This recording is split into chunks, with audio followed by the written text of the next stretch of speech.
Welcome, welcome, welcome, everybody, to the 21st annual Dock Hill Memorial Classic Tournament. This is Constantine Alexander. I'll have different people in the booth throughout the day. My first Dock Hill. I'm super excited about it. And, yeah, getting ready. We got Ed Smith versus Ryan DeBerg here. We'll be back on the mic in a second to get things started, but until then, take a look and enjoy the stream. Put any comments in the YouTube comment section.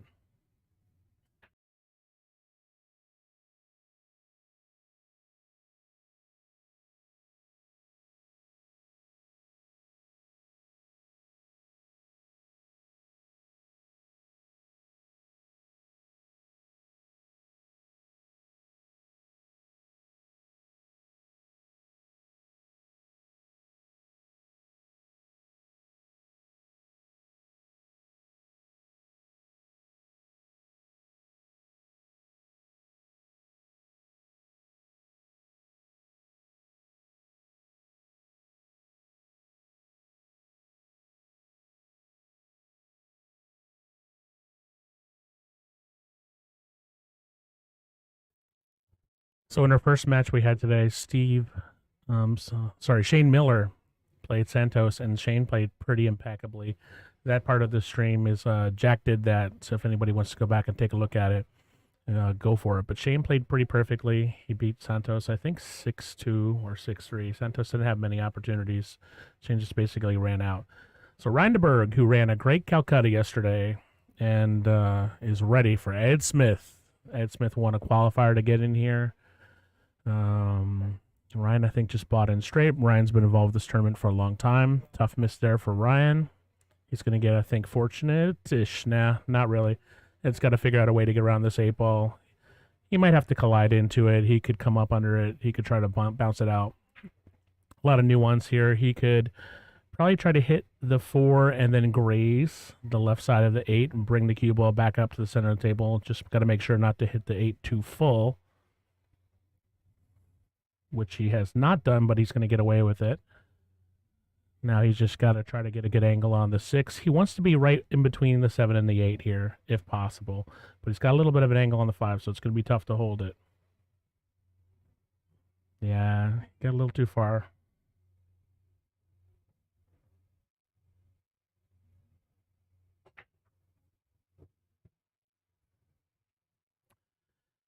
Played safe, not very effective. Ryan's going to have a chance here. He's going to come around. If he can get on the 7, he might have first blood. Any comments, concerns, just want to chat, say something nice, say something not so nice, put them in the YouTube chat. I'll be happy to delete it if it's not something too nice, or respond to it if I feel like it. I'm going to have different commentators in the booth all day long. I am playing in this tournament, so when I'm playing, there'll be guest commentators in here. They might not be responding to the chat, but have fun, enjoy the tournament. Ryan got around here, which is good. A little straight, but he's okay. All he's got to do is just figure out a way to get on this 8 where he can get on the 9. So he's probably going to draw it back, try to bring it right mid-table. Hits it good, probably a little. No, he's perfect on it. He's got a good angle. Just got to hit that with a little low right. Get on the 9 key here with these shots. Don't try to get perfect. Just get to the center or the top side of the table. You can make that 9 from just about anywhere as long as you're in that quadrant. Well done. Little tough here, but nothing you can't handle. Ryan's been playing pool a long time.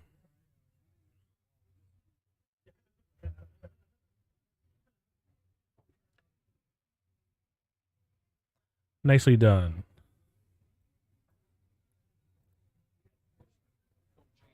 $64 players today. There was a robust Calcutta going on. I'll get you the details on that. Both these players went for a decent amount of money.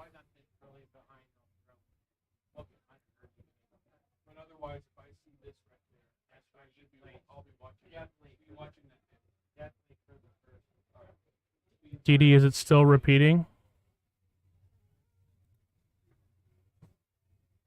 I had the YouTube channel the sound on, but I think I fixed it right away. Let me know, please.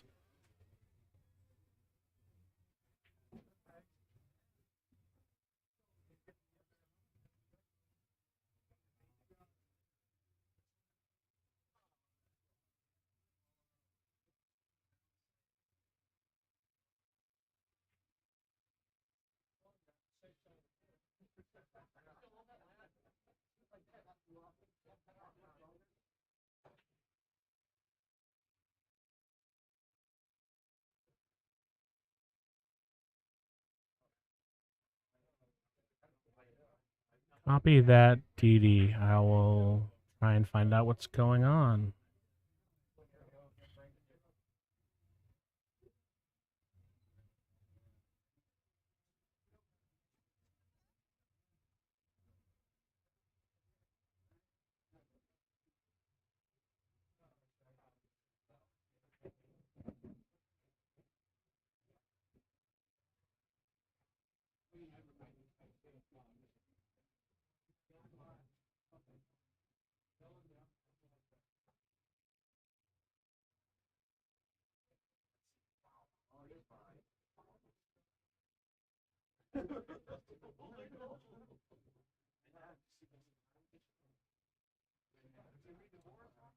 Testing 1, 2, 3.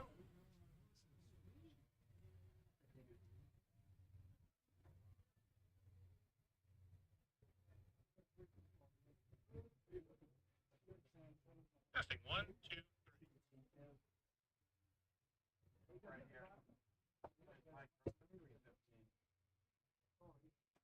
Dolores Carballo, DD. I just did a test and it sounded fine on my side, so might be something on your end.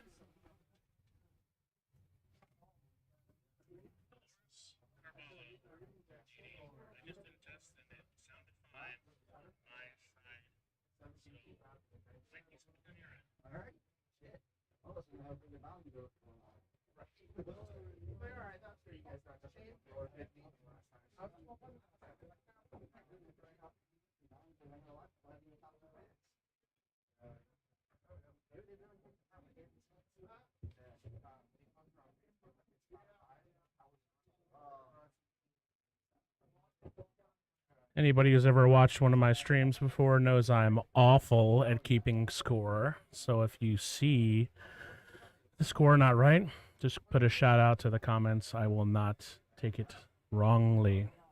Ryan DeBerg here looking to go up 2-0. Tough hit. He might scratch. He does. So Head Smith will be coming to the table. Pretty standard 3-ball run. Just got to get on the proper side of the 8, top half of the table. Shout out to Connie Fashi.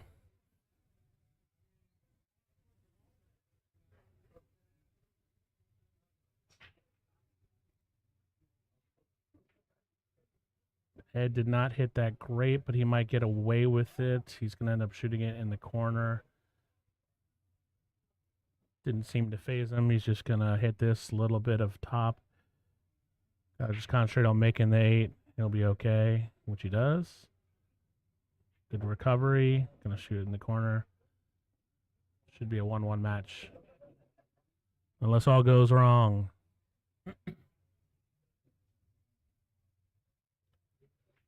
As is usually the case, there was a robust Calcutta for this event.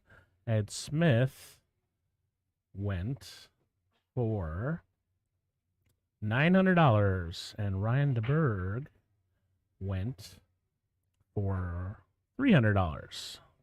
About $34,000 in the auction. The auction is run by a private individual, so has nothing to do with Rum Runner Las Vegas.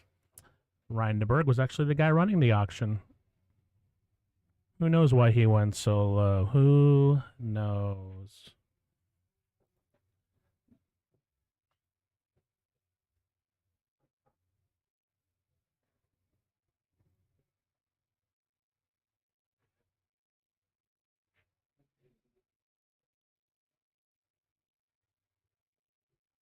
Ed Smith's got a pretty solid break, pretty conservative. He doesn't try to do anything crazy with it.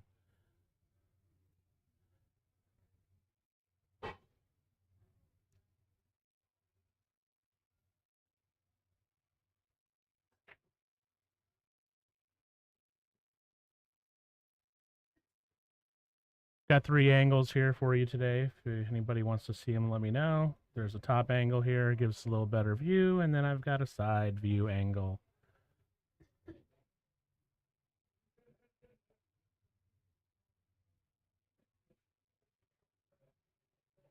Connie, I don't know if I'll be on the stream table or not. That's up to Jack and Rebecca.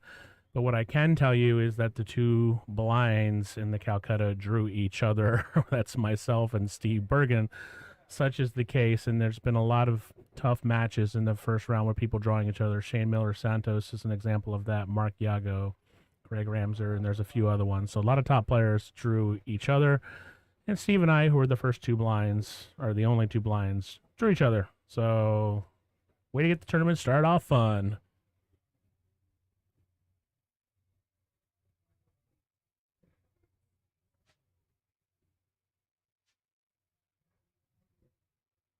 Virginia Santos, unfortunately, didn't have many chances. Shane was playing pretty amazing pool and just kind of got out. Santos had a chance at the end and unfortunately scratched on the ball. So we'll have to see Santos battle his way back through the loser side, but he is well capable of doing that, as we all know.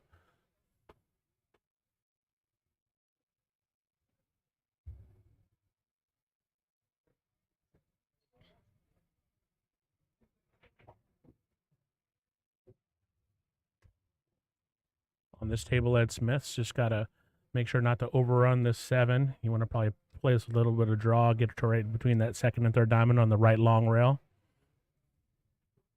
which he does.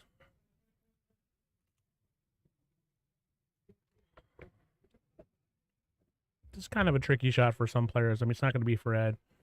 Just want to hit it, bring it back right around the center of the table, a little to the right side, a little top left. It's a little hard, but he's okay.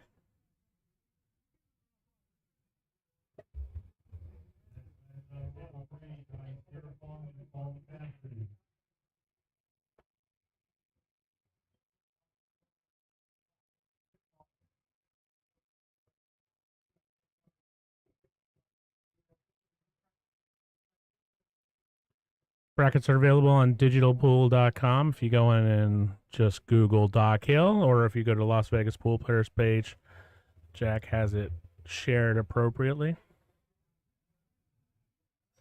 Shane Miller did beat Santos 6-2. Greg Ramser beat Mark Yago 6-4. Mark Yago went highest in the Calcutta, so there's a lot of disappointed people on that result. George Arbia Jr., 6-2 winner over Phil Tatum.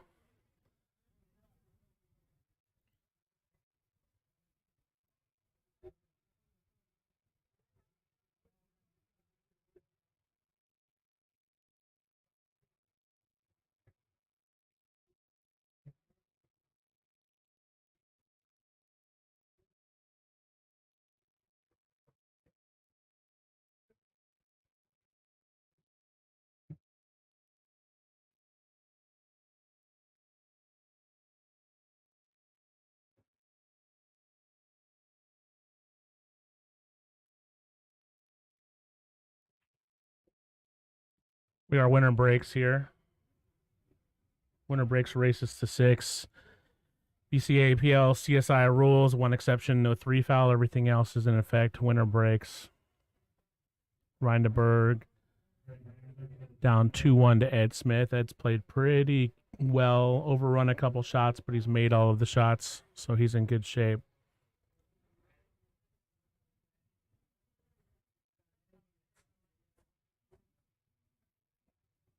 Almost boxed that one. He's going to get a little far enough. He's all right.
So I'm kind of new to YouTube, and a couple people were asking me how to get the chat on their phones, and I don't know. But I know you have to be signed in. That's a start. So be signed in is a start to getting the chat on your phone. But let me see if I can figure it out.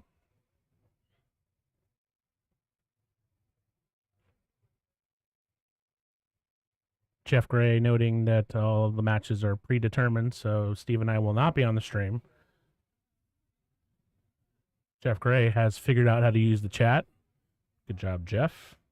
Maybe he signed in. Maybe he didn't. Jeff might be here later. He's got a vested interest in the form of Asia Gray playing in this tournament. Asia's definitely one of the top caliber players in the tournament. Dangerous player.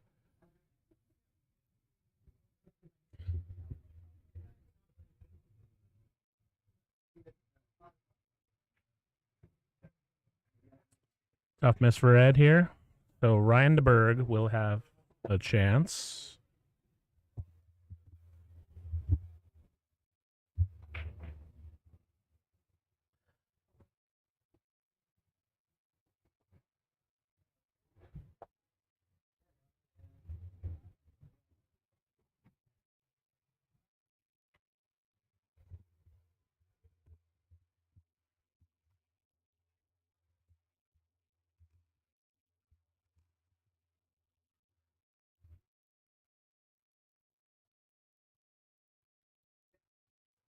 Nicely done.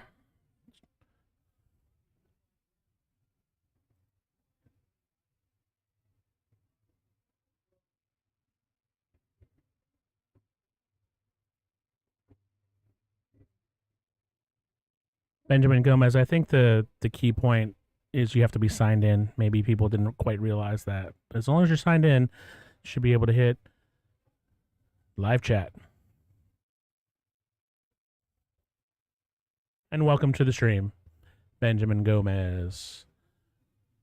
I'll try to get you scores as we go. They are on the digital pool bracket as well. Jack and Rebecca are doing a great job keeping that going. Maybe.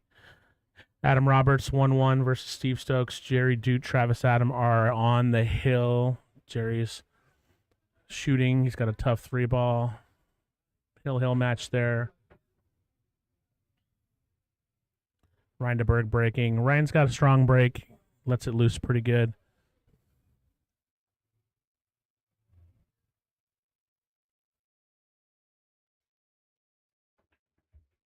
Nicely done.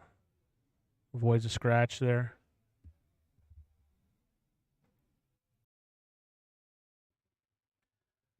Good break. 3 balls, obviously a little tough position, so he's just got to think about that when he's setting up on this 2.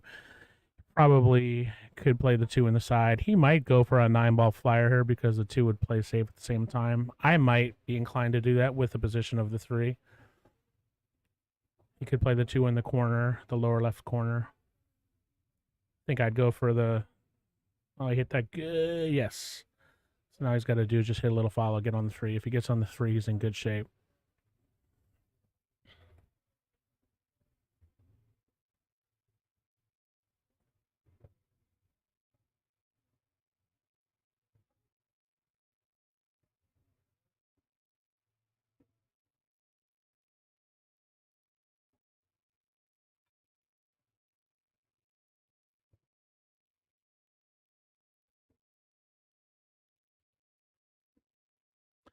Welcome, everybody who just joined to the 21st Annual Doc Hill Memorial Tournament. We have Ryan DeBerg here versus Ed Smith. This is our second match.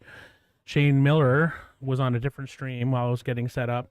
Beat Santos Alvarenga, 2 of the top players in the field. Drew each other first round.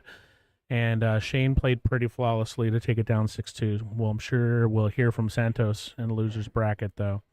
Ryan DeBerg here, going to play safe. Plays it effectively. He's behind the 8. Jump cues are allowed here. I don't know that I see Ed jumping very often. He's more of a kicker. Ed, a former referee for pool. Smart guy. Knows all the angles, knows all the tricks. I'm sure he can jump. I just don't see him jumping a lot.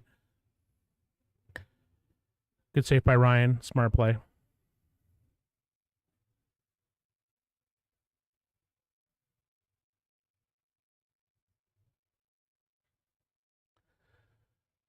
Again, I am playing in this tournament, so when I'm playing, we'll have somebody operating the scoreboards and things like that. But commentary, we'll see. We probably will. But yeah. Wow, Jeff pointing out Santos and Yago playing each other. One of them's going to go home. That is brutal for two of the top players. And one of them is going to go 2-0 no matter what.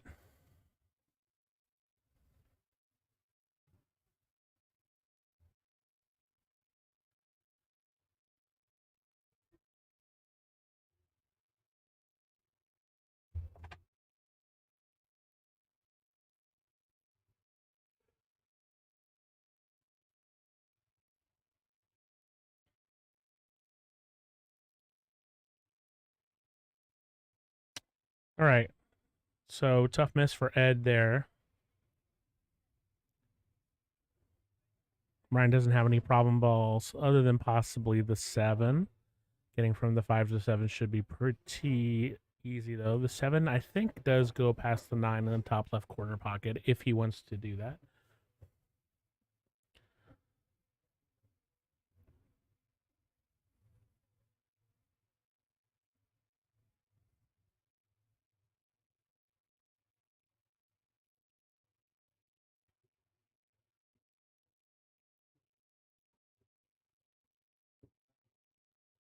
Looks like he's going to play it that way, either voluntarily or not voluntarily, because of the angle he set up on the 5. Oh, he's hitting in the 4. 4 ball right there. It's tough to tell the difference from the boost sometimes between the 4 and the 8. Makes sense. That makes more sense. A little long of an angle there. He might try to come between the 8 and the 9. I don't think he can hold it.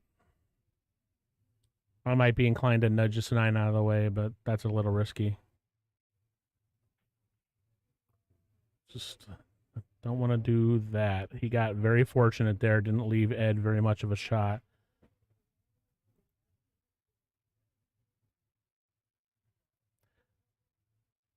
I'm going to go find myself a commentating buddy. I'll be back in a second.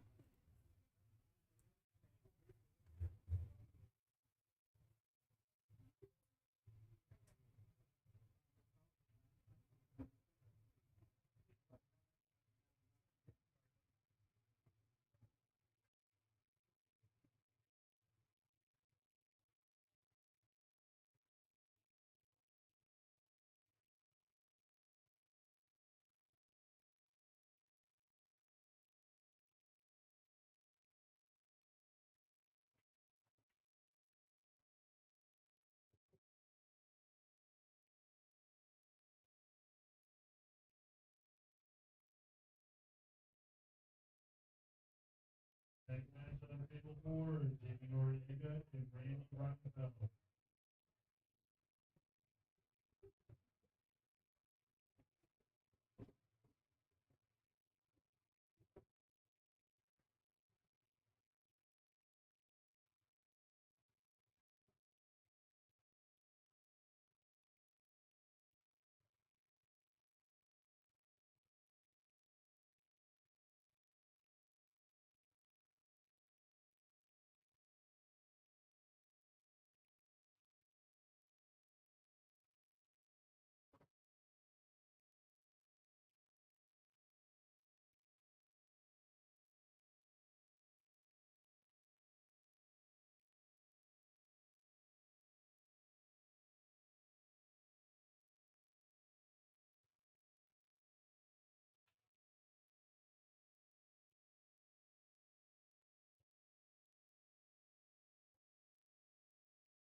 When you think about it, races to 6 are pretty short, especially in 9-ball. So there's a lot of pressure on every shot in this tournament.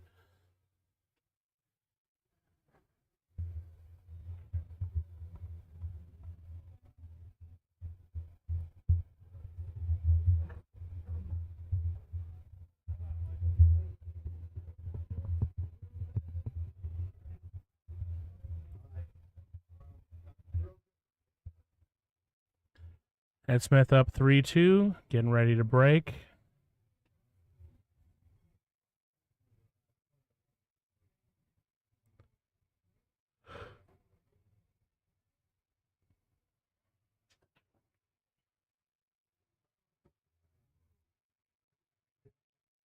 Travis Adams did take that game down, 6-5 against Jerry Dute. Adam Roberts is up 3-1 versus Steve Stokes. A couple matches just started. Johnny Siriphong is playing Paul McCaffrey, and then Jamie Noriega versus the Rhino, Randy Reinfeldt.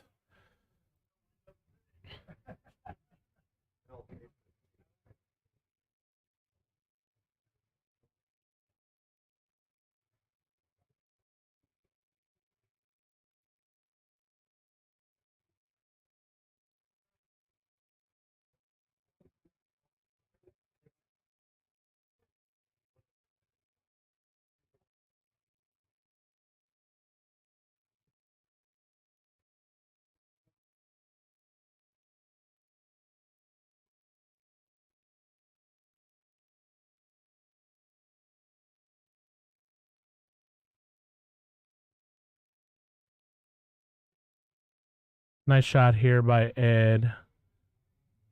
Ryan might have a window here. He definitely has a jump shot that would not be too difficult to him to hit or even make the one. But he might not even need to. He's looking at it pretty strong. It looks like he's grabbing for a jump cue. He's only got a sliver of the ball to get past.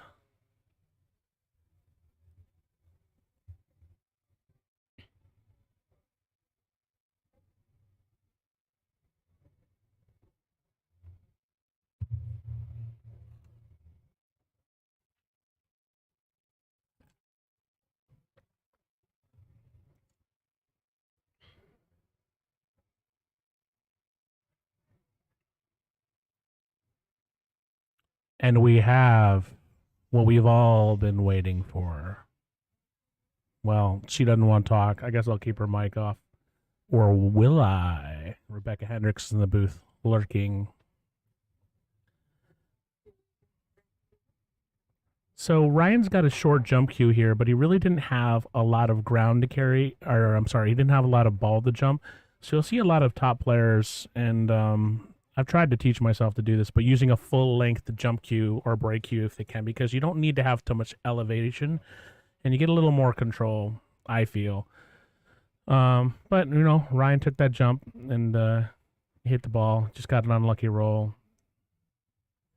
Ed's lining this up. No 3 foul here, so it's not an option.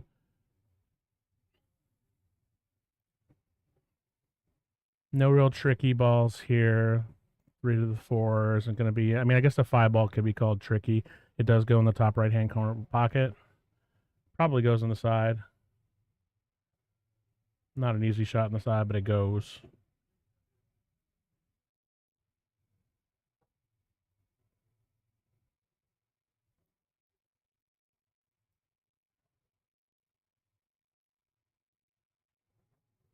Drew that back a little hard, but he's going to be... He's all right.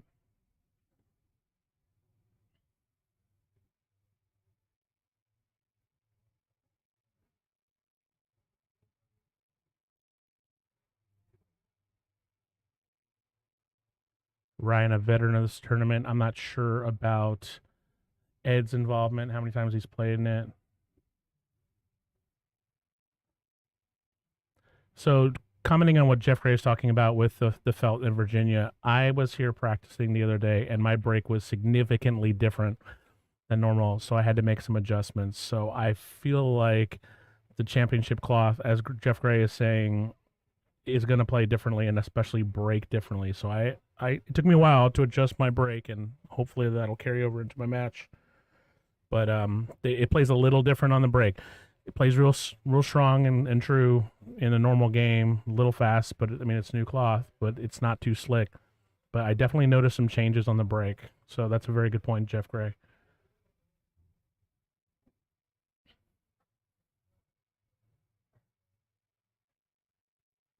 I don't know if Ed was trying to play the safe there. He missed it in a way that leads me to believe he might have been trying to play safe there because he also didn't really set up on the 6. But in any case, Ryan's got a bank if he wants to take it. But he's in, I don't know. I don't know what Ed was trying to do there, to be honest.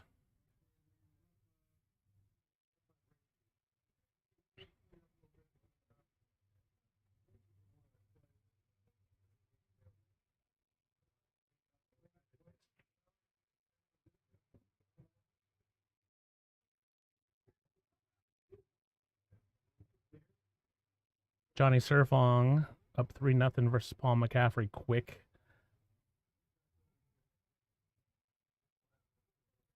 Well, whatever the case, Ryan got a good roll there. I don't know if that's what he's trying to do or not, but Ed's in a tough position here. I mean, he's got a pretty standard kick, but there's going to have to hope for a roll. If he tries to hit it, the 9's in the way for him playing it down towards the end rail. Just going to hit it hard and see what happens.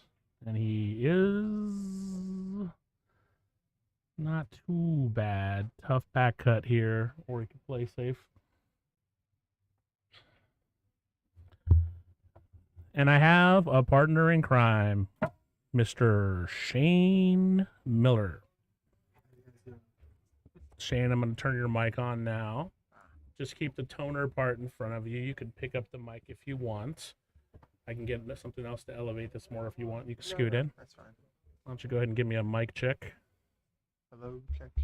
Well, speak a little louder. Hello, can you guys hear me? Yeah, just kind of belly up there. I could put the boom mic over there if you want. No, we're good. I'll talk a little bit louder.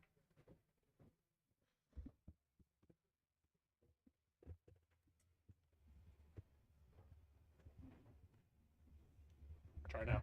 All right, how you guys doing? Yeah, boom mic better for Shane. There we Shane, go. Congratulations. You played a great pool. I mean, I didn't really see you make many mistakes at all. That's a great win to start. Yeah, I was shooting strong at the beginning, and I noticed as I started playing my defense, my speed, of course, was a little off due to these tables. So it took a little getting used to, but I got fortunate, and he missed a couple fortunate balls and then scratched on that last one. But yeah, I played pretty strong. So we were talking about the felt a little bit elsewhere on the stream in the comments, but it seemed like on the break the felt is playing a lot differently. Did you notice that? Somebody mentioned that Santos' break didn't seem to be working for him. Did you notice anything like that? Well, my break was working for me, but I have spent quite a few hours here recently. I did notice that it's not normal, but it's slick, fast, new cloth, and Jack did just vacuum and wipe them down this morning. Yeah, I was here twice, and Jack had suggested, "Hey, come check out the cloth. It's different." And for sure, yeah, like I noticed a couple things. My break, I needed to adjust it. Hopefully, it carries into my match. But it's brutal sometimes to draw. Santos and Mark Yago are playing each other next, and one of them's going home. I mean, those are two top players, and no matter what happens, somebody's going home, which is kind of crazy to think about, right? It is. Shout out to Tim Kovacs. Thanks for joining us, Tim. What a great part of the Vegas pool scene Tim has been over the last however many years. I only know the last 2 years, but I've read posts from Tim that are old, and I know he's done a lot of good stuff. I've known Kovac since 2006. Back before Good Times was Good Times. It was called Club Charleston back in the days. Club Charleston. Yeah. Yeah, I wasn't around for that whole Pool Sharks, Club Charleston part of life. I mean, I stumbled into Pool Sharks a couple times. That's where I met Katie like 12 years ago. She tried to gamble with me. I'm like, I'll beat you. And back then, she probably would have beaten me.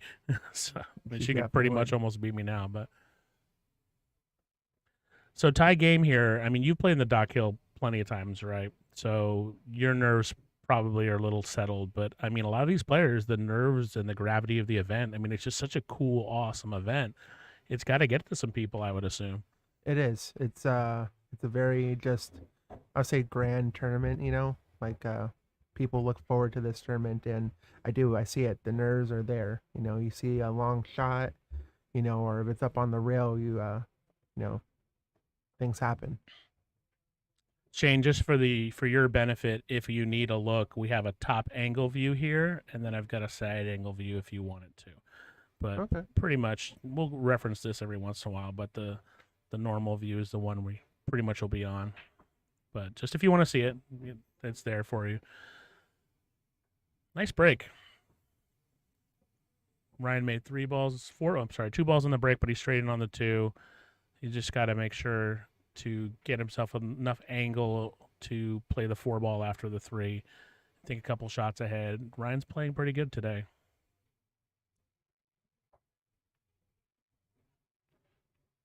Ryan only went for 300 in the Calcutta, which I think is a little low for him. Ed Smith went for 900. Got the Calcutta here if you want to see the results in any way. Yeah, a lot of the Calcuttas definitely went higher this year than they did normal. Santos was higher. Quite a few other big players are just definitely higher than they were last year. I think this was a record-breaking Calcutta, wasn't it, this year? I don't know. From what I heard somebody say that it's normally around the 29 to 30,000 range, but we're 34. 34 this year. I had heard, and I have no frame of reference. I'd heard that this was the strongest field people had seen for the Dock Hill in quite some time, and most evenly strong. Like there's a variety of players who could take it down type deal. But, no, that's definitely true. A lot of the field I have known now for 10 years or more, and a lot of them are strong players. The majority are all 500s and plus, as opposed to before there was lower players in the tournament. That guy was one of them back in the day, but that was 2012 area. Oh, how far you've come. Now you're one of the favorites. Yeah. So Ryan DeBerg here with a great break and is poised to take a lead in this match. He's shooting calm, collective. Is this his first lead or no? This is his second. He did not win the first game, I don't think, but he kind of messed this one up. He should have maybe just played a stop shot there. He'll be okay, but he's just making his life a little more difficult, I think. Yeah. That could be the new felt, And at certain shots like this, if you just if you make them and you're solid about you're making them, it's a confidence booster on top of that. Which he did. Yeah. I mean, races 6, these are short races, especially for this kind of dough. Every shot counts. Oh, yeah.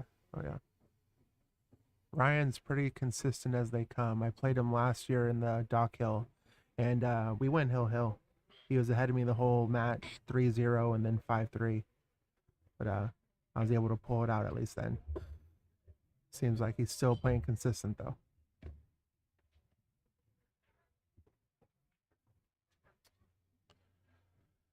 Getting ready to break.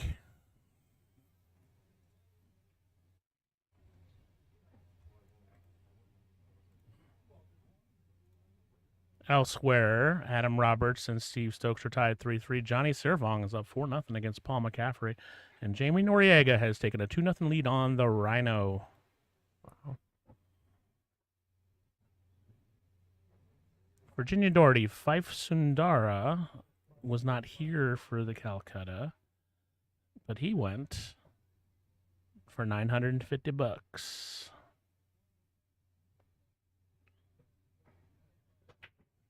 Solid break. Ryan's letting his cue ball kind of get away from him, but he's been okay. Yeah, he's getting fortunate off of it.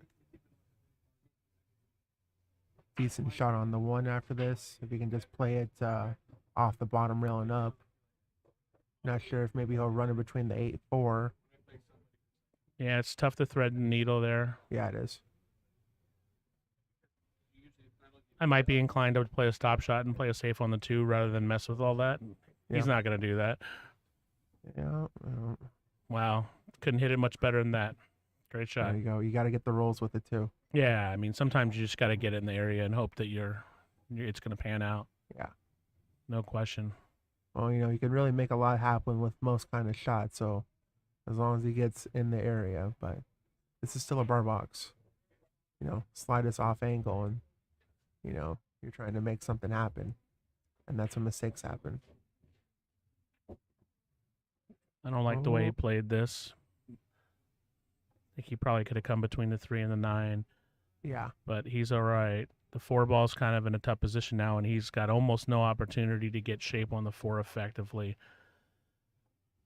It's not a crazy shot for him to go for a flyer on the 9 because he could play safe on the 3, kind of, but I don't think he's going to do that. He could play safe here. I think he's going to wing it, try to make this tree and nudge that 8 out of the way and try to get shape on the 4, but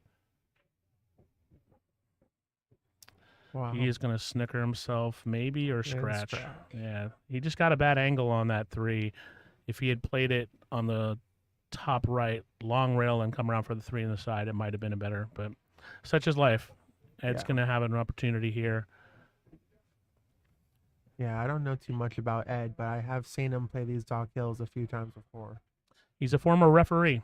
Oh, well, there. His daughter Celeste plays in our a lot of our tournaments, and she's an active part of the pool community. Yeah, I know Celeste.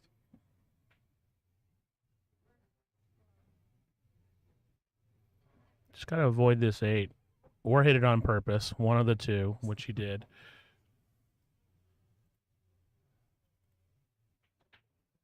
As long as you know where you're contacting your other balls, it should be good.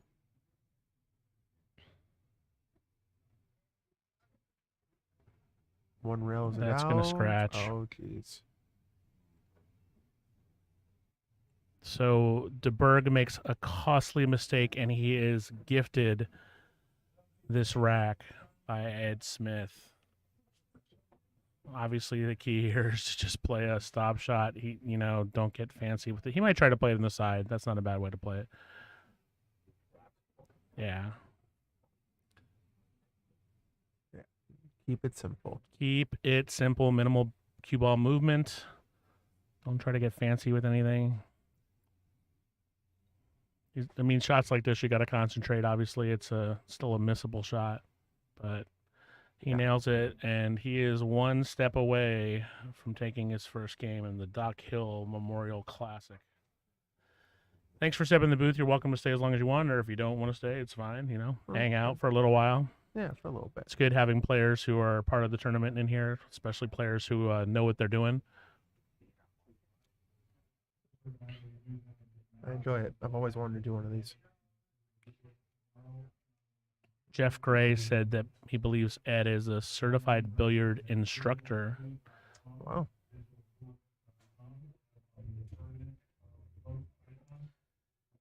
I am certified to BS and talk nonsense on microphones and play above average pool.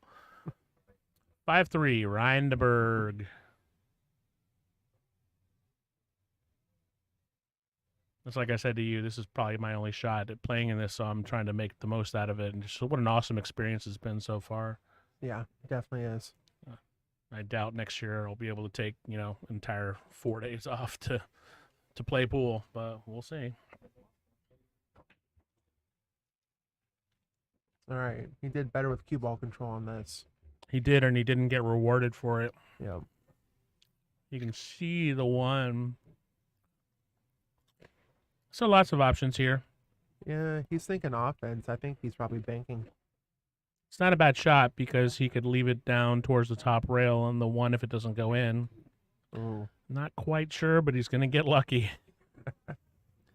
The balls are rolling for him. The balls are rolling for him. This is actually a pretty standard kick. If he just gets around the 9 and shape on a 3, he could be out here. 4 balls hanging in the pocket, so he doesn't have to worry too much about shape on the 3 as long as he can make it. He's just got to make sure he clears the 9 here. Obviously makes the 2. Hits it a little hard, but he's all right. Yeah. This is actually the worst place for him to be as far as getting on the 4 because now he's got an angle where he could get locked up behind the 5. But if he comes around, comes between the 9 and the 5, that's probably his best option. But there's things that can go wrong here. Like that.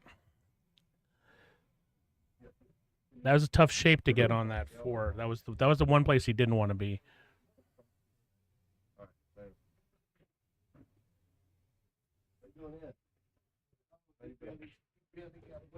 Shane, we have people asking for your prediction between the score between you and Greg Ramser this afternoon. So, what's your prediction? I think it's gonna go Hill Hill. To tell you the truth, last time I played Greg, it went Hill Hill and not in my favor. So hopefully, I'm looking to take some revenge on that. Revenge matches are always fun.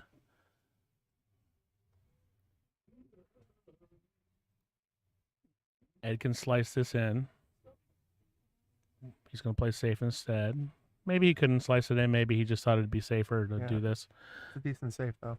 Yeah, 4-ball might be frozen. You're not going to always play the bottom rail, but you can risk being locked up behind the 7 possibly. I think you don't play offensively here. You clip this from the bottom rail, you hit it soft, and just try to leave the cue on the bottom rail. But yeah, he can see it though, so he might try to clip it and leave it around. What was that, Ryan? I don't know. I think he wanted to tie the 7-4 up a little bit tighter than that. Yeah, I mean, he hit the 7 full, so clearly, but I don't know why. There was a couple of really good options to hit the 4, but might have mapped out better in his head. If he wins the match, I'll ask him what he was doing there. If he loses, I won't. There you go. Ed's got he does not look comfortable shooting left-handed here. He was trying to line up left-handed, but he didn't look comfortable at all, so now he's thinking about it. Yeah, that's simpler. Just give yourself a little bit longer of a shot. Well, it's one thing to shoot left-handed, it's another thing to I don't like that either, but he's got a tough shot on the 5 in the side. It's another thing to cue strange off a rail left-handed. Very true. Very true.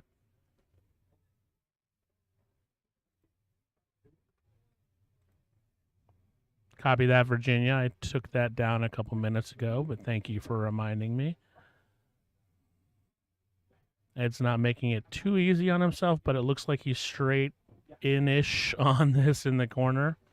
Now he's just got to figure out his angle on the 8 because he's going to play in the side. Yeah, he's going to play in the side. Drawn to the side rail. He just got out of line on his very first shot there, and then he left himself just in tough position. Now, Ryan's got a couple different options here. He could play in the side, obviously, just come one rail and back. All about speed. He could play it in the corner and have natural position on the 8, which it looks like. No, he's going to play on the side somehow. I don't know if nerves are getting to him, if he wasn't sure what he was doing, but he had to force out a little bit to get that kind of an angle, and he still ended up bad. Yeah. He got a little fortunate on the roll. Edge jacked up here. Johnny Siriphong. Bob Cauley is at the table. Did that match already end with Siriphong? Wow, that was a quick match. That was really quick. Johnny Siriphong 6-0 versus Paul McCaffrey. Wow.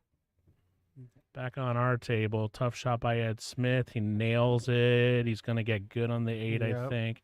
There's a side pocket. He's a little bit of a back cut, but might have to do a standard 5 rail position on this.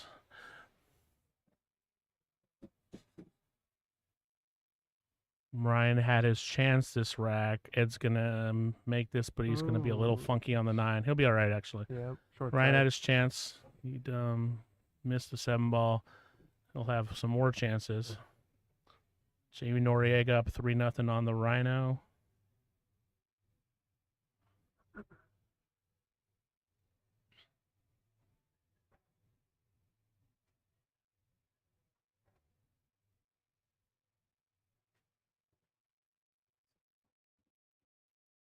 All right. Ed got that.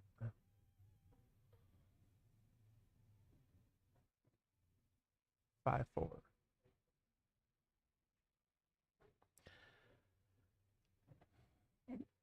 Not that anybody else cares, but since Jeff Gray posted something about it, Jeff, I definitely have the lucky shorts on. And my socks do not match. So all of the stars are aligned for me tonight.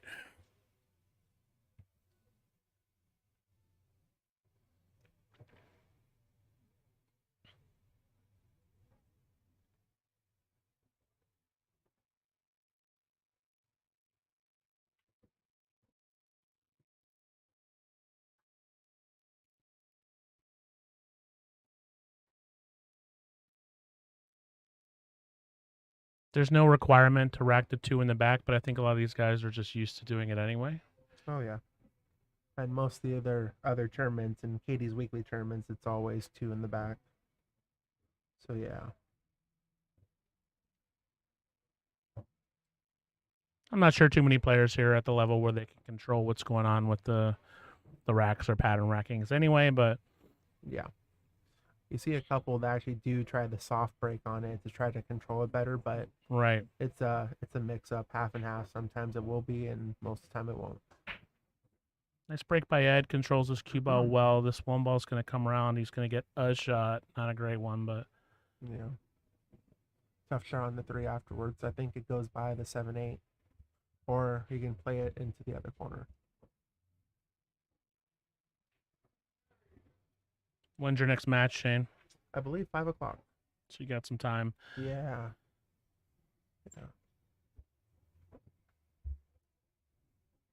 I'm not sure if I would have been here early or not. If I wasn't, I'm not playing till 3:15. I'm not sure if I would have showed up 3:15, but I kind of like being in here, getting the fresh air, and doing whatever. Definitely love the atmosphere. Just hanging out, watching some good pool. Plus, I have an advantage because I watch everybody else play, and I'm like, ooh, I'm going to make sure I don't do that. Or, yeah, kind of like what just happened here. Yeah. And, scratched off the ball into the corner pocket. The 7 does go, I believe. Yeah.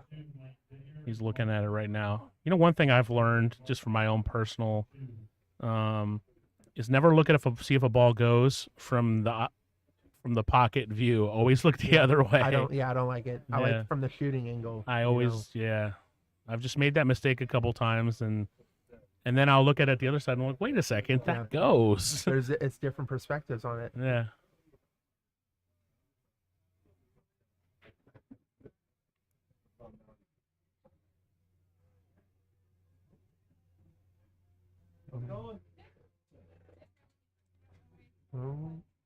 Adrian Vasquez, who's a dangerous player, going to be playing Bob Cauley on table 3.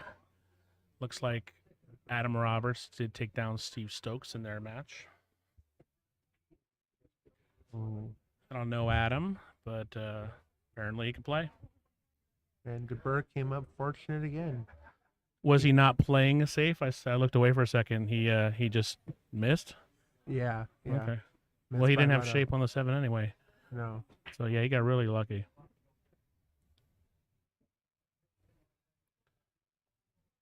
It's allowed. Getting lucky is allowed.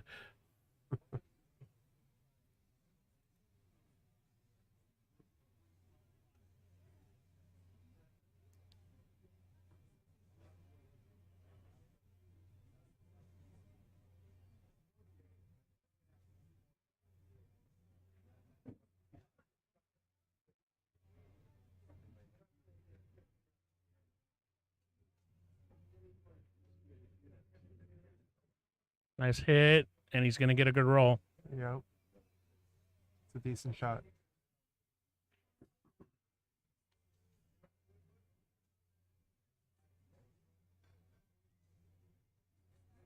What do you do in this situation here? I hit the 5 about 30 degrees with a little bit of a draw, and I try to bust out from behind that 7-9 and leave the 5 on the bottom rail. So I'm playing safe with a breakout, or I just try to freeze him to it, which looks like he tried to do that, but it didn't work for him. Yeah. Seeing a lot of scratches happening. A lot of scratches. A lot. I think we've seen probably 4 or 5 in the last 2 racks. And eventually, either one of these players should be out here, especially if that 7 goes.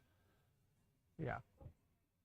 It's just connecting the dots at this point. Yeah, but Ryan should have thought about that one a little, harder. Like, hey, what's the thing I can't do here? Scratch. Right. That was frozen to the rail, and I'm not sure if he noticed that maybe, and that's what his mistaken shot was. Maybe. He'll have this next rack to think about it. If he wins the match, he'll forget about it quickly. If he doesn't, he'll be thinking about that shot for a while. Ed Smith's going to take this down, and we are at Hill at the Doc Hill Memorial Classic.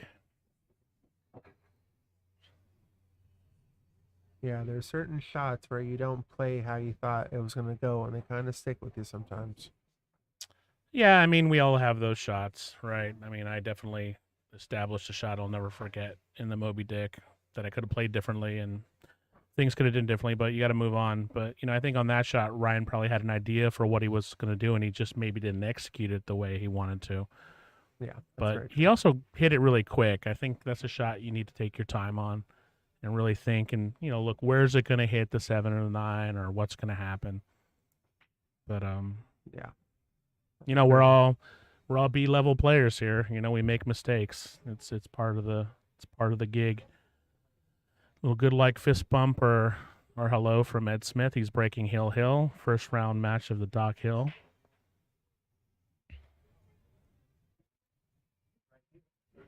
Starting to fill up here.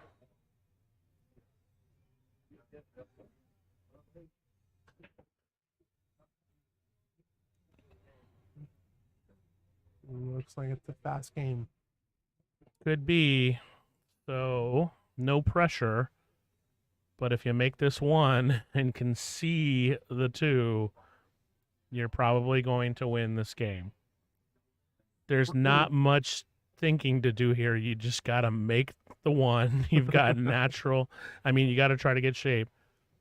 I probably would shoot the 1 in the bottom left corner pocket because you have natural shape on the 2. He's going to duck and shoot the 9 in.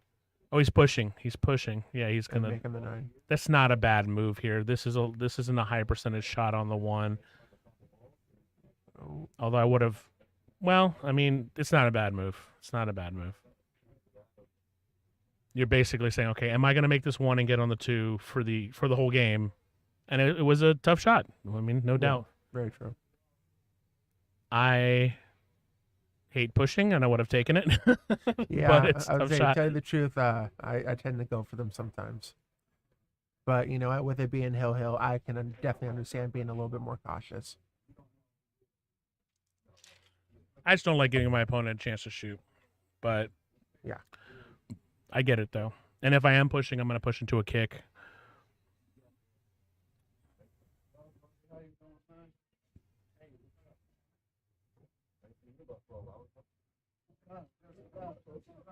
Mm.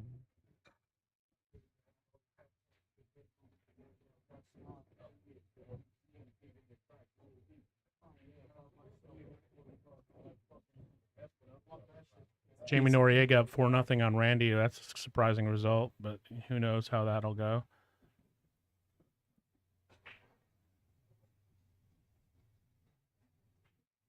Did Ed go for a flyer there? No, he just got around on it. Yeah. Okay.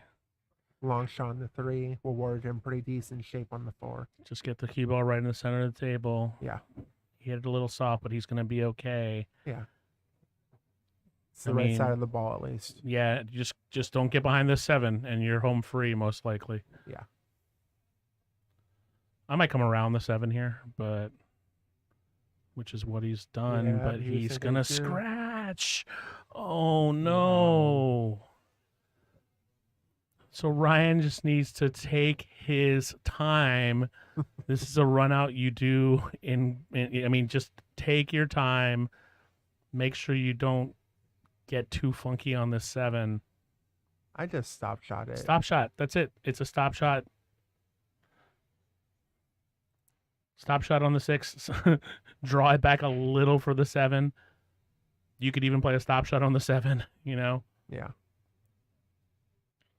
He was gifted this rack, and he needs to take his time. He's following it. He's going to play it.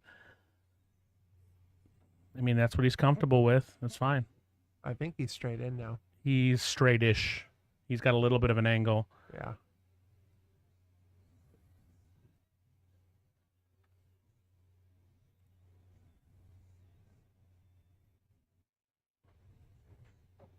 No. Wow. What?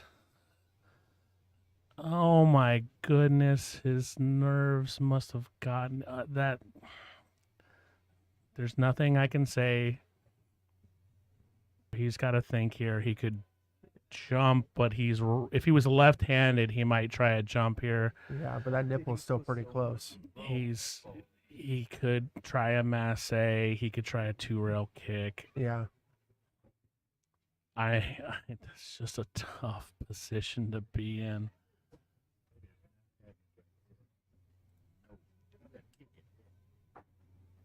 Oh man, he's gonna be thinking about that 7-ball for a long time. Yeah. So Ed Smith takes this down in a very spirited effort, and Ryan DeBerg will have some time to regroup. He's going to be dangerous in the one-loss bracket for sure, but he'll be thinking about this one for a while. Next matchup, it's going to be Chris Thomas versus Darren Domingo. We'll get that set up. Cut the mics for just 1 second. Shane, welcome back if you're coming back. We'll have somebody in the booth, and we'll see you soon.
Need my hotspot yet, or are you okay?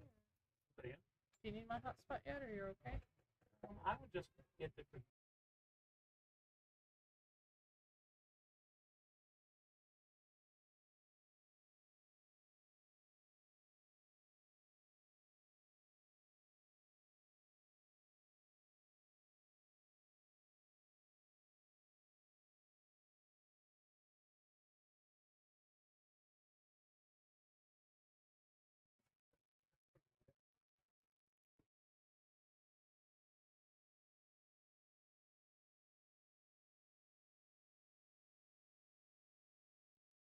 Everybody, welcome back. Darren Domingo, who usually works this event, decided he wanted to play in it this year,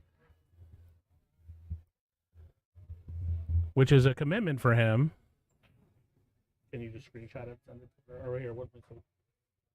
Yeah, just screenshot it. Send it. Anybody who wondering what that logo in the bottom right is, Batch Hospitality, that is some shameless promotion for my new restaurant group.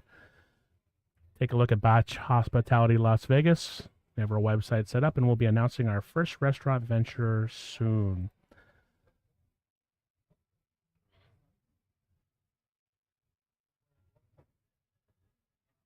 Virginia Doherty, much love. Thank you. It all started with me doing some rag commentary, and now I'm kind of just trying to do the best I can.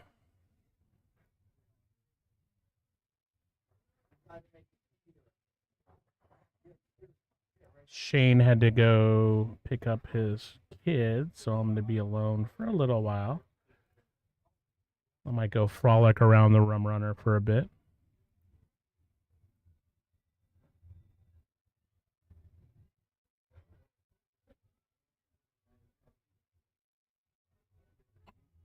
This is a second stream I'm doing on YouTube. Got just a lot of requests for YouTube instead of Facebook, so try to whack a like on this, get some subscribers going, but all the future streams will be on YouTube, so you can watch them on your TV, your Roku, whatever you want to do. Chris Thomas, definitely one of the early favorites for this. Plays great pool. I'm going to cut the mics for 1 sec. I'll be back in a moment, maybe with a friend.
I got the pool a couple years ago. I had played before, obviously, but and I went back to Virginia. I don't know. Now I'm doing all this shit.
So Darren, as I stated, normally takes off. Normally works this tournament. A lot of people here, it's a good tournament for him, and he elected this year to just play in it, and which is a big commitment for him because taking a weekend off from working. But he's a great player. He's got a chance to do well in it, and he's excited. A lot of people are excited to see him playing. Nice shot there. He's shooting well. He could play the 7 in a variety of different ways. He's straight in on it. He could set up for a bank here, pretty standard bank. He might draw back and try to play the 7 on the side. Looks like he's playing it with some sort of follow, so he might be playing it in the side to leave the 7 in the left corner, which he has done, but he is going to not scratch, but come close. A little far away from his work, but it's okay.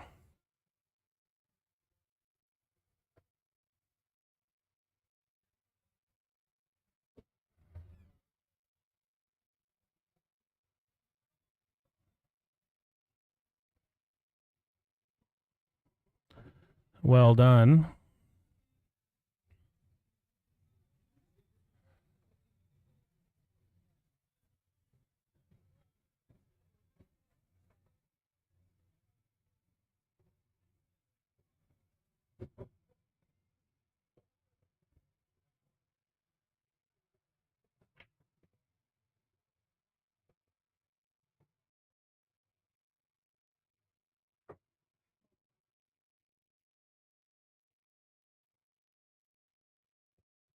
So, first blood struck by Darren Domingo. A lot of good players drew each other today. Shane drew Santos first. Mark Yago drew Greg Ramser. Santos and Mark Yago are going to be playing on a one-loss side, and one of them is going to be 2 and out of this tournament, just the way the brackets are drawn. The 2 blinds drew each other, Steve Bergan and myself. I mean, just a lot of good players playing each other early. Darren and Chris, obviously the case. A lot of top quality players here playing. A lot of people have a chance of winning.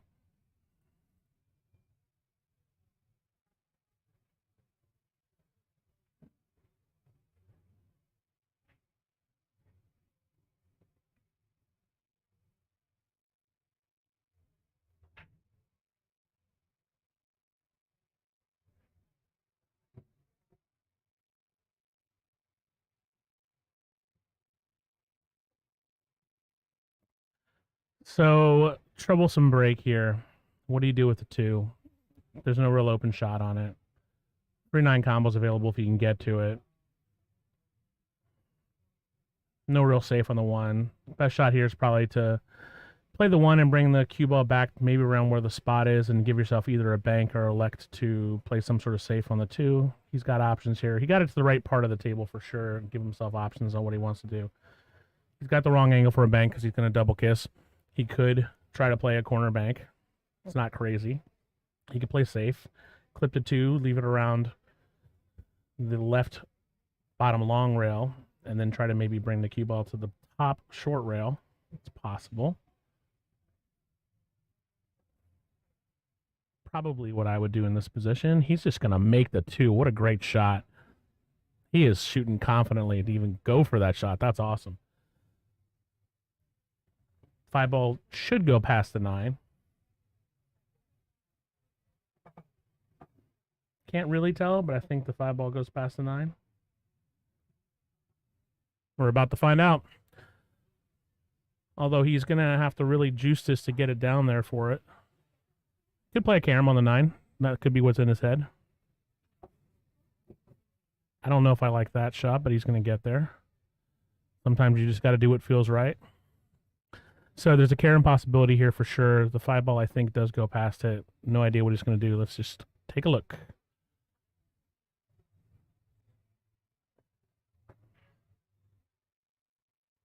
So he went for the flyer, or went for the carom. Didn't hit it, but nah, he's not in good shape. Chris just makes this. He's got some natural shape here.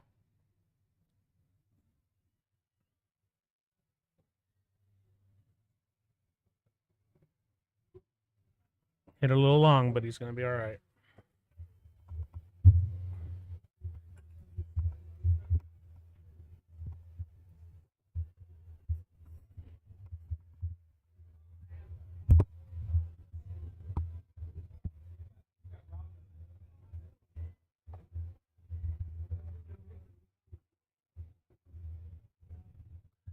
Nice shot. Could be a little tricky here. He might have to come 2 rails.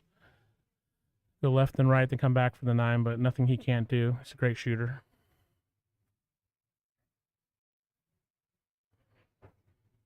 Not where he wanted to be, but he's going to be all right. Just going to have to cut it.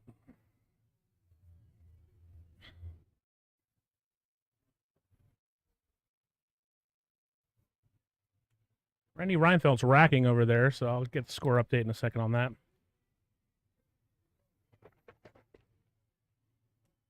Nice shot from Chris.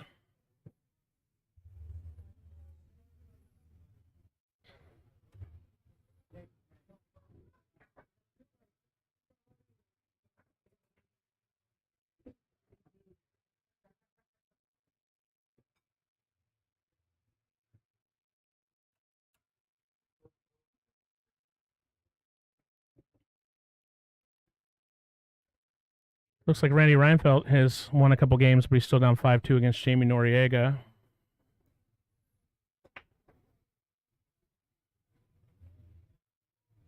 Mark Hupberg up 3-0 against Mike Didier. And Adrian Vasquez taking a 2-1 lead against Bob Cauley.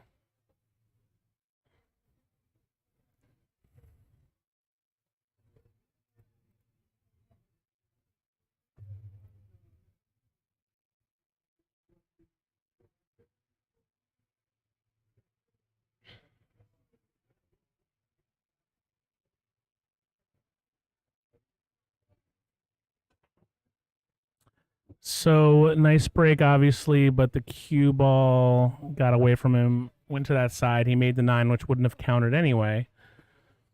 They specifically went over in the rules, not saying Chris would do this because he's a veteran of this tournament, but if you make the 9 in that corner pocket, one of the bottom 2, it's no good. And if you think it's good and you start raking the balls, you lose the game if you disturb 2 balls. Apparently, I think players have done that in the past, and so that's why they're cognizant to that. Darren, I don't think, has missed a shot yet. Shooting confidently.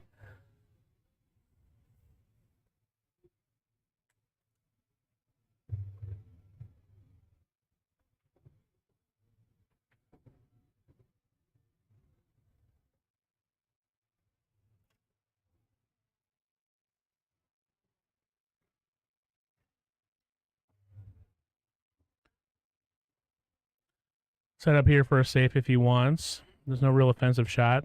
Bank is covered by the 8.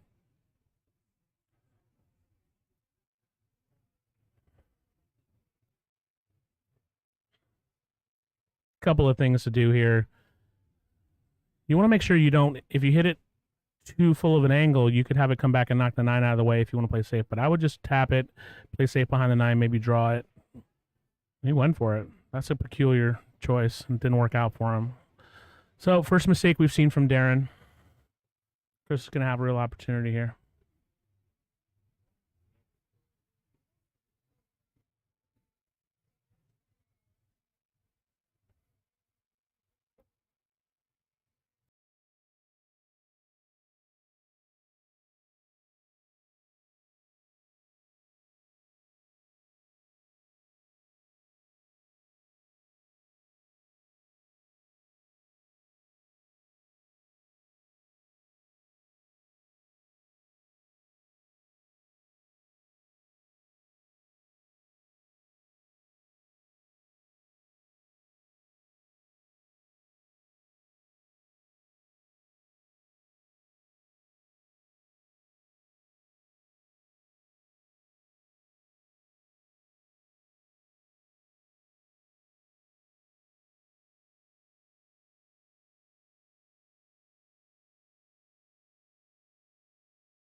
This is a tricky shot for sure.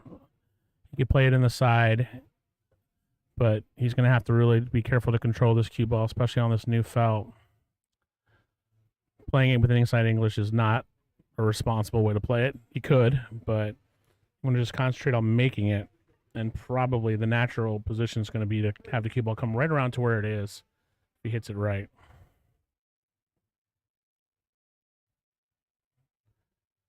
So that is not obviously what he's looking to do. Darren's going to have another chance.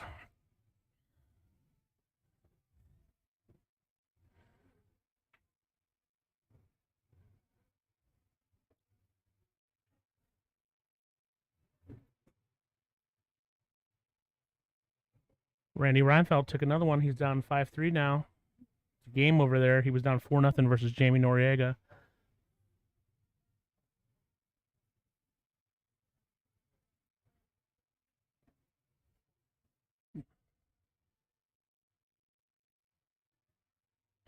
Darren's a pretty accomplished player. I don't think he's someone who's going to have nerves. I know Chris has played in this a lot.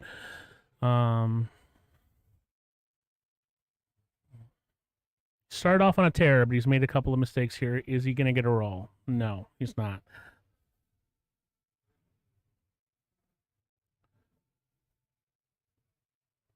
Edgar Jackson in the background watching the action. Joseph Krugnali in the background watching the action.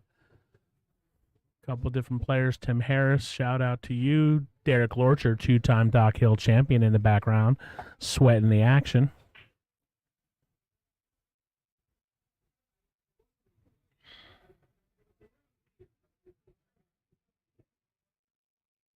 Nice shot by Chris here. Straight in.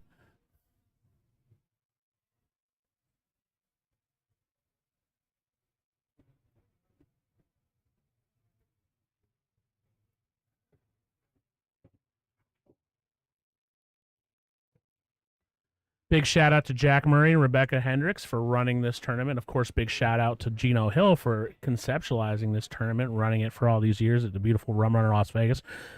Brand new wooden floors here, which are gorgeous and just really make this a classic looking pool hall. 6 tables here, all diamonds. Got some brand new felt, some Littman lights. Everything looks awesome. I'm going to try to do well in this tournament, so when that's happening, Rebecca will be in the booth working the scoreboard. She might have some commentators in here, but probably not.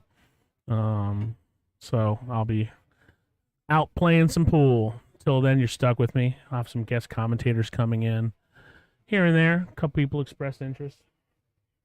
Some people are nervous. I tried to get Cody Thomas and Dee Dee to commentate on Chris's match, but they both steadfastly refused. They're going to sweat it from the sidelines. All right, nice break. Controlled the cue ball nice there, but I don't know if he's going to make anything. So it was a good spread. He hit it a little softer. Darren's got a shot to hit the one, but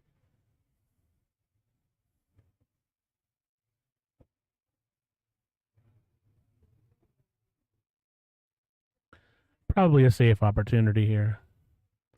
Just clip the one, come around behind the 8 ball on the top rail. You've got a wall of balls to play it behind. I don't think he could play offensively here. He might. I don't think I would, but we'll see what he does. I mean, he's going to get away with that shot.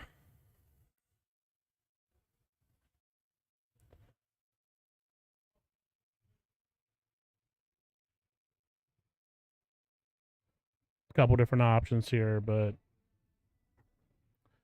obviously making the hit is the most important. They didn't call someone to watch that. I don't know that that was a good hit. Darren didn't say anything because he made a ball and he snookered. So why would you? I mean, honestly, why would you? And then Cody didn't call a foul. I'm sorry, Chris.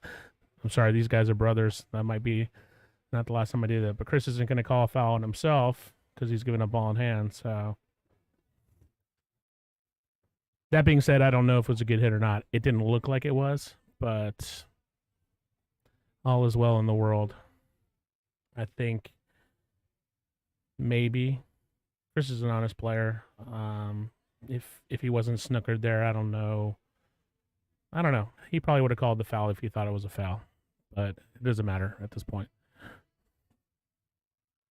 Both these guys are the kind of guys who call the foul. I think that was just a close hit and didn't really know. And it wasn't worth really saying anything because he was snookered anyway.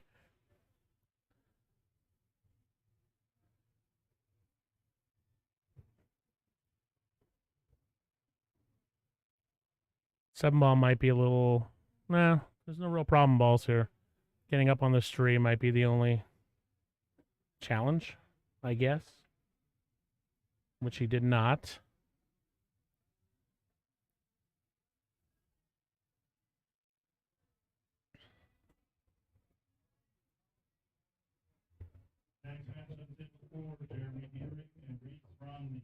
Adrian Vasquez up 3-1 versus Bob Cauley. After a spirited effort, Randy could not come back against Jaime Noriega. So next match is going to be Jeremy Dieterding versus Reese Romney.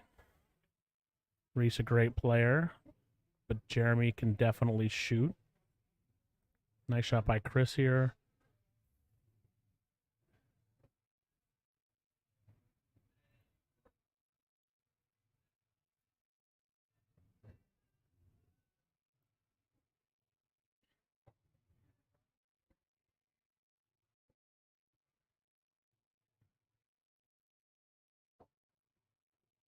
Matches are scheduled here, so players know ahead of time when they could come, so the later matches can come in whenever they want to come in.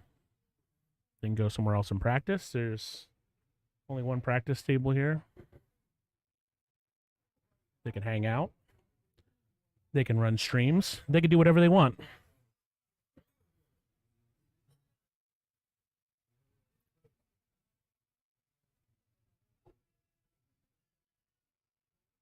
That's a great shot by Chris.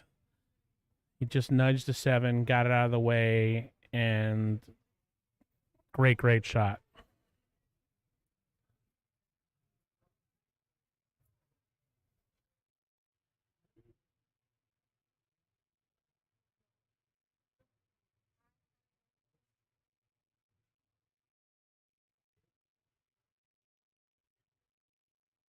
Chris is taking his time, which he doesn't always do. When I see him play, he usually shoots pretty fast, but he's taking his time. He's not in bad position here. He's just got to think about this. Just hit it. Concentrate on making the ball. He's going to naturally come around the 9. Don't hit it too hard. Which he's done. Good shot.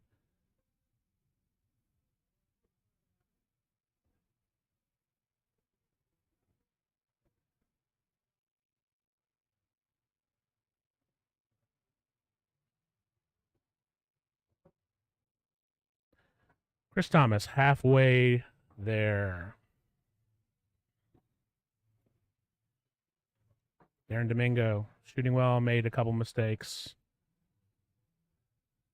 But a lot of pool left to be played. Take a quick break. I'll be right back.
Folks, we'll be back in just 1 second here at the 21st Annual Dock Hill Memorial Classic. We have Chris Thomas is up 3-1 against Darren Domingo. We'll be back in a moment.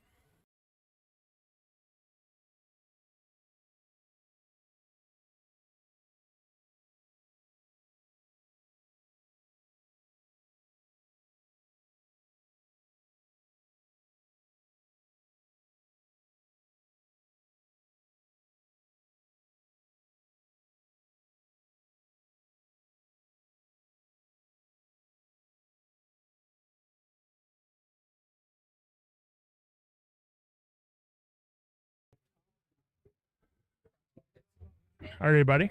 Welcome back.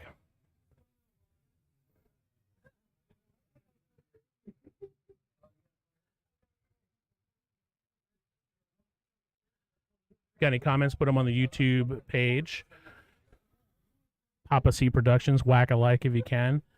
Chris got lucky here. I don't know if he was trying to play safe or what he was doing. I didn't quite look at the beginning of the shot, but he's going to snooker him. Again, when I'm playing my match, I'll have Rebecca Hendricks in the booth working the stream. She might have some commentators in, but most likely not. Most likely she'll be sitting here. She's focused on the tournament. She's helping Jack out. Jack's got a lot of stuff he's got going on. Big thanks to him, of course.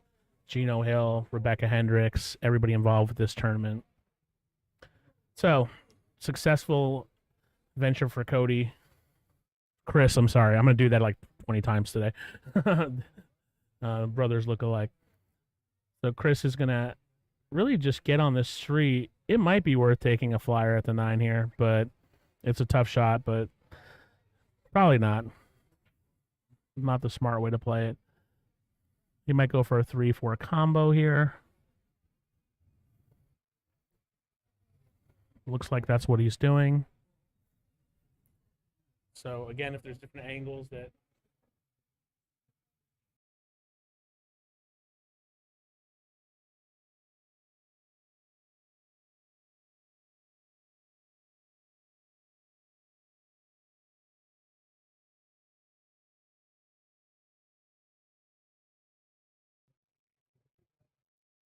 So, in any combo, that's the danger. What happens to the next object ball? He just barely didn't get there. I think if he took out a bridge, he could probably cut this tree in. There's a huge ball to kick in. He might try kicking it in. He's looking for a bridge. Kick's a viable shot, but he can cut it in with a bridge.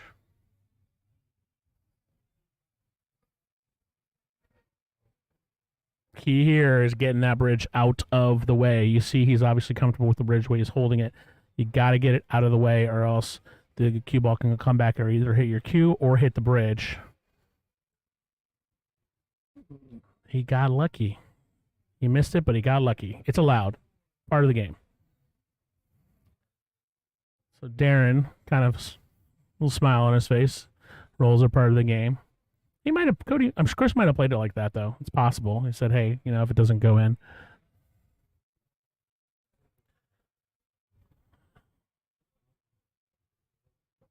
Mike Didier playing Mike Hutfield, or Matt Hutfield. Reese Romney, Mark Hutfield. Reese Romney playing Jeremy Dieterding, and Bob Cauley over there playing Adrian Vasquez. We'll get you some score updates on that momentarily.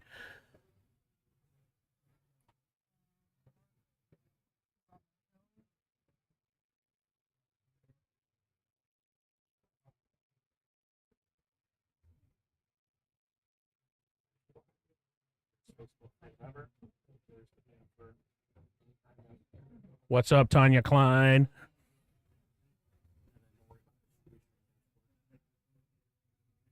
Tanya Klein in the house on the stream. Congratulations on your second place finish in the Western Women's. Tough miss for Chris here. So Darren Domingo's got a chance here. He's got to get out here. Can't get down 5-2. Or sorry, 4-1. It's going to come close to his work. We'll see what happens. There's a paper bracket up here with times at the Rum Runner. Come down and check it out. They've got a great drink selection, great bartenders. Maybe you'll get lucky in all kinds of ways. Darren, not a gimme, but a shot he definitely can make here.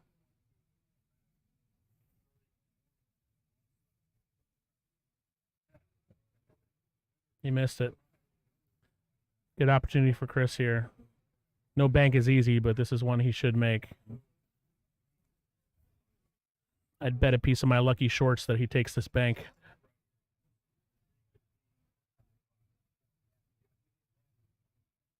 Jeff Gray's trolling me, saying that I promised to be drunk for this tournament. Oh, I didn't promise to be drunk. I said I most likely would be drunk. Still could happen. You never know. Let's see how the first match goes. Darren can cut this in, which is what I think he's going to do. I think Chris kind of rushed that shot a little bit, but Everybody shoots banks differently.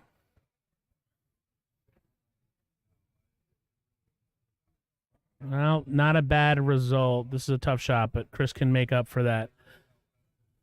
A couple misses here by draining this in.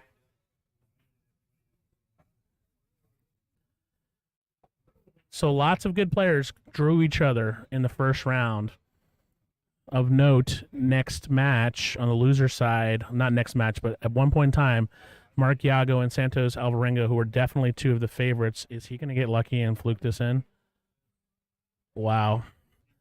Hey, it counts. Santos Alvarenga and Mark Yago both lost their first matches because they drew Shane Miller and Greg Ramser, respectively, and now one of them is going to go home 2-out.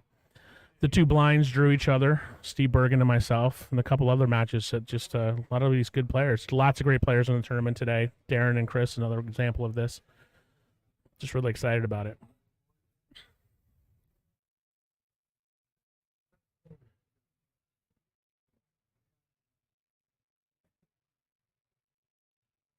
I personally like drawing a good player in my first match because I come out the gate strong.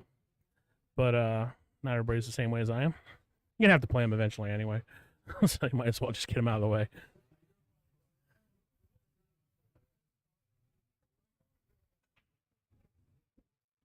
So Chris lowered, he lightened up his break a little bit because his cue ball was getting all over the place, and he didn't make a ball a couple times, but this one he did.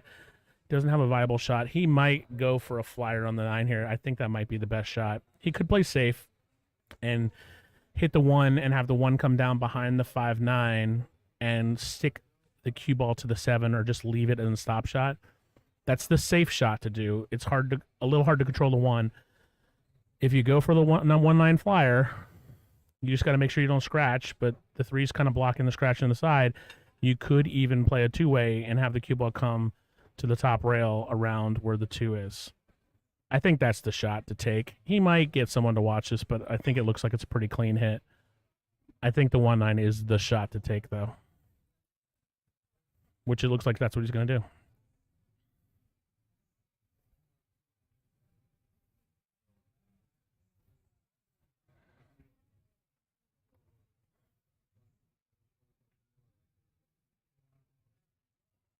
Not a bad result. Probably going to get safed here.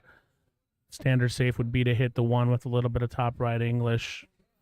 Freeze it to the 5 ball. You could hit the 1 more full, leave the cue ball down table. That's a tough shot, though. Wow, Darren's playing really offensive today, which is awesome. You drain that. He's got a shot on the 2. Not a great one, but he can make it. He's shooting. He's slinging.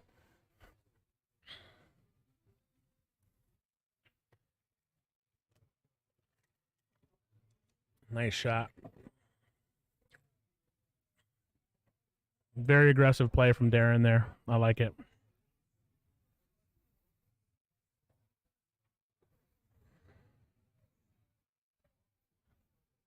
You know, less chance you give your opponent to shoot, the better. Tough break for him there. He hit that good, just hit a little hard. This new champion felt is running a little slick, a little fast. It's nothing crazy, but it is a little faster than these players are used to.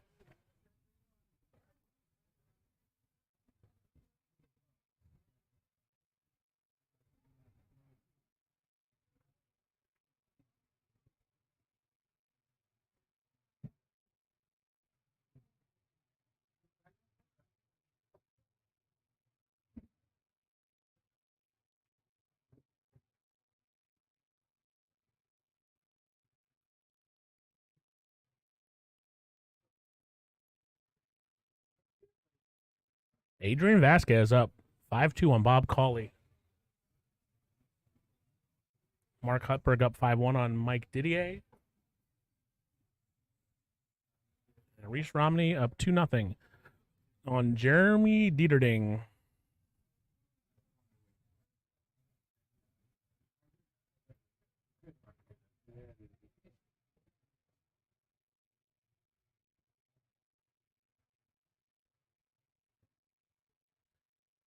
Jump cue is out here. Chris Thomas going for no jump is easy. He just needs to make sure not to knock the 8 off the table. He's elevated the right way.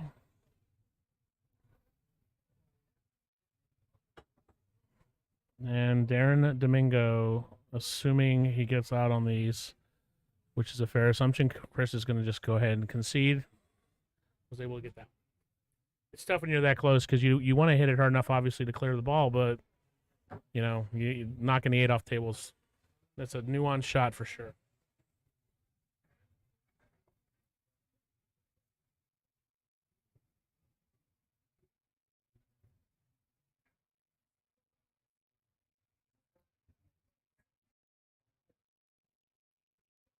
Chris is still up 4-2. Just gotta realize. Play smart. Darren's shooting offensively for sure. First 2 games, Darren looked like he was unstoppable. Then he made a couple of missteps. Last rack, he made an unfortunate misstep, but he got lucky that Chris let him out of it. Rum runner's about half full here. We got some more players coming in. Good back rail going on here. Players coming to watch the game. Looks like Mark Hutberg did beat Mike Didier 6-1.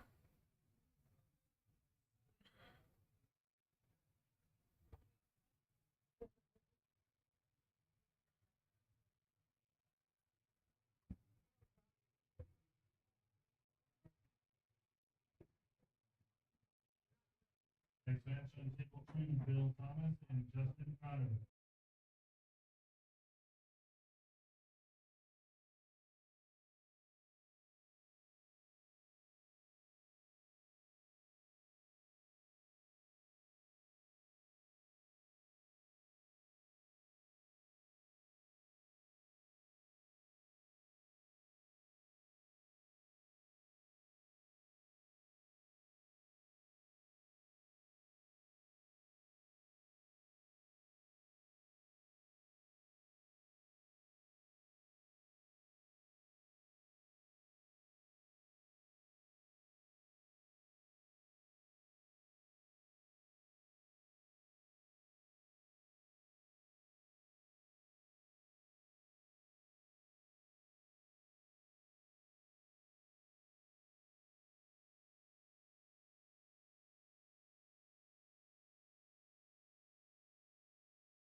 Stepping back into the booth here. Obviously, tough rack so far. I think he might try to go for this and go for. No, he's playing safe. Smart shot.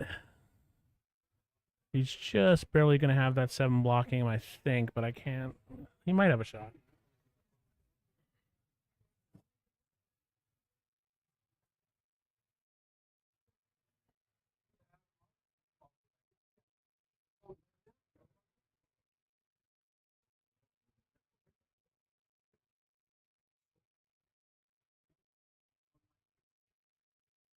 Next match on table 3, Kyle King and Rick Man.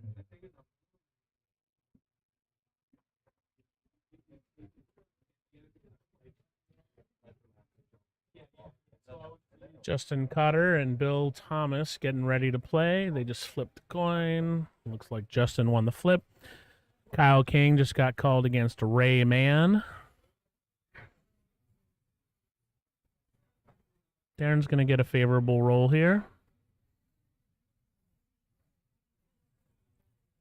2-rail kick available. Probably how I would hit this. Come around the 8. You could elect. I mean, that 4 ball's in such a tough position right now. You just got to make contact with the 3. I don't think you have to worry too much about really trying to get safe on it. He's going to go for a 1-rail kick, it looks like. Nope, he went for the 2-rail kick and almost made it. Great shot. Favorable leave. Darren can see this, but just barely.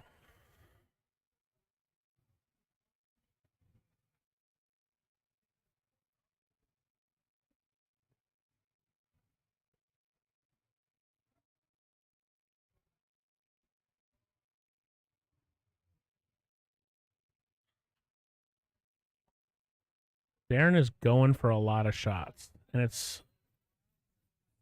he's been making them. He got a favorable leave here. Chris cannot make this in this corner pocket. Darren's playing a very aggressive pool, which can work when you're making all your shots for sure. Chris playing a good save here. He's going to tuck up right behind that 8. Great shot.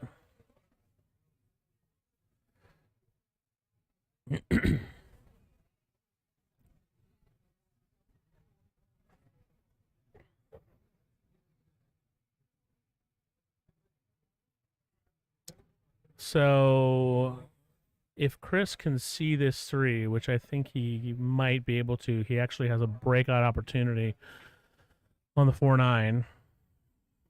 He still could elect to play safe and have the 3 come around table and play it behind the 4-9. No, he broke it out. Now he's got to decide what to do. 4-9 combo is probably the right shot. He could play safe, tuck the 4 behind the 9.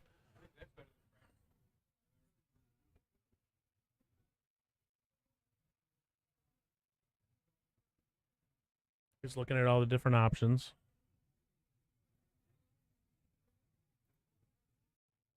There's a 2-way shot available here. Not a great one. If you hit the 4 into the 9 and have the 9 go into the side pocket, which is a low percentage shot, the 4 will come down to the bottom of the table and could go behind the 5 if you play the cue ball on the top end of the rail. It would be a good 2-way opportunity there.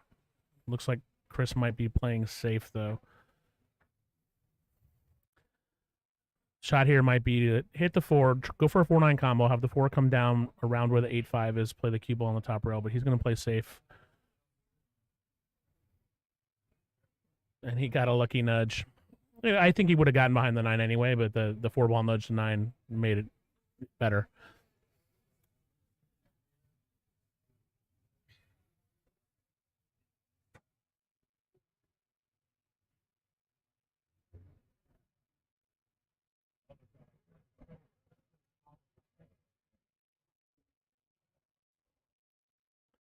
So good hit by Darren, but he's going to leave Chris in.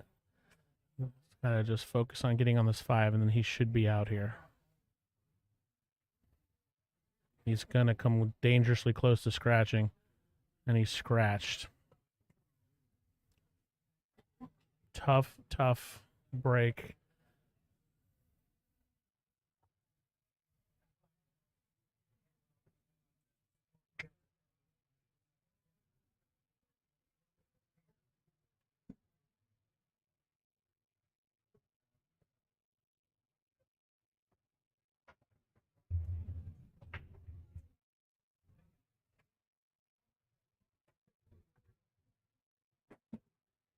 Be joined in the booth here by Travis Adams. Travis, I'm going to adjust the mic around to where you are. Speak in a normal voice about 3 to 6 inches from the mic. Give me a quick mic check. Hello, hello, hello. Sound great. So you won your first match, a tough one against Jerry Duke. Congratulations. Yep, got very, very lucky. Very lucky. How you feeling? Felt good at the end there. I was Right. down 2-5. Woke up a little bit. Feel good about how I played, though. So in this match, Darren came out of the gate super strong, shooting fast, making everything.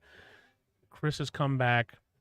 It's played smart, playing safe. Got a couple of favorable shots, but Darren's been kicking well. Darren's been playing very aggressively. Awesome. Chris had an opportunity with ball in hand. Unfortunately, he scratched. Net ball in hand, but straight in, he scratched. So now Darren... Oh, shit. Yikes. Oh, jeez. These are 2 really, really good players. Some rum runner staples for a long time. Yeah, Chris was definitely mentioned among the favorites, and as well he should be. Yes. Darren usually works this event, decided he wanted to play.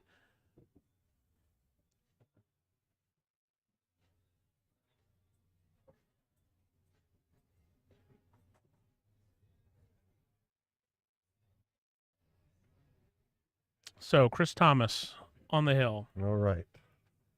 When's your next match? 5. Play again at 5. Do you know who you're playing yet? George. George Arbia Jr.? Yes.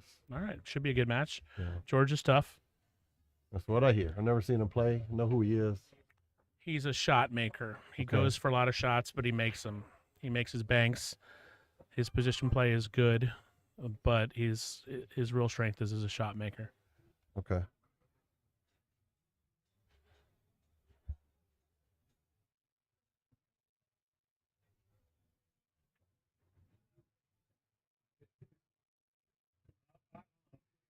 All right, 5-2. Chris breaking.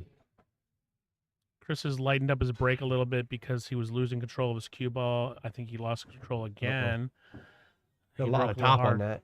Yeah. A lot These of top. tables break a lot differently with this felt. I noticed it when I was practicing, and I've noticed it from some players. So you really have to be careful. That's the one notable difference I've seen on Okay. this felt is how they break. And I've heard that this table 1, is running a little slick too. We played on it quite a bit yesterday. The cue ball seemed to just go and go and go. It did not seem exceptionally fast, but the cue ball would roll forever. What time's your match? 3:15 against Steve Bergan. You gonna get out here and hit some ball somewhere? Probably not. Okay. I'll get out of the booth around 2:30. Rebecca's going to come run things, Awesome. and I'll stretch out a little. Is there there's a warm up table or? Yeah, there is a table over there that doesn't have the same felt even. I mean, my normal routine, and I don't see any reason to go above, is I ask my opponent, "Hey, can I hit a rack?" Which of course they're going to let me do, Yeah. and I just, get used to the lighting and get the stroke down and hit Definitely a couple seems to be strokes. the norm. Yeah, See a lot of the tables doing that. that's my my general pre-match routine. Been playing pool long enough. I don't have to worry about Nice. feeling too warm. But It's like Reese is doing work over there. yeah, deep in the tournament, if there's a practice table, I'll keep myself warm for like the finals. But for Okay. the first match, I like going in dry, for lack of a better term.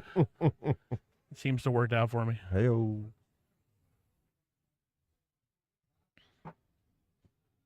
Looks like Darren played a really good safety here. He did.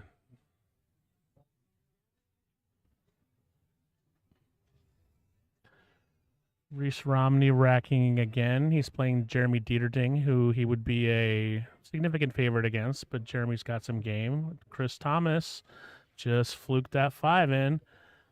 4-9's looking good over there. 4-9's looking good. All he's got to do is get on the street, and this match could be over. No matter what you do, Two balls luck is a down. factor. He hit this good. Now he just got to make sure he doesn't get himself snookered behind the 7 or the 6. He's got a pretty good angle on this 3 for that. You put and this in the side or take it up and come I off that put it side in the rail? side, Yeah. but he does have to worry a little bit about the angle. Yeah, with that 7 ball right there. I mean, I think you can float it. The 4-9 is wired enough. You don't have to be perfect on it, but he's got a better angle on it. He might elect to take it in the corner. Looks like he's going. Oh, looks like he's going down. Oh, Yeah, sorry. he's just floating it, and that's pretty good. I mean, it's not ideal, but he's jacked up a little. But he could see enough of the cue ball where I don't think he's going to have to jack up a ton. That was kind of the worst case scenario on that shot, Yeah. but let's see what happens. Oh, Well, he didn't make it, but he got a favorable roll. There's a funky carom available here, but I don't think Darren's going to shoot it. More than likely, he's going to just kick the 4 up table and try to leave the cue behind. He did try Oh, to he shoot did. the funky carom. bank the 4 on the side. I think he was going for the 9. Yeah. I think That- he was definitely going for the 9. He had it moving. There was a pretty good safe opportunity to stick him behind the 9, but Darren's an aggressive shooter. I was shooting over the 9. I mean, if he makes this, Mm. he's home free, and he might make it in the now. Chris can see the 6. He's got a bit of an angle. He probably can't hold it for the 7, so he's got to stroke it and probably come around 1, 2, 3 rails. You don't think he can float out? I don't think so. I think he'll get behind the 8 if he tries to hold it. No, I mean bounce out to the center. Oh, yeah, he could do that. But then he's going to end up most likely because he's got to put top on it because he's on the Yeah, rail. there he goes. Yeah, 2. There's 3. he followed my advice. I know. He's listening. Great job. Great call. Great call. All right.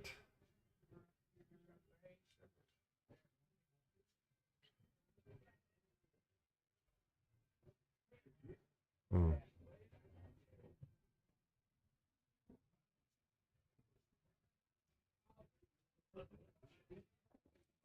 Had this fan off, but I'm turning it back on. I got a little toasty in here.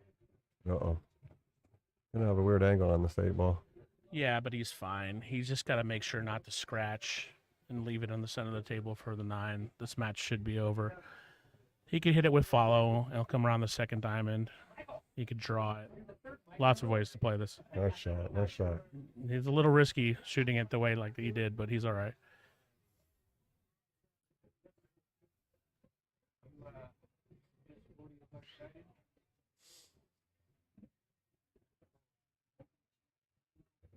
Waiting for a shot to finish on the table next to him.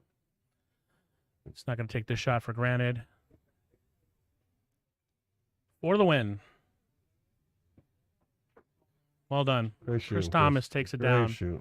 Good match. We'll get our next match up in a second. We'll be right back here at Papa C Productions. Do you know who that is? Who's who? Who's the next matches? Ooh. Jerome Matute versus John Henning. Don Henning. I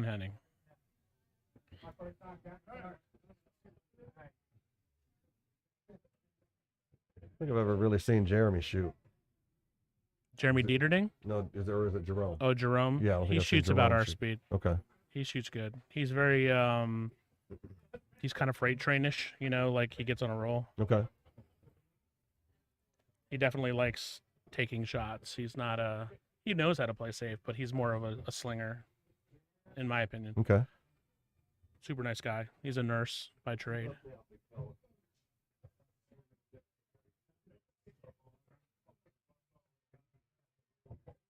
Jerome was a 555. All right. Don Henning, I am not familiar with this player.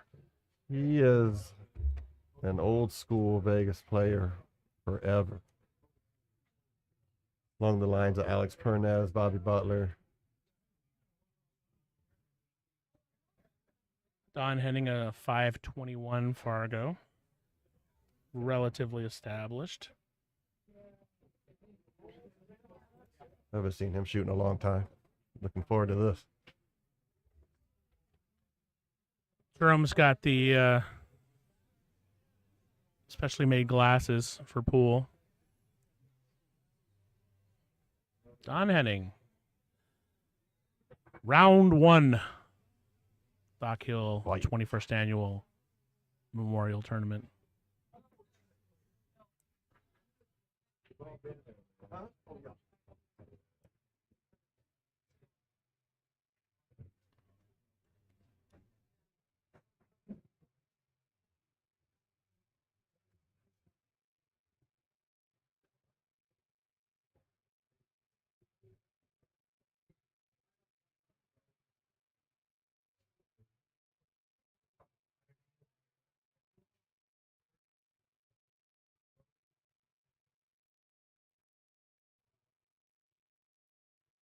I'm going to have Rebecca come cover the booth for a second. You'll be doing most of the talking. I'm going to get a... That's scary.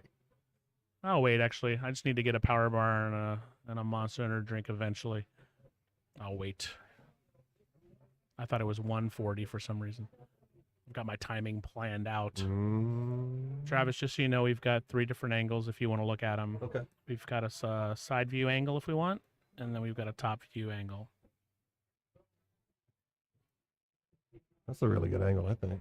Yeah, the Showing top, right now. the top view. This is a good angle here, yeah. But sometimes you need to just see a different way. Ooh. Scratch. Not a good start for Jerome. So let's see what Don Henning does.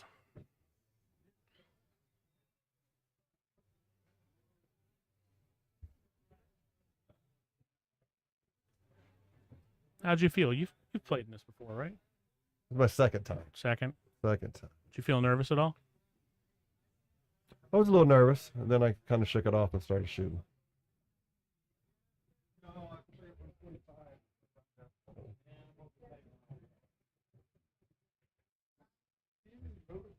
Reese Romney up in his match still against Jeremy Dieterding. 4-0 in that match. Bill Thomas, Justin Cutter, 1-1. And Rayman is up 1-0 on Kyle King. I think Don missed the 3 ball there. So Jeremy's back up. Jerome's back up. So Tim Kovacs, who I trust, I said, Don has played in this event as long as I can remember. Super nice veteran. I believe he has placed as high as 3rd, if I remember correctly. Nice. Former Dock Hill champion Tim Kovacs giving us the answers we need. I think these guys are still warming up over here. Jerome rattled the 3. Like I said, Jerome's kind of a freight train player. Once he gets going, he can get going. He plays a lot of big table. Okay.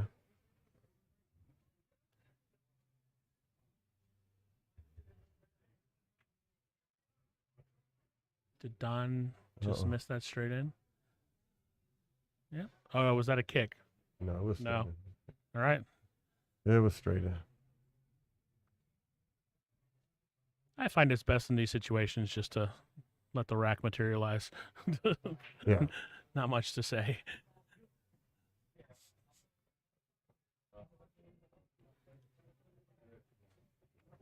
Can't tell if that's a good safety or not there. He could probably see enough of it to make it in the corner, but not. I don't know. He's shooting it like he's going to shoot it inside. Powered that in the side. It's tough from the booth to tell the difference between the 4 and the 8 ball, as you can see. So it's tough on the camera too. Just here, 4 ball is just so close in hue or darkness. So I hear you say this is all new setup. No, The I've last had this event? set up for a while.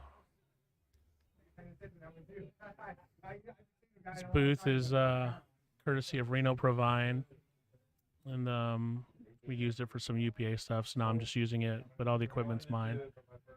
And yeah, not trying to be too fancy. You know, these are streaming cameras. They're not fancy cameras, but they get the job done. Yeah, I think it's really nice. 4 balls down. No bank is easy, but this is about as straight a bank as you have. A natural shape on the 6. Yep. If it's rolling.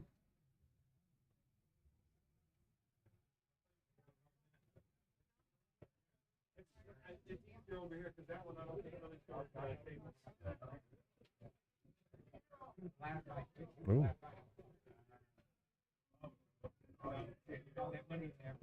Don tried the cross bank. All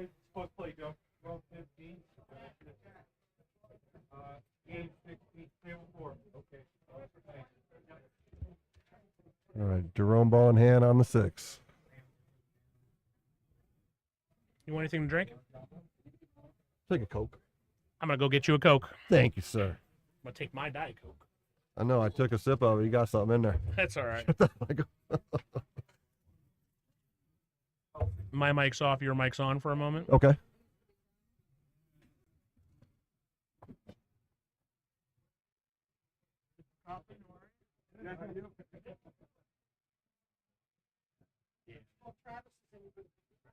All right, Jerome's lighting it up. I like that. Just bounce off that side rail over there. Hopefully right above the side pocket or below it.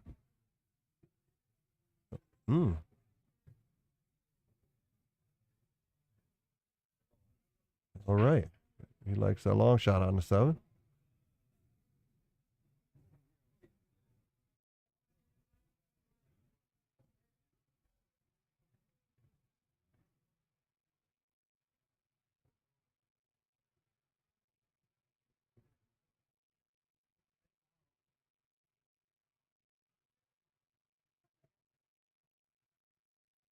Nice and smooth on that A ball. Bouncing out perfect, I believe, on the 9 up in the corner.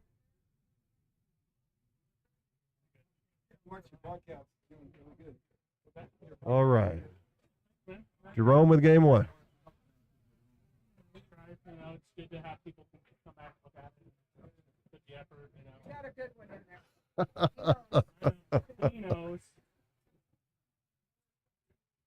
Drinks are on the way. Awesome. Thank you. Jerome got that first game. Jerome Matute.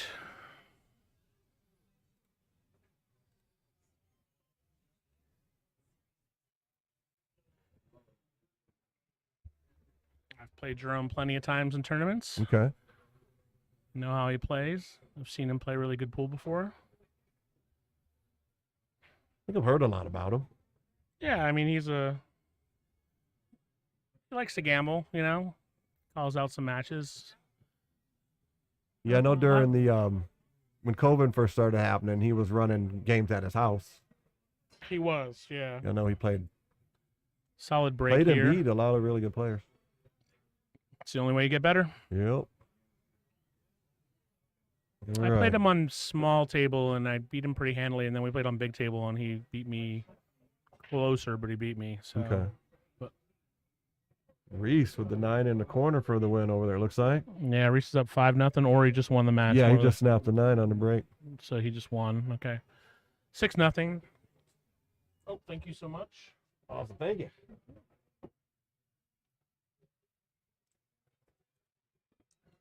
Next match on table 4, Cody Thomas. I missed that shot, but I do believe Don played a really strong safety there. Yeah, Jerome's shacked up. Yeah, I didn't think it went up in the top corner. Jerome's going to try to come one rail off the top rail. Nice hit, nice hit. Yeah, he's going to get a Gonna get him. good favorable roll, too. Maybe left him a kick also. Hey-o. Don made it, and plenty of opportunities here.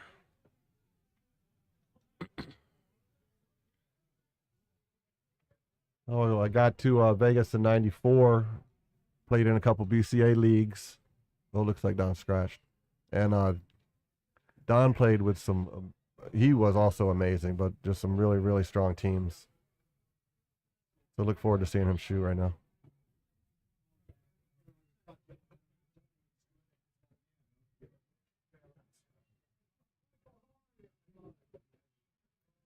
Got them both. Rayman up 2-0 on Kyle King. Cody Thomas just got called to play Joe Klimchak. Who's playing him? Joe Klimchak and Cody Thomas. Nice. Should be a good match. Yeah, those two players about evenly matched. I think it's a good match here. Kind of funky for Jerome here. He could go for a carom on the 8. Bank's not really a responsible shot. I think I'm going for a carom and trying to leave the 6 in the center table. He looks like he's going for a combo, I though. think you combo, come 2 rails.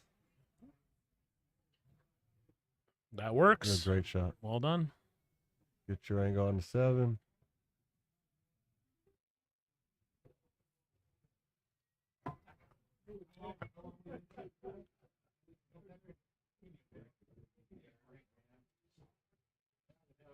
You stun this up the rail, or you come 2 or 3?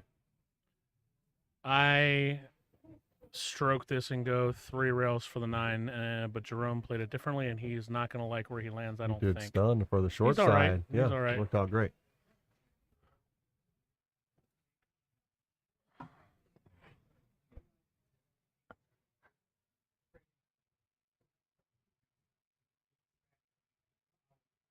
I think I would like that stun. I'd like the stun down the other Yeah. side of the 9, though. I find if you just stroke 1, 2, 3, 4 rails, you Yeah. have a wider landing zone, but you also could have played draw. It brings the side pocket into play, too, though. Yeah. Also could have played draw 3 rails. I don't know. Yeah. The way he played it was perfect. Worked out Cassidy for- Adams, I just put the bracket up for you.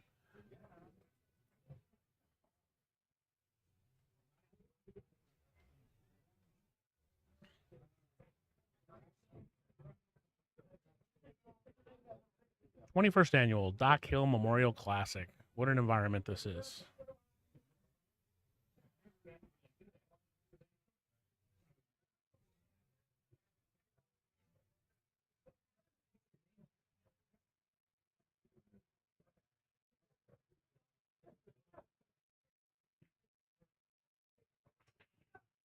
Solid break there. He got kind of lucky. The cue ball was blocked from going inside pocket. 9 ball is not good in the bottom pocket. He's got to spot that up. Not a great rack here. 2 ball is tied up. 3 balls on the rail. 3 balls on the rail. 4's Tough run behind out the here. 2.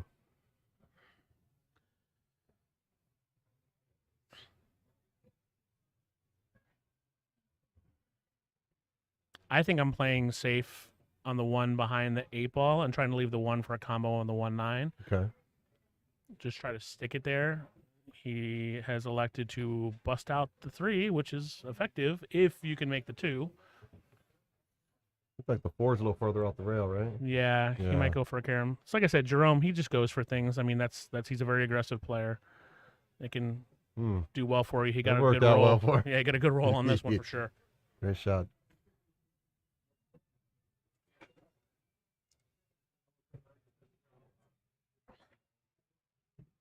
Don didn't think too Boom. hard about nailing that.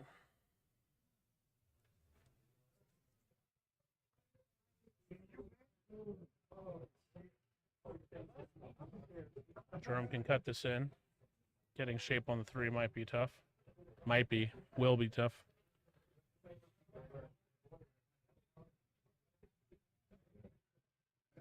Well, for the cut, it looks like. Nope. Playing safety. Yeah, I got there. Very nice. Very nice.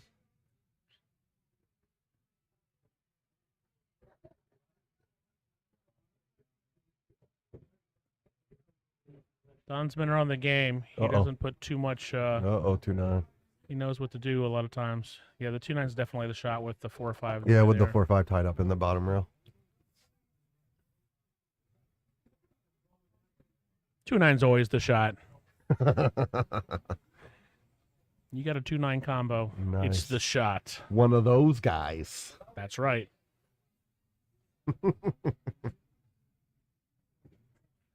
Looking forward to see you shoot later too. Hit it Another guy. hard. Don't hang it. Nope. I haven't got to see you shoot much. I mean, You're great things though. I try. Got a lot of people's respect in town. I learned a lot about myself in the last big tournament I played in, and I'm hoping to translate that into a little more controlled play here. Awesome. That's the whole point, right? Learn Yeah. from your mistakes. Yep. Get better and grow. What life's about. Sure is. Jerome is undoubtedly going to go for this in the side pocket. Which Great he's shot. made. He's got a bank. Getting on this 4 is tough. I think I might actually play safe on this 3. Just suck it down the rail, cue ball. There's not a real viable way, high percentage to get on this 4, but he might still try to. No, he's just leaving himself another safe, but didn't work. I think my OCD's kicking in. I'm having trouble focusing on this one table. It can be tough. My eyes are going everywhere. Nice breakout from Don. Hey, slow down. Straight in on the 4. A little bit of an angle. If he can get on this 5, he might be all right.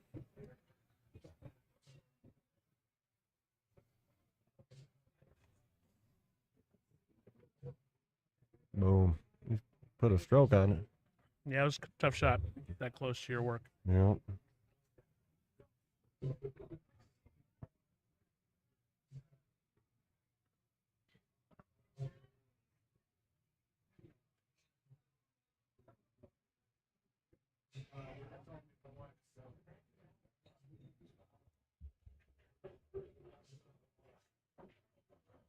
Wow, nice shot there by Jerome. A little far on the 5. So this is tough here. He's got to really stroke this, and it's tough because he's up on a rail because there's not many places, unless he concedes, to just leave himself a kick shot on the 6, which wouldn't be a horrible play. He seems to not have a problem with these cuts. He's just No, it's just getting in shape. He Yeah. could leave himself behind the 9 if he's not careful. no. Or, Guess he was planning on coming off the rail for that 6. yeah, by the way Don is shot, I'm guessing he's going to go for a cross-side bank here.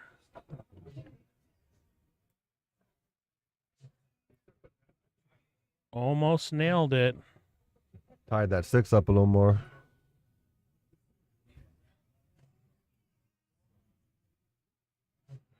Your cue ball's gonna be going away from that rail. Yeah, this is tough to get on this 6, no matter how you slice it. I'm going for the 9. No, just kidding. That 6 is frozen, so or not frozen, but so obviously if you hit the 6 full off the 1 rail, grab the bridge. Don's checking if it's frozen. Your goal is to leave it behind the 7. Sure, I'm gonna kick it long rail. No, he's No, he's grabbing the going. bridge. He's going. So the thing is, if you hit the 6 too full, you could slide it out past the 7. So Pretty nice. Pretty nice. yeah, but he's against a good player. You're gonna leave yourself. He's just gonna leave you safe again here, but Yeah. it's not easy. Jerome offering him the bridge if he wants it. Don doesn't need any Yeah, stinking need no bridge. stinking He's gonna bridge. re-kick. No rail. So Jerome has no offensive shot here. So I'm guessing he's going to stick him behind the 7. But the angle might be such that that's going to be a hard shot.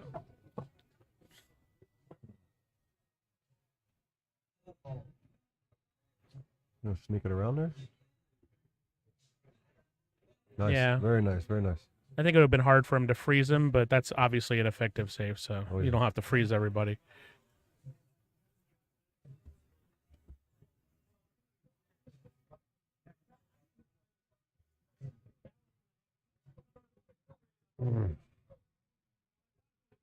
Ooh. Oh. Oh, a flyer. Oh! It's in. He has done it. Wow. 9-ball. All right. On the board, making it interesting. Coming Wow, on what a with shot. authority. What a shot.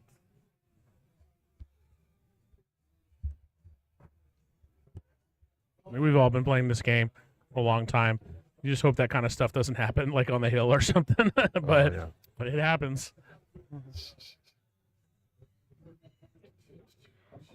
Put on over. Put on over.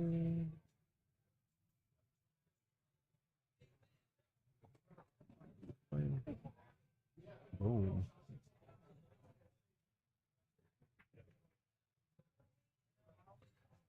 Gone with the break. It's on YouTube. Yeah. Okay, so I gave my friend the website. Yep, it's definitely on Papa C Productions. Jerome might have a 1-9 here.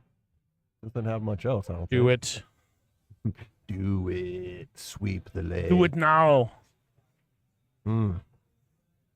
Valiant effort. The only thing I don't like about that is he could have. There was a 2-way opportunity there, To but get the he's cue all ball right. up Yeah. table, yeah.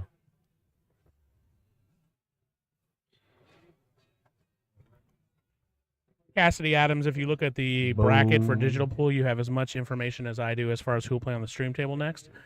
That might not be true. It might be on the paper bracket, but it could change, so I don't want to put any information out there that's not accurate.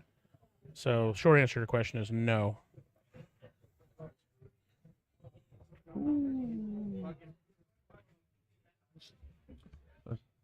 I think he was playing safe on that. Could have been. All right, see what Jerome can do here with the open table. I don't see a problem. Yeah, I mean, if he's playing the way he's supposed to, Yeah. he should be out here.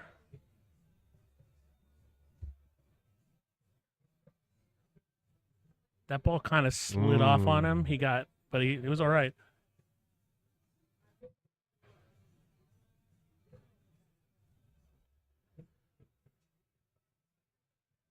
No real problems here. That 7 goes past the 9, I think. Make sure you have an angle for the 6 here.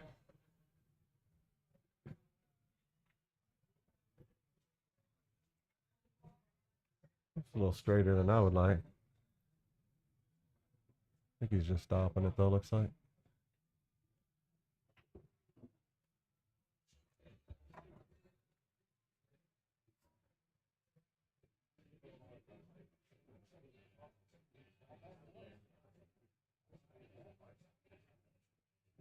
Very nice, very nice.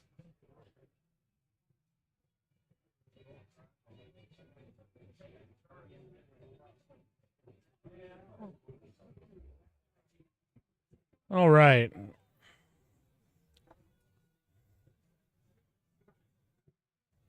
Boom. So Jerome makes a good solid run out there. Erases the memory of the last rack. We didn't do anything wrong. He just he got 9-balled. It happens. For anybody who's listening, I will remind you that I'm horrible at keeping score, although I've been pretty good today. So if you see something wrong, let me know. When I'm playing, Rebecca Hendricks will be running the actual score. So if you see something wrong, let her know. She might do some talking. She might not. I'm guessing she will not.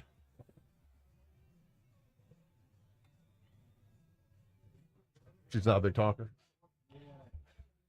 She's actually great on the mic if you prod her Okay. into like talking, but she's not going to talk if she doesn't have someone here doing that.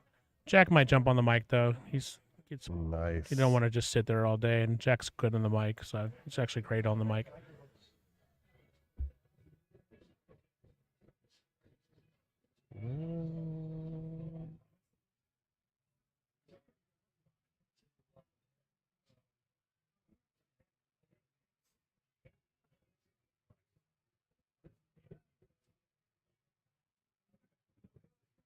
He's got a cut on the one. He can beat that. I don't think Eyeball. so. He could try to do a flyer on the 9. He actually might try a combo. Yes. Yeah, Great eye, great eye. that's a good shot. Obviously, he made it, so it's a good shot. But even before he took it, that's the right choice. Definitely. Just make sure to hit it hard. Hit the 9 at the very least, or you would have left the 2-9. But good shot.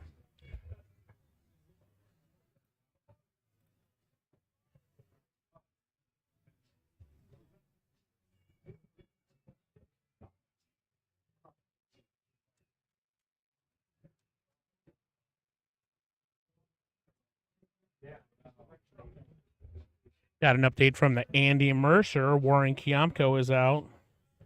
There's still 2 players over 800, then 12 700 plus. And we have 3 past Andy Mercer champions in the field. Andy Mercer is next week. Thank you, Andy Hughes, for the information that you just sent me. And the merch is going to be great. Papa C Productions will be running the stream on that. I'll be playing in it, but I feel like I'll have more time to commentate during that tournament. But we'll see how it goes. No. Jerome just Can't think like that. probably gave up this rack. 2-9 combo is not dead in the pocket, but I'm guessing Don will make this. But please join us for the Andy Mercer. It's going to be a pro level tournament. 12 700 plus players, 2 800s. Shane Van Boning, Sky Woodward. Nice shot by Ooh. Don. Put a stroke on it, Mr. Don.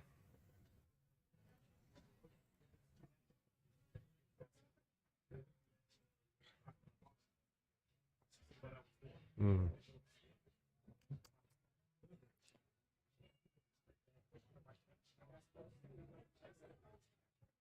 Is that a kind of not ceramic? What's the word I'm looking for his brake cue?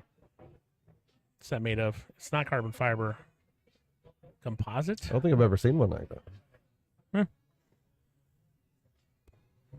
I think it's a composite. It looked pretty bouncy right there when you. It went did to look pick pretty it up. bouncy. Yeah.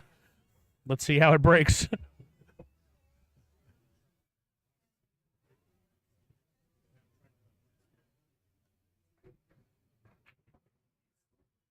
It's pretty nice.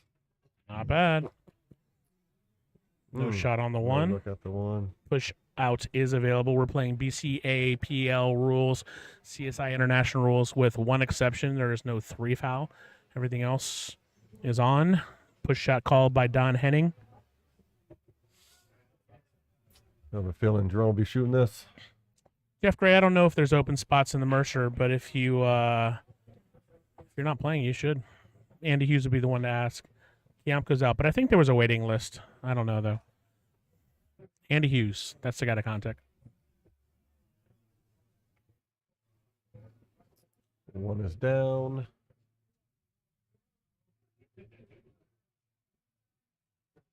The only problem here is going to Get it back on the 7, then to the 9 again. The 8's out of the way.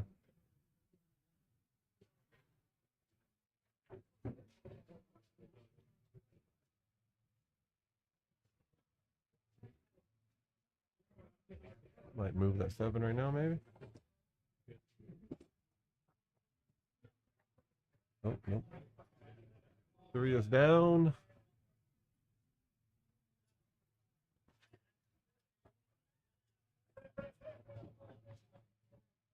Gotta get another boom mic. Just been experimenting, and it seems like the boom mic is the best way to go.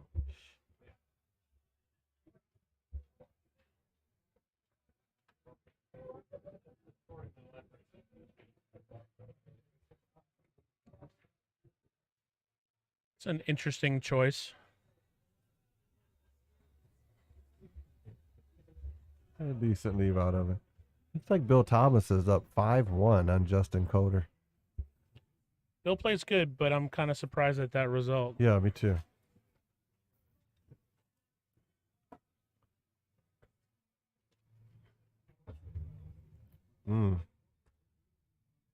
Ooh. Kyle King is down 5-1 to Ray Mann. Wow. That's surprising. Cody Thomas is up 2-1 on Joe Klimchak.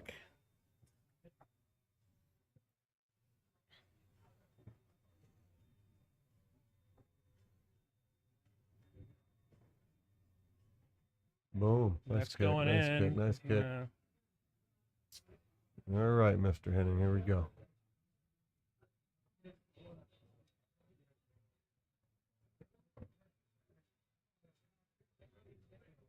Wow. A lot of elbow in that shot. Sure was. Bankarooski coming up.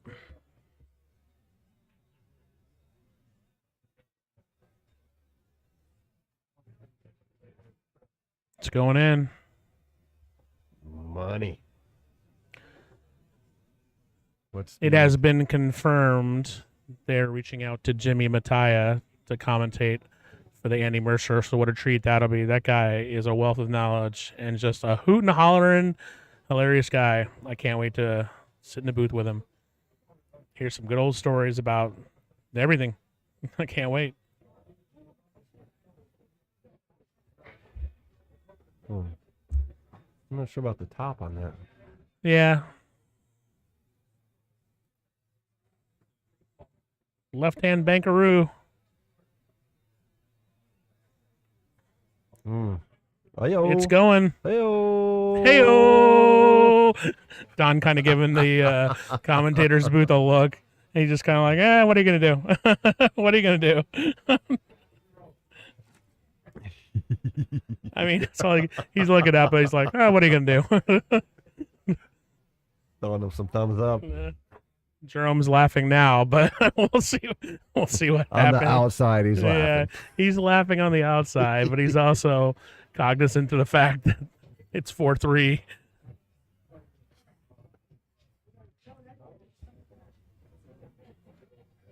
He said something, I didn't catch it.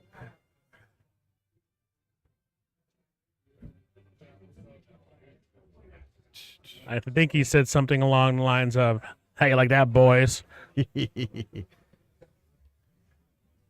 I heard something fall, right? 1, 2. Yep. Like the 6 ball's down.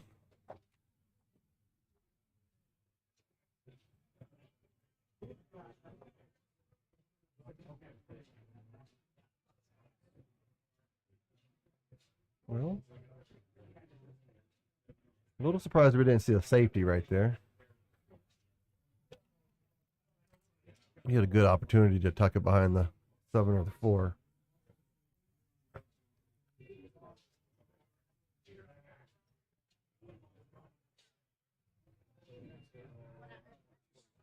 All right. See what he thinks of this 3-ball combo here.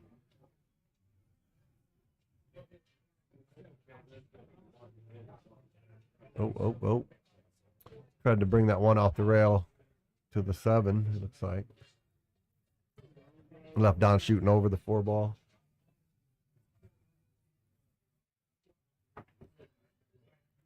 Well, that was a good hit. Got him.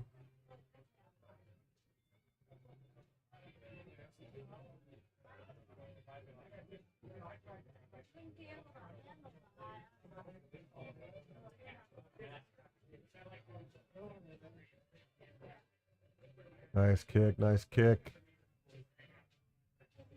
Coming straight in at the 7.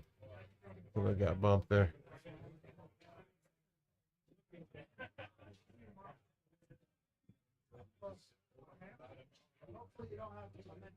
So Don's gonna kick at this one. Wow.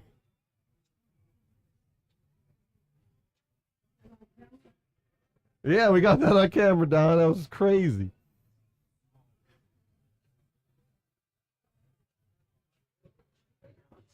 Oh, great shot there, Jerome.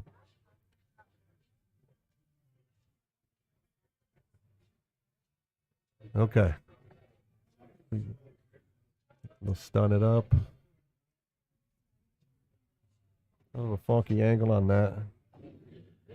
Brackets are running You just a bring it little bit around behind. Say again? So brackets are running just a little behind. So I'll probably be playing around 5 o'clock. Okay.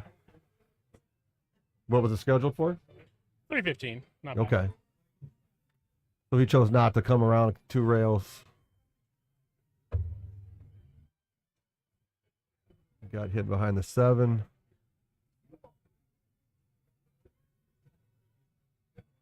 Surprised he's not jumping at this. That's what I was thinking.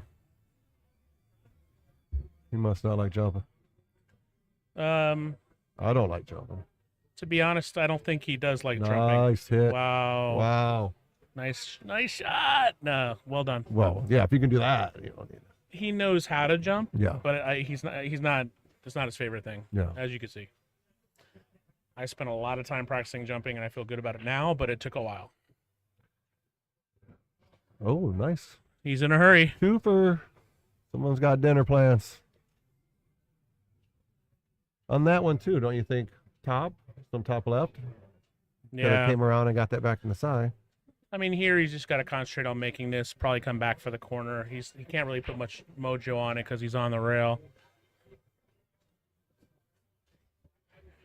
But I don't know. Oh. So Tried if the old he's bank if he and was hide move. trying to do a two-way there, he hit it too hard. Yeah. I don't like that shot. Neither does he. And he's got to be careful here. This is a 2-ball run out for Don. This might be trouble. Robin Verner in the boot to give me some money. Woohoo! There's a live one right here. There's a live buy. Awesome. How are you? I'm Travis. Hi, Travis. Nice to meet you. Very nice to meet you. Thank you. Good Oh. luck. Don missed the 7. I bought Robin in the Calcutta. Awesome. I think she was a good buy.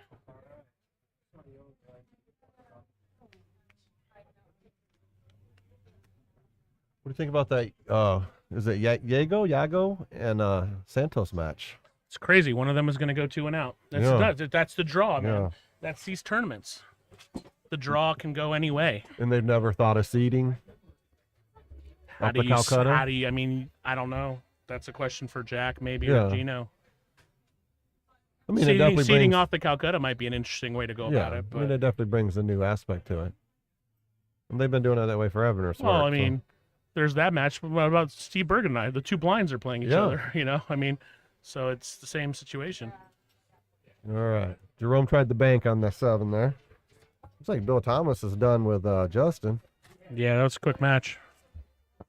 Yeah, I'm really surprised too. Uh-oh. I think Don stood up on that. Yeah. This is not. Jerome's got to think about this. You go bottom rail here? Actually, it's the top rail. Well, This middle ball it? no, yeah, he's just gonna play some follow. I thought it was a different angle for a second. He's just gonna play it, make sure not to clip the 9, obviously, and then just play the 9 ball in the top left-hand corner pocket. He did Ooh, clip the 9. like it. Interesting way to play it. It's going to work out for Worked him. out perfect. Great shot.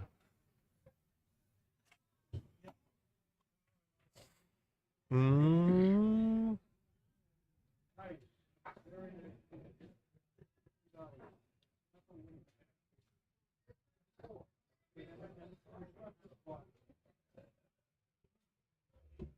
So Jerome's on the hill.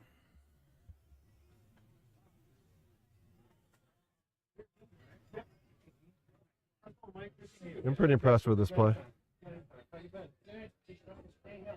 Yeah, he's a good shooter. Yeah. He goes for a lot of stuff, and he's not afraid to take shots. Yeah. Yeah, I know. Yeah. Sad for everybody. He's still with us in spirit, though. Oh, yeah. He's all over the place.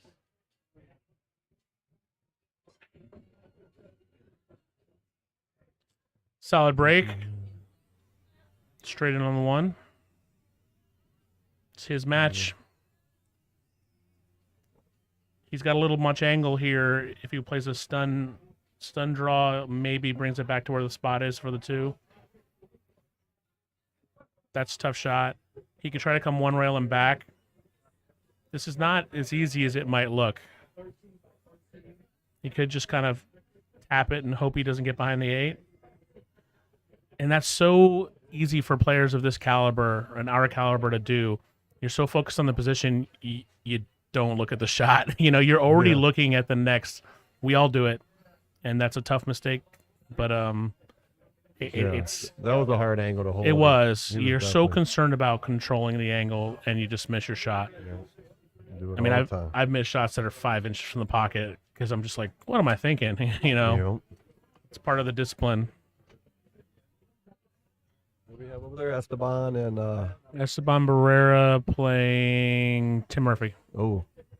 sending that 1 down there by the 9. Gotta be careful.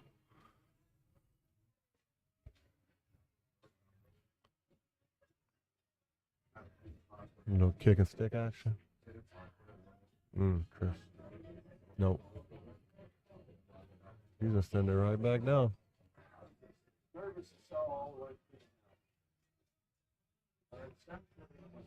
All right. Ooh, he missed it too.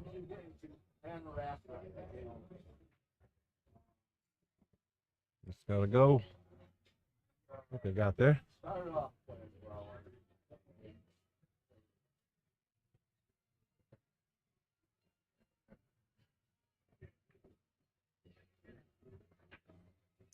Yeah, I don't like that at all. decision, but let's see what he does here. I think he could have followed that and played it in the same pocket. He's got a good stroke. He should utilize it. But I never miss a position from the commentator's booth. I never miss a shot. So Yeah. He's done a couple funky things, but he's still making balls. He is getting out. yeah, he's recovered. He said that. That's a nice shot. Yeah. So really here, he's just got to focus on making this little stun follow. He Nice. has made it, so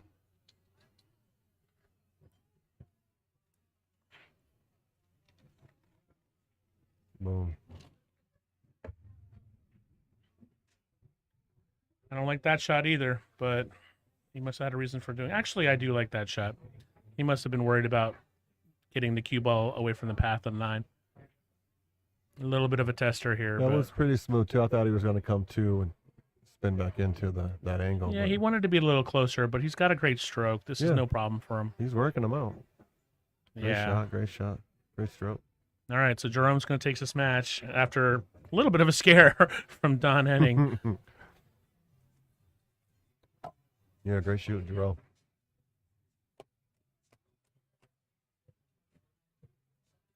We'll find out the next match in just 1 second. It'll be called here in a moment, I'm sure. We'll run the rest.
Everybody, welcome back. Travis Adams here on the mic with me.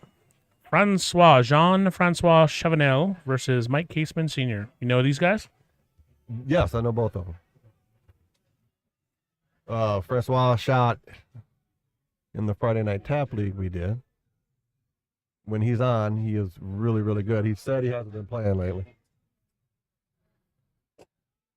Mike Caseman's been around for a while. Mike Caseman Jr. plays, too, pretty well from what I understand. I believe he won the Doc Hill one, yeah. Well, there you go. That's pretty well. Pretty decent. Winning the Doc Hill elevates you into the pretty decent category for sure.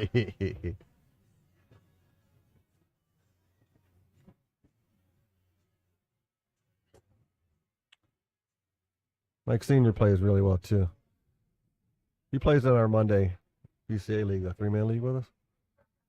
And he was a top shooter, I believe, last season. No, the season before.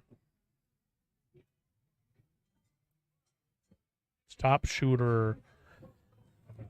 Don't mind me. I'm just buying a boom mic. Nice. Some Amazon shopping. Yeah. Speaking of that, if you feel like donating to the stream, be my guest, and it is much appreciated. Because I'm always buying stuff. Try to make the stream better. Currently, I'm buying a boom mic. Because we only have one. I bought it for... Sometimes people had a hard time, kind of getting down on these lower mics, so I bought that. And now I want one for me, too. Francois rattled the 5 there. If you're looking at my history on Amazon here, just know that my sister and mom share this account. Whatever. Whatever. That's what everybody says. Yeah. A nice shot. Get back on the 6 there. Man, we order a lot of stuff from Amazon. We do as well. I think it's just so convenient.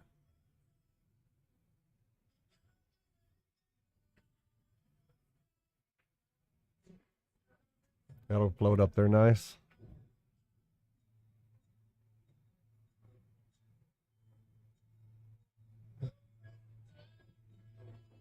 All right. Mike Caseman with game 1.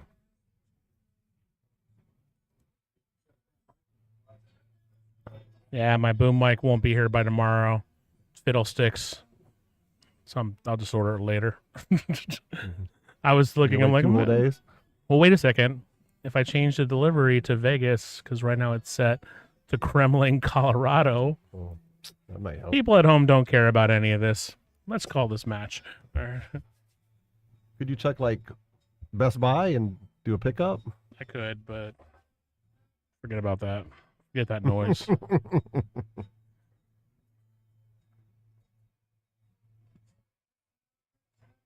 What's tomorrow? March 12th? Boom. See what I did there? Mike Caseman taking the first one. Have it delivered here? That's true. You know what? I might. Like, who? Drop ship that bad boy right here. Nice break. 3 down. Great look at the 2.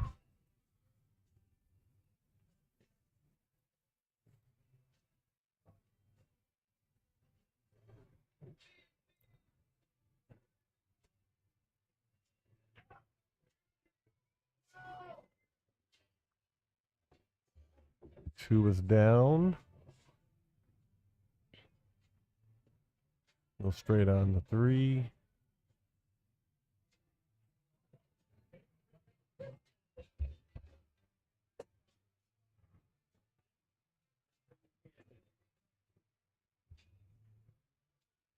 Oh, Snookered. rattled that.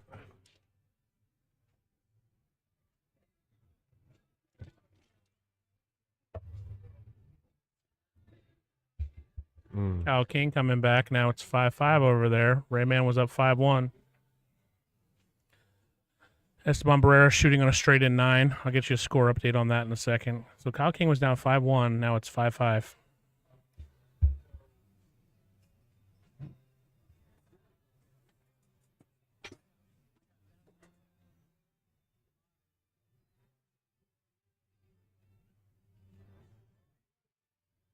Boom.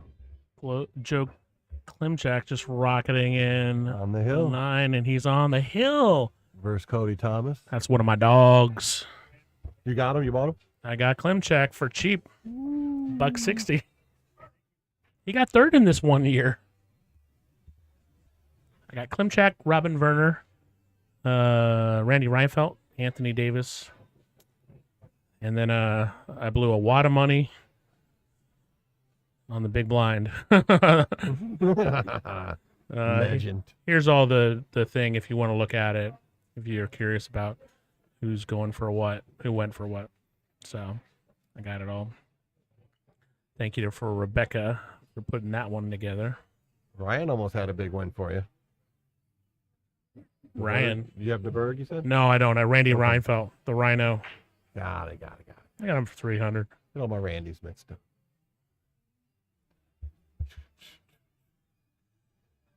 A shot. Get out there.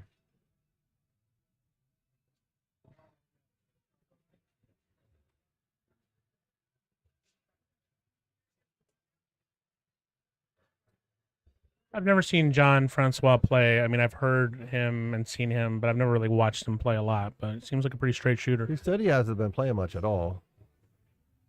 Great shot there. Get off that rail. Yeah, He's he's all right. a little tough here because he's going to be right on the rail, but he's just got to either hit it really hard or not hard at all. Not in between, because then he could scratch. He's at that perfect angle to scratch here if he's not careful.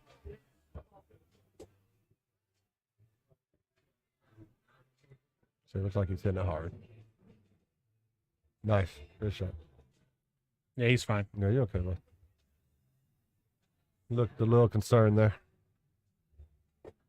And it's like, sometimes you just can't go in between. You got to hit it real hard and have it slide off fast, or you have to hit it lightly and have it not go far enough to scratch. Yep. Saw a lot of scratches in Ryan DeBerg versus Ed Smith. They both scratched a lot. And then I know Ryan, who's definitely kicking himself for that one, but hopefully he regroups and come back in the one-loss side. Yeah, I don't think he'd let stuff like that bother him much. Should be fine. Nope, too far over there. I mean, I've every pool player's got his own mental preparation. I'm just super happy to be excited. I'm happy for this tournament, you know, and if I play well and win, that's great. If I don't, I don't. But it's just a cool event for me. Yeah. You know, I'm pretty, like I said, I don't think I'll be able to play in this next year for a variety of reasons. So I'm just enjoying it. And hopefully I play well, you know, that's all you can do. Yeah, hope you do too. Like I said, I learned a lot from my last big tournament and I've learned a lot from my last few tournaments. What tournament was that? The Moby Dick. Okay. The Moby Dick. I just, you know, you gotta reel in your emotions sometimes. Yeah. That's all. And you gotta think. Play smart. That's all you could do. But this game, a lot of luck. I mean, we saw fucking Jerome Matute, you know. That could have gone a different way real quick. Definitely.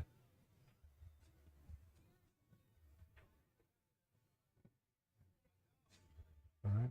Mike's lining up the one.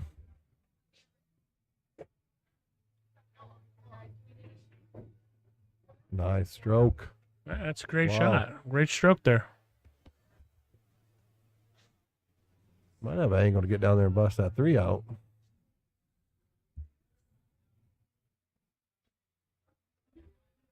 Yeah, that's obviously, you know, what to do.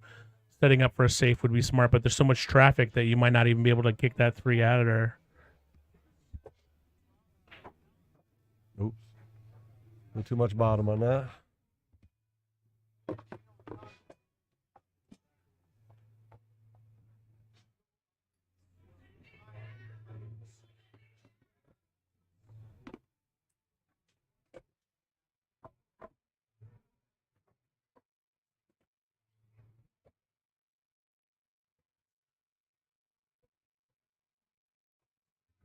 Oh, nice hit. That was a great hit, yes. I Thank mean, like you. I said, kicking it out of there, you might try to go up table for the 7, but that was a really effective shot there. Oh, yeah. Hit it hard and go for the 9. I mean, that might not be an unbelievably bad shot. But thread the needle here, but he could see it. He might be going for a bank or a safe. Yeah. He's got that 7 down there. That's Yeah, it looks like he went for a safe. He's not going to get there. 9-ball might get him. 9-ball's going to help him. Big thank you, of course, to Gino Hill, owner of the Rum Runner, running this tournament for so long. Big thanks to Jack Murray, running this tournament. Rebecca Hendricks for assisting with that. Table 3, George Meyer versus Paul Gauthier. So let me see who won that match between Kyle King and Ray Mann. I know Ray was up big, right? Ray was up 5-1 and lost 6-5. Boom. Esteban Barrera up 3-0 against Tim Murphy. Give him a shot over Joe there. Klimchak up 5-2 versus Cody Thomas, who was up 2-0. So a couple of real comebacks there. Not over yet, obviously. Joe Klimchak, if he wins, plays Kyle King.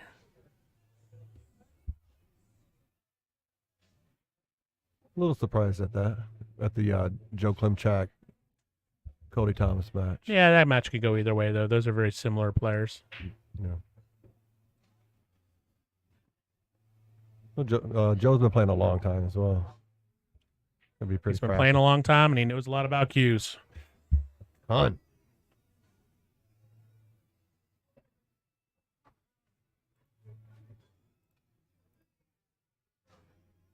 I think Mike's gonna try to lock him up here or something.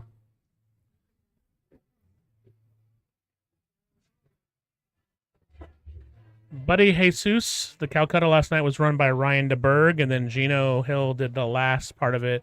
So he was the actual auctioneer. Ryan was, but then Jack Murray and Rebecca Hendricks held all the controlled or organized all the monies involved. $34,000 in the Oh, Calcutta. nice set, nice set.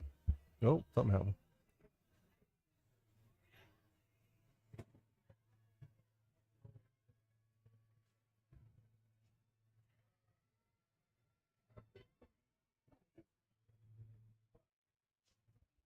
What's the conversation here, Travis? Francois is calling a foul on himself, and Mike didn't see it, so he doesn't want it. I think. Oh, he There you go. Francois just said, "Here you problem go." solved.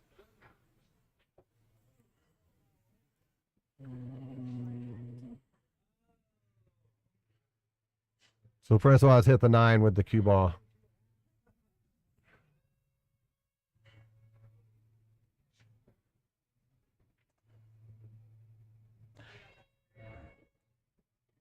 Definitely the integrity of pool. If you foul, you call yourself, and obviously that's what happened there. And Mike just didn't see it, but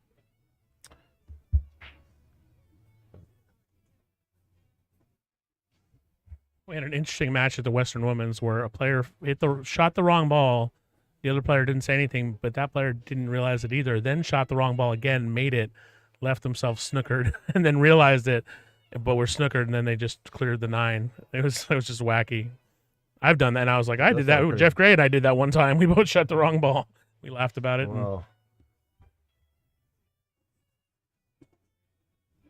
I know I've shot the wrong ball to get shape on the ball I was supposed to be shooting. I shoot the wrong ball on 8-ball at least once a week. It's just part of my normal routine.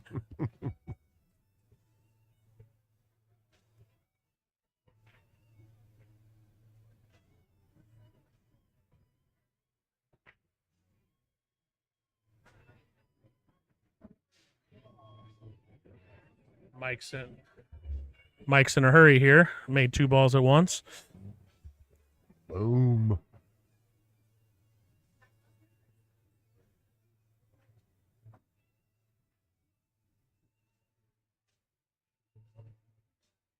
He's going forward with this shot.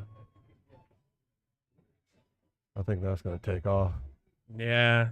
He's all right. Actually slowed down towards the end. Yep. He's okay.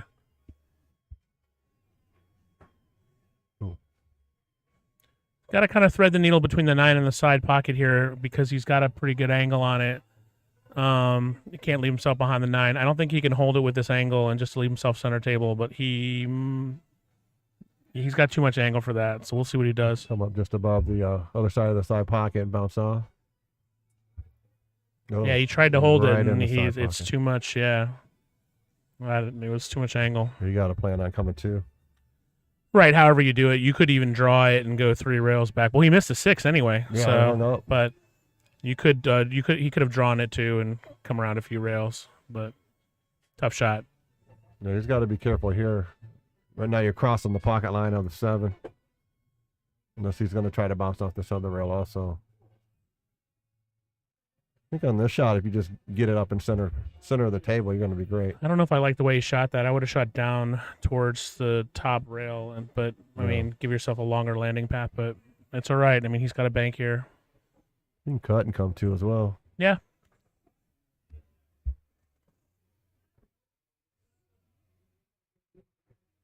It's a good speed.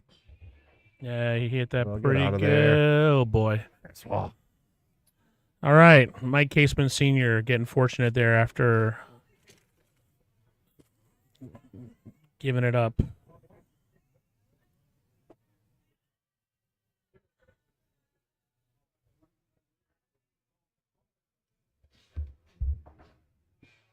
Looks like Cody got a game over there, 3-5. Against All Joe right. Chat.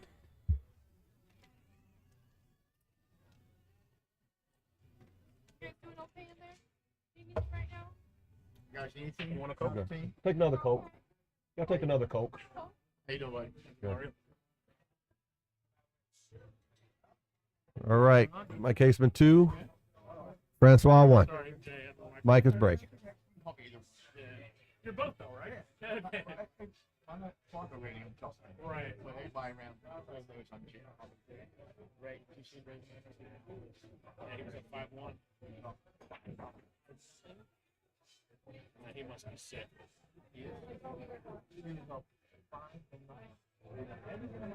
It's like Mike broke dry.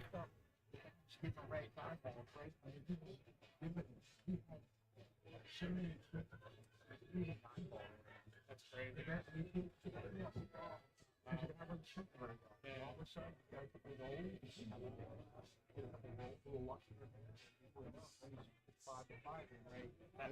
Nice shot, Francois. Gonna have a look at the 2 as well. I've had it happen. I just got an update. Actually, Rayman was up 5-0, and unfortunately, Kyle King came back and won. So anything can happen at the Doc Hill tournament. You know, gotta keep fighting.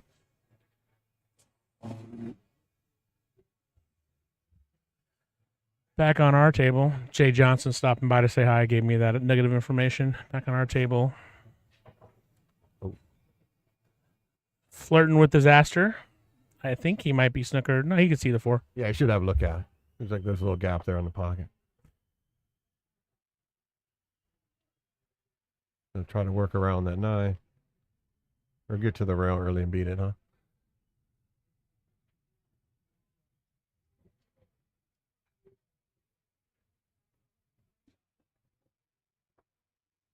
Going low.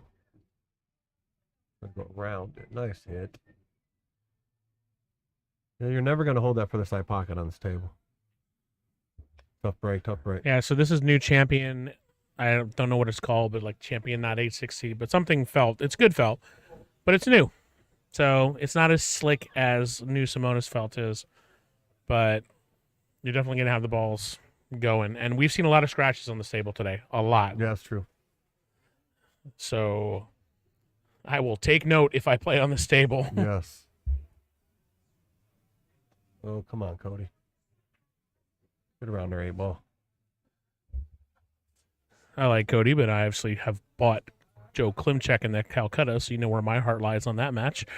Let's see how it goes. I'm always with the Thomas boys. Yeah, they're good guys. You're great guys. They were coming in here. Wow, probably shouldn't say that. Known them a long time. Yeah.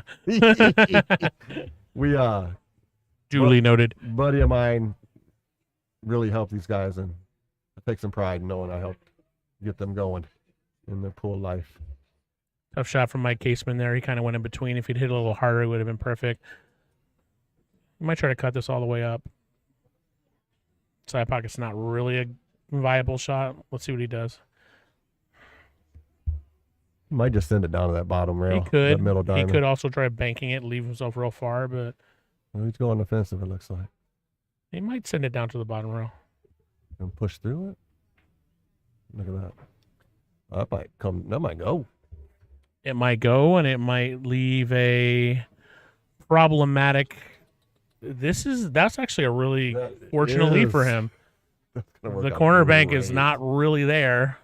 The Do you side ever, bank do you is. ever just kick at this?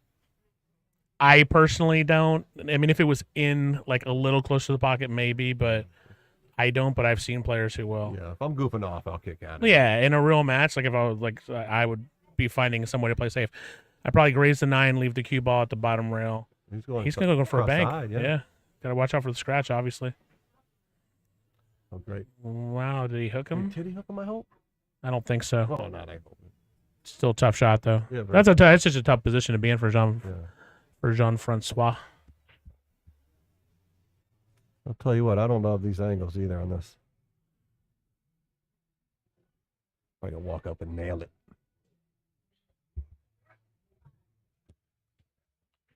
Derek Reppenhagen. Mm, Derek, how you feeling? boom. Pretty good today. How you guys doing? Hey, what's up? Pretty good. You playing soon? I should be up at the next available table. What they say. Well, we'll Good look luck. forward to it.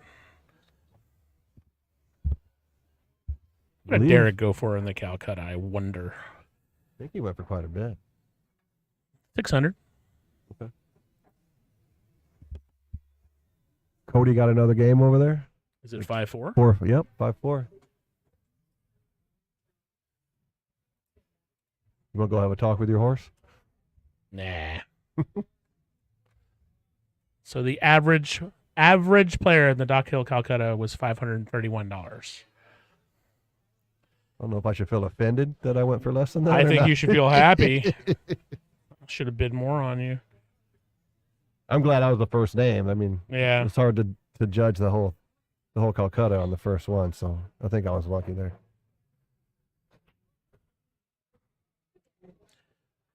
Nice spread. One ball went down. Buddy saying my voice is high pitched today. I don't know. Who's saying Maybe that? the mic, Buddy Jesus. Maybe my mic's a little off. Maybe I'm. I don't know. It'll start cracking at the end of this tournament. I'll tell you that much. I'm not going to be on the mic as much. I'm going to focus on trying to play. Trying to think of a comment that's not inappropriate for that, but I couldn't. Unlikely. I could not come up with it. Yes, I just snorted. It's allowed.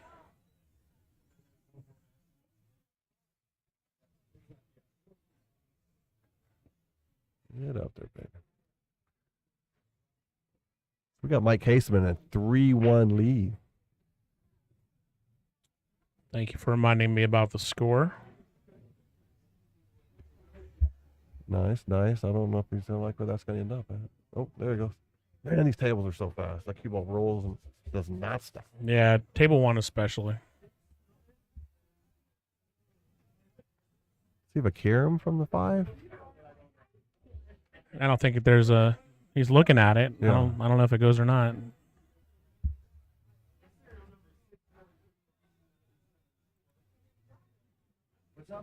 We're gonna find out. I think he got a little straight on it. I think he wanted to be up table a couple more inches. They're gonna call someone to take a look at it, no matter what. Yeah. Yeah, Francois that was. I mean, asking you for could him, so- tell just by the way the balls react if it's going to be a bad hit or a good hit. But Jack will film it no matter what, which Yeah. I agree with. Yeah. Because it takes any arguments out of the equation. Great shot. Maybe. Looked like a great shot. It could have been a bad hit. Very true. The way that 9 went in, I think it might have been a bad hit. I think if he hit the 9 first, the 5 would have went up table as opposed to I don't straight know. I back think and that was forth. a bad hit. Okay. It's close. No? Good hit. What do I know? I was looking over his shoulder at the camera. It was Yeah. a lot closer than I originally Might have been like a thought. split hit. You have a better eye than me. So apparently I can't tell just by the action of the ball, which is why I film everything. Yeah, I think if he went 9 and then into the 5, I think the 5 would have moved up table some. I'm going to cut my mic for a sec. I'll be right back. Good for yourself. Was she bringing a Coke? She said she. Okay. You good for yourself for a second? Oh, yeah. Oh, yeah. Oh, yeah. All right. Francois, 2. Mike Caseman Sr., 3. Turning into a really good match, I think. Yeah, as Francois mentioned, he hasn't been playing much at all lately. He kind of just wanted to play in this for some experience. So he's better prepared next year. 9 balls rolling. Oh. I think that 1 rolled too far up for a shot. He might be all right. The 2's on the rail. I don't know if there's a benefit in making this. Unless he's got a cleaner look at it than I think. Yeah. That was the right idea.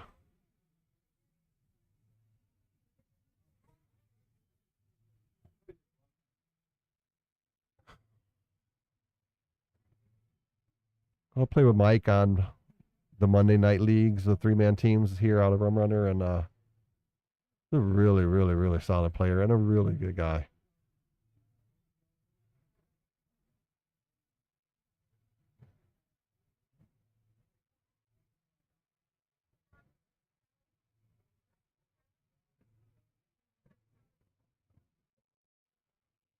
It's going for the combo.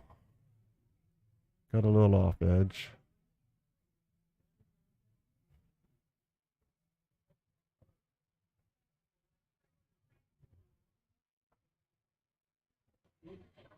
It's one of the reasons I agreed to do this is because as it gets more crowded and crowded at Rum Runner, I can tuck into my little quiet booth. Yeah, you you always know? have a seat. Yeah, I always have a seat no matter what. Always have a seat. So Francois played a safety. Left him a really good look at the 1, and then Mike tried a combo, missed it. Francois just made the 1. I'm gonna try to find a safety here. See if we can tuck it behind that 4-7. And Buddy Jesus, I play around 5 o'clock probably. Scheduled at 3:15, but the brackets are a little behind. Putting right on it though. No idea what table I'll play on. Just know who I'm playing. It was a great try. He's Connie, thanks for the reminder, but it is in fact 3-2. I just updated John Francois' score.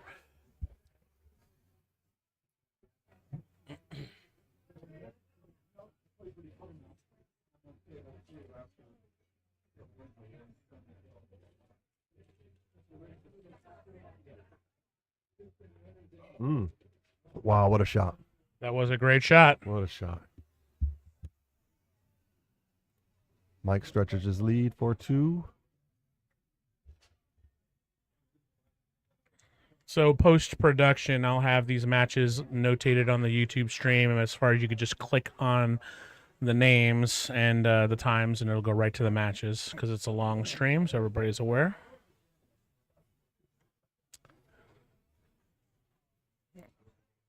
Connie, I'm looking at the score. It is 4-2 according to the beats. Thanks for the help, Connie. Hey, I appreciate all help. Yep. However, on this particular occasion, it is 4-2 Mike Caseman. Unless they're gaslighting us.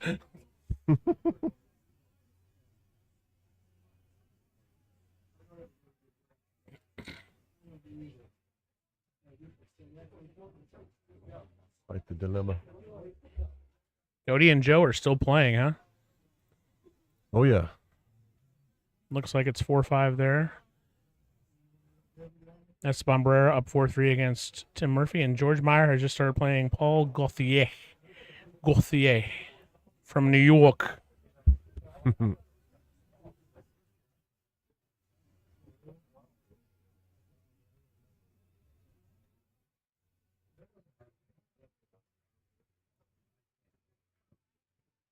Yeah. So Mike broke dry. Francois chose to, I guess, I don't know if he called a push on that or if he just fouled and was going to get ball in hand. Well, he That must was have a called. He push. must have called a push. Yeah, it was a push. Yeah, I don't know about putting that. Well, guess you had to do something, huh? Try to bust into this. No. Oh. Rattled the one. Little inside English on this, come back for the 2, and then Jean-Francois might have an opportunity this rack.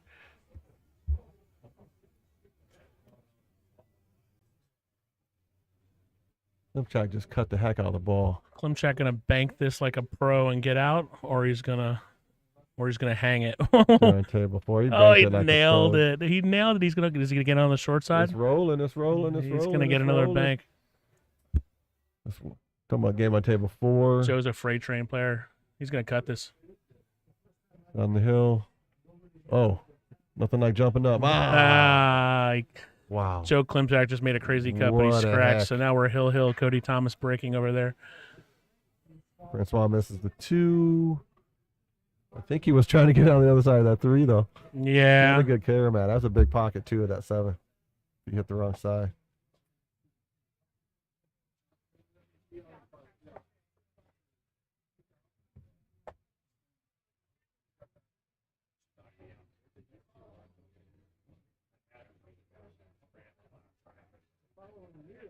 Ooh, uh-oh.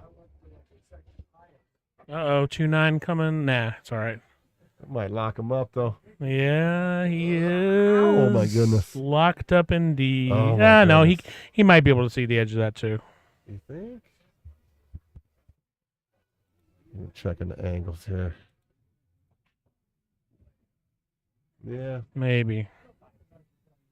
I'll be careful here. He's kicking at it. Oh no. That is the worst case scenario there. Mike Caseman is an extraordinarily heavy favorite to make this combo.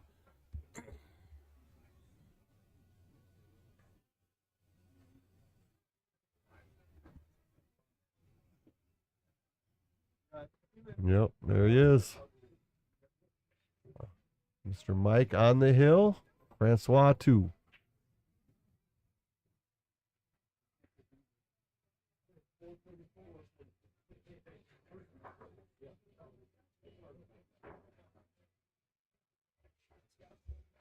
Celeste, we're not aware who's going to be on the stream table in the streaming booth. That's run by the tournament director. I think it's availability at this point, but I don't know. So we'll let you know. Keep your eyes on the stream. That's the best way to find out. We got Hill. Hill with Joe and Cody, right? Yes. They are battling over there. I don't know if Cody's going to call it, but Joe just fouled on that shot, I think. It was a double hit, but could not have been. I don't know. It's hard for me to call it from 20 feet away. I should keep my mouth shut. Nice All solid right, break here. Wow, big break.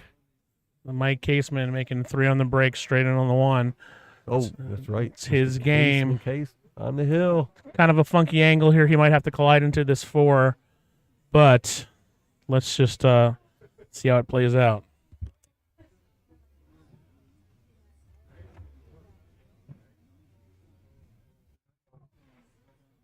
Yeah, just tapped the Oh, he 4. rubbed it. Tough shot. He's got a window there, right? He does.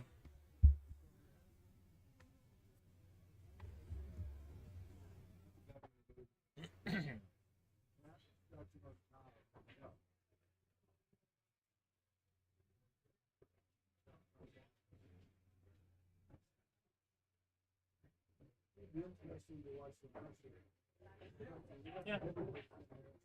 On YouTube, yeah.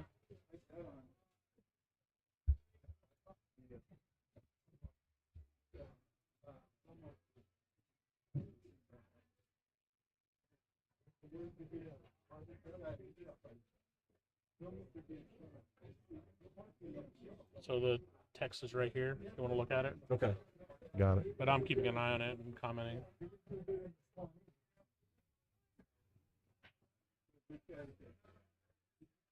Oh, what a cut.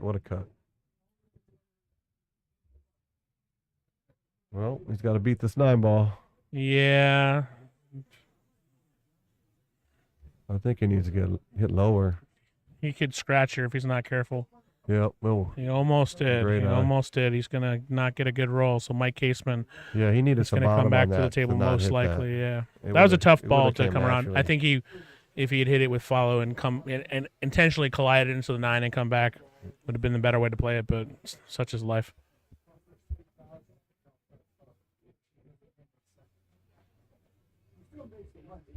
Cody Thomas and Joe Klimchak are still batting around a 1 ball.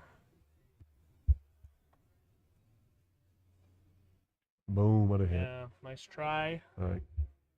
What a hit. Is he going to get lucky? Not really. So it's on Mike Caseman, who had a great break, missed a kind of a tough 1 ball just because he was trying to get a chip on a 4. Yeah. All can be forgiven. He could try juicing the you-know-what out of this and coming around for the 8. He could lay up, play the 8 where it lies. Let's see.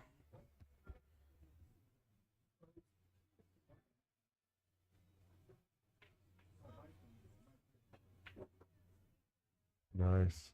Very That was nice a great stroke. shot. Heck yeah. Little risky, of course, but great shot. Francois tapping the table. He's got to be careful doing that. If you tap the table like that, that could mean concession of game. But he was just trying to say nice shot. Ooh, I might Very, suggest to very him that nice, he Mike. doesn't do that again. But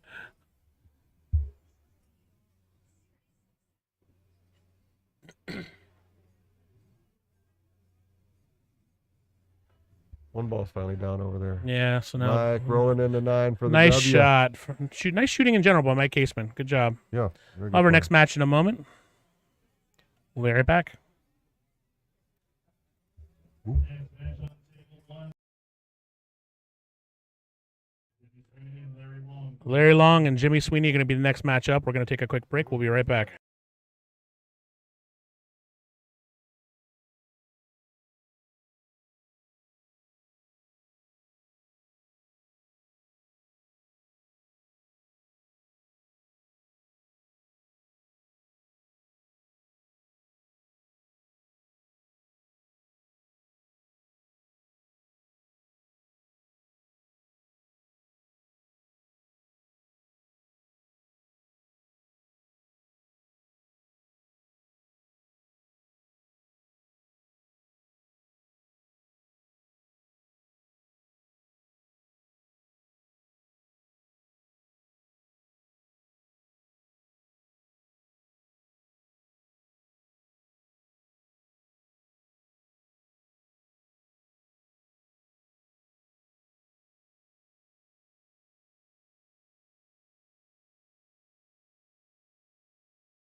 Next match about to start. Larry Long, Jimmy Sweeney.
Quick score update. Cody Thomas pulled it out and has beaten Joe Klimchak 6-5.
Welcome back to the booth, Travis Adams.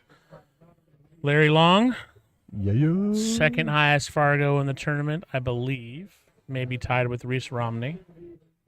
Jimmy Sweeney, I don't know much about him except for he's a nice guy. And he plays pretty straight. So it should be an interesting match. Yeah, Jimmy can get it going.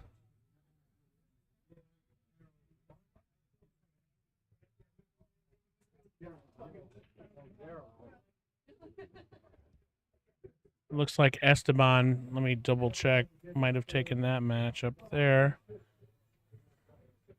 No, Tim Murphy came back and won. I saw him rattle the 9. That sucks. Left him tough. He must have banked it out.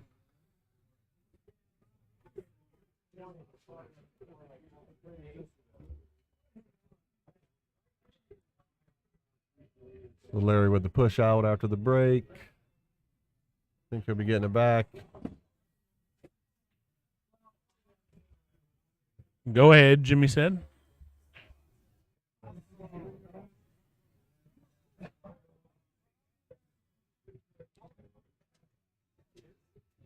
Kicking at it.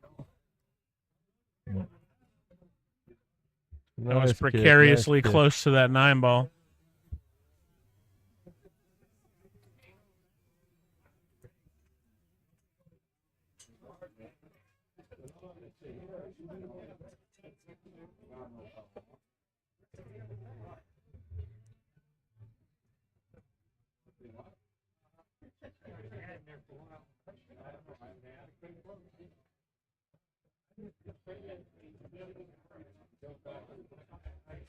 Some sort of conversation. I don't know what it was. It was about maybe watching the hit.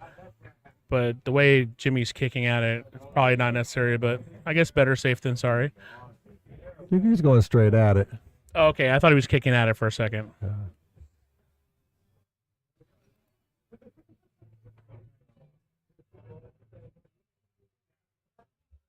Which makes 0 sense because he could see it straight, but it looked like a good hit to me.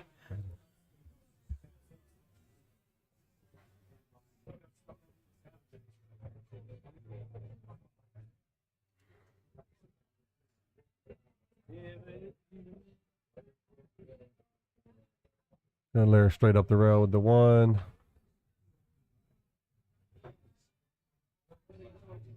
Should be able to suck this back for the 3 on the side. Oh, we're going around.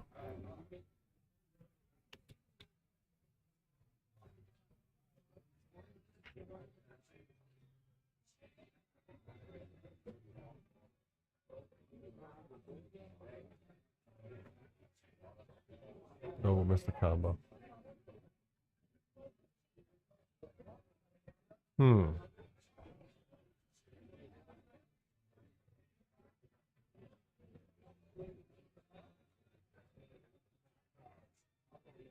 The 3 go? So I don't know who this Buddy Jesus guy is, and he probably will not reveal his identity, but he obviously knows me.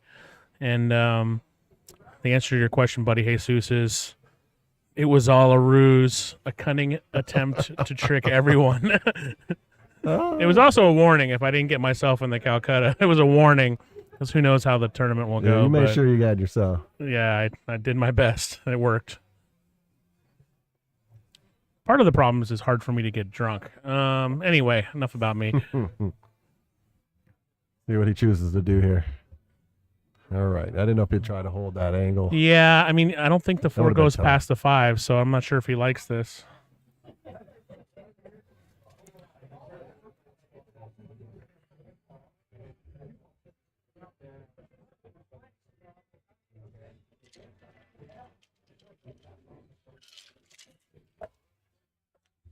One thing I do like better about Facebook streaming, I switched to YouTube for a reason because people requested it, but on Facebook streaming, it's harder for people to hide their identities. Where on YouTube, there are many aliases used, such as Papa C. Like he's cutting this in the corner. Nice cut. Oh, no. Right in the side.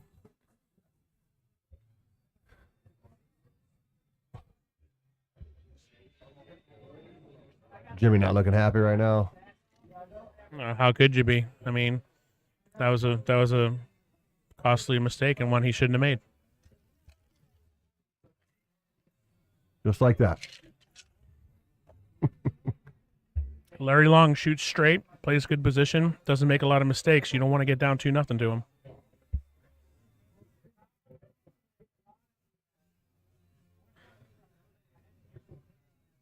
Got a little straight on that A ball. Alan Cox. Uh-oh. Hey-o. Oh, wow. Teasing. That's why they call him Lucky Larry Long. That's why they call him Lucky Larry Long. Teasing. Playing with Jimmy's We are emotions. joined by Uh-oh. Alan I think Cox. he jumped up a little bit on that. Two-time Okay, right Doc onto Hill, 7th ace placer. I thought for a second Alan Cox might be Buddy Jesus over here. He might have been over at the bar doing that. He might have been trying to figure out who Buddy Jesus is. But Buddy Jesus is saying he's going to come down and pour tequila for me.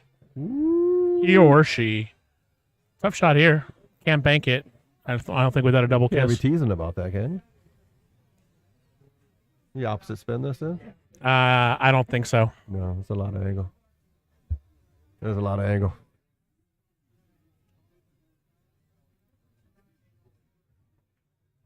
Oh, he tried it. Go make some side bets on this match. I got enough money riding on this. I don't need any more money on the table. Oh wow! Ooh, jumped up Tough miss again. by Larry. Yeah. Look at that leave. Look at that leave. Playing safe. Heck yeah.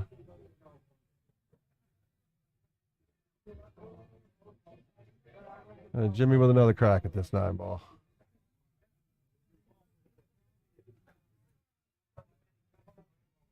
I didn't go home and take it down. Where you're at? What are you playing You next? got supposed to be 5. What You're gonna time? be playing around 7. Yeah. Yeah. You know who you're playing? Yes. George Arabada. I'm gonna cut the mics for a sec. There's too All right. much echo going on right now. Give me a sec.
We're taking a quick break from commentating to eat some chow.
Welcome back to the mics. We have a treat.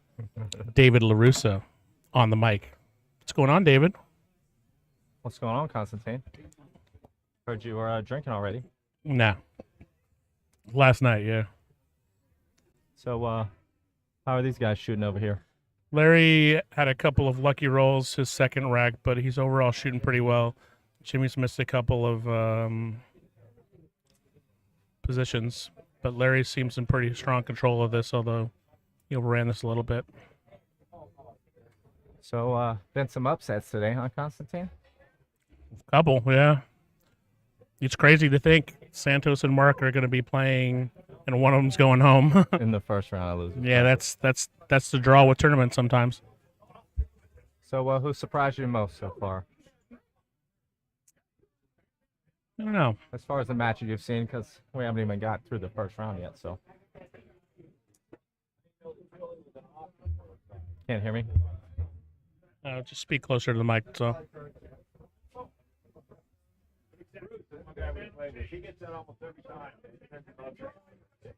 I don't know that there were any real big surprises.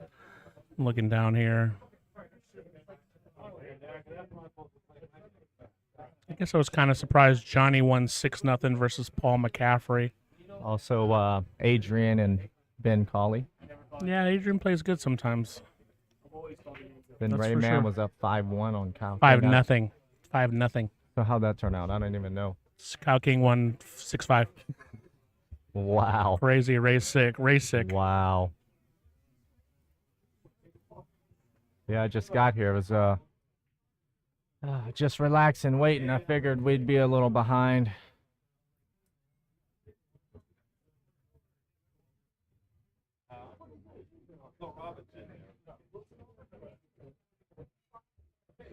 You know these guys, right? You played with both of them? Yeah, well, Jimmy from California. Got a few famous friends. Won't name drop it all, but people from California definitely know who he is. He stopped playing for a little bit, just picked it back up about, I guess, seriously, about 2-3 years ago. Shout out to Ben Sutherland listening on the stream. BBTV. What's up, Ben? New father, Benny boy. Congratulations. Larry Long, about to go up 5-1 here. He got a little thin on this, but he'll be all right. You been getting any sleep, Ben?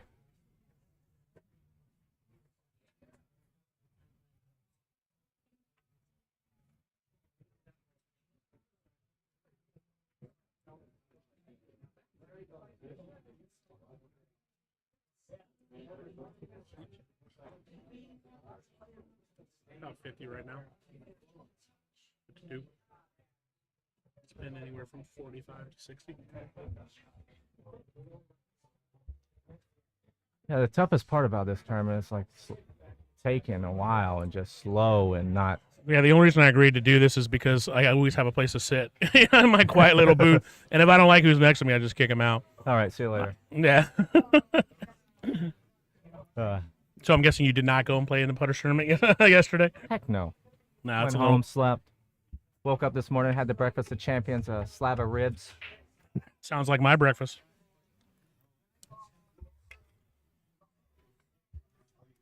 What time did you end up getting here today? Got here right around 9:30. So the first match between Shane and Santos, Jack streamed. I got everything set up, and I've been going since then.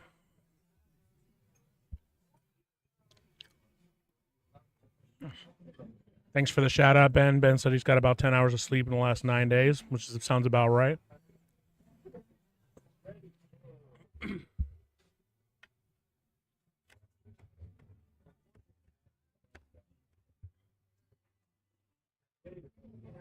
Buddy Jesus is asking who is David LaRusso, and we're all asking who's Buddy Jesus.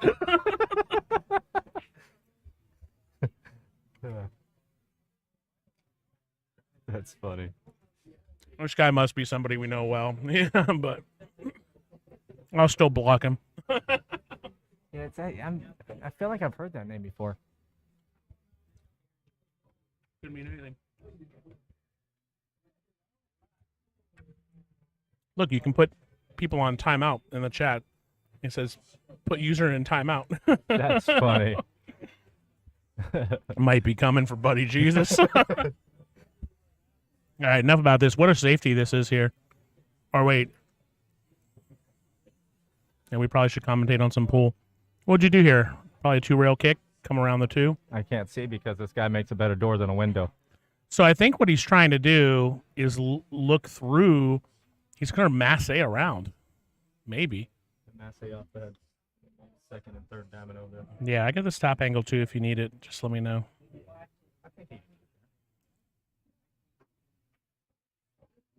Good hit. Pretty good hit.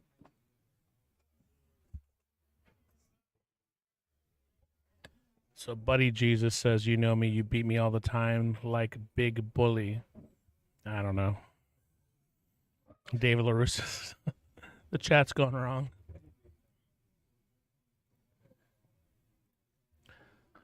So Larry Long in control of this match for sure. Looks he probably plays safe here. Oh, he hit that. Wow. He went offensive on that. What a shot. It was a spam. I can't stand that. You know, like, sign up here. YouTube bot.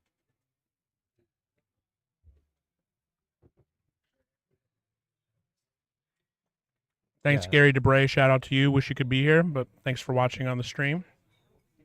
Yeah, I hope everybody, man, keep Gary's family in your prayers. His wife's about to have surgery, so Yep, absolutely. hope everything works out. That's one of the greatest dudes that I've ever met here in town. Very nice. Agreed. Great guy. Hope on tomorrow, Gary.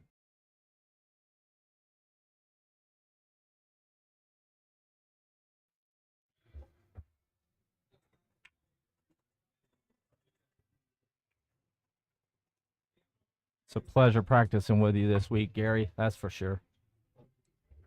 Gary's a good player. I hope he can play next year. Because I won't be.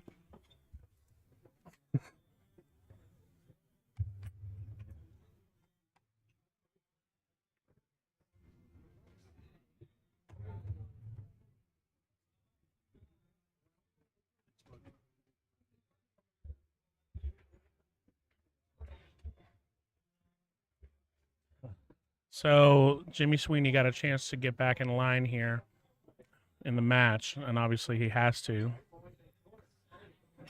Yeah, this is a surprise right here. 5-1. Yeah, but Larry Long is an established player. He's a smart guy. He, like I said, he got lucky that one rack, but otherwise he's been playing pretty solid the whole time. What's up, Marshall Demos? Going down to Louisiana. Have fun down there. Chris McCreary saying something. I love people who actually use their name. You know, like Chris McCreary is using his real name, Marshall Demos, you know, Gary DeBerg. These other guys, not like Buddy Jesus. Once again, I talked to you earlier, Marshall. Be safe down there. Have fun. Don't go past the yellow pillars. What are the yellow pillars? I can't say it. Can't say it on the stream. Come to the center of the table here. Just watch out for the 9. No, they're gonna hear you. Hold on. Yeah, just out. Cut.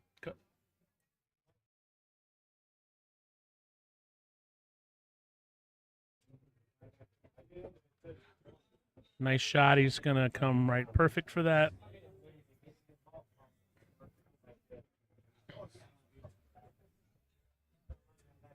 Buddy Jesus is not your name.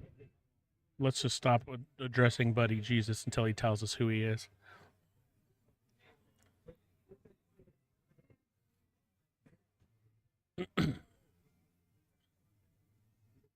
I don't like talking to people who I don't know who they are. Chris McCreary, the cutoff for the tournament is 580, but there is some wiggle room, apparently. But according to Chris, everybody's a sandbagger, no matter what. Let's not give Chris McCreary an audience here. You're a 750, you're a sandbagger. I'm just kidding, Chris. He is. Or is he? Or is he? Or is he? All right, 5-2. Larry Long, Jimmy Sweeney making. I mean, we've seen some crazier things. We saw Rayman was up 5-0 and lost. Cody Thomas was up 2-0. That got down 5-2, then came back and won.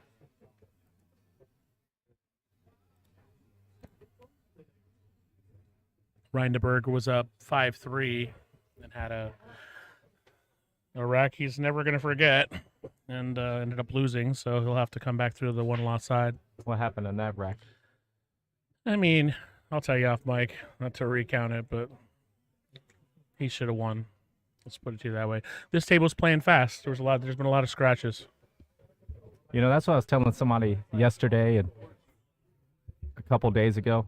Tell everybody, I said, you know what? On table 1 right here, there's going to be a lot of scratches, people overrunning balls, hooking themselves, and it's going to make a big difference. It's going to change the outcome of a match. That is exactly what's going down on table 1 right now. Things you wouldn't even expect, you know? Chris McCurry, who obviously doesn't know what he's talking about, says, sounds like I see Jonny Siriphong, an attorney, and he's a 6'10". That's a different Jonny you're talking about, Chris. Jonny Siriphong's like a 5'20" player. You're talking about Johnny Syntham. He's a different guy who plays at Bangin' Balls. I haven't played yet, Chris. I'm playing right around 5 probably.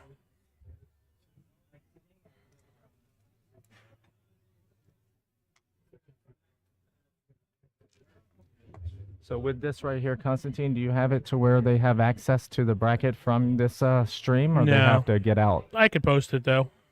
I feel like that'd be pretty good because some people are very computer illiterate.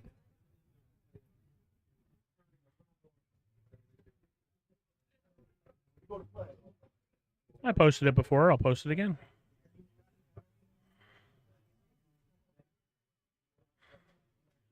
Because there's so many comments and people don't want to scroll up. And Yeah, I got you.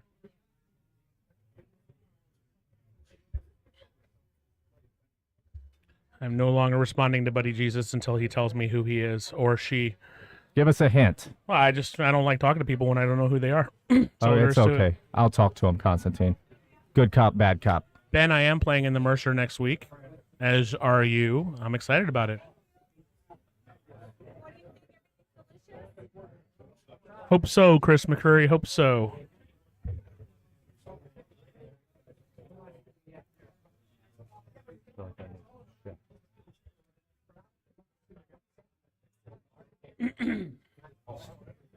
Well, I'm pretty sure it's tied over there with Dan and Where at? Oliver. 4-4. Oh, wow. 4-4 on George Meyer and Paul Guthrie. 4-4. Lino Garcia and Adrian. Give me 1 second. I'll get you the score.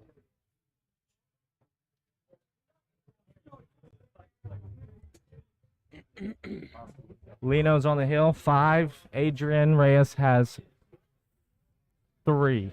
Wow, that's a little bit of a surprise. I mean, Lino plays great, but I thought Adrian would be a favorite in that match.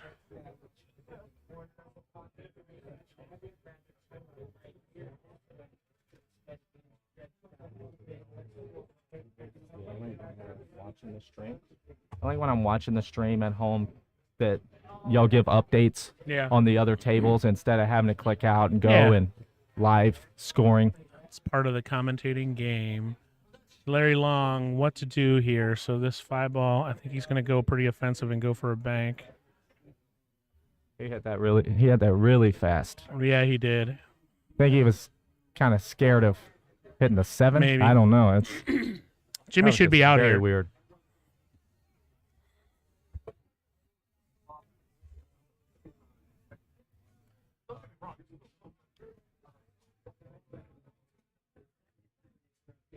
Oh, Krugnali, come over here. Get on the mic today. I offered for him to come on the mic. Usually he does, but today I think he just wants to watch the action. And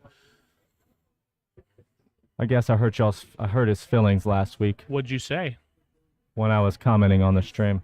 I don't know what you said. Me neither, but He's a great player and a super nice guy. Yeah. I really enjoy hanging out with him. and it's a shame he didn't get a play. You got to cut it off somewhere, and I guess that was where they did. And Not playing politics, but it's not politics at all. It's and- how he plays. I know. But if you're cutting it off somewhere, if somebody else is above that certain But number, nobody is. He got up to 586 at one point in time. I got you. But even like 582. So Lino just won 6-3. Wow. That's a little bit of a surprise. Good for Lino. Nice shot by Jimmy Sweeney here. He could play this a variety of different ways. He can go 2 rails back from the 9 in the corner, or I probably would. He's got a little bit of an angle, though. If he draws it, he might go into the side pocket. It's better to play safe, keep it on that side of the table, and just play 2 rails. He's probably going to draw it. That angle is tough. He could go into the side pocket if he's not careful. No, he hit it good. A little hard, but he hit it good. Asia Gray just getting called to play. Yeah, I've just played with Jimmy a little bit. I kind of know you play with people all the time, or not all the time. You play with them enough. You kind of Chris, figure you know out I what love they're you. gonna I'm do. just messing with you. What's he saying? He's just like, I thought you enjoyed hanging out with me. I'm hurt, dude. I went to Mississippi with you. I mean, of course I enjoy hanging out with you. Just might not let you handle the auction in the future. Just kidding. I liked our picks.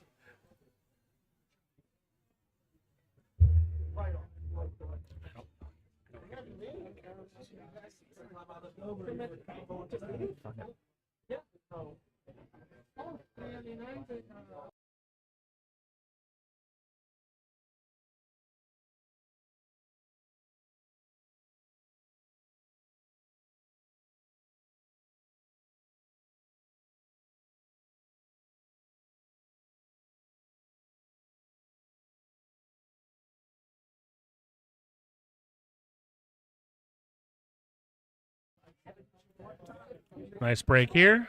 Mr. Loud, Las Vegas, just walked in the building. Who's that? The loudest person in all of Las Vegas. Eric Kinzer? There you go.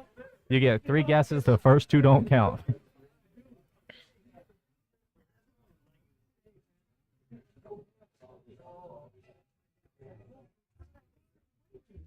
You want to sit down over here, Adrian, and Let me go cry outside. You can come cry on the mic if you well, want. you can come talk. You can come talk and Adrian explain Reyes your came match. up to the booth. My match? Yeah. Oh, no. Okay. Everybody saw it. So. Nobody saw it. This is only shown right here. Oh, okay. That's good though.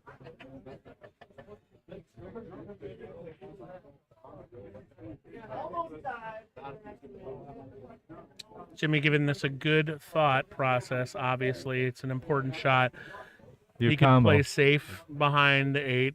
Unlikely he'll do that. He could try a combo, but getting shape on the 2 would be really hard. Yeah, that 2 will come out. Well, he could play it. He could play it, and he cue could ball. collide into the 6 here if he wanted to. I think I would probably try to freeze him up on the 8. That's how I would have done it, but Well, he kind of sold out on that one. Like a not kind of. Larry's, I think, a pretty good favorite to get out here. All he's got to do is get back in a reasonable way on this 3 so he can get on the 5, and then he's in good shape. Yeah, that was kind of tough right there for him. It was tough, but I think I would have played safe there. Just Yeah, oh thin wow, the left Larry side of the Larry 2 dogged ball. that ball. He really rushed that shot. I think he was stretched out a little bit and uncomfortable. Yeah, he could have thinned the left side of that 2 ball, send the cue ball. Yeah, to there's a lot of different safes he could have played, and get it it would have up been the better table for up there him. behind But the 3. as it turns out, he's got a shot on the 2, and he's in decent shape.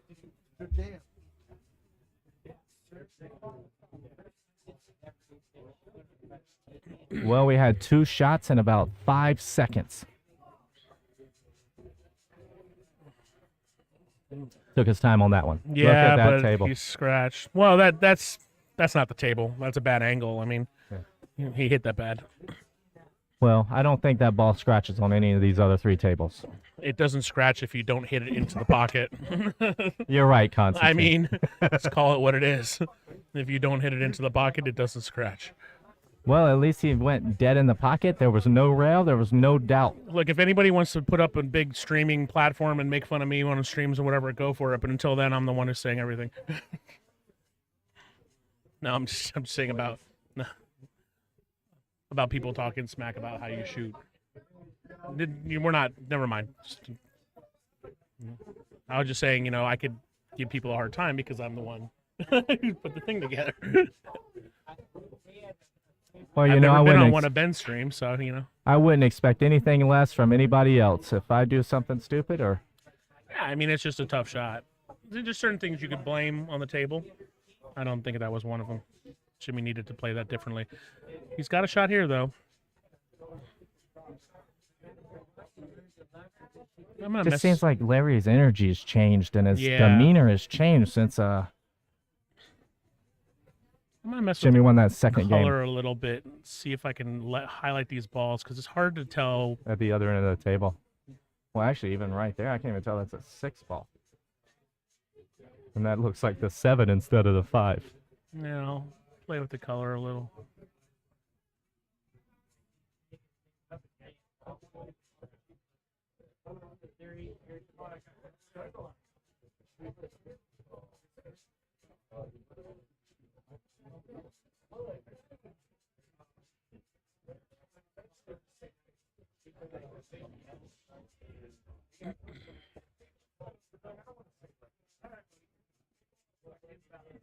This isn't as easy as you might think. You could stroke this and go bottom right, 1, 2, 3 rails back for the 8. He's going The 9 bottom ball. inside. Yeah, but those side pockets are Oh. going to be tough. Oh, Dog. yeah. He That's just a like tough he was shot. scared of the side pocket That was and a the tough 9 shot. ball. That's why I might have tried to stroke it and come around where you're not going to worry about the side pockets. With the 9 where it was, if the 9 wasn't where it was, Yeah. it would have been a lot easier shot to accomplish. As it stands, Larry nails that. He needs to slow down. He rushed a couple shots.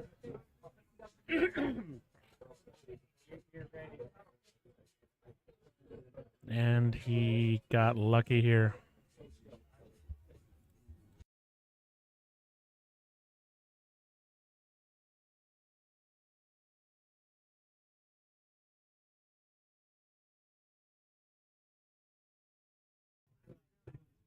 What's that? You possibly kick at this ball? Well, yeah. If you could play safe, but you're gonna leave it to where there's a bank. I think the kick's the right shot here. You got to go 2 It's rails. a pretty though. wide pocket. Yeah. 2 rails for sure. Yeah, I think that's the right shot. He's hooked. Tell by his facial expression he's hooked. Well, or either they're both frozen. Are they both frozen? No, the 9's off the rail, but he maybe he's not hooked. We're about to find out. Yeah, I don't think he's hooked. I just think he doesn't like it. Well, Oliver just won against Dan Kaufman.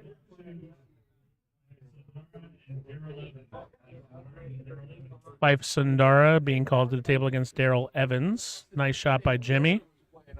This match is close all of a sudden.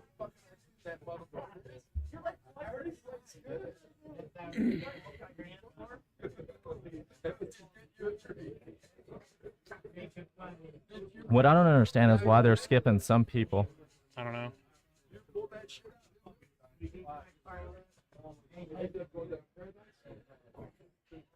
All right, I'm going to go get ready, Constantine. All right. So, I'll be back. See you. Got a good match on table 2. Fife Sundara and Daryl Evans. Not many people know Daryl.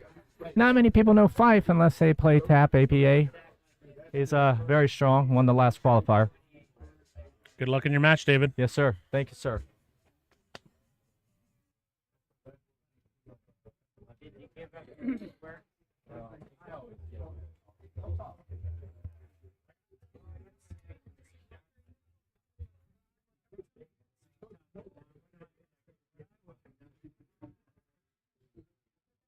All right, this match is all of a sudden closer than expected.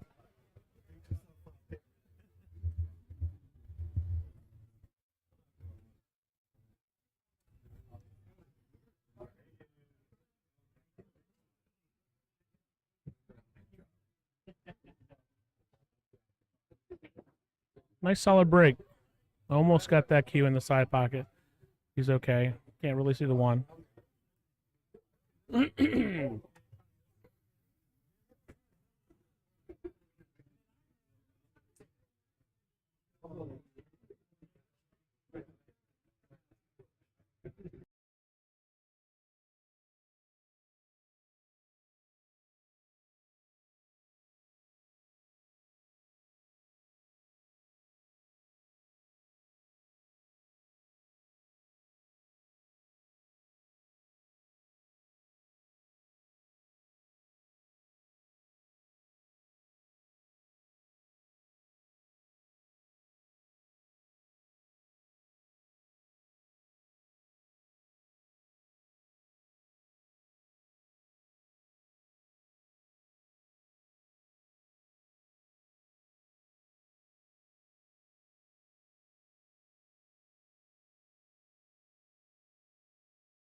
Everybody, welcome back. This is going to be probably my last commentating before I take an extended break to play. So you'll get to deal with me for this short period of time.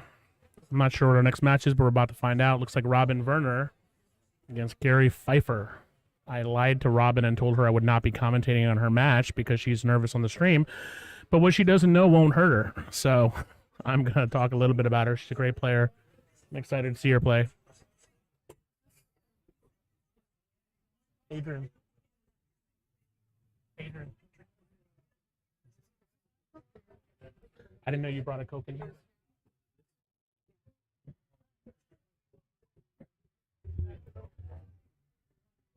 Why don't you check my voice to see how I sound there, assistant or in charge? Am I sounding okay? All right. Rebecca Hendricks is going to be running the show while I play, so if you have any gripes, go to her.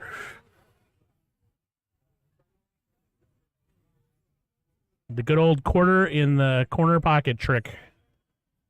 If you do decide to talk, you're going to have to pick this mic up and bring it to you. I'm going to get another boom mic next time if you decide to say anything.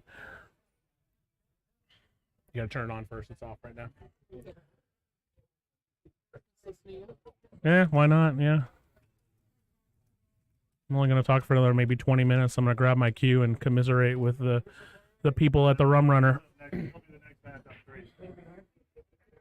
always is.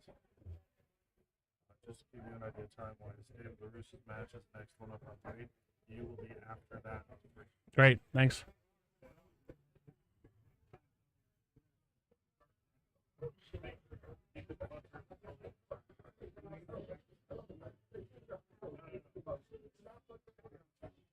What a great environment here.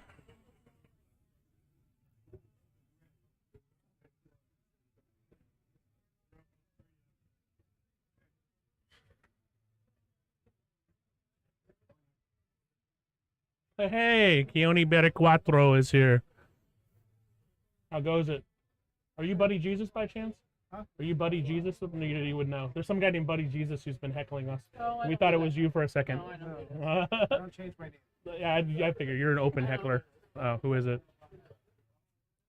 All right, now that I know who Buddy Jesus is, I'll continue to talk. Apparently, it's so I'm gonna play my match, and then afterwards come in here and we'll do whatever like that because we're gonna go silent during it. But no, we're playing after LaRussa plays. I'll show you, but we got there's 3 views of just the one table, but we can, if we have to, we can switch one to a different view. But right now we're not. But Robin Verner. I will not be on the stream table. I do not make the rules. I will not comment on why they do things the way they do them. I don't know who made that rule or whatever preset. I don't know. Might be a Rum Runner thing. Might be a Jack thing. I don't know. I think it's a Rum Runner thing. So they preset the tables. It would make sense that the two blinds go on the stream table, but it's not. You're just gonna have to follow along here at the Rum Runner. Come down.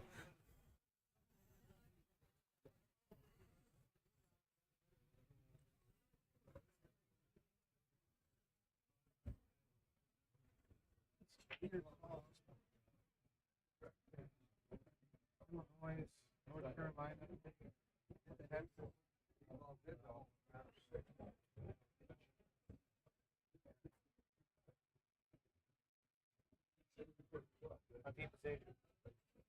She just started. These are all first matches. So after I'm done with my match, Keone Berequatro is going to jump on the mic with me, and we're going to take it through most of the night. I'll have a significant time to wait for my next match, so I'll be on for a while.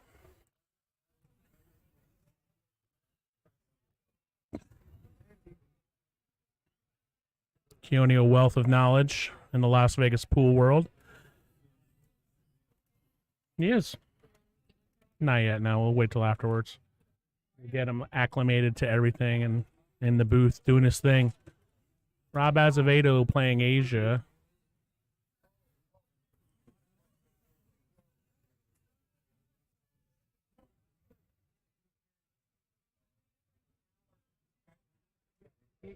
So LaRousse is playing. So Derek Reppenhagen is playing. Who's he playing over there? Okay.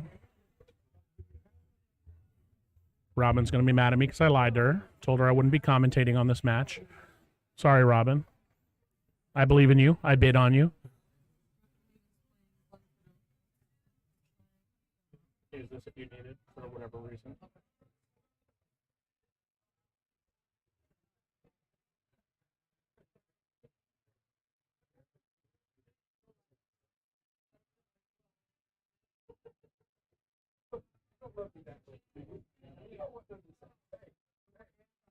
I don't know much about this gentleman playing here.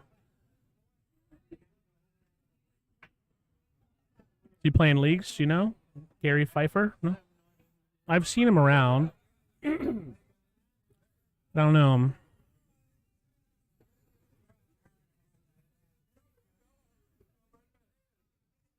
Robin, tough hit here. I'd probably come down to the bottom short rail, attack it that way, try to have the 3 nestle up on the long rail on the left.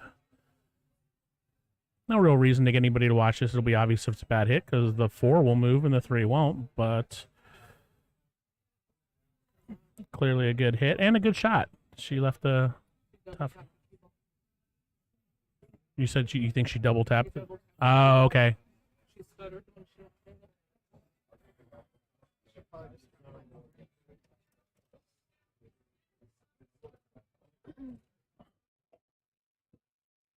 I feel like an idiot because I just had an epiphany of So this is going to become a shocker to many people listening, but David LaRusso just came into the booth and said, "Can I tell you I feel like an idiot?"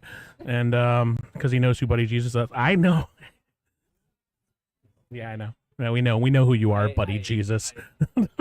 We know who you are. You've been for what? Yeah. Rebecca Hendricks has turned her mic on. Watch out, everybody. Hi, everybody. Buddy Jesus, I outed you. Sorry. She sure did. You outed? I did. You? To me, yeah. To the world. Well, we're not outing to the world. I was over there thinking, I was like, holy cow. And think about it. All right, get out of the booth. 2 people max. I love you. Maybe you and Keone can commentate. That would be a travesty. Well, nothing could go wrong there. Hopefully everyone has a mute button. Yeah, for real. It would be way better than Constantine on there. That's for sure. Well, everything is, but I'm the one who owns all this stuff, so you can just get out of my booth, David LaRusso. Anyway, back to this match. Focus on your match, David. How's that?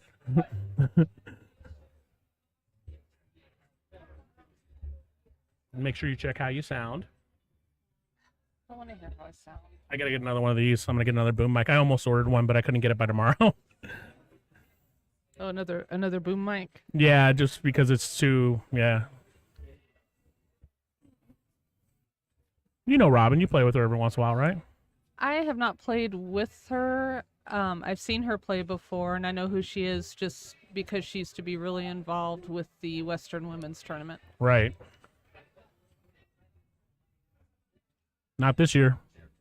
No, she came down and watched for, I think, a day and was saying that she had wished she had signed up, but I think she's one of the ones that the races were just too Right. heavy. Big shout out to Melinda Wong, of course, who won that. She just played pretty flawless pool towards the end. She did. She played very, very well.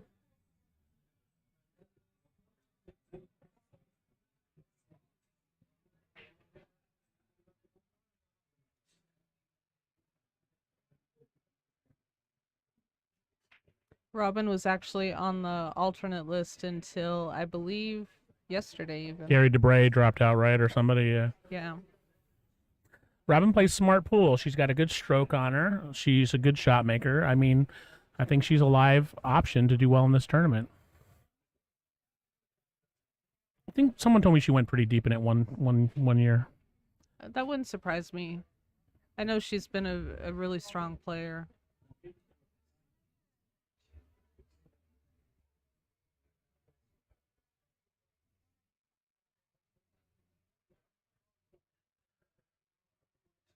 Looks like Rob Azevedo will get the score on his match. It's 4-1, but I don't know who's winning.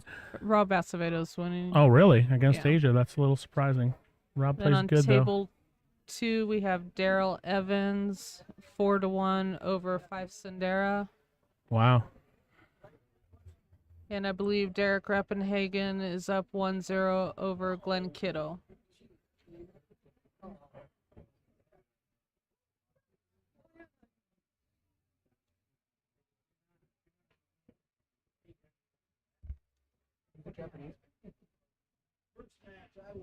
Glenn Kiddo.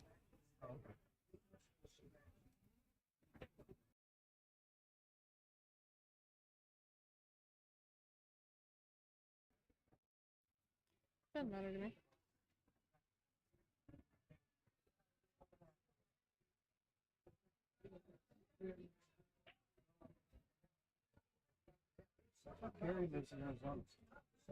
Gary who? He's not playing. He's just watching. Yeah.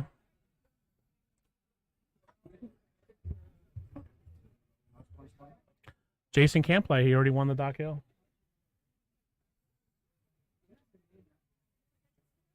He's just sweating the match too.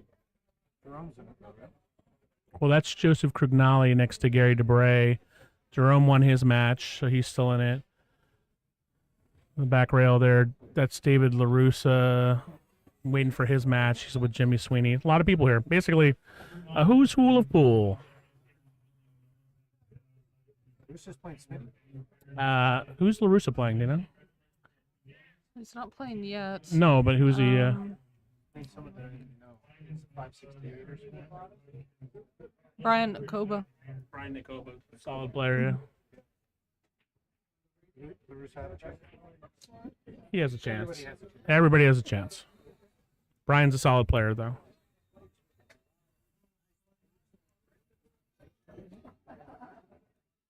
What's the guy that's sitting next to Derek? George Meyer. He's playing right. No, he wasn't. I don't know if he won his match or not. He lost to Paul Gauthier. No, not George. The other guy. With the hat on. His glasses. Oh, that's Edgar Jackson. Yeah, that's right. They call him OG. Yeah, he's awesome. A little too high for this tournament, unfortunately for him.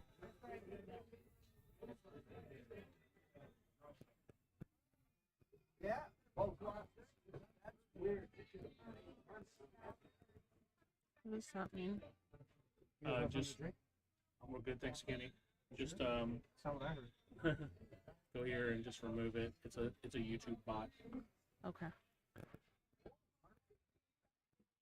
So is Buddy Jesus a YouTube bot also? He just texted me. Who is Buddy Jesus? No, Buddy Jesus is not. Now that I know who Buddy Jesus is, I will commiserate and talk to him all the time. When I didn't know who he was, I'm like, I'm ignoring you. Pepperoni. Yeah, now we know. He told me you were gonna block him. It makes sense. No, I would have probably just. You could put people in timeout on YouTube. You could put the guy in timeout.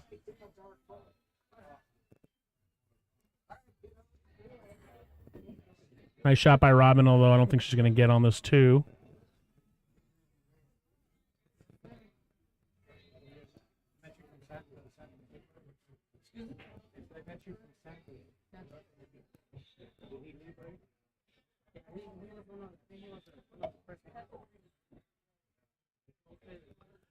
Yeah, just make it easy on yourself. If anybody wants to come in and commentate while you're, I'll just tell him. Constantine said no.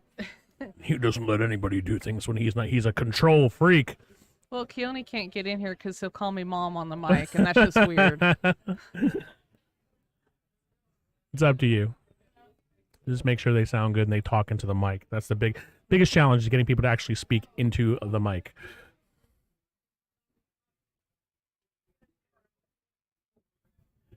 Think she's gonna play safe here? She's gonna go for a flyer.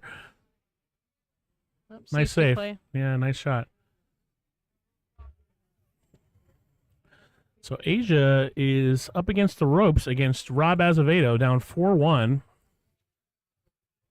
Robin Verner just getting started against Gary Phifer. And Daryl Evans is on the hill against Fife Sendera. Wow. A lot of people thought Fife would really do some damage in here. And he still could, but he's obviously in trouble.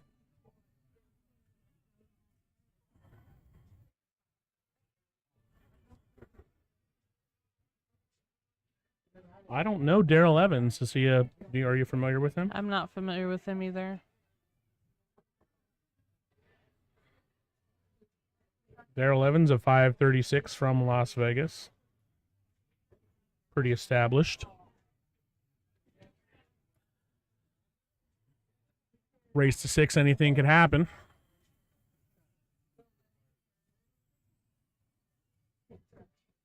Asia's playing Rob? Yeah, she's down 4-1 right now. Really? Rob's on one of his. Rob can play when he's got his head to it.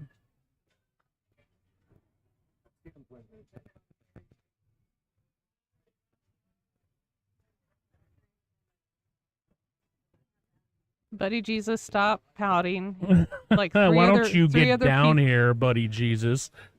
3 other people came in and said who you were too. Don't worry, we will not divulge on the stream who you are, buddy Jesus. Looks like Robin has a pretty tough shot on the 2 here. The shot here, she looks like she's aiming it to hit it pretty hard, which she might be going for a bank, but I think the shot there would have been to play the 2 in that direction, but a little softer. But she might have been trying to get it to hit the 5 and come under the 7.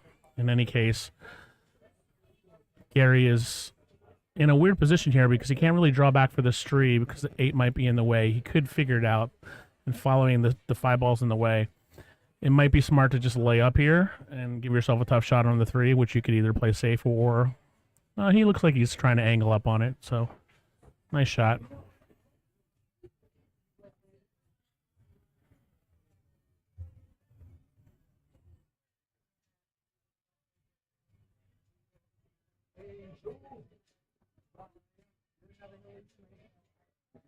Derek Reppenhagen breaking up 3-0 on Glenn Kiddo. Is that match over with Asia? No. They're just taking a break.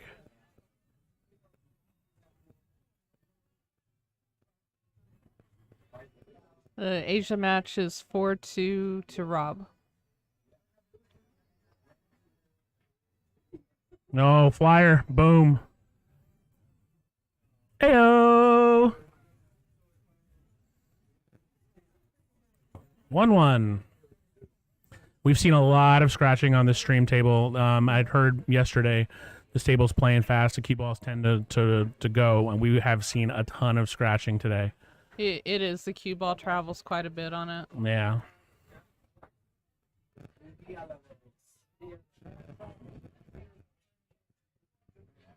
All in all, the new felt seems to be playing pretty well. It's just a little quicker than what we're used to on these tables. I think it plays great. I noticed it breaks differently, but other than that, I think it plays great. Fife just missed a 3 ball he shouldn't have. He's definitely not playing his game. Daryl Evans has got a pretty standard run out here if he could just not get snickered on this 6.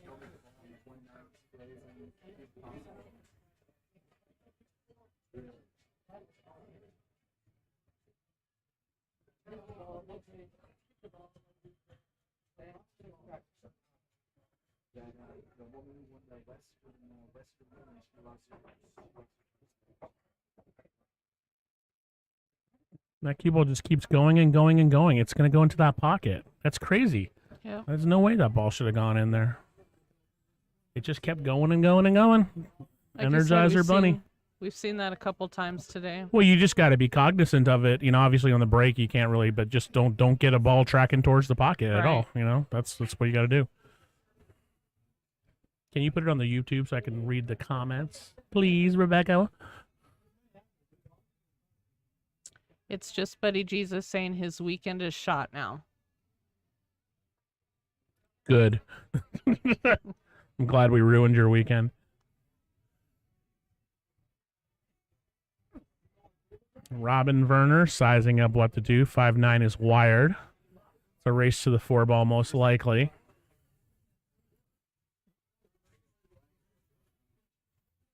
Getting from this 2 to the 3 might be a little challenging. She's just thinking about the best way to accomplish that.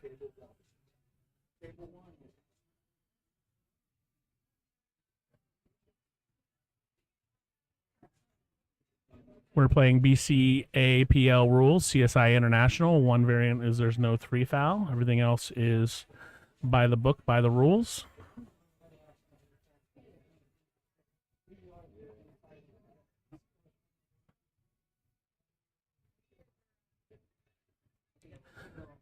Daryl Evans is shooting on a 5-ball with an open 8 and a 9 to possibly win his match 6-1 against Phife Sundara, who many thought would have, and possibly still could, a chance at taking this whole thing down. But I've seen him miss a couple of shots that are uncharacteristic for him.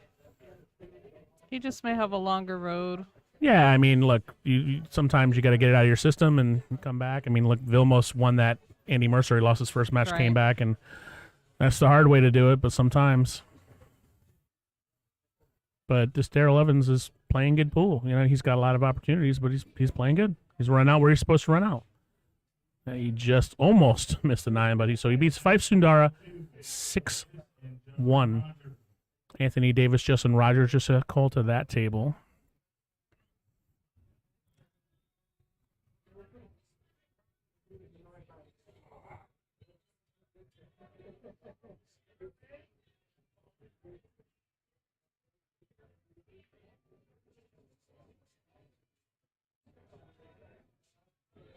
So nice shooting by Robin. She's taking her time. She's not shooting slow per se, but she's just being methodical.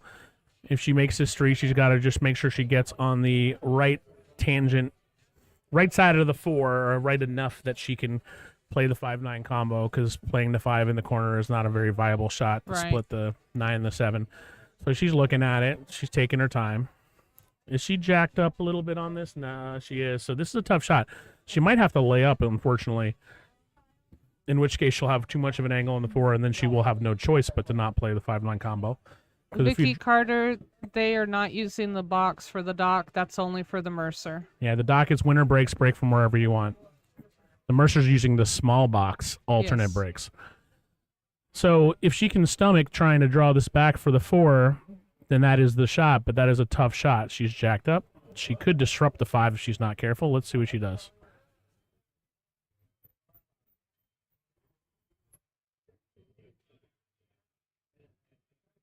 Now, it's a tough position to be in for her. She didn't really leave much on the 3. She actually did, though. If I don't know what kind of, position game Gary's got, but he could play inside English here and come back for the 4 pretty easily if he clears the 7. I think for Robin, if you're confident in the shot, take it. If not, there would have been no shame in playing safe there, although it's tough with an open shot. I think maybe she should have laid up. I think she was trying to play a stop shot, and that's tough when you're jacked up on a ball. So Gary left himself a bank. 5-9 combo is no longer in play.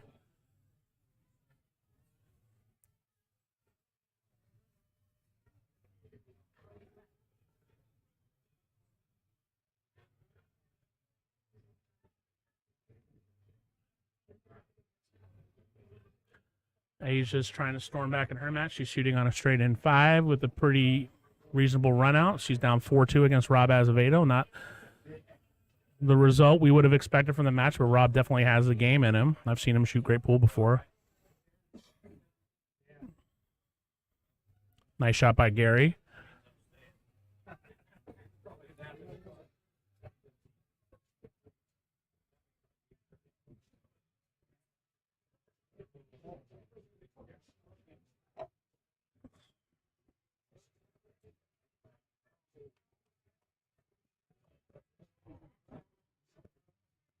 What table are you on again? I'll be playing on table 3. After this match is done, David LaRusse is playing, and I'm playing right after that. So when that match starts, I'll probably go over there and acclimate myself to the environment out there, or deacclimate myself to the booth, and you are free to have whoever you want in the booth during that time. Well, if Buddy Jesus would get down here, he could get in the booth. He could. I mean, it'll fit him. Fits me. Just make sure, like I said, the only thing is make sure people are talking to the mic and adjust it as it goes. That's all. The boom mic.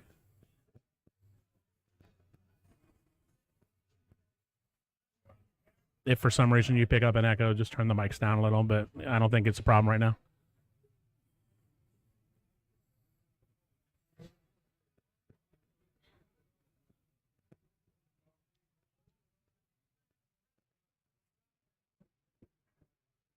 That was a nice shot on the 7.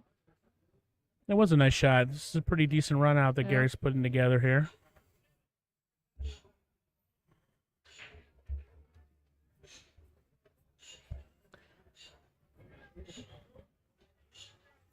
I'm going to use the little boys' room, and then I'm going to stop drinking liquid since now we have a strict rule on bathroom breaks.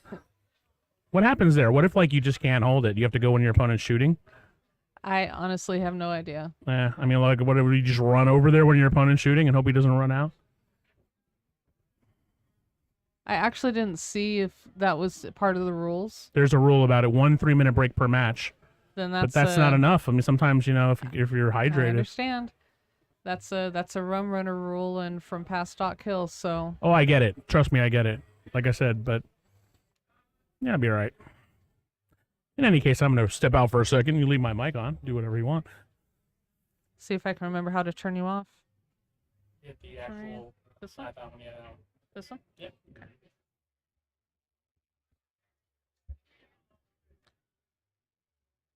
So Gary goes up 2-1 on Robin.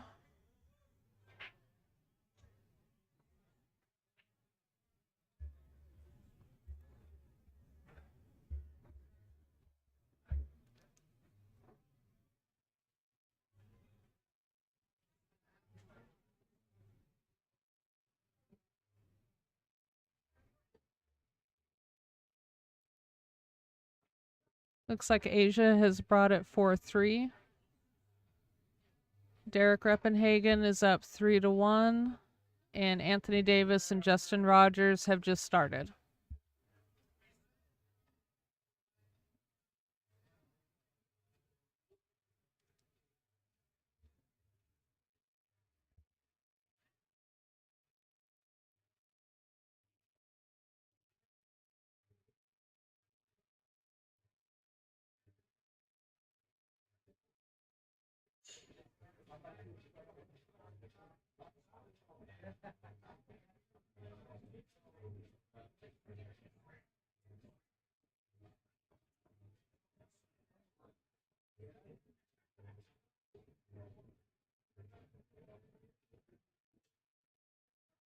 Good break by Gary. This has a shot on the 1. Thought he might get hooked by the 8 ball, but he's got room there.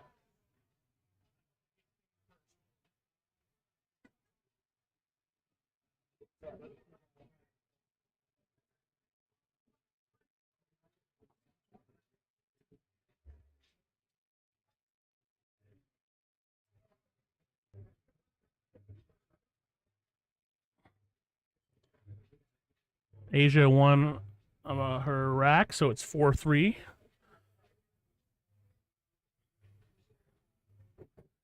Anthony Davis, one of my horses, wearing his Jamaica colors proud.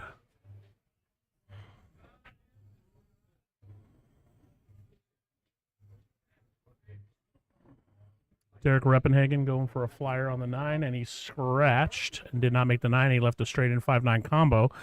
He's up 3-1. It's about to be 3-2 unless some extraordinary thing happens.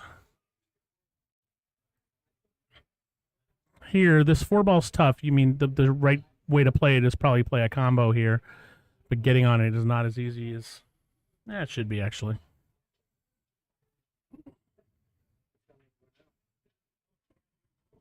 A little far away, but he's good.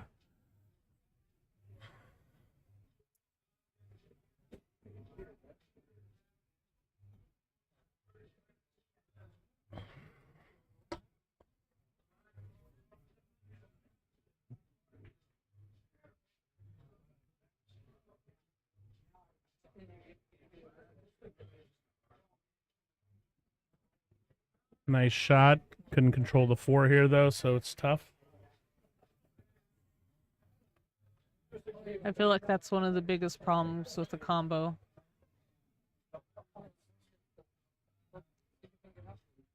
I mean, it's the biggest problem all the time. You got to figure out what happens to Right. your initial ball. So you got to try to think about that when you're lining it up. And you either try to keep the ball around the pocket you're shooting into, or more often you have the ball shift off and go to a different pocket. But you have to think about it. Doesn't do you any good to make a combo if you snooker yourself or leave yourself a tough bank here. Long rail bank isn't really available around the 7, so he might be playing safe. Oh, he's going to get there. Nice shot. Nice Nice save. shot.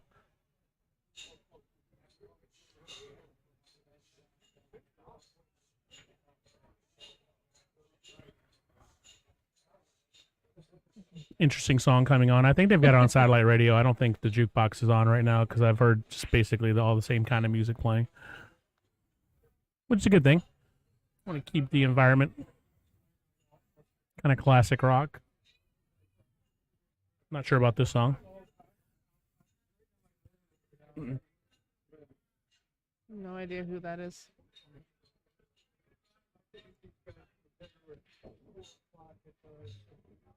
Anthony Davis just drilled a 4-9 combo to go up 2-0 in his match against Justin Rogers, who I don't know if I've seen Justin at the table yet. He was at the table twice. He broke the. Gotcha. He won the flip and broke, and then had one shot in this match. Thank goodness we have people like you around to get my stuff straight.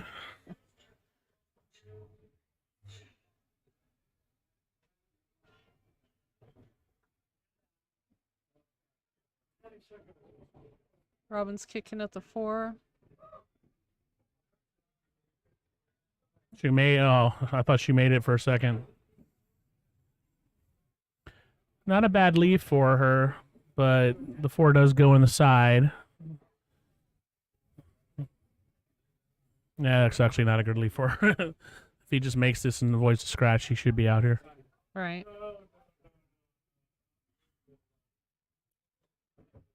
He's just making a comeback. Is it 4-4 yet? 4-3? No.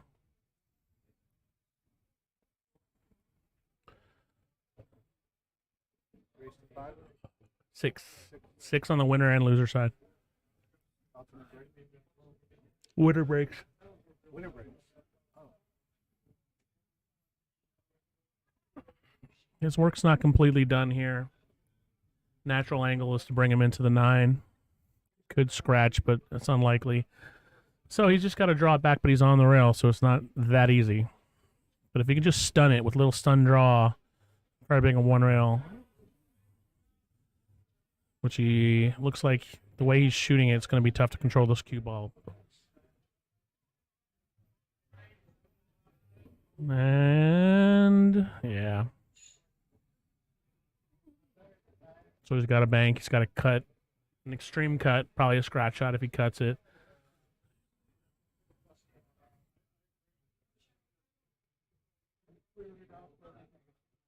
And he's just straight in on an 8 with a 9 close to the pocket, so it's looking like she's going to tie her match. Glenn Kiddo just broke.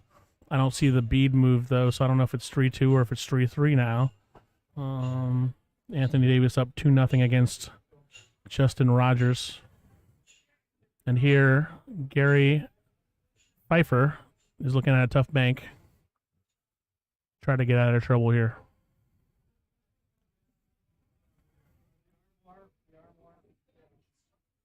Bank it with a little bit of stun follow to leave it on the rail in case something goes wrong.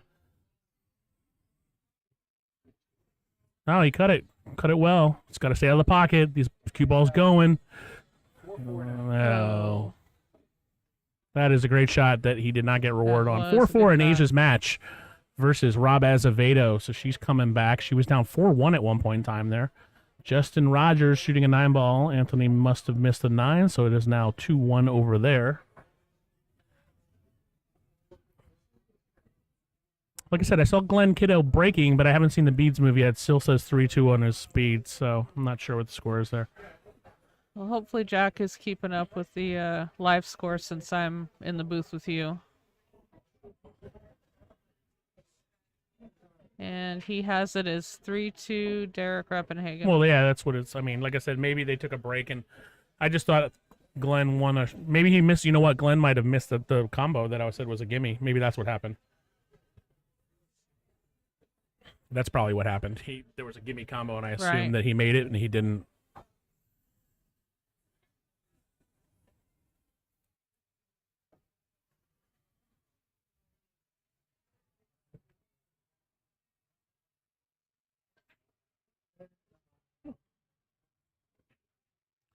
Robin puts her whole body into that break. She's got a 9-ball hanger now. It's a race to the 2-ball.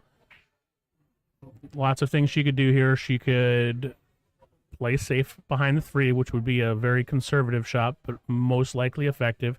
Would probably cause her opponent to knock the 9 down. She could try to go for a bank into the 8, which is a wide pocket. I'm sorry, into the 4. But then you don't know where the 1's going to go. And you could leave a 1. I think I would try to freeze up against the 3 here and play safe, and my opponent almost certainly would then knock the 9 in, and I would go for a run out. That's how I think I would play it. But I just really focus on freezing to the 3. But if you're a slinger, you can go for it. You could try to ride the 9 with a carom, but I don't think that's a very effective shot. She looks like she's lining up a bank.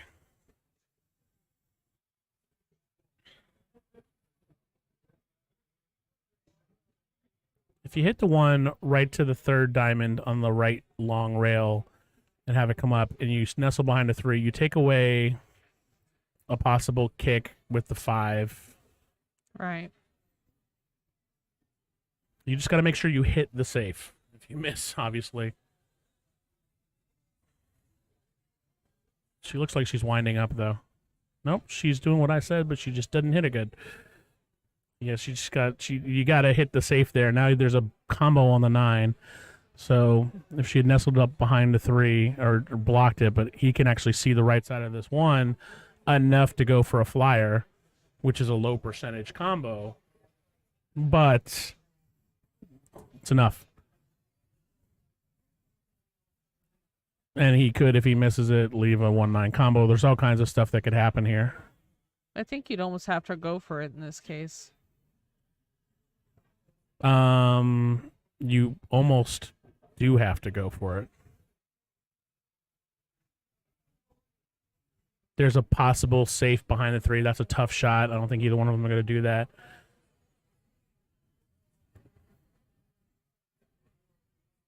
You could play safe behind the 3. You could graze the 1 and come back, but then again, you're leaving.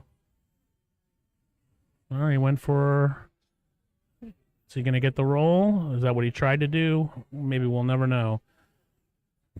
Jump carom. That's the only shot. Nah, she's going for a hit. Obviously, she might decide to just knock the 9 in here. Gary's not really running out here. He probably isn't a threat to run out this rack. It might be a smart play to just knock that 9 out of there, unless she's really confident with the hit. But even if she hits it, she could leave a 1-9 combo.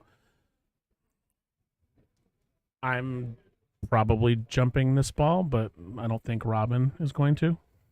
I don't see a jump cue out in her area. She's going for, yeah, she's going to make the 9. Smart play, especially, she's got to make it, though. All right. Well, she made the 9, and she kind of tied up the 4, so there's a lot going on there. I don't know if she was trying to do that, but that's an effective way to do it. 1-9 combo is still there, and that might actually be the shot here, because the 4, I can't tell. Maybe it does go on the side, so. Looks like the 4 goes this side of the 6. Can you hit the top angles so I can see it real quick? Show me again where that is. Scroll down, yeah. Can't really tell. Go back.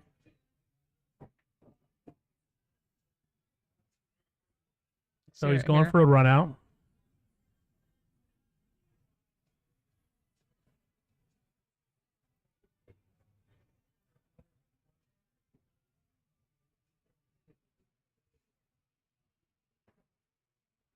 Meanwhile, Derek Reppenhagen is breaking. It is now 4-2 over there. Anthony Davis is breaking. It is 3-1 over there. And Asia Gray is tied 4-4. Got a miscue over here, but I think he made a legal hit. He did.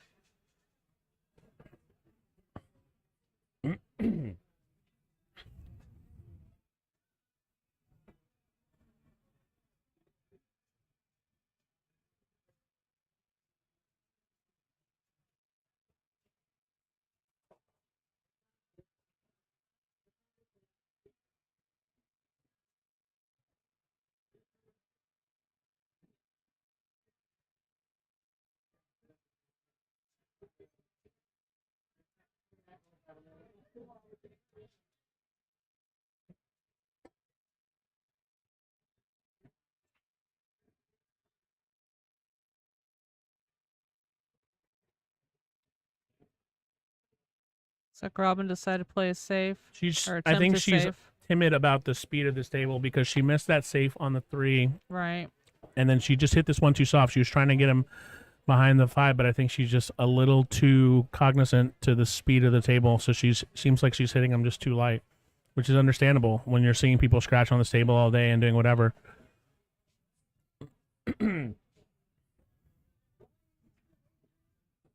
They both seem like they're playing a little timid, but Robin's playing a little more timid. But she's tied, so she's fine. She got a bad roll to lose one of her games, you know. Her little 9 got Right. slopped in.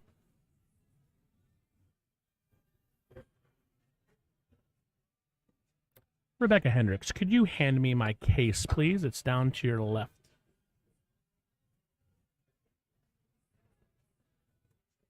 Might have to yank it out of there a little.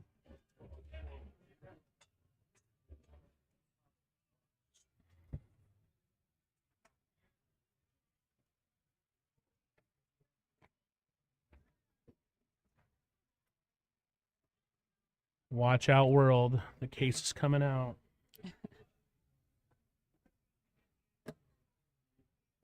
I'm pretty sure you're just doing your pre-match drugs there. My pre-match drugs are eye drops, but I guess it could be laced with LSD or something.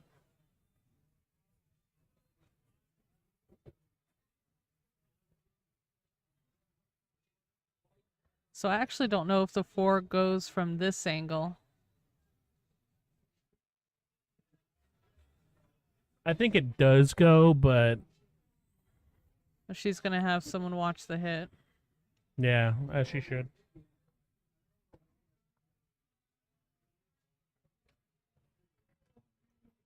Jack Murray and his trusty camera. He got a new phone and a new camera, so he's oh, all excited. he's all jazzed, huh?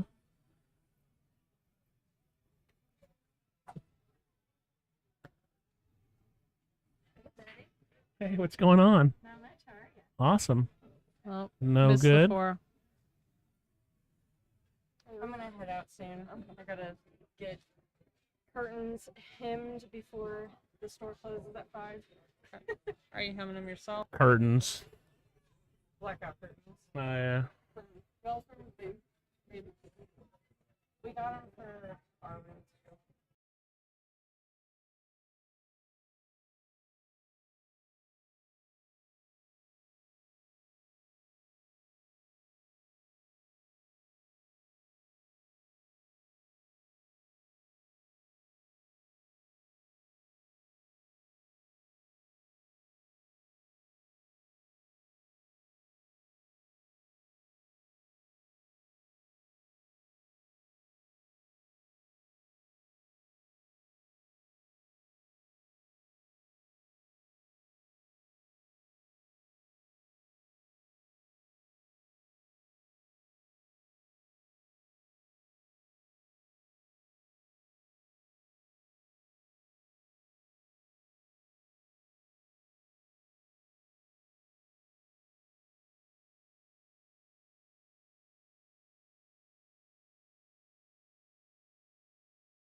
All right, everybody, I'm going to be stepping out of the booth and leaving you in the able hands of Rebecca Hendricks so I can get ready for my match. See everybody afterwards. I'm turning my mic off. Rebecca will be here. If you have any questions, please let her know she loves answering questions. And Not really. I'll be off the mic. Wish me luck. Have fun. Come back for my water later. Okay, so Robin is now up 3-2.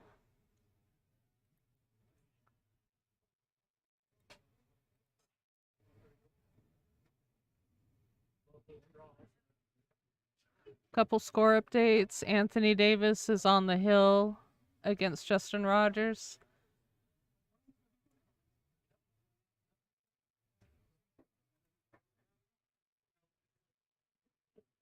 Robert Azevedo is on the hill against Asia Gray. Derek Rippenhagen is up 4-3 against Glenn Kiddo.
So 1-9 combo by Gary puts it up 3-3.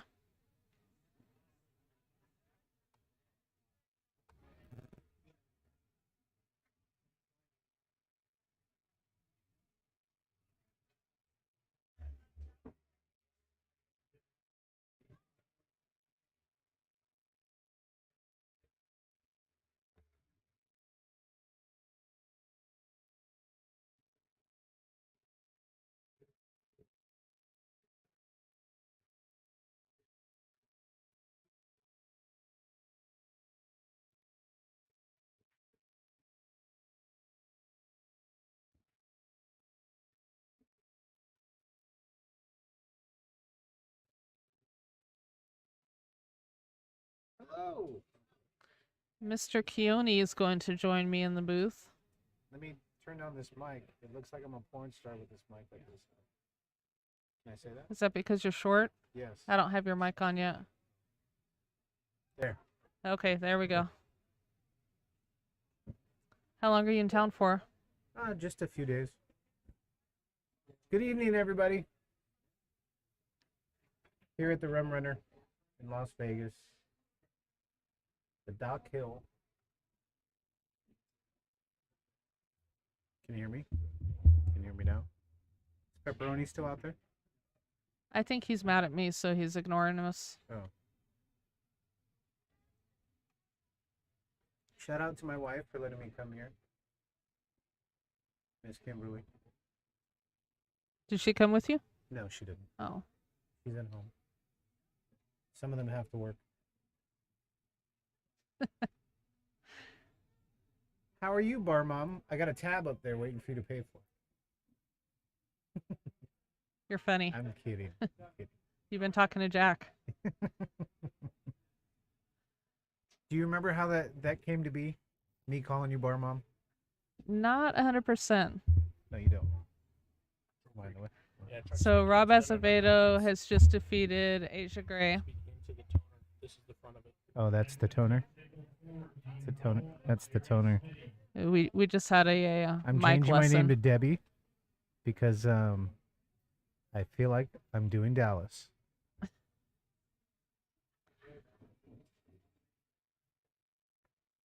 So this is what the Dock Hill looks like. This is what the Dock Hill looks like. Some of the best are out here today.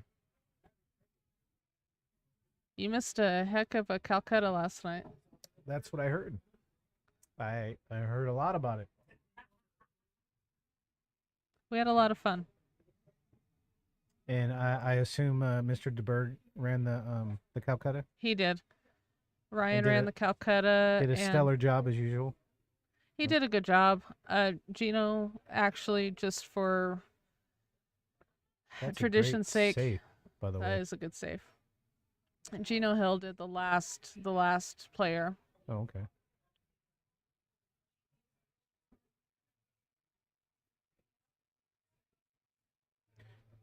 I'm really happy this chair has some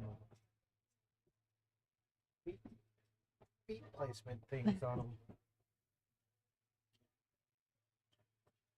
Norval Cold, does the volume need to come up or down? Am I speaking too soft? I think you need to speak into the mic more. Into the mic. He said There the you go. feeder is here. There? Can you hear me now? Yes. I'm going to stand since I sit for a living. See a lot of familiar faces in here. Looks like Asia Gray just lost to Rob Azevedo. Yes, she now did. she's on the B side. Rob advances. You spend a lot of time in the Las Vegas pool community, right? That's correct. That's why I've been allotted to be on the microphone to talk about some of the players. Some faces I haven't seen because they're from different leagues. Right. VNEA, TAP, right? Some of the in-house leagues. So I'll be questioning who's who. I may not be able to help you because if they don't play in Jack's League or APA, I don't know.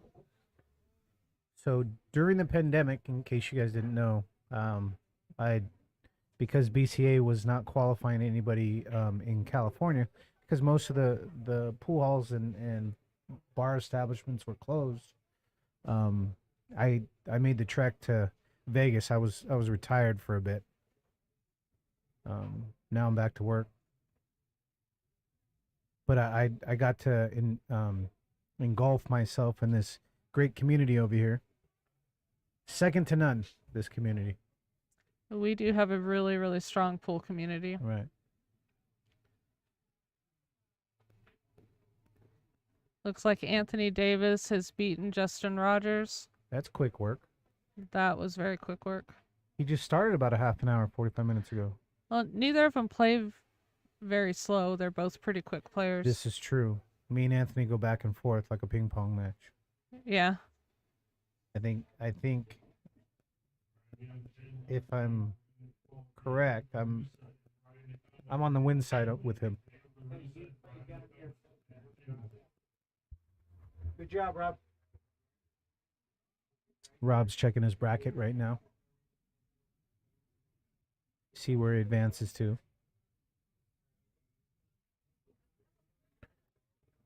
So on the next match, on table 2, will be David LaRusso, and looks like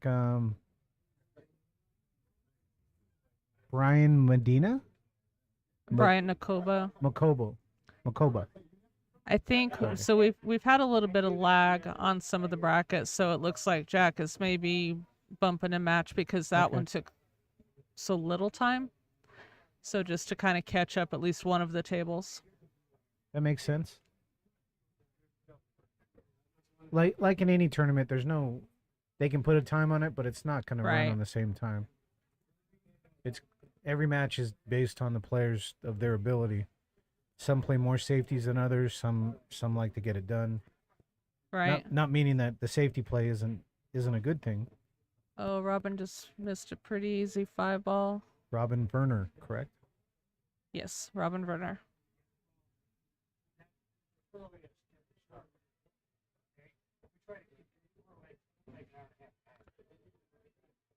David LaRusso would be in the red shirt. I don't know if you can see him. Red hustling shirt. He's been playing pretty strong lately. Yeah, as of late, he's been racking up those notches on his belt for all the tournaments here in Vegas. Brian Nakoba is actually one of the favorites in the tournament. Okay, I mean, we have like 7 favorites, then but this is a tough match then. yeah, this should be a pretty strong match.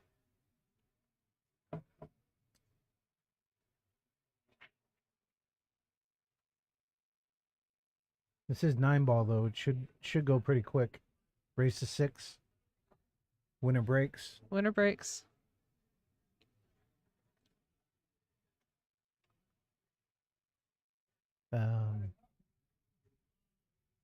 Constantine's waiting patiently. So is Steve Bergan. They're sitting in both their prospective chairs, eyeballing each other. One's at the bar and the other one's on the rail, sweating the match for the table that he wants to play on.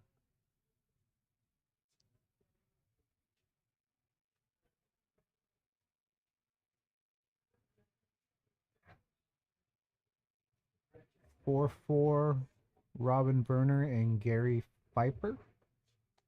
Yep, Gary Phifer. It's 3-3. 3-3. Oh. See the beads over the Yes. table? I can count, I know you're not that short. just not effectively. If I stand right here, I can't see the beads because the dividers of the booth. Right.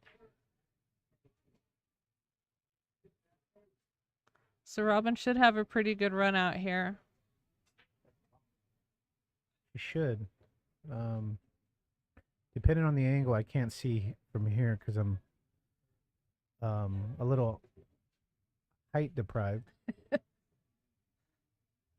But I think she can stun it over to the rail.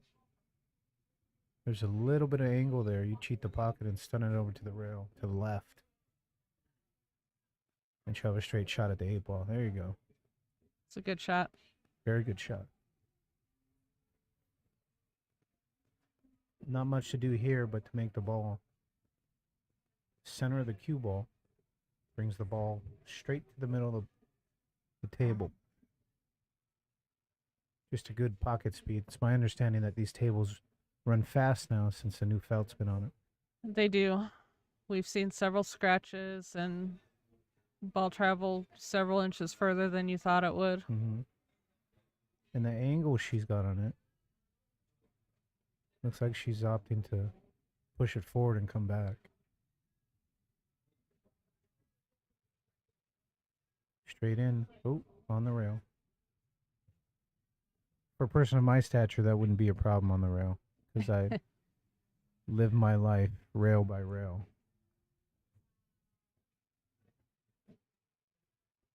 She's not liking the shot. There is an angle on it, so this little force fall will come back around. Oh. Very nice out by Robin Verner.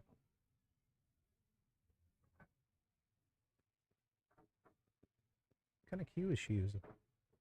I'm not sure what kind of cue she shoots with. It's a lot of inlay work. It is.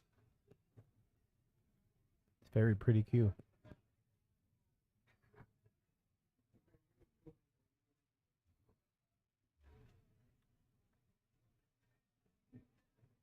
Robin's pointing the Poolaholic shirt, which is a Dittmer's clothing company from Riverside County, California. Oh, so you'd be very familiar. Somewhat. Somewhat. Steve Dittmer, to be exact. Very well known in Riverside County. Comes here to Vegas for a lot of the national tournaments. Right. APA, BCA. Nice break. Boy. I've seen men break less than that. I have. It's a monster break. She puts her whole body into. Yes, she does.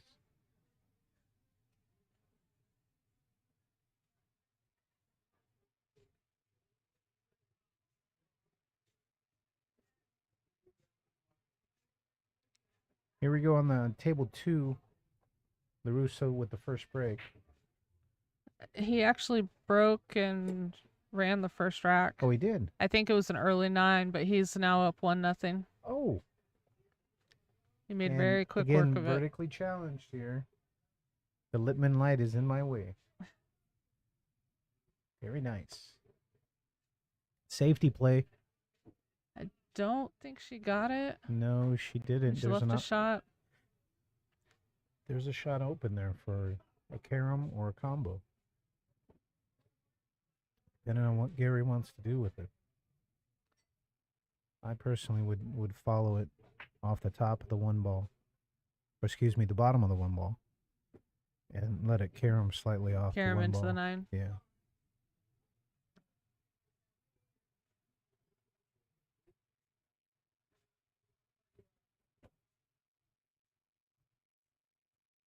Just got a smile from Robin here.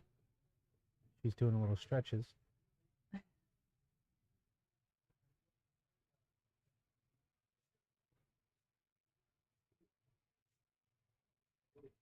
Looks like he's going for the 1 and then the side.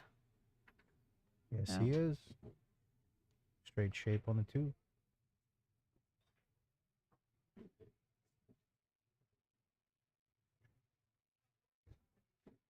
I'll be right back. I'm gonna take a drink break. Okay.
On table 3, Glenn Kiddo has defeated Derek Reppenhagen.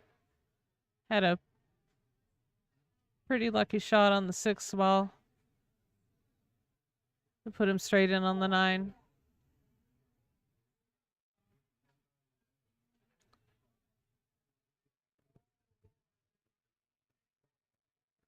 I know the scheduled match on that table is Steve Bergan and Constantine Alexander, and it looks like that's what they're going to do. Next match on table 3, Steve Bergen and Constantine Alexander. So these two gentlemen were the first and second blind in the Calcutta last night. Constantine was the first blind and picked himself. And Steve Bergan, Mike Roach bought the second blind, and Steve was his pick. Explain the blind. Welcome back. Thank you. Explain the blind. So in the Calcutta for the Dock Hill, or actually all the Rum Runner tournaments, Western Women's Dock Hill, Andy Mercer, they do a first and second blind. So you bid on the first blind, and the winner gets their pick of the field. And then the second blind gets their pick of the field. Those two players are no longer up for grabs on the rest of the Calcutta. Oh, I see. That's awesome. So it's one of those, if you definitely want one of the favorites, you make sure that you win the blind. This 5-ball here is really tricky. If she guns it with bottom, it could slide over and hit the 9. But Right. she's gonna have to hit it with bottom to bring it back for the 8-ball, or she can go around the world, but it leaves it on the short side of the 8-ball. Now I haven't hit on these tables, but the run Well, on these it's- tables might take it 6 rails to come around for the 8-ball straight. Yeah, as fast as they are, I don't think you can really guarantee your leave. I think she's opting to go for a 2-for here. Oh, Oh, she and it got kicked it in. Fortunate for her. Unfortunate for Gary. So it puts Robin on the hill.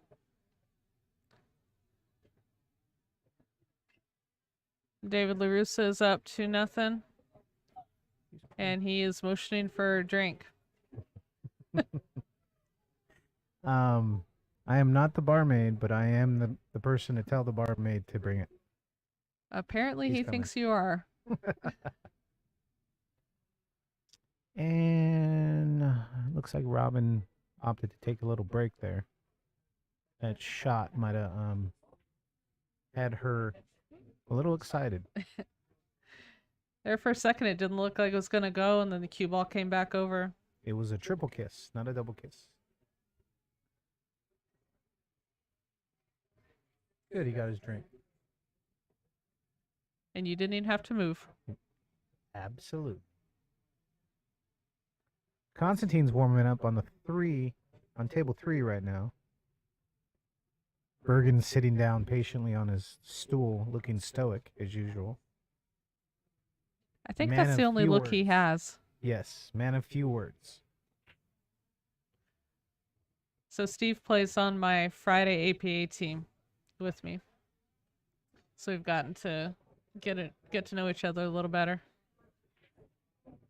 He doesn't say much, but when he says something, it means something. And he means Exactly. what he says, and he says what he means.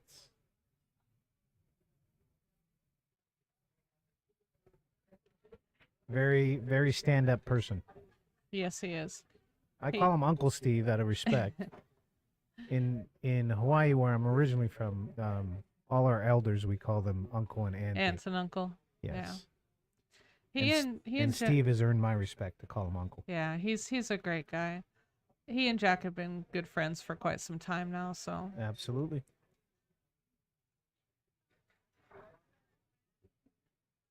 Even though I think Jack is younger than me, right? how old are you? I'll be 50 this year. Yeah, he's a little bit younger than you. They're still the more mature people that hang out at Putter's Eastern. We're talking about Jack Murray. As of recent, the past 2 years, he's gotten more. Well, I don't live with him, Yeah. nor do I clean up his messes. Do you want to? No, absolutely not. I do not adopt other people's problems.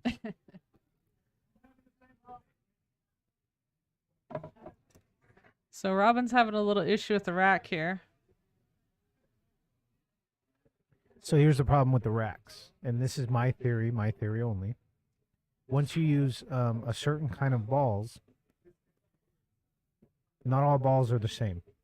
Right. Once you use a certain kind of ball, it warps the rack to form to those balls. No, that makes sense. So once you start using different balls, it makes the rack not be as true as it was to the Right. other balls. I've noticed with the plastic racks like that, a lot of times the one ball will get stuck in the front. Mm-hmm. You mean the templates or the plastic? The templates in the plastic. Oh, okay. Yeah. And then depending on the temperature of the room, if it fluctuates, those plastic racks can warp. And it's So very Robin did slight. not make anything on the break, but She hooked him. left a pretty ugly leave. It's a safe break.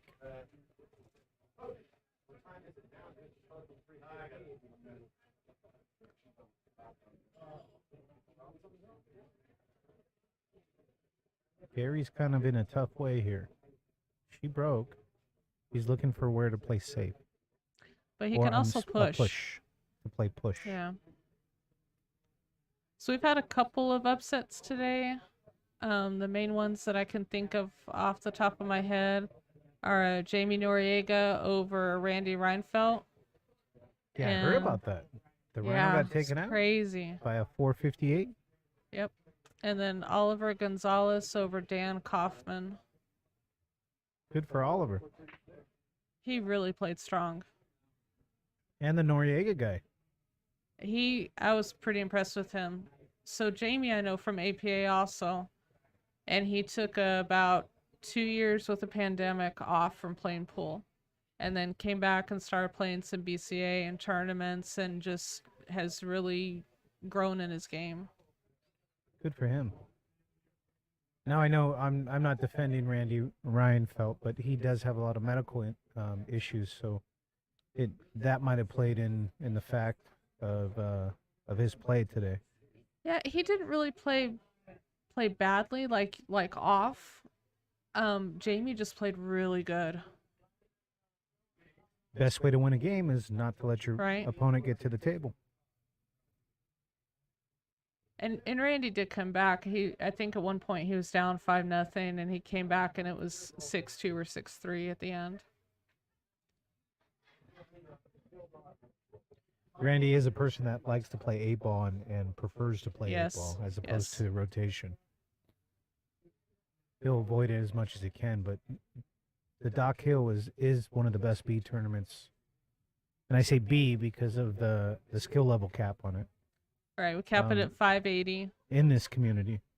Yep. You cap it at 580. You have to be a Las Vegas League player. No, correction, because I was told you have to be a Las Vegas League player plus a resident. Oh, well, in Or I your would have case, been yes. playing. I would have been playing. I came up short in life once again. You are correct. So as of now, I have a P.O. box here in Las Vegas. And I am living out of the P.O. box. I will be in the Dock Hill next year. So I'm not sure if Robin intended to play the safe or just got lucky on her roll. Cue ball went back to the 3-ball again. It did. I like thought a it was going to magnet. scratch.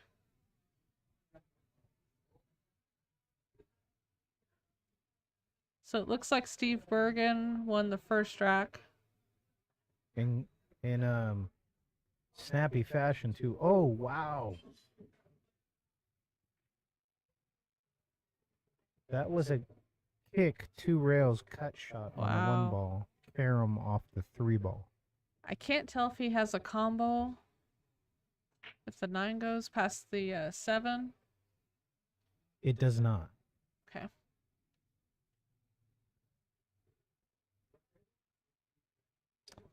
Although, not to be too loud, the 9-ball could carom off the 7-ball into the corner.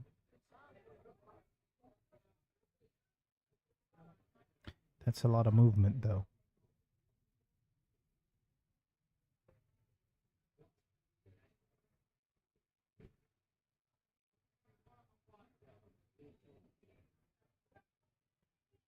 Oh, tough lead for Brian.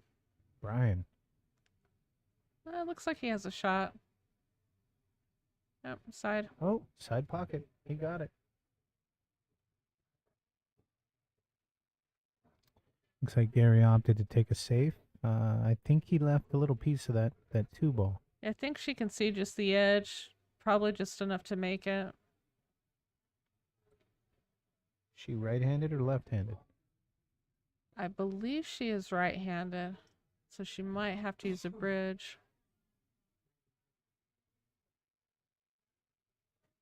Benefits of being left-handed. Yep, she's going to opt to lay over the table.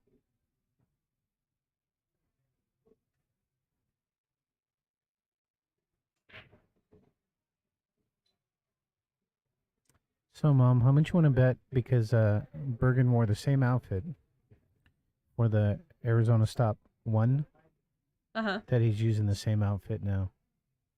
Is that the outfit he wore? That is the outfit that he wore for the last day and the first day. Oh.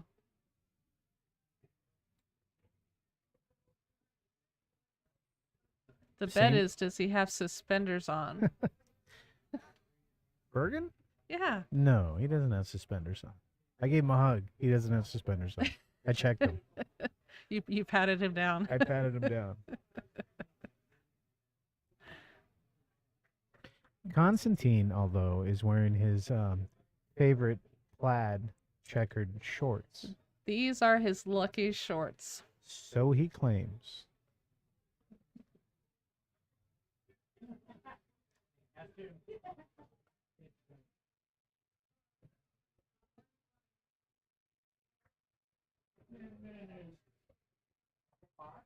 This guy is a kick and wonder. That was a very great try. That was. I thought you had a house here in town. I'm sorry? I thought you had a house here in town. No. I'm currently a diamond member.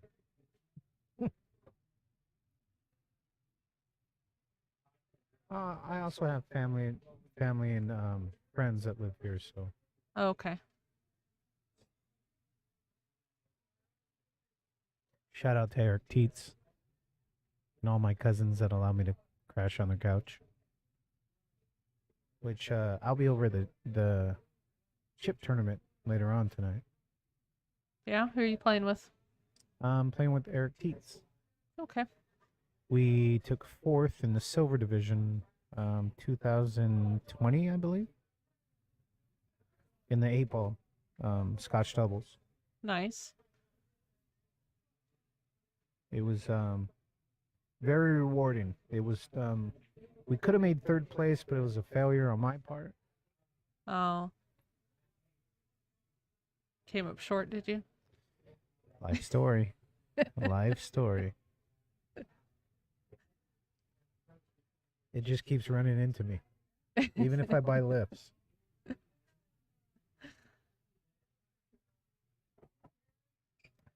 In case you don't know, another big tournament that happens every year, the BCA World Nationals, ran by CSI. Yeah, they run the BCA and the USAPL Nationals at the same time. Mm-hmm. And they also have a couple of pro events. Last year it was in September just because of all the pandemic and everything. And this year it's in March, end of March.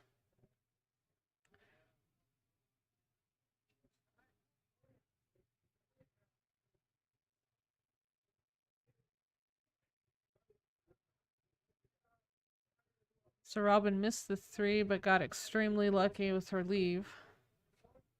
Is that intentional? Oh, I think she was going for the 3 just because the leave on the 4. two-way. This guy's been kicking out of everything. He has. And he makes a good hit there. Very nice hit. Unfortunate for Robin. Is the angle on the 3-ball. Either she takes it up into the corner to bring it back off the 5 for the 4, or she takes the cue ball around the world, which is going to get stuck by the 8 and the traffic down there at the bottom. I don't know if she can take the 3 into the side and use bottom to draw it back. I don't know if she has that kind of angle. Is Looks Corey like what she's O'Doul, doing. Is Corey Dool her nephew? Almost. Because that is a Corey Dool shot. Yeah. I believe Oh. he won that. Andy Mercer doing that. So my confession, I have not been involved in the Doc or the Mercer up until this year. It's a I've never been to the Mercer. First time for the Doc. Not the first time that I've been to the Rum Runner, of course, because we played league out of here. Right. But I like this location.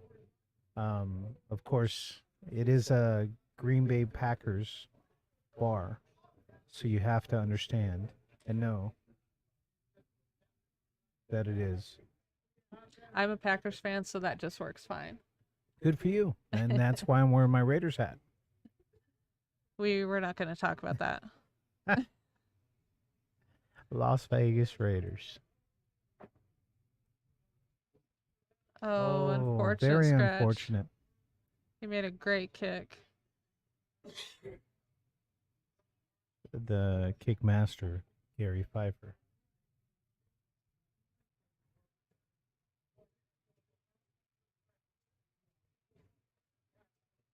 Off on the table 4 is Dean Howell and Jerry Smitty. Jerry Smitty. Oh, Constantine just scratched on the 8 ball. Put Steve up 2-0.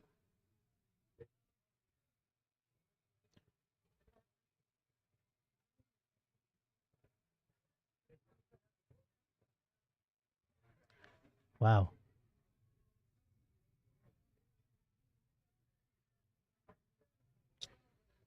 David LaRusso up 3-1. 3-1. Do we have capabilities of showing the other tables? I don't know. Let me see what views we have here.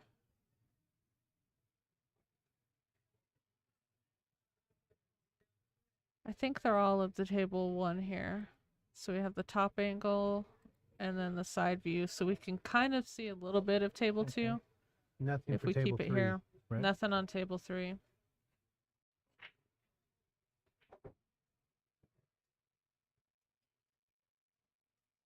We could hold that angle. If you see the red shirt, that's David LaRusso. Gotta talk into the mic, buddy. Not to be mistaken for Daniel LaRusso from the Karate Kid, but somewhat looks the same. Sometimes. Has that look on his face like, can we pull some karate on you or maybe not?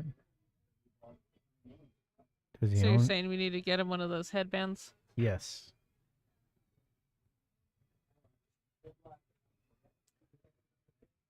As we said earlier, as of late, David has become a multi-winner in all tournaments here in Vegas. He really has. His game has really picked up during the pandemic and post-pandemic. So Robin had hooked herself on the 5 ball and took a swing at it, missed, made the 7, and rearranged where the 9 was. So now Gary Phifer has ball in hand on the 5.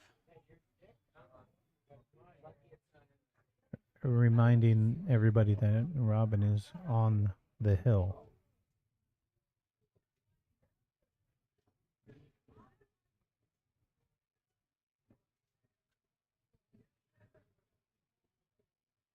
Constantine's back at the table. Bergan's up 2.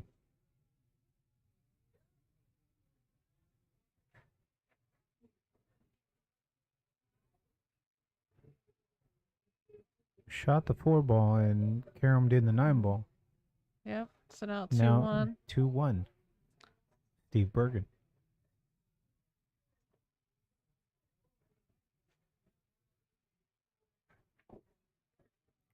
Since the Nice shot format by Gary. is winners breaks, this is a tournament that you do want your break to count. Let's say Definitely. you break in 3 balls and you can run 6 balls. You're going to get another turn at the table. I haven't seen a lot of break and runs today. Maybe 1 or 2. I'm not sure if it's because the table's breaking different with a new felt or not. Mm-hmm. Oh, I think he still has it. I'm surprised he opted to go 2 rails like that.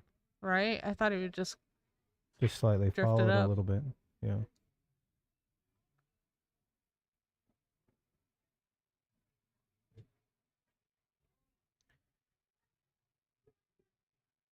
And the reason why he's taking so slow, taking his time with this shot, is because it's not a valley, and the valleys tend to have a big open mouth where the diamonds don't. see even that cue ball traveled quite a bit. Yeah, it did. So we are now 5-4 Robin. Yes. Gary's fighting back.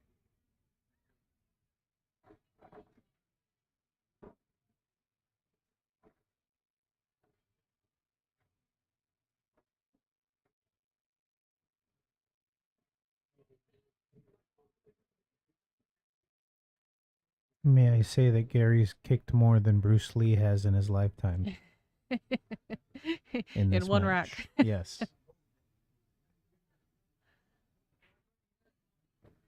David LaRussa just comboed in the 9 to go up 4-1. 4 to run for LaRusso. And actually, if he LaRussa. takes out Brian Nakoba and sends Brian to the loser side, that is a huge win for David.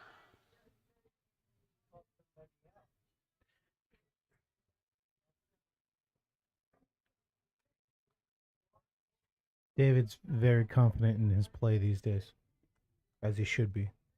He is. All the W's that he's put up.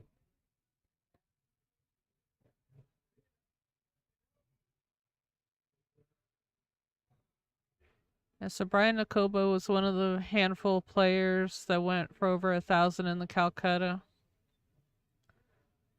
LaRussa, I believe. LaRussa went for just under 1,000. 900. 900, yep.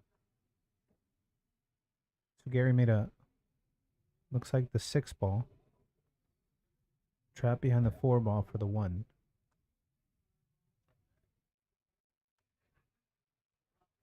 I think he might be able to see just a sliver of the 1 ball.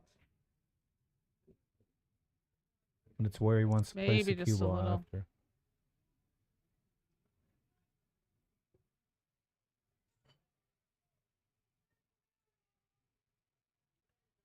Now, if it was me and I was down, I would push the 4 ball into the 5 to slow the game down. Looks like well, not quite what he was going to do. He put it on He the did rail. push, but took away the only pocket the 1 had. Well, there's a combo for the 8 ball, or she can play safe, or play the carom off the 1 ball to make the 4 ball in. And the more conservative, obviously, is to play Right. safe. Here in 9 ball, you don't want to push the object ball in or by the 9 ball, because the 9 ball right. can go anywhere.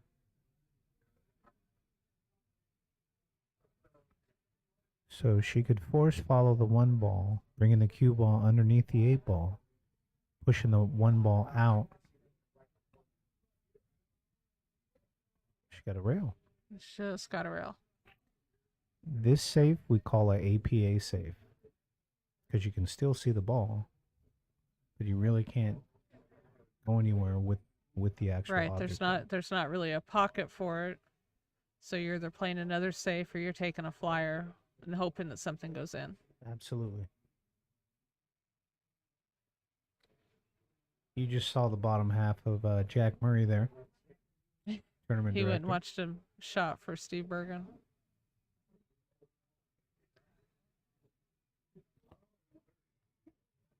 Gary opting to play safe, probably pushing it behind. No. Put it. Leave it behind the 8 ball or 7 ball. Sorry.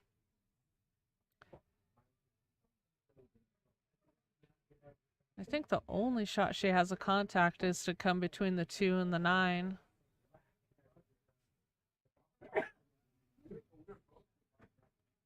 Sorry. Bless you. Had to sneeze. Thank you. Looking at the table,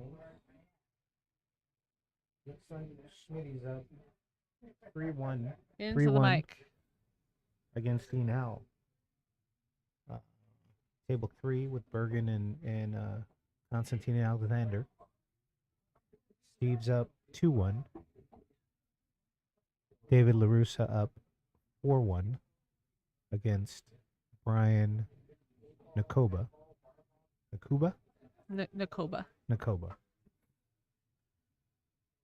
And we're on So Robin hill. just made great contact on the 1 and got a pretty lucky leave out of it. This is definitely a safety battle since all the balls are down in on the foot string.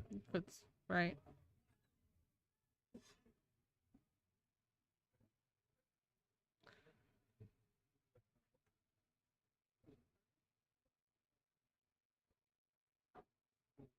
Oh, nice hit. Good hit by Gary.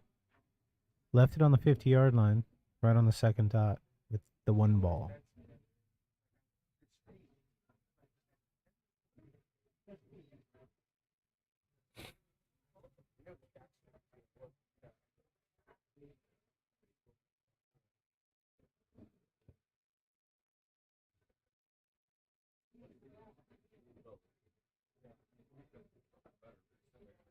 How are the bratwursts here at the Rum Runner? I think they're pretty good. I've had the bratwurst bites. I haven't had the actual bratwurst. Bratwurst bites. Bratwurst bites. How does that work? They're basically cut up bratwurst and battered in beer batter. That sounds really good. So here at the Rum Runner, they have a their kitchen, which is right next door. They serve really good wings. I've had the wings before. The wings are good. They're Packer Strommer. Packer Stromy sandwich. Pastrami sandwich. Yep. Oh, it's a nice play with words there. And I know they have brats because I've had the brat before, but I didn't know they had brat bites. Yep, brat bites. I'm gonna have to try the brat. That's a tongue twister. Try the brat bites.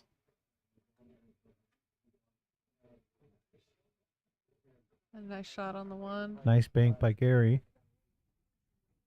And it looks like he got to the 2 ball. I don't know if he can make it. That 7 might be in the way. No, I believe he can. He just follow it. David LaRussa is on the hill. Fast work by David LaRussa.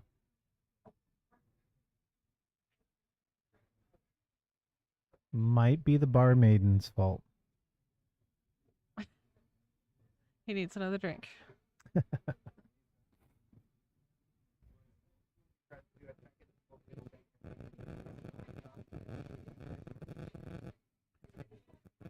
So is George playing in the tournament as well?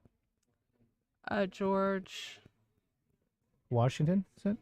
Washington? Who are we talking about? Gentleman in the black hat.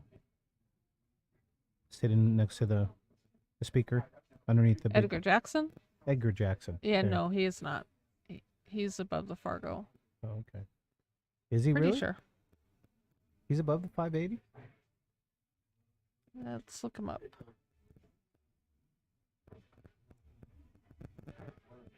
He's a 591. Really? Didn't know that. I like to call him OG because he reminds me of somebody from back in the day. Right. So Constantine and Steve are tied at 2. Gary Phifer has a shot on the 5, but I'm not sure how he's going to get back to the 7. Looks like he's opting to take left on that ball. Below center mass. And spin it. And he just got there with the sliver of it. Just a little. So now this cut shot, he's going to have to hit the 9 ball. And he's going to have to hit it solid so that it brings it over just slightly. 2 balls to get straight on the 8 ball. Okay. Oh, they also have garlic cheese curds here. I've heard that. They are very good. I was privileged to see Jack Murray scarf down a couple of those first time that I played here. That's not a privilege.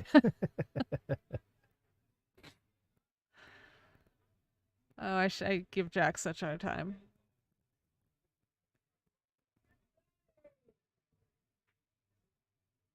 So that's odd. What's that? He's using left on the cue ball. Well, it came back and hit the 9 like you said, Wow. but tied it up with the 8. Hit that a little hard. I don't know if maybe he was trying to make sure the 9 cleared the 8. So the angle of where the 8 ball is and the 9 ball is, he could actually hit that 2 rails, but he has to hit it solid on the 8 ball. Right. And the 9, it'll take the 9 ball 2 rails to the top corner left pocket. It's not a shot I recommend for everybody, but there is that option for him. Or he can play safe. Now to play safe, he would take a sliver of the left side of the 8 ball to go 3 rails back down to the corner pocket and land on the head string. Chris, this is the only stream. Are you wanting to see what's going on one of the other tables?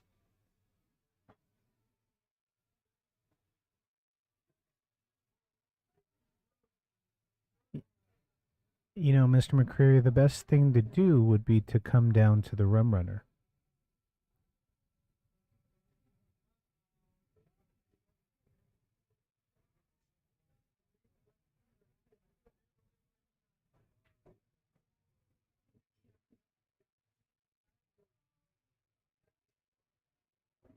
As Mr. Jeff Gray says, it does suck not to be here in person.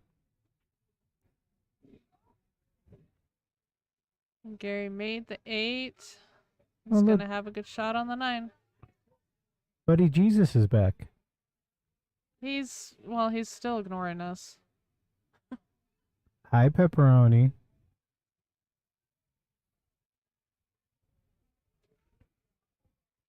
So Mr. McCreary just won the regional qualifier for the APA. And Very will nice. be representing Vegas in nationals. Very nice. We all love playing on valleys.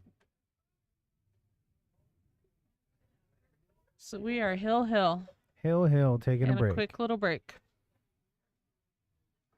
Can we show a different angle on the Russos Let's see. and Nakoba? There's we go. Larusa Nakoba, which is Larusa's on the hill, Nakoba's at 1. He's tough leave on the 7 ball.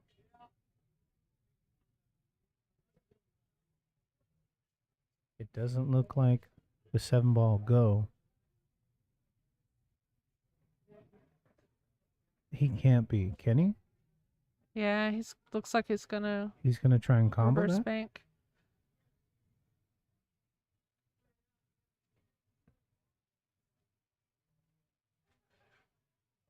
And the Roos is checking all the angles.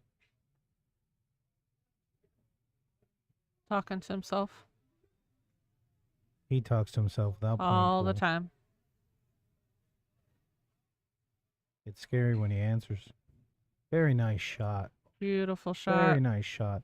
And straight in on the 9 ball for might be game set match.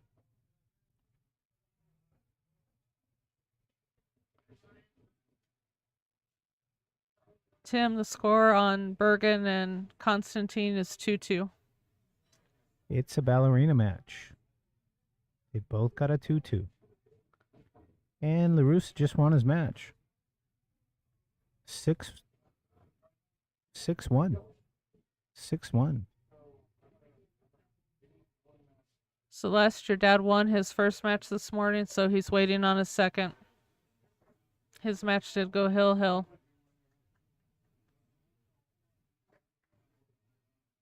I really like watching hill matches. They're a lot of fun. Gary fought A back. lot of pressure, but a lot of fun. Like I said, Gary's been kicking at everything. He has. Robin didn't This make has been it a easy. good match. Robin didn't make it easy at all. Match on table 2, Eric Kinzer and Frank Curcio. Eric and Frank on table 2. So on table 2 is going to be Eric Kinzer and Frank Curcio.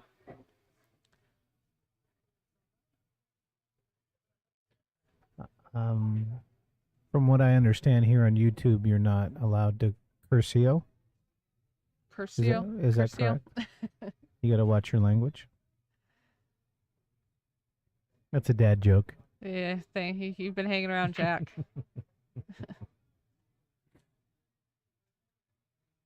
Who we Boy, are it's a- watching struggle with the name placards. It's a good thing that I don't have to put those name placards up. We'd get you a stepladder. I'd fall over on the table. Feet dangling. Oh.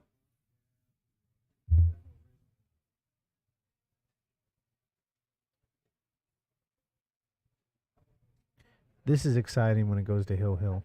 Very exciting. Looks like Johnny Sarangapot just came in the building. Siriphong? That dude too. He won his first match this morning. Good for him. We're still doing the winner side, right? We're going to do first two rounds. Well, first round and then the first round of the winners today. And then tomorrow morning we start with the first one-loss side. Kinzer in the building. Got a nice set of warm cues that he just pulled out of his car.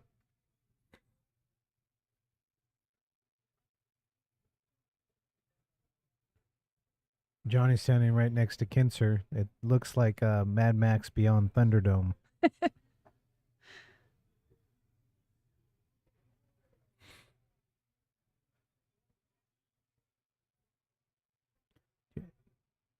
My reference was to the Master Blaster.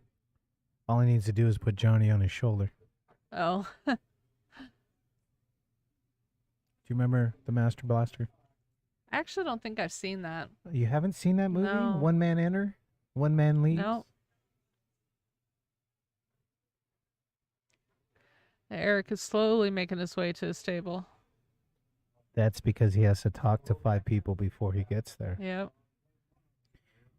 In case you don't know Eric Kinzer, he's what we call the mouth of the South. He knows everybody and anybody and says hi to everybody and anybody. He's a pretty standard fixture at Griff's lately. He was the mask patrol at one time. Yep. I For a think good he's 9 actually months. running quite a few tournaments Is for he? Mark now. Yeah, he was doing the qualifiers for the U.S. Open, correct? Yes, that is correct. I like the way he broke it down. I mean, he went 540 and under, then he went 580 and under, and then he went, was it 650 and under? That he won? There was three qualifying Oh, the tournaments, three and he broke qualifiers. them, Yeah, broke them up into 650, different. 580, and what was the other one? I think it was 650, 580, 540. That sounds more accurate. $50 tournaments, and it's I mean, if you win, you get to play against the pros in the U.S. Open. Right. And the reigning U.S. amateur champion. Right. So I think he might be running the 8 and 10 ball U.S. Opens Okay, good for for him. Mark. I'm not positive on that. Good for him. So Constantine and Steve are now at 3-3. 3-3.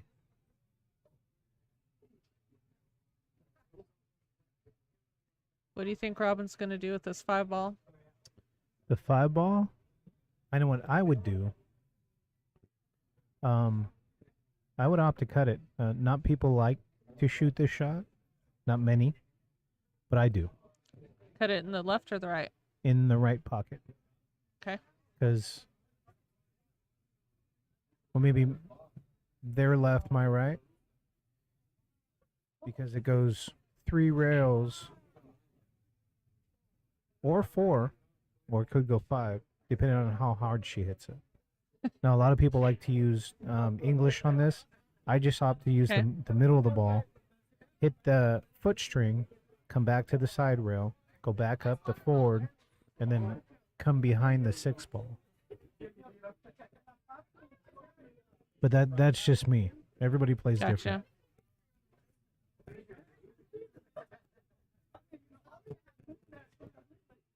See, the problem... David LaRussa so the coming problem in to with this heckle shot us. is she opted to play safe. Isn't that cute, Keone? You got to stand on a stepping stool to reach the microphone. Hey, hey, I hey. do.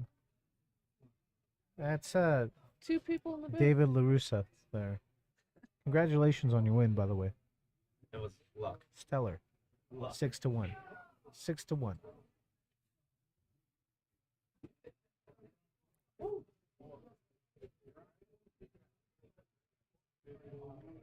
Never shy for words, David LaRussa. No, he's not. Even when he talks to himself. I actually helped Constantine run a tournament that I told David if he didn't leave me alone, he was going to be put on the furthest table away from me. And it happened.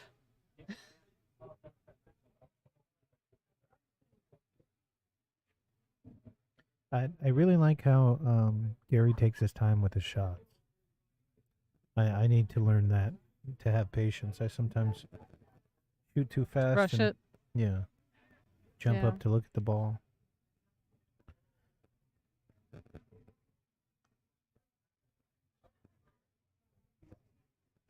Very nice shot. He hit that one good. He did. And this is basically the same, almost the same shot.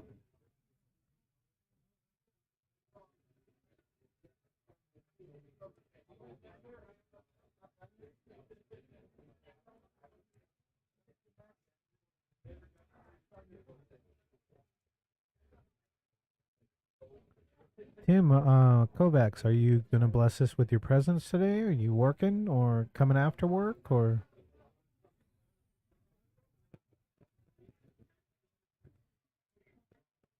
Looks like Kinser's making a fast work of his first rack. Believe it or not, 6'2" Kinser needs to grab. And Gary just won the match. Tough fight back, Gary. Good shooting. That was a great match. Very unfortunate for Robin Verner. So next up, we're going to have Mike Roach and Jake Sanchez. Good comeback, Gary. Way to be patient.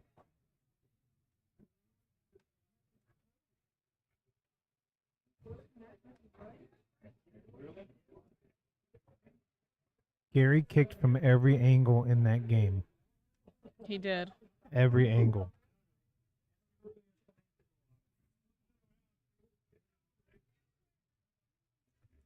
Up next on the stream would be Mike Roach and Jake Sanchez.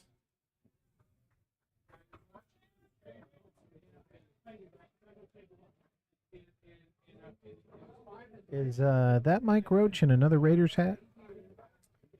That is Jake Sanchez. Jake Sanchez. I like Jake Sanchez.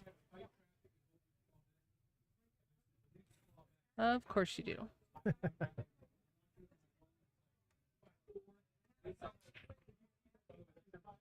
Not that I'm being biased, but he's wearing a Raiders hat.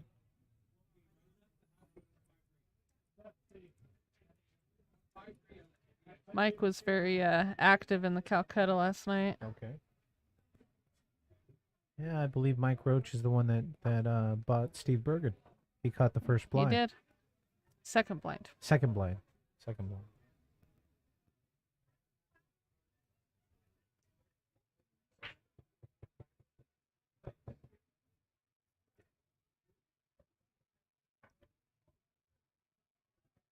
Match for Bergan and Constantine. Bergan's up 4-3.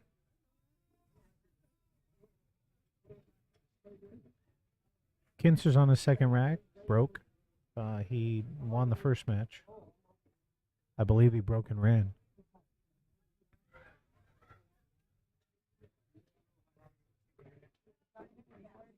Dean Howell just made his third game against Smitty. Looks like Smitty's up 5-3. Yep, Smitty is up 5-3. Smitty's on the hill. You need to go yell at Jack to update the scores. In the Neon League, I had the opportunity to play Smitty Yeah. at putters. Definitely a good shot.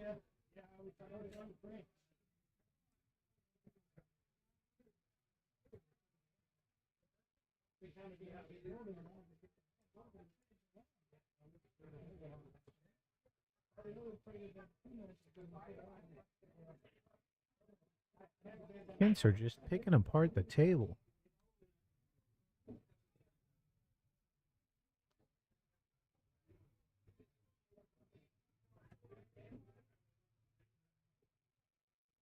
Oh, he missed that 7. Still ended up good on the 7. So Jake Sanchez with the Raiders hat and the USA looks like Moscone shirt on. Shooting at the 1 ball. Opting to play safe. Almost went in. It almost went in.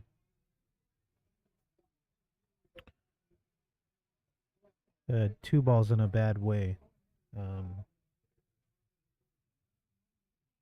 I don't know how Dave Roach plays, but I believe he's going to shoot at the 1 ball and make it. I'm not sure if Dean Howell snapped the 9, but it's now 5-4.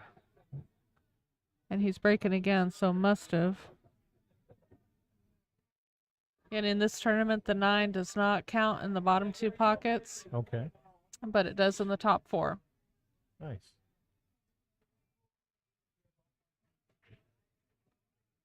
So Mike made the 1. Not sure what he's going to do with the 2. Maybe a he's 2-6 got an eyeball combo. on the 2.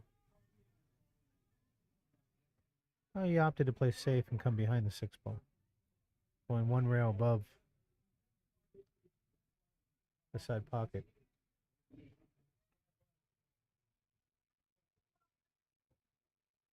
So if you win 1 on the winner's side, are you playing again tonight or?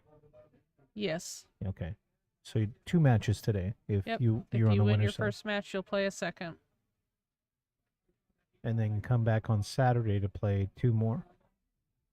I believe Saturday it's, let me see if they have the times on here. So the way the matches are set up, if you win 4 in a row, you're automatically coming into the semifinals, right? Or playing for the hot seat. Looks like playing for the hot seat. 4 matches in a row, you're playing for the hot seat. Yep. 64 players. 32 matches.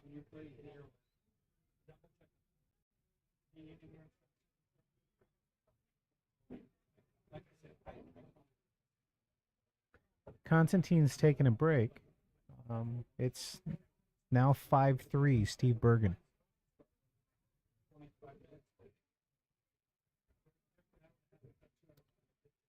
Steve Bergan just coming off a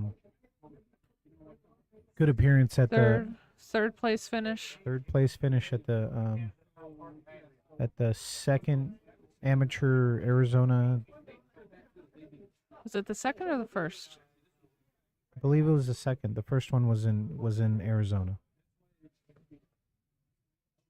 That's the one he. It was the Oh, first that one. was the yeah. That's the one he was okay, in. that was yeah. the first one. Correct. That was Yes. played at Bull Shooters. There was Third out of 140 something plays. 160. Right? Could be. I thought they had quite a few drop at the end. But ridiculous amount of people for 2 days. Yeah, ton of Tim people. Daniels and that crew over there did a great job on that tournament. And the one here at Griff's, Yep. And then he had the women's tour stop here. right? Which California's San Diego Ray Taylor took that tournament. Now residing in Arizona. Second place went to Susan Williams, I believe. Third place went to Pearl Ortiz. Per Ortiz. Yep. And fourth place went to our own Vegas's Asia Gray.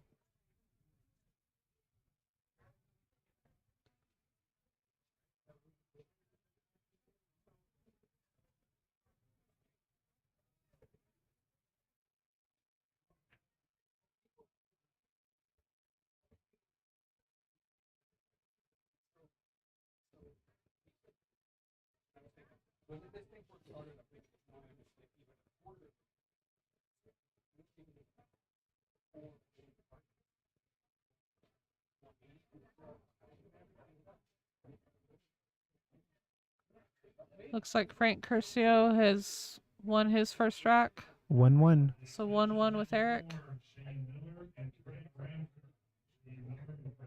Looks like Smitty took that match between him and Dean Howell. Yeah. Dean Howell taking a layoff from pool due to being a brand new COVID daddy. Yeah. You know, when you stay home cooped up in a house with someone you love, you give lovin's. What else is there to do?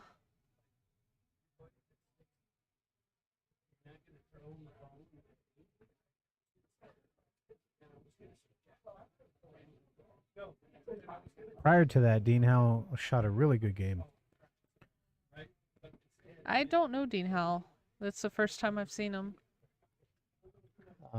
I first met him at, I believe it was Griff's at the chip tournament.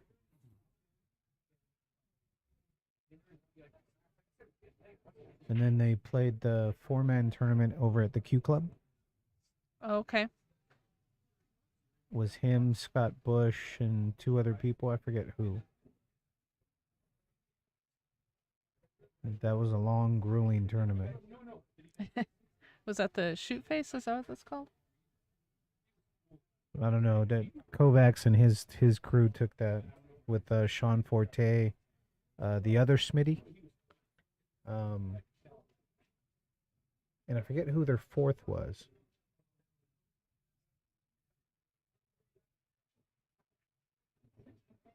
Or was it the 3-man tournament? It was one of them. So, looks like Mike Roach just won his first game.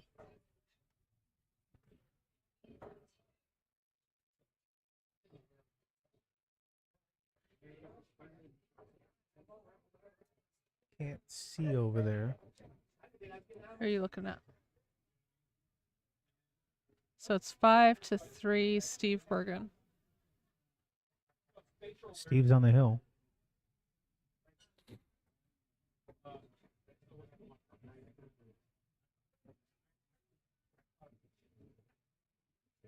I got 2-1. Says Constantine's going to run out on this one. Looks to be a pretty open table over there.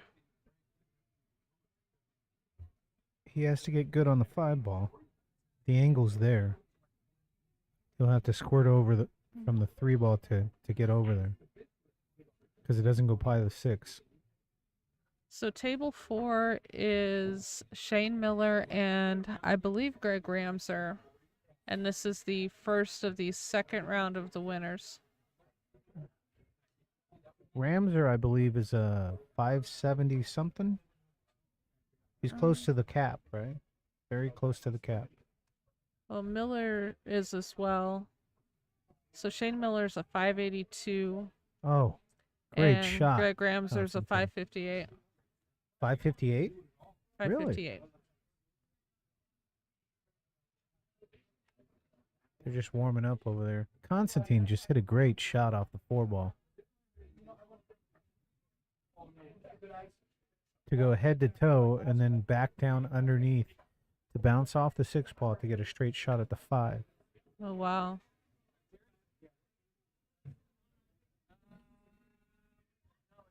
It says 7:15 on the time, Friday.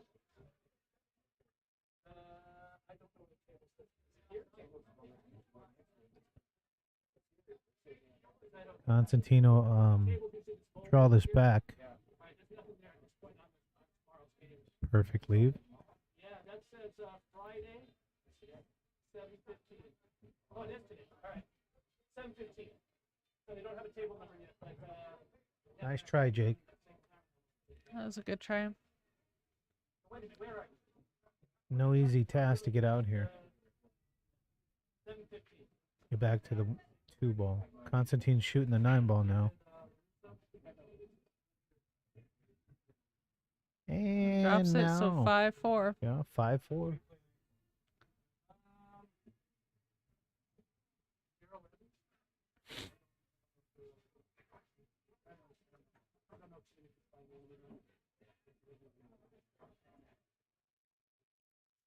I know he's been pretty geared up for this tournament.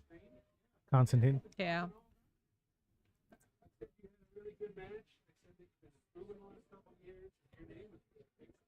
He did some things right when he first came to Vegas. He picked out a couple of really good players, then went to the mediocre players, and then went to the people that were at his speed to kind of gauge where he wanted to be, and then kept playing the better players to improve his game.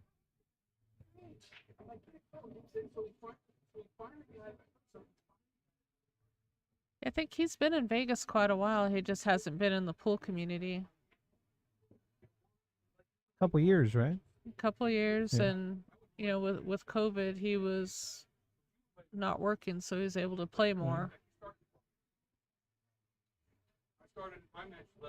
We've only known him about 8 months. Right. Well, maybe a little longer than that now. Oh, you started a little before me, but I was so zoned in my game.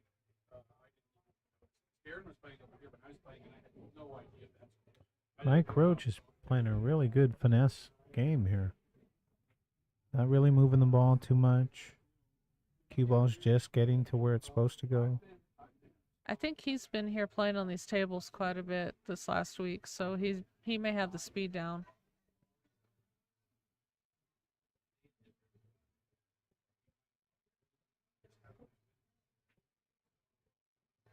I don't know if I would have bring the cue ball back up that way. I think I would have played it under to the side pocket, but a lot of people don't like to play the side pocket. But just as good. Yeah. He'll come around, or maybe just use bottom right to come back to the center of the table. Looks like Constantine's in a rhythm now, walking around the table. Just a little hard. That's a good roll there. And did you see the cue ball come back to the Yeah. rail? That's another one of the shots where you don't think you hit it quite as hard, and it just keeps on going. Yeah. Yeah, Constantine has that look on his face. I've seen that look. I was on the other end of that look a couple times. He gets in his zone, and he does. Yes, he he just does. can't miss.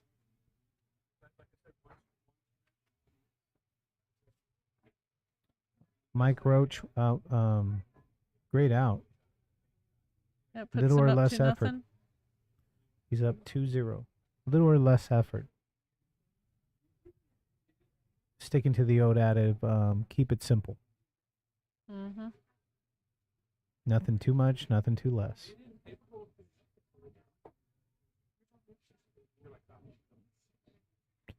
Making it look easy.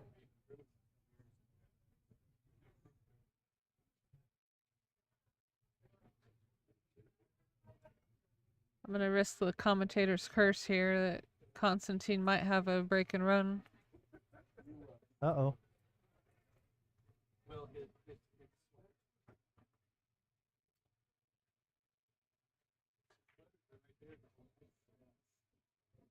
Broke in the 4 ball. Tough leave on the 1 ball. Think he's gonna opt for a push. That'd be the smart play here. Or the safe play, I guess I should say.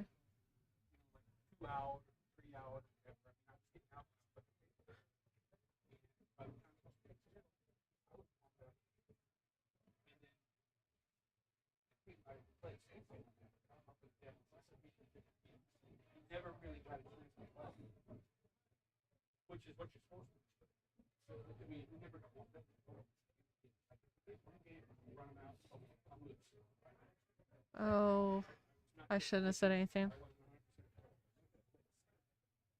So Constantine had a rhythm going, He had a really good rhythm going and jarred and the then 7 he ball. had to pause for table 2, and he hung the 7 ball. And Uncle Steve up to bat now on table 3 against Constantine. He's got an easy shot on the 7 ball. Slight top left. Should bring him straight for the 8 ball, and the 9 ball is right below the first dot on the side rail at the head straight. Oh, Jake Sanchez. Jake Sanchez has made a heck of a cut and came back and scratched. I Got the don't angle think too good. the 2-9 combo's in play. On table 4, Greg Ramser goes up 1-0 against Shane Miller.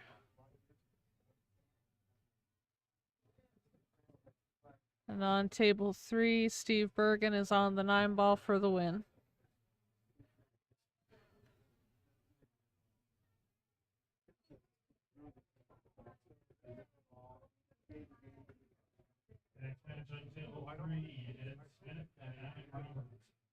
Steve Bergan with the win. 6-5.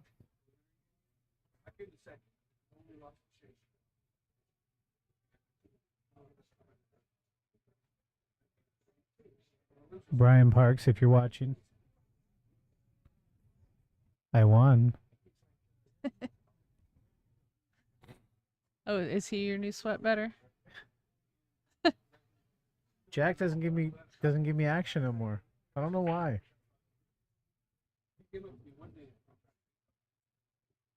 He's been on a gambling hiatus. Oh, good for him. Yeah.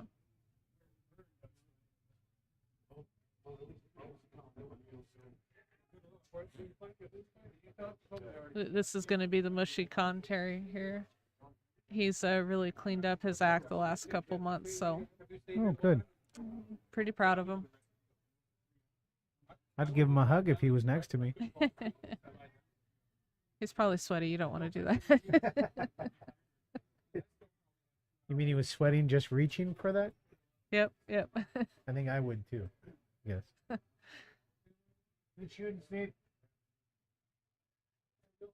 Sorry, I didn't mean to yell on the mic. Oh, no, you're fine. It wasn't that big. Okay. How many people do we have here in the on the chat? Let's see. We have 47 watching. 47. Yeah. Matt DePaula, you out there? Matt texted me before my phone went down that did you just walk into the rum runner? I said, how'd you know? He goes, because I heard your name a couple times. He's at work right now. Oh. Watching the stream. This is the first year the doc has been streamed, I think. And we really appreciate Constantine setting this up for us. Hey, he's a regular Mr. Vegas. He's become Mr. Vegas. This is true. Once he gets back over here, I'm probably gonna You're gonna remove myself and let okay. you guys. banter back and forth.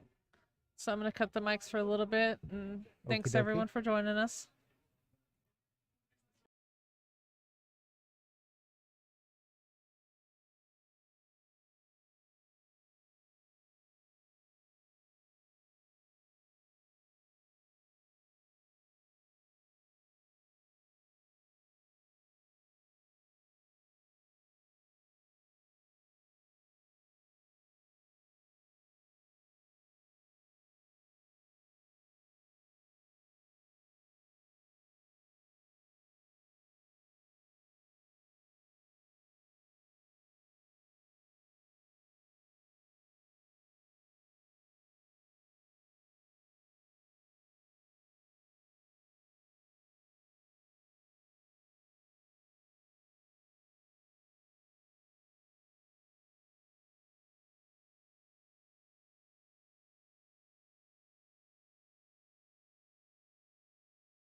So I am going to stick around a little bit. Constantine is going to step out of the venue for a while. I think Keone is going to grab something to eat. I am. I'll leave my stuff here unless somebody else comes in. I'm gonna walk around and mingle and get some food. I'll go say hi to people. Go give Jack a hug. Did you want something to drink? I'm okay, thank you. So Jake Sanchez wins the rack. Mike Roach is up 2-1. On table 2, Eric Kinser is up 2-1 over Frank Curcio.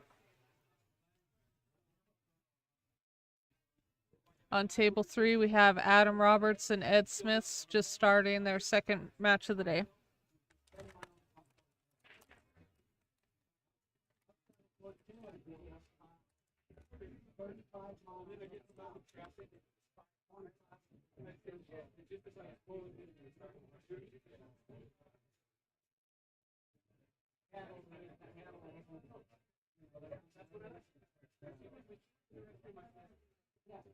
Looks like Jake made the 9-ball on the break, but it was in the bottom one of the bottom 2 pockets.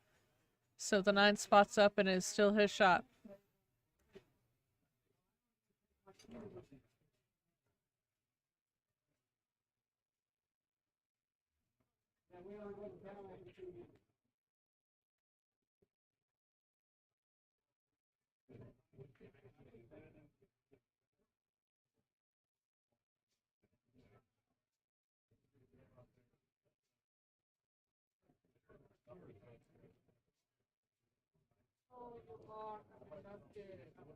Frank Curcio has now gone 2-2 against Eric Kinser.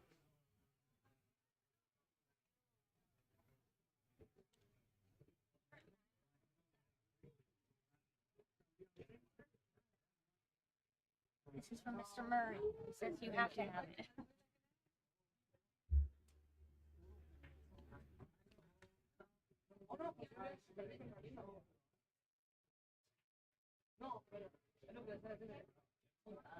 No.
I'm not sure if Jake was going for a safe there or he just missed a shot. He didn't have a very good leave on the 7.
Shane Miller is up 2-1 over Greg Ramser.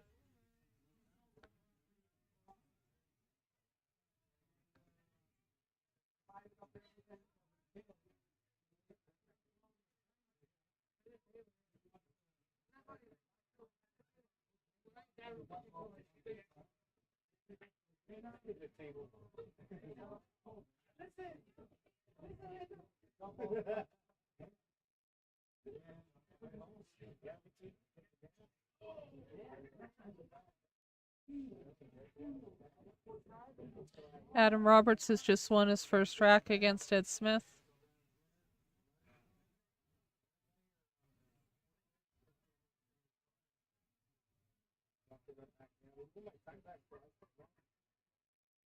Jake made a good shot on the 8, brought the cue ball all the way back around to get behind the 9. I think it should go on the side here.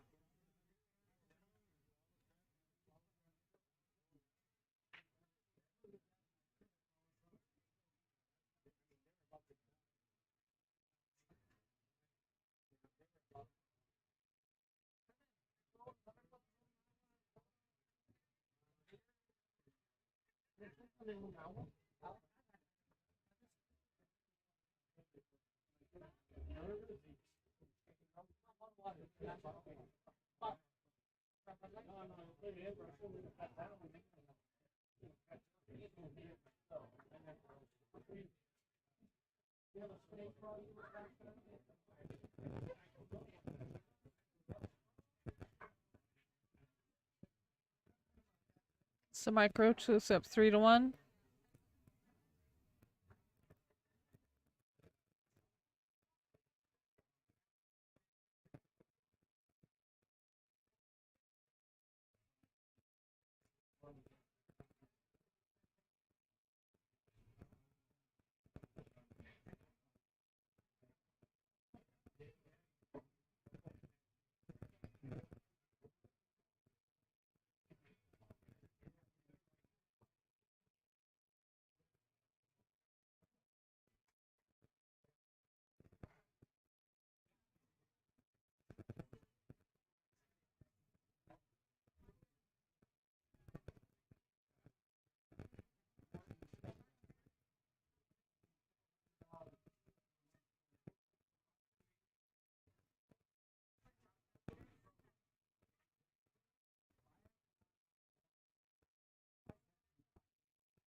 Oh, you're second?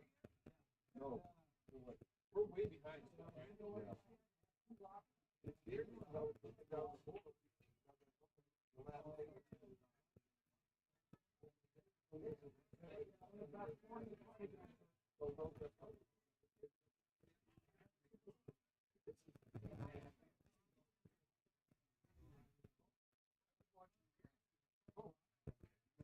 I had to leave the shoes on the field because I knew I wasn't going to fight.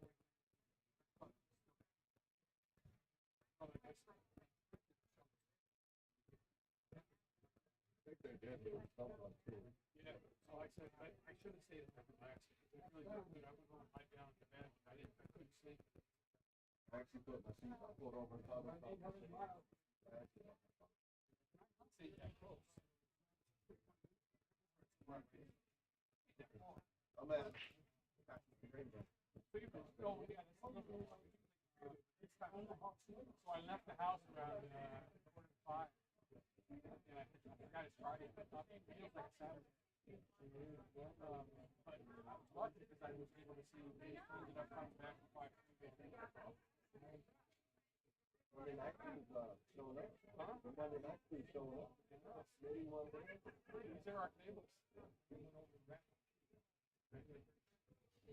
It's not our clock.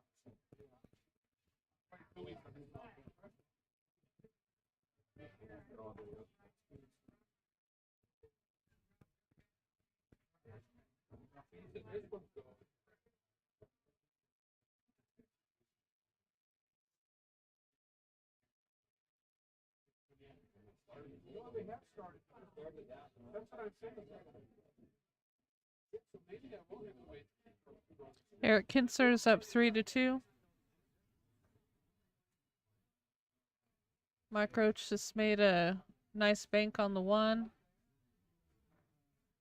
Didn't really leave himself anything on the 2. He might be able to hit the 2 and carry him off to make the 9.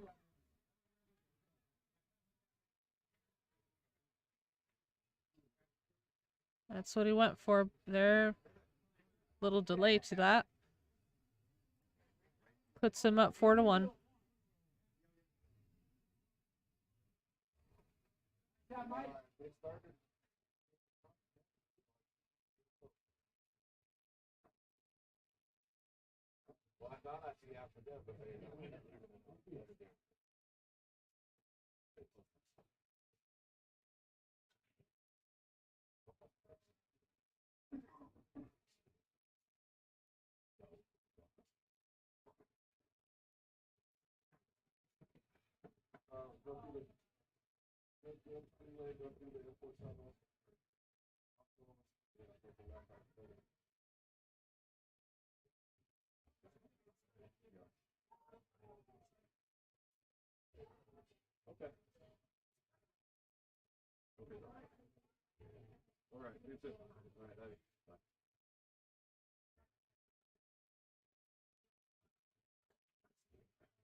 This match right now on the stream is one of the last 2 first round matches. Tables 1 and 2 are the end of the first round. Tables 3 and 4 are the second round winner side.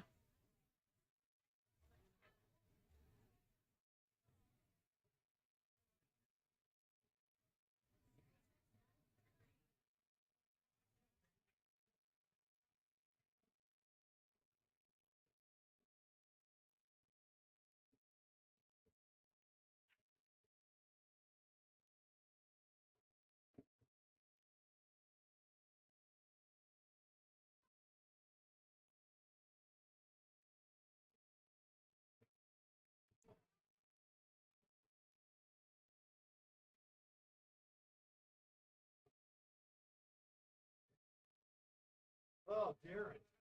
You're right? Yeah.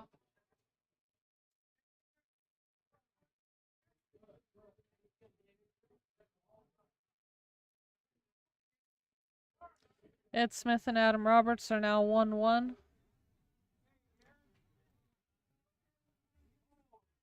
And Shane is up 3-1 over Greg Ramser.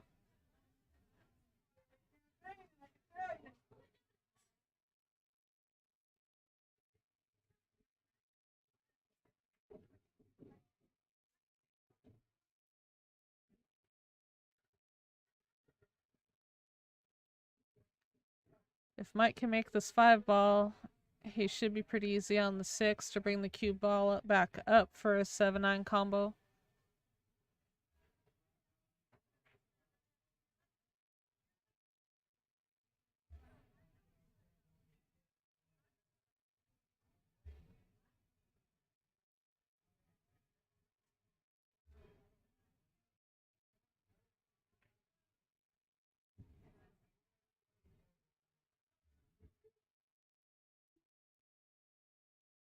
Missed it, but didn't really leave Jake a good shot on the 5. At least not an open pocket.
So Jake has left a 5-9 combo, but it's a pretty long way between the 5 and the 9.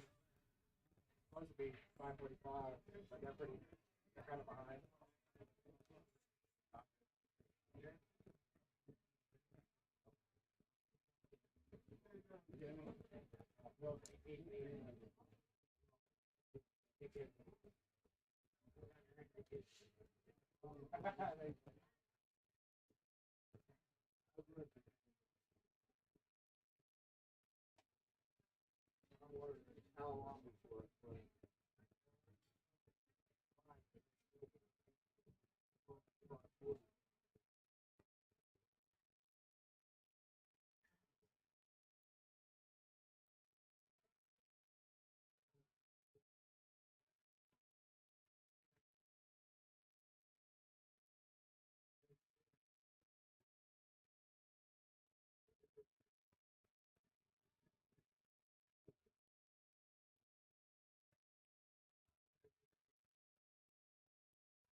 Nice out by Jake.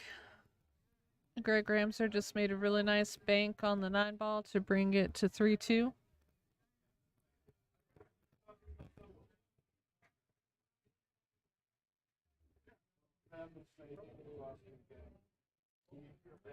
know, I'm probably not playing till like 9.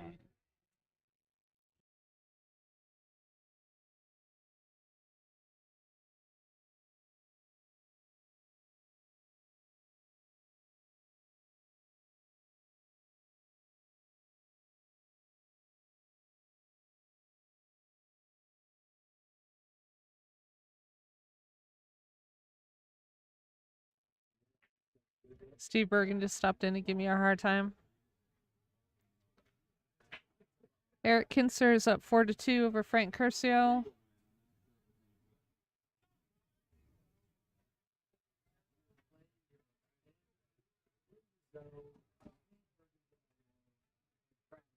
I played that big tournament.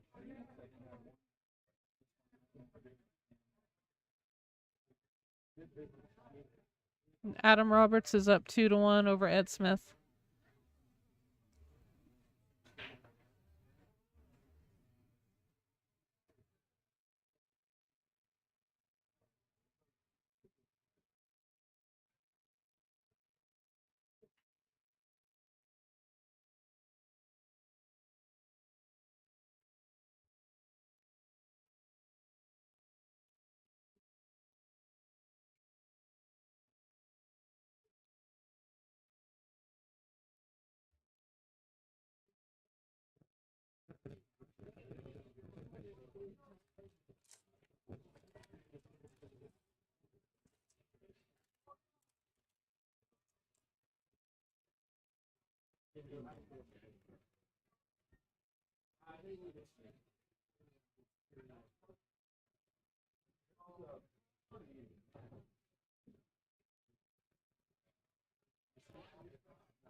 Nice shot in the side by Mike.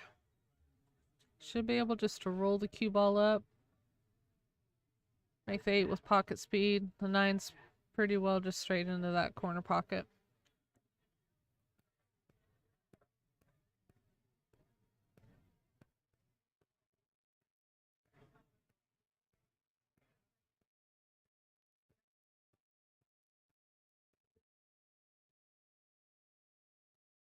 He hit it with some speed to come off the rail and come back. Really where the 8 ball was. Puts him on the hill.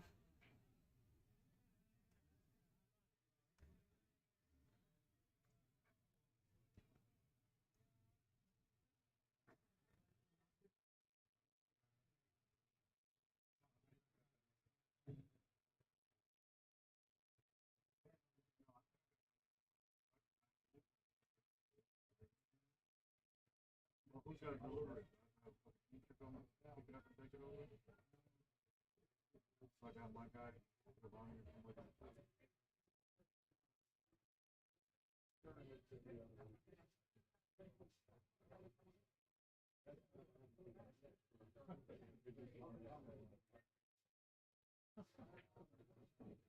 I'm not worried about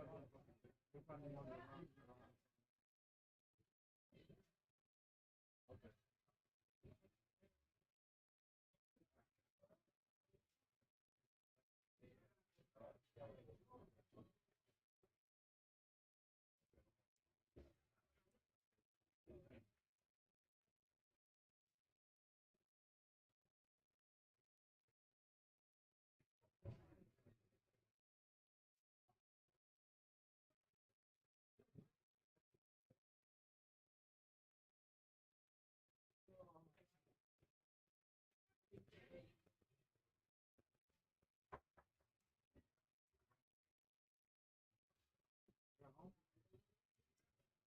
Tomorrow at the stop that we need salads, so we should pull the salads off the top of it.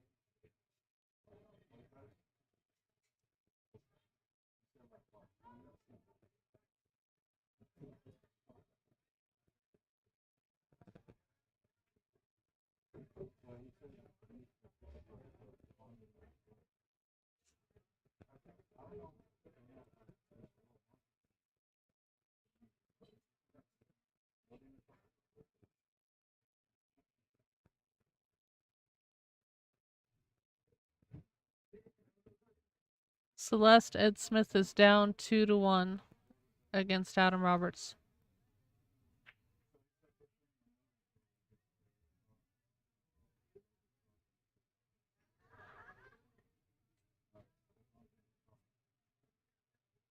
Oh, Jake got lucky on his leave there.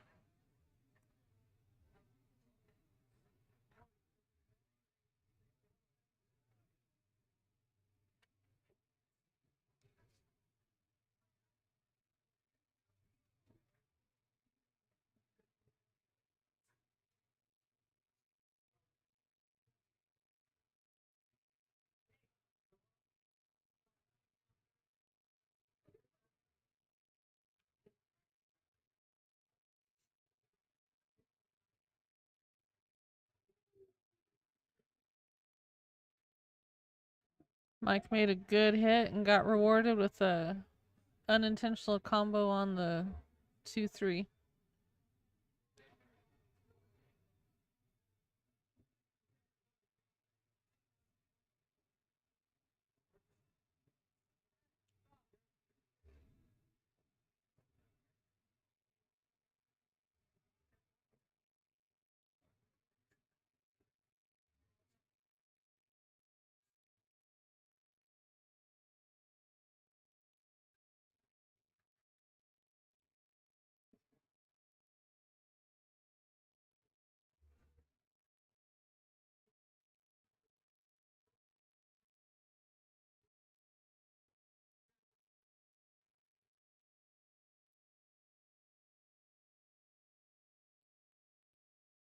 Shane Miller's up 4-2 over Greg Ramser.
Not sure if Mike is going to go for the run out here or if he's going to try to combo the 5-9.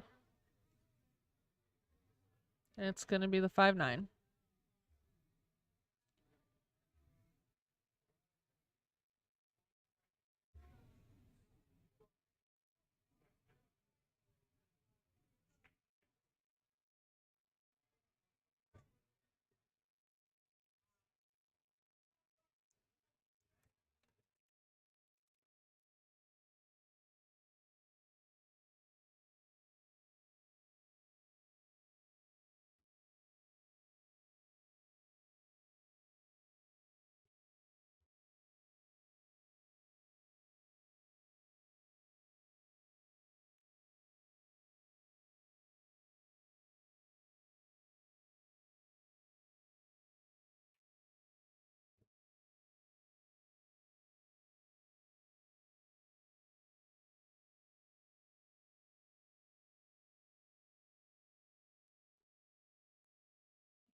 Jake went for a safe. I'm not sure he got exactly where he wanted.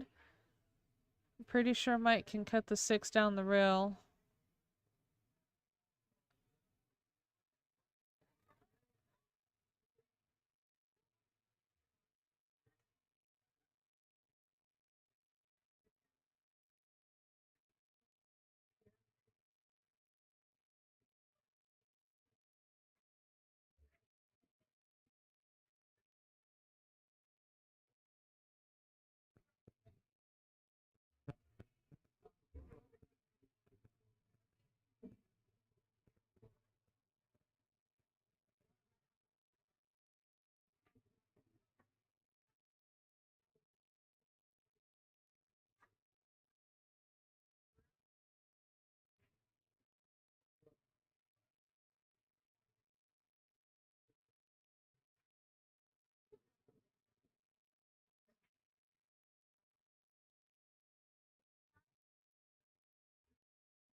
It's a pretty steep cut there for Mike. He got lucky not to scratch, but the leave's not exactly ideal. May have a bank into the side pocket. Pretty sure the ball's too close to the rail for him to cut it.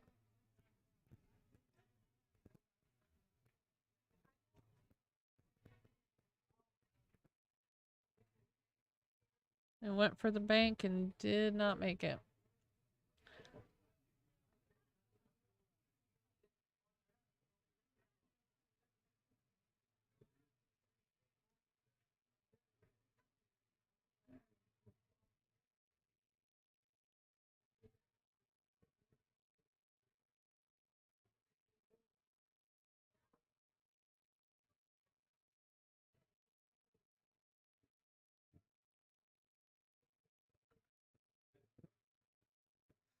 Jake concedes to Mike Roach.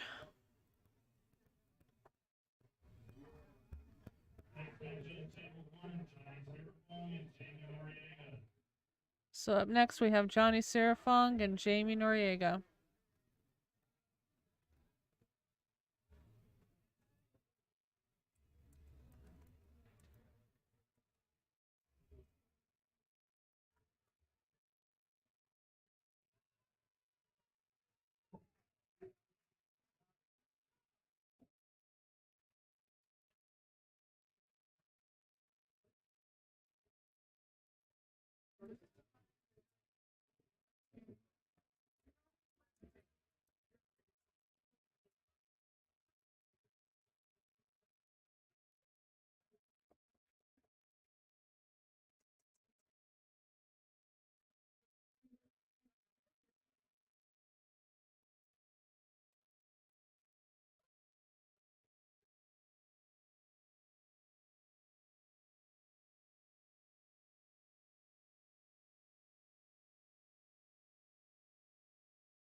Shane Miller is on the hill against Greg Ramser. Ed Smith and Adam Roberts are tied 2-2. Eric Kinser is up 4-3 over Frank Curcio. Our stream table is Johnny Siriphong and Jaime Noriega.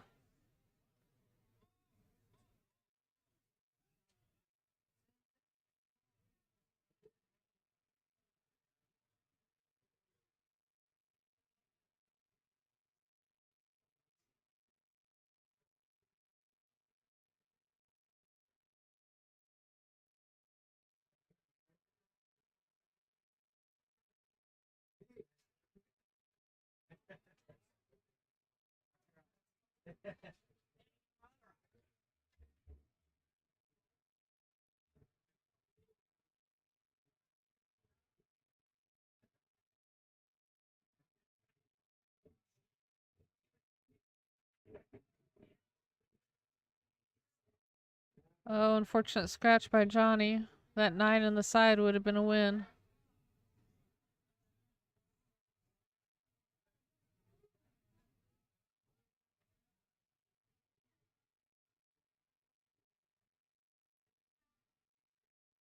Johnny played a really strong match this morning.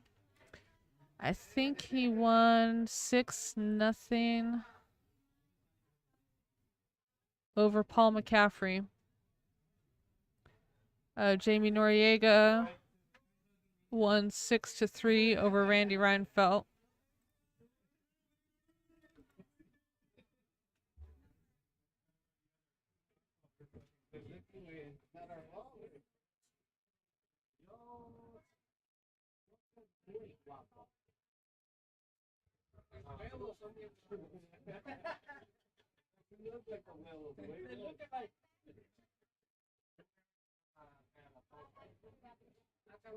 No, mis huevos son tus ojos, cabrón. Mis huevos son tus ojos. Y mi pito, tu nariz, cabrón. My balls are your eyes. I can dig it to know. You don't understand? ¿Entiendes? ¿Entiendes, cabrón? ¿Cómo se llama este güey?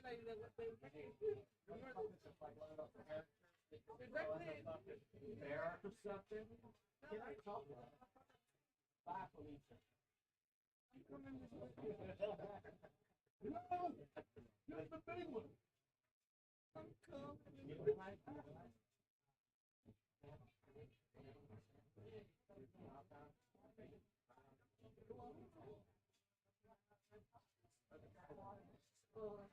Here?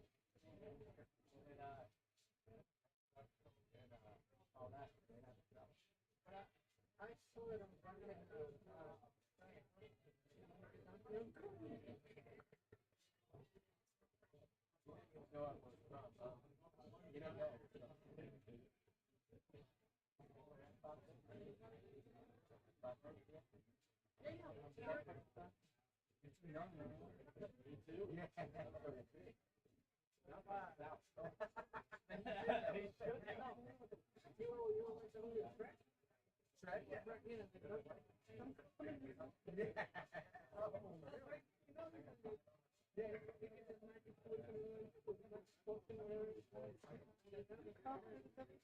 But you don't know Red Fox?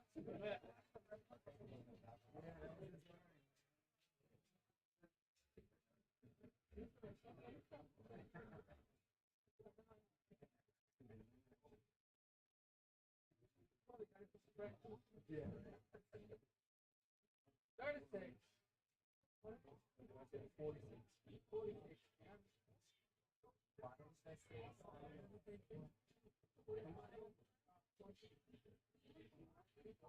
Shane Miller has just won his match over Greg Ramser.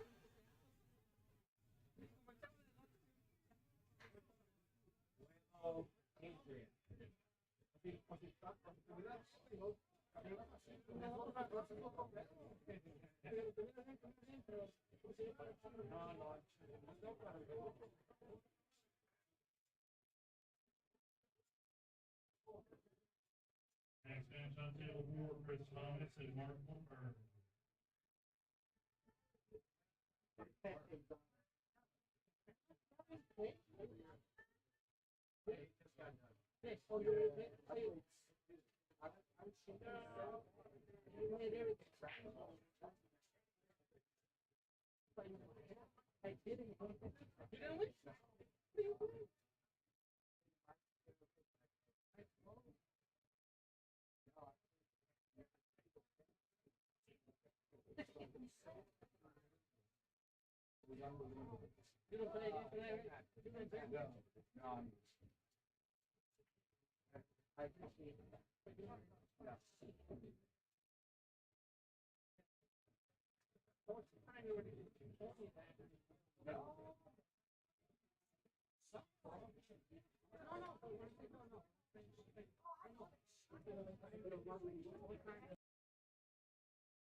Mr. Constantine Alexander's back. Welcome back, everybody. What's going on here? Winterside match against Jaime Noriega versus Jonny Siriphong. It is, and it looks like Frank Curcio has just beat Eric Kinser. And that Wow. was our last first round match. Ed Smith and Adam Roberts are tied 3-3. That's interesting. Frank Curcio beat Eric Kinser. He did. He came back to beat him. Wow, that means I'm going to play Eric tomorrow. That should be fun. Adam Stewart, Mike Caseman won his first match.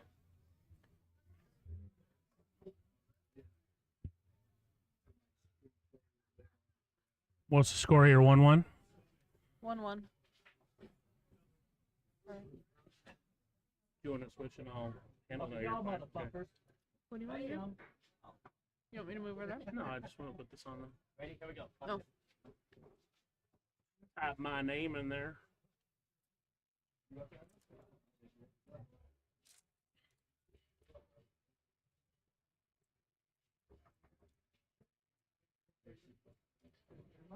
Wow.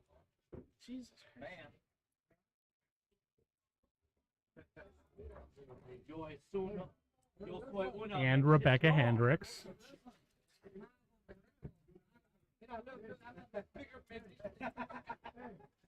Because you are so ugly. I might have to tell these guys to be quiet behind the booth here. They've been pretty loud. A lot of background noise. I'm about to go get my part.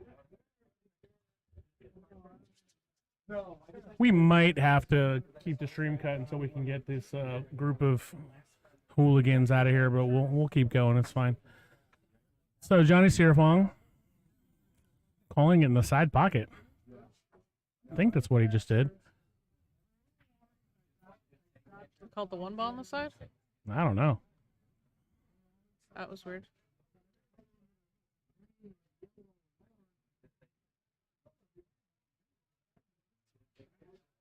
What's your name? I'm not at home. How am I going to fix it? What's your name? No name. Side step. It's like this. Fine. But the thing is, the ones you get trade, you can turn them in. Give them.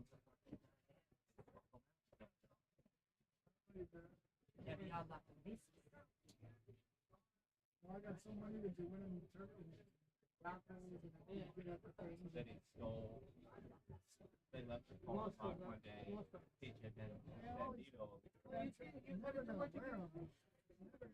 Jaime hit that entirely too soft. Did not get a rail. It's a ball in hand to Jonny.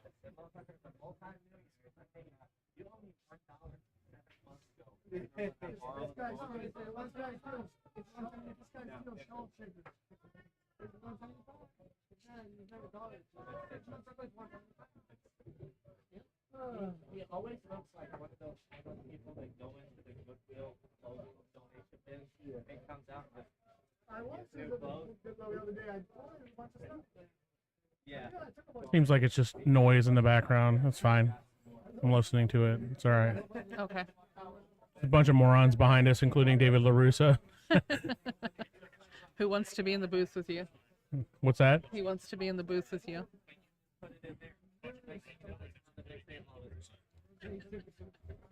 We're just wondering if they can hear us or not, but it appears like they can't. Or they cannot be heard on the stream. Anyway, so we're going to play the winner side second round here, right? And then the second one-loss side starts tomorrow, It's 10 a.m. tomorrow. 10 a.m.? Yep. Can't believe Frank Curcio beat Eric Kinser. That's pretty crazy. Good for him. He's going to play Steve Bergan next. I'll be playing Eric Kinser.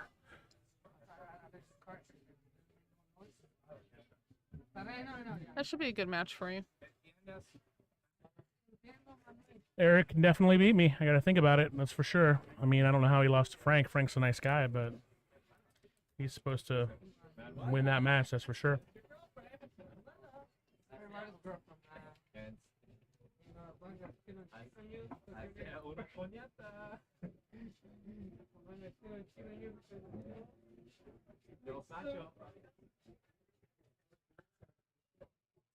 Billy Thomas is up 3-1. Looks like no 3-0.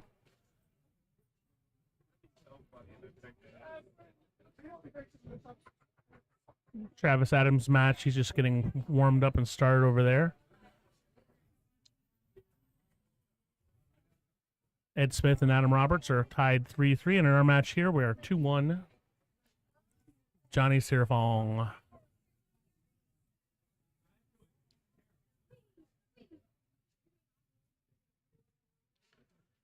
Devin, we're scheduled to start the last round tonight at 7:15, but we're running about 45 minutes to an hour late. Johnny cut Karam that ball in, but now he's snickered on the 7.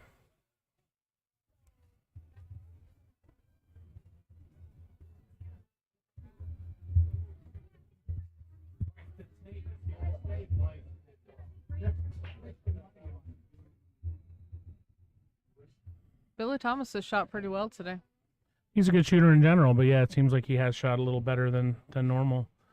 So Johnny makes the 7, but kind of hooks himself on So the he's 8. kicked 2 balls in. There's no reason to think he's not going to kick something in here. Lucky number 3. Jonny Siriphong for the win.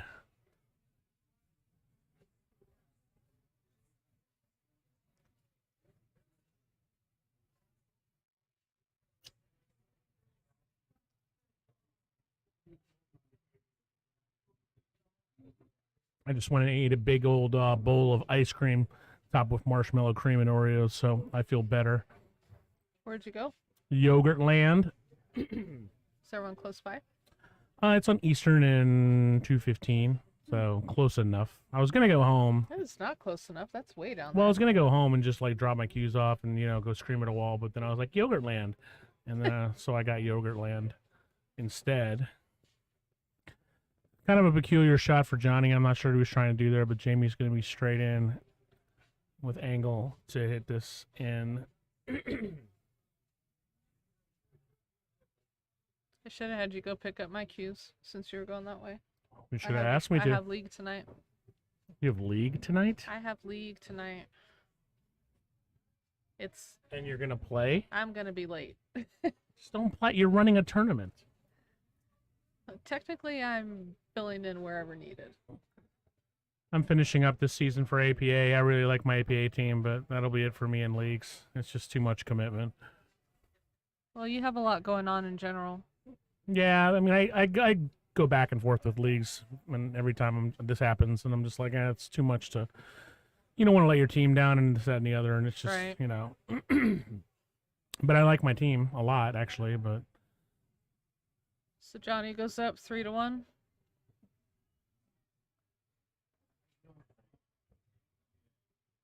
Ed Smith is up 4-3.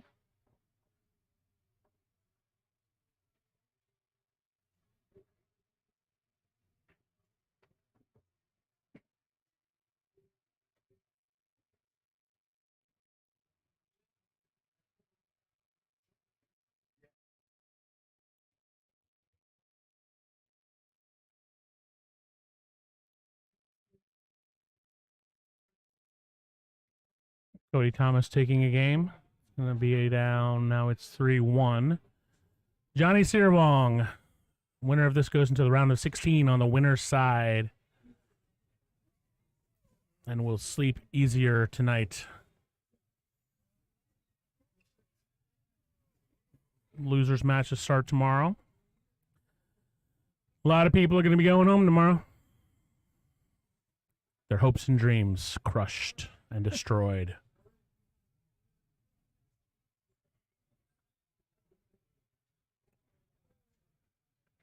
Travis Adams is up 1-0.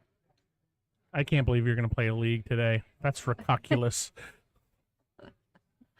I think your league team could understand if you don't show up. I would just tell them to hit the bricks. What do you think, people at home? Should Rebecca Hendricks play league tonight? Or should she tell her team to hit the bricks? I'm at the Dock Hill. Is this a bot here? Probably. Adam Stewart. I don't know. No, Adam Stewart's. It's this guy. No, so it's not a bot. No. Usually, if it's a YouTube bot, it just has something dot something, and I don't know what the goal is because it's not a link. So I don't know if they're just advertising something or whatever. But it shows up on almost every stream.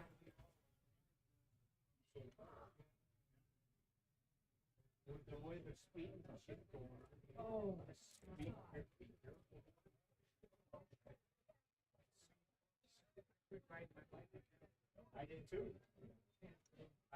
Every week, some people fill up hike. I did too. I'm all the dead.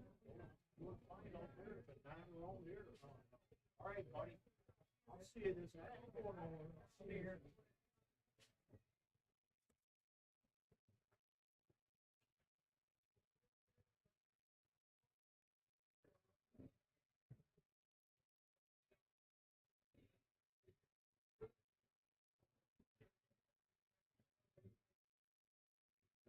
So Johnny's got an interesting game. He doesn't really. His position play is decent. His shot making is good, and he just hits kind of straightforward. He doesn't take a lot of chances that I see, and he makes a lot of shots. I don't necessarily see him play a lot of safety. No, he really never does.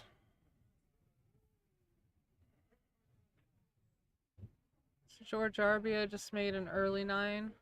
Bring it 1-1.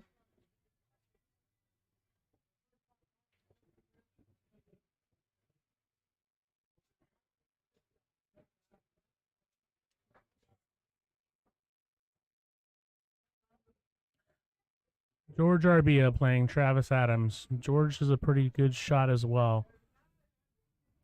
A lot of great players here. It's a great tournament. Adam Roberts and Ed Smith are tied at 4. Brutal draw for some of the players. Just, I mean, that's the kind Really of the was. story of the doc this year. It's just a brutal draw. You could make a case that the top 6 players all drew each other. You know, a case could be made for that. Yeah. Maybe you take Chris Thomas out of that equation because he was a top player. But Shane and Santos drew each other. Then Mark Yago Greg Ramsey. and Greg Ramser drew each other. And then me and Steve drew each other. That's just brutal. But we're going to have to play each other eventually anyway, so it's part of the gig. Tomorrow's a new day. Who did Chris Thomas? He draw? played Darren, who's a great player. Darren started off really strong. Yeah. Somebody asked about seeding, and I'm like, I don't know. I don't really see many seeded tournaments here. You know, the idea was brought up, I don't know, I mean, this will never happen with a Doc Hill, but the idea was brought up about seeding via the Calcutta. I don't know if anybody's ever done that, you know, but seeded tournaments, I think, at an amateur level are kind of risky. You know, who does the seeding? How do you decide? Is it just by Right. Fargo? Blah, blah, blah. You know, it can become problematic.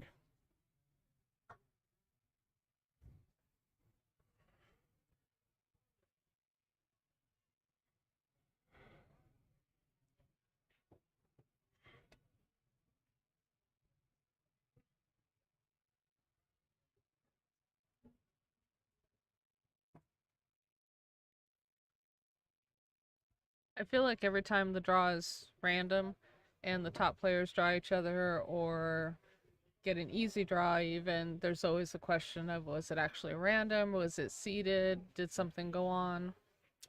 It is random. I mean, but this is one of the reasons people will say you should do like a hand draw type deal. Right, right. You know, it just eliminates all questions of technology. We all know that the draw in digital pool or challenge is random, but when something like this happens, you're just like, really? You know? Well, it's harder to, even though we say, you know, anyone can come watch or witness it or whatever, there's still always that question Right, for the of people course. that don't. And who wants to come watch someone just hit a button? Right, right.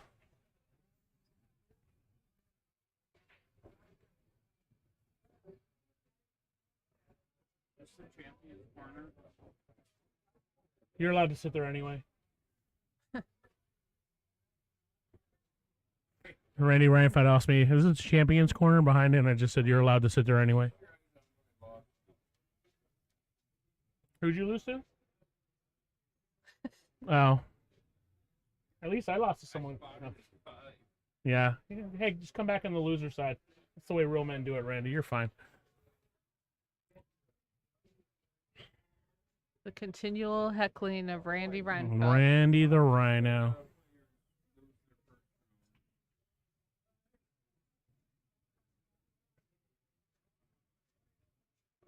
After intense scrutiny of my match, I have determined that Steve just played better than me. Was that before or after you yelled at a wall? I didn't yell at a wall. I just went. I was actually on 2 straight runouts, and then I missed a 7-ball. If I'd made that, I would have been breaking Hill on 2 straight runouts, but I missed a straight. Not a straight in. I missed an easy 7. It is what it is. Made a couple bad decisions leading up to that. So tomorrow's a new day. That's all you can do. Yep. Yep, I see somebody got a promotion. Don't go back and listen to the stream because I feel like I jinxed you. Oh, there's no jinxing. It is what it is. I mean, that's fine.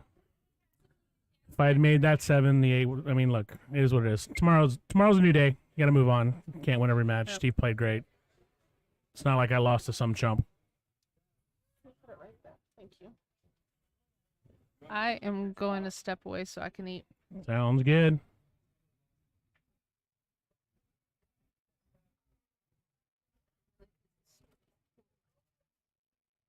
Yeah, these shares are not the most.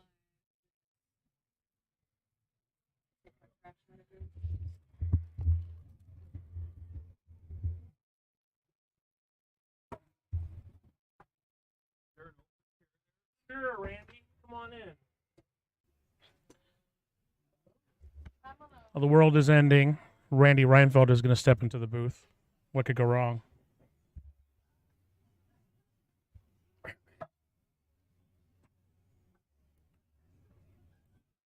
Give us a mic check. Try to speak into the mic, Randy. Check 1, 2.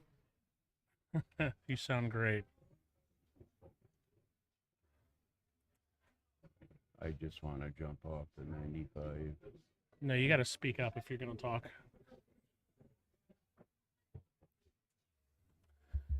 Can't mumble. You got to speak into the mic or don't speak. Those are your options, Randy.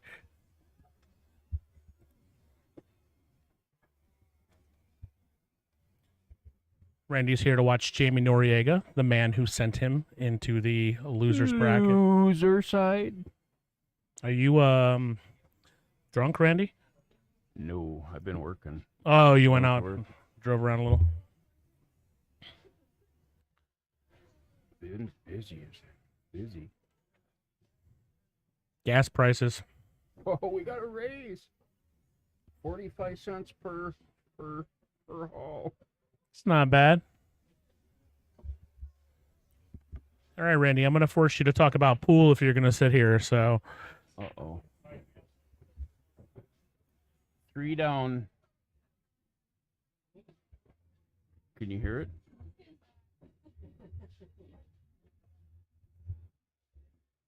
you're fine. So, Johnny Siriphong, breaking here. He's got it pretty open. He's playing with a little bit of speed, some swagger. He normally plays pretty methodical and slow, but he's playing a little faster. I don't know what happened there. How did he foul? Did he double hit or something? He hit the ball, and then he just said something to Jaime, and then he gave a ball and in. I didn't see what happened. I didn't see what he did wrong either. Unless there was a double hit or something, I didn't see him do anything wrong. Huh, that was weird. I guess we'll find out. And now Jamie's going to shoot the 2 ball instead of the cue ball. Oh, never mind. You're going to have to start contributing to the stream soon, or I'm going to kick you out of the booth. Yep. That's what I lost to. Don't be so depressed, Randy. Tomorrow's a new day. I lost 2. We can win. Come back. Everything will be fine. Eric Kinser lost to Frank Curcio, who was a 4. Nice guy. A 440, I think.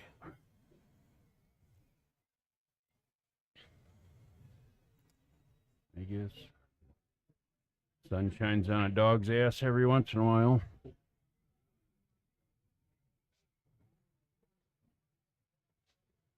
Well, this has been great, Randy. I mean, you brought a new level of life to the booth so far. So, yeah, it's. What do you think Johnny's going to do here, Randy? I think he plays safe. Spin the cue ball down table.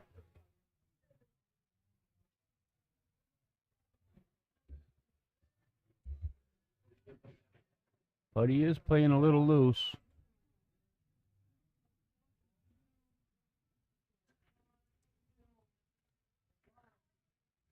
Like I said.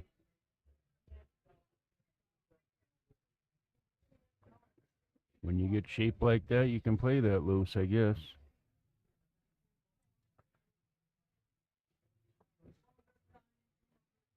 What will Jaime do?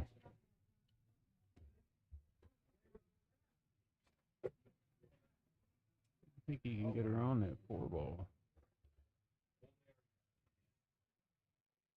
Randy, I'm going to make one final request for you to speak up when you're speaking into the mic, or I'm going to have to replace you with anybody else who could talk into a microphone.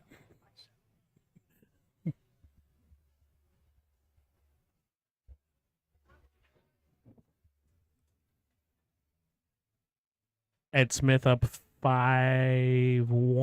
No, 5-4 it looks like. This is an interesting shot here. Is he going to try to jump this close? That's really tough. Wow. He jump kicked. He has not hit a rail yet. And he got 2 rails. Got a hit. Nice shot, Jaime. George Arbia up 2-1 versus Travis Adams.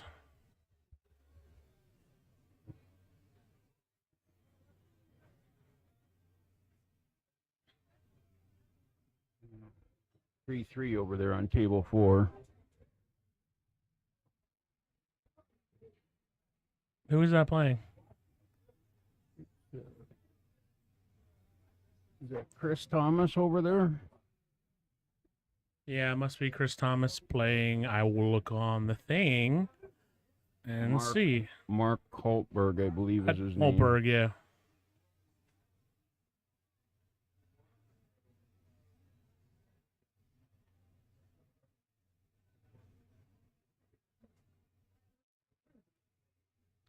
So Frank Curcio is going to play Steve Bergan.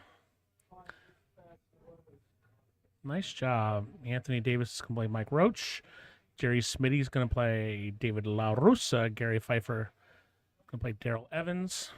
There's lots of cool matches here. A couple of big upsets.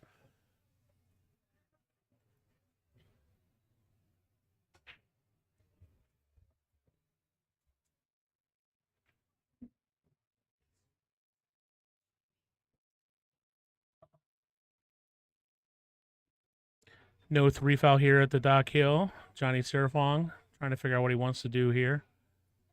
Not an easy position to be in. He could try to... He was eyeing up the 4-ball combo. Yeah, that's probably not the smartest play. But he could go at an angle in the 2 and try to come break up the 4-7. He could knock the 2 out and try to play safe, but he's just prolonging the agony. Stick the cue ball on the rail and shoot the 2. Yeah, he could do that. 3 rails. He's going to leave himself... I don't know what he was planning. We're going to see how this all ends up. Now he's going to play the 4-7 to the side. Won't go, but he's going to play it.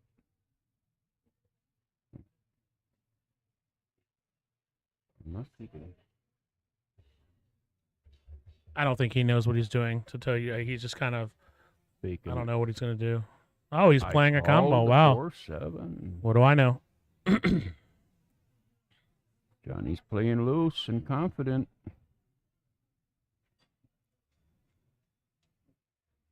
Don't let that stroke fool you.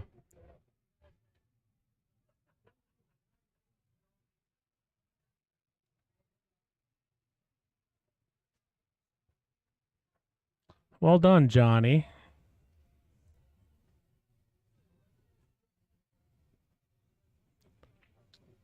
Randy, I don't know what you have in your system, but I want some. I gotta learn that. I gotta learn that bridge. Oh yeah.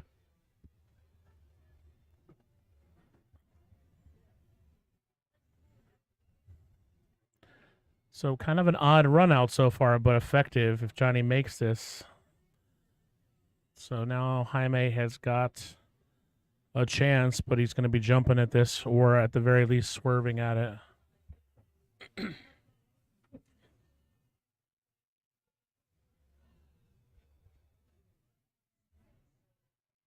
Tim Kovacs. Steve got me 6-4. I made a late charge. Missed the 7. That could have put me on the hill. Tomorrow's a new day. Steve played great. I played well, but not well enough.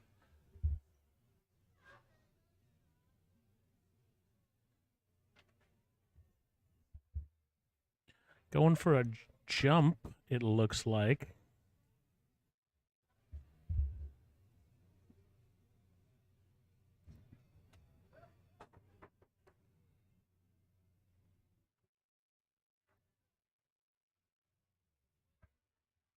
So Jonny Siriphong up 4-1. He's got a chance to get here. It looks like he's just going to line it up to draw straight back.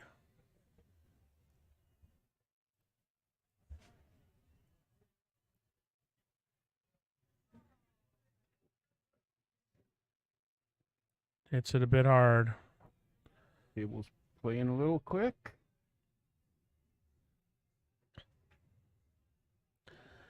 So it's like I said. I mean, when you're drawing back a full table draw like that, that's generally not a good way to go about things. You want to get some rails involved. These tables are playing pretty slick, so that's a part of Jonny's game he needs to focus on, I think, to do a little better with his position play. He had ball in hand. He had a lot of different ways he could have hit that. That would have been more successful than that.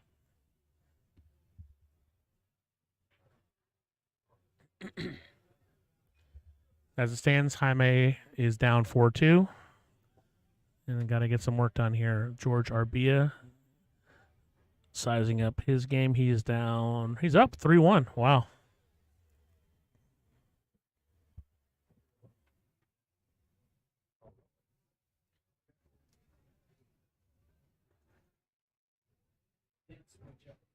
Wow, George is hitting them good.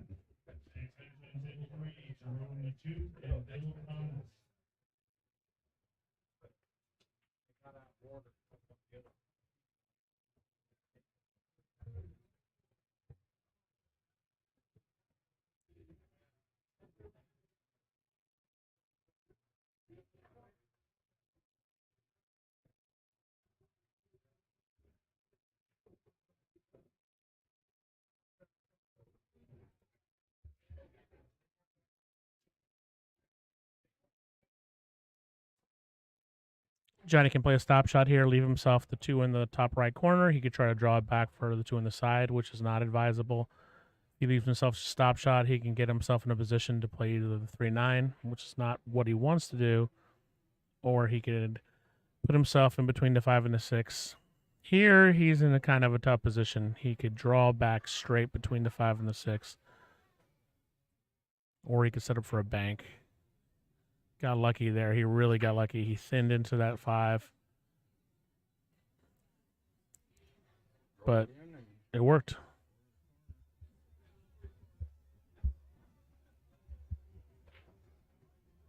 Yeah, he overhit that. He just can't see this. Oh, wait, he's shooting on the 4. I was looking at the 7.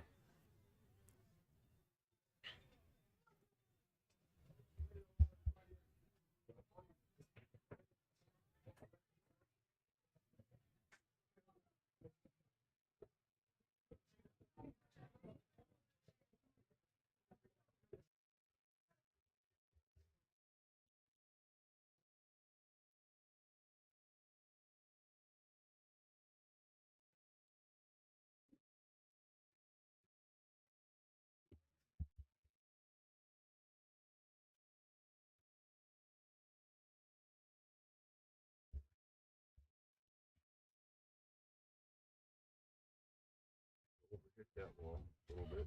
Yeah, Johnny's game is going to have to develop. He's gonna play the two-way. He's gonna play that Karen to the 9.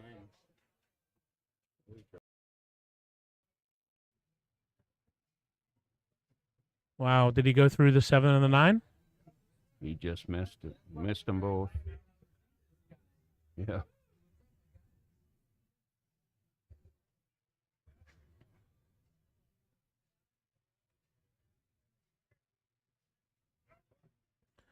Tomorrow's matches start at 10 a.m. Gonna go all day. Long day of pool tomorrow.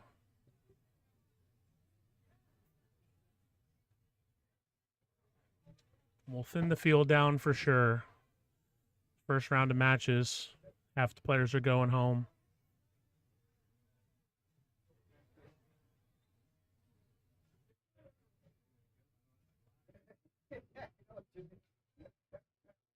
Nice shot by Jaime there.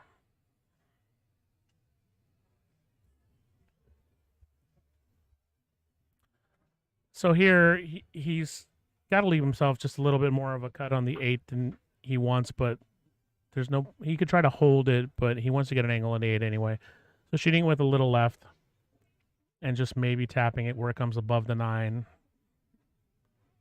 Yeah, he hit it with the wrong English. And that's why he's there.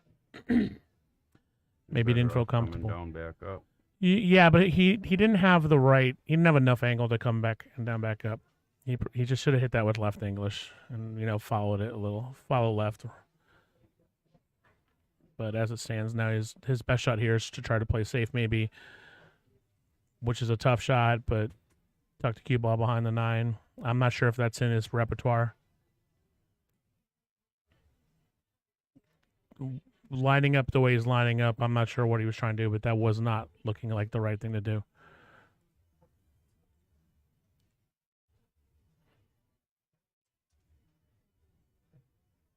Is he going to bank it in the side? Yeah, he just hit a corner. Yeah, he was just uncomfortable and he didn't know. I think the shot. To the short field. Yeah, I think the shot there was to hit the 8, go 1, 2, 3 rails down table, and try to leave the cue ball anywhere behind that 9, which is a pretty wide berth to put it into. But maybe he'll know for next time. Johnny doesn't have an easy shot here. He's got a bank that is probably going to be cut off for a double kiss.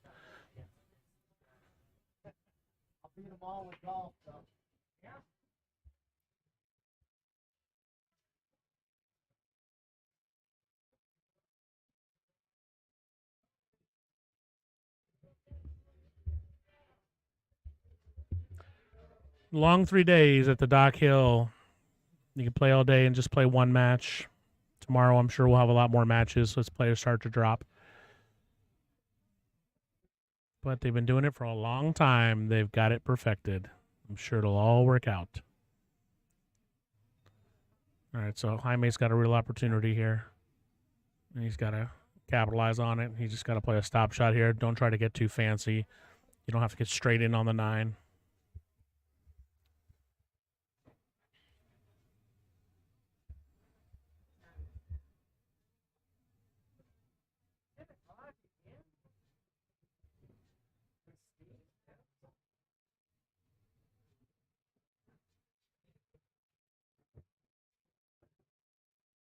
Just concentrate on making it. Scratch isn't there really unless you put English on it.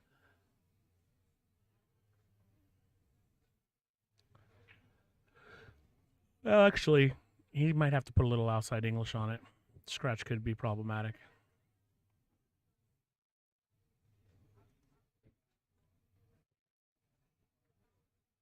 There you go. Well done. Close your game. Jaime breaking at 3-4.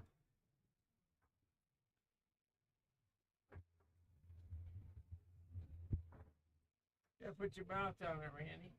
You can't hear that? It's one of the simplest things sometimes is teaching people speak into the mic, Randy. You have a headset on. You can hear. I have the same headset on. It's my headset. I can hear whether, if you don't speak into the mic, you echo. Speak into mic. Randy Reinfeldt. Speak into mic. He's probably spoken into plenty of mics in his days. If you know what I'm saying. The mayor, Oh, look at Ryan that. DeBerg, There's some just mic walked in in front the of you now. house. He's looking for Keone. He's looking for some action. Yoni might be coming back. I'll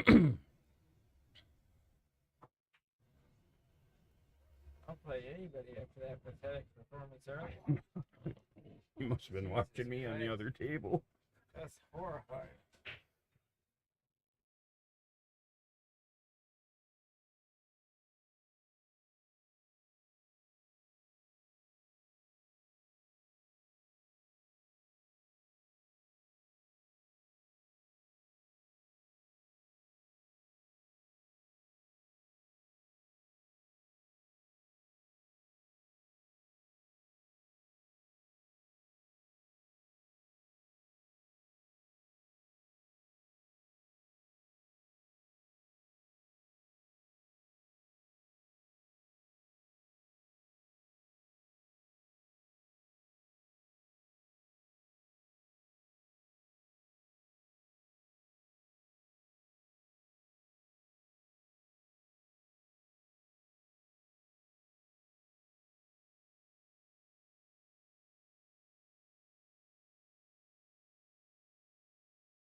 All right, welcome back. So Jonny Siriphong has a chance to go up on the hill, and he should.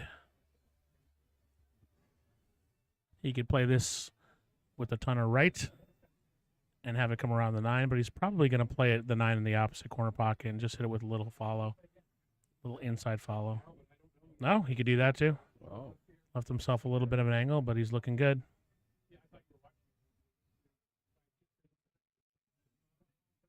That was the obvious choice.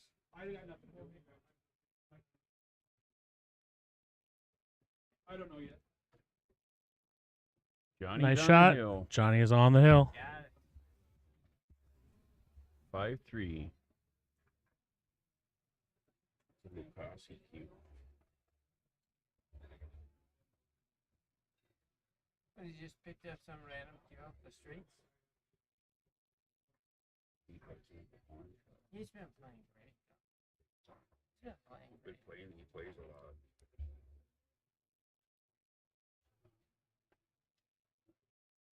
I won't talk there. No, it just creates an echo, so I'm going to turn this. Randy can't talk into his mic anyway, so I'm just turning his mic off. It's off. Just here, hang out. They can't hear you on the stream anyway.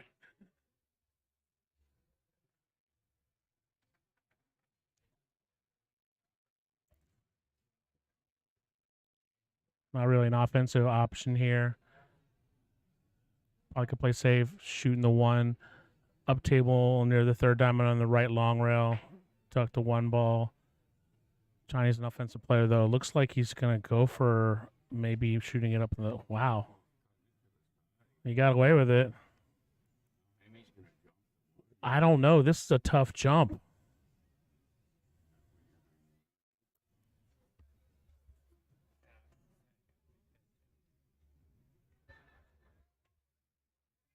Just thinking about that one that I just threw back right in the pocket. That's pretty solid. I think you misjudged the tables as being new felt, then it sucks. And you'll be thinking about that shot for a while. That's all there is to it. It's the game. I missed a pretty straight in 7 ball against Steve that would have put me on the, it would have been hill. You know? It's life. I'm not worried about it. Yeah. All you can do is fight back tomorrow. That's going to be a real fight back. Gonna be a long grind back, boys. Well, yeah, tomorrow is, I mean, Day starts at 10. yeah, we'll be playing for like 12 hours. Because people are going to start dropping off and they'll have more and more. If you get to day 3, you're going to have to win 4 or 5 matches tomorrow. Maybe longer. That's why your mic's off, Randy.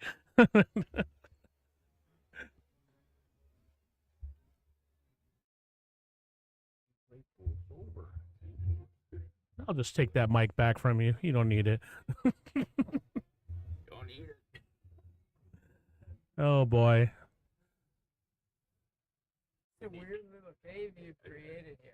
I think you need the Benny breaks in the booth. Yeah, you need Benny Burns. I invite Ben Sutherland all the time. And he is welcome to come commentate and say hi, but he's busy with a newborn. He's busy with dealing with a newborn kid.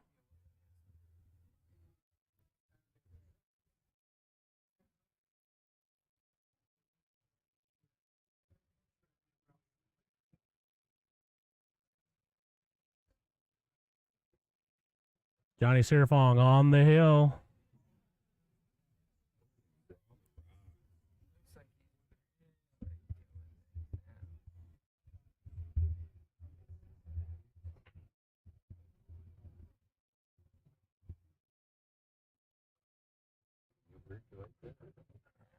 I don't like bridging like that for a variety of reasons, but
Next up, Kyle King versus Cody Thomas. Thank you so much.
Everybody, we just had to make a little change in the booth dynamic.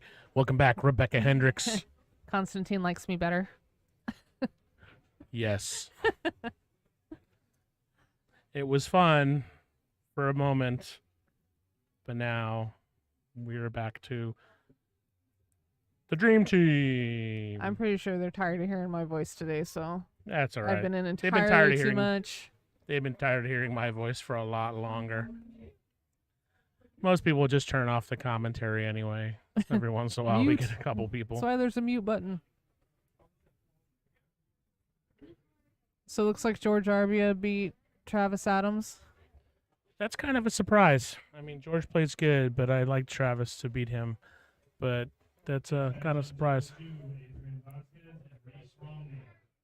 Adrian Vasquez is going to be playing. Reese Romney.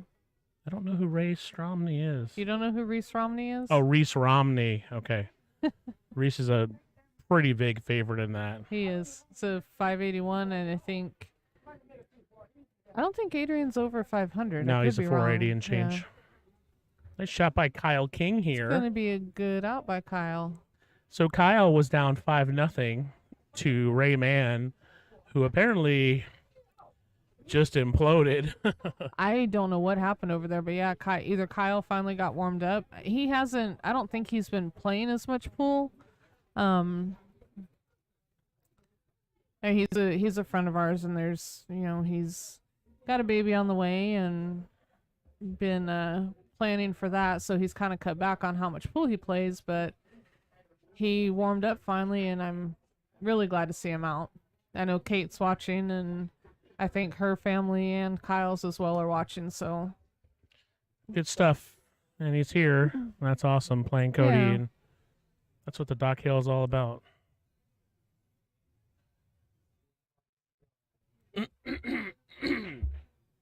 Nice solid break there.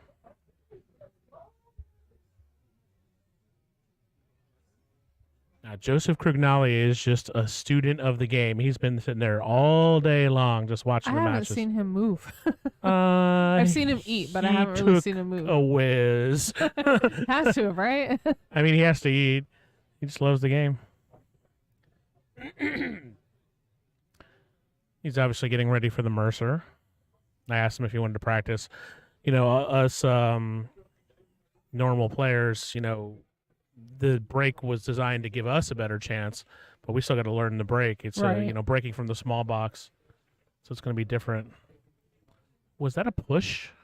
No, he actually made something on the break and then made the 1. I don't know if he just didn't have a shot on the 2 and just tried to make the 9 to take it out of play. Yeah, he might have just jostled it. He's trying to talk to us, not realizing there's a plexiglass barrier in between us. Or that I don't have my phone. Well, Which means I gotta go get my phone. go get your Hold on. phone. Just make sure there's not a huge guy from Wisconsin trying to get back in the booth. I will block.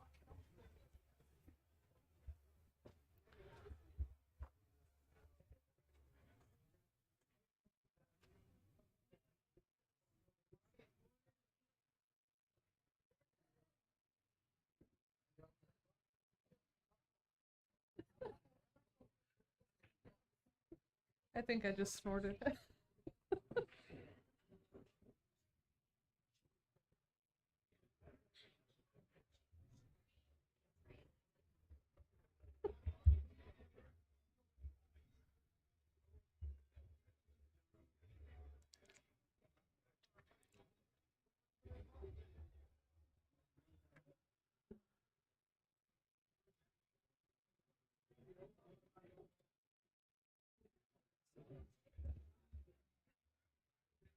I don't know that Kyle's a fan of being on the stream. Yeah, I mean, there's a lot of players that aren't, and I just told them, I said, look, if you're playing in a pool tournament of this caliber, It's gonna happen. you're going to be on the stream Yeah. eventually anyway, unless you just lose all the time. So you might as well get used to it. Don't let it bother you. Maybe you can watch the stream later. You can get something from the experience of watching, and maybe not, but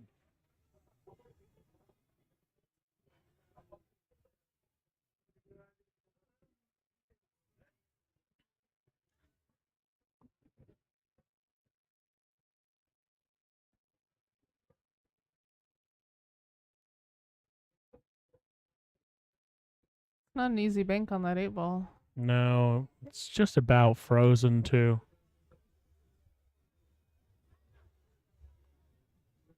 I don't think it actually goes as a bank.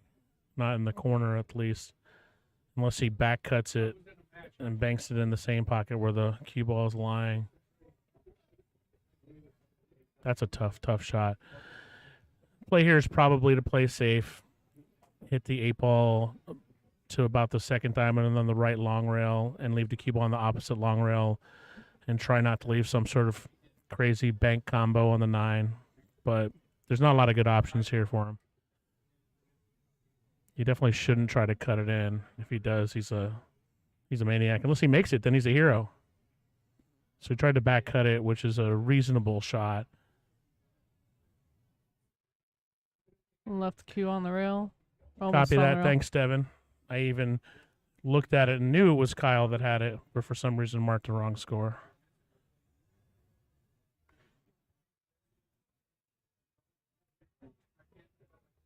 Scorekeeping is not my strength. I don't Good really have any shot. strengths, Oh, you do. You are a people person. I guess. So obviously a bit of a tester here for Kyle to go up 2-0. Not much you could really do except for just concentrate and try to make it. Which he has. Nice shot. Nice shot, Kyle.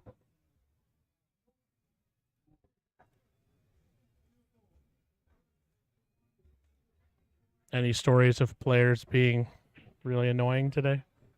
Everyone's been pretty good. Obviously we're behind. I keep saying we, like it's not totally we, but The tournament is behind. is behind. Right. Probably, what did I say, 45 minutes to an hour, maybe even an hour and a half. So, of course, there's the grumbling about that. But, it happens in every tournament. Time matches are kind of a guideline, but sometimes it just doesn't work out exactly that way. The alternative is just bring everybody here, which nobody wants. Exactly. So, in the words of Arnold Schwarzenegger, quit whining. Yes, exactly. So that's really been the only thing that's gone on.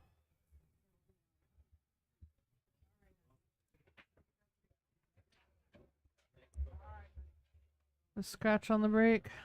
Yucky rack. I don't think there's an offensive shot on the 1.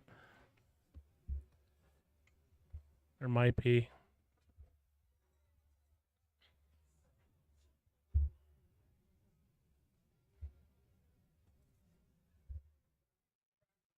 So maybe he's going to graze this 1, leave it behind a 3, and try to leave the cue ball behind the 2, which he has done, but he might make the 4, which he has.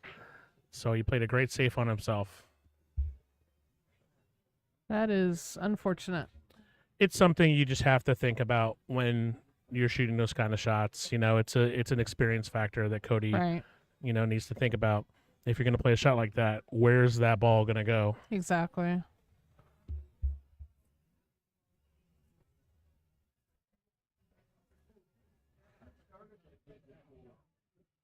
I don't know if he's going to park the 2 in front of the 1. Yep. It's not a horrible shot. No, definitely With no not. 3 foul at play, this is a good strategy.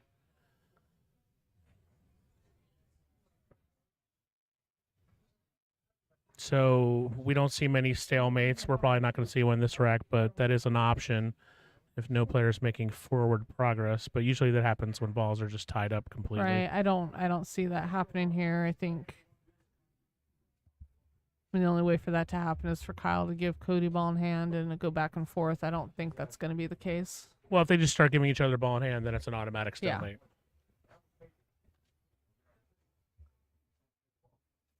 And then the original breaker breaks. So if you're breaking, it's not a bad strategy Right. to do. And he moved it, but kind of left Cody the same shot that he had almost. Without ball in hand, obviously. Right.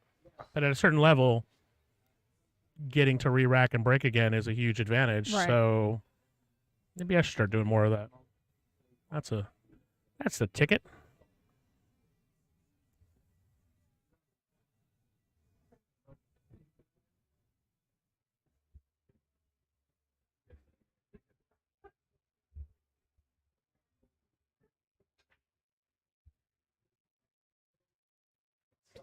So you've never run one of these before, but how deep do they play tomorrow? I mean, how many matches are going to try to get in? I honestly don't know. Yeah. I'm assuming they'll get through the whole one loss side and possibly the second loss side. I would think we'd go deeper than that though, because we're coming back Sunday. Well, I'm playing Eric Kinzer, and then the winner of that will play Greg Ramser. And then we start going into. Yeah, I don't know. We'll just see. Like I said, I'm sure they have this figured out. They've been doing this a while.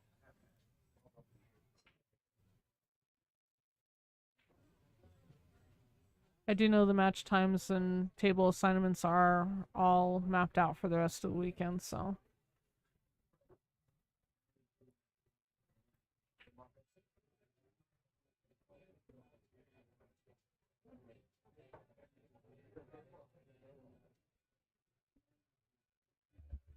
Good viewership on the stream today. We've had anywhere from 40 to 60 people watching at all That's good. times. I'm sure that'll increase as the tournament goes on, Yeah. especially the final day. Now, the Mercer, I'm sure, costly mistake here by Kyle. The Mercer, I'm sure, will have a ton of people watching because that's a nationally recognized tournament. You're playing in that as well, right? I don't know if you could say I'm playing in it. I'll be Well, participating. Yeah.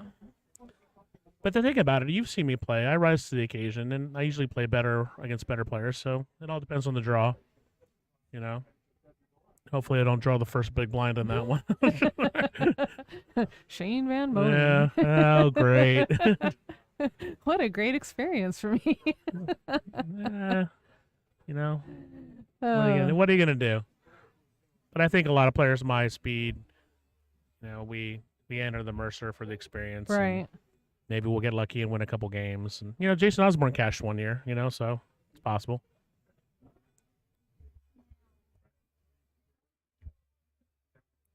I kind of thought he was going to come down this weekend, but I have not seen him.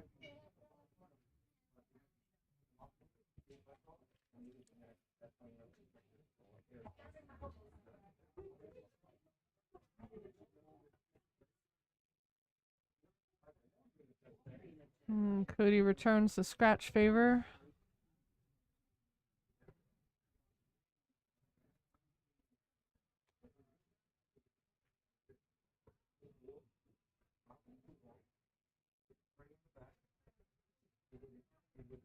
So Adrian is up 1-0 against Reese Romney.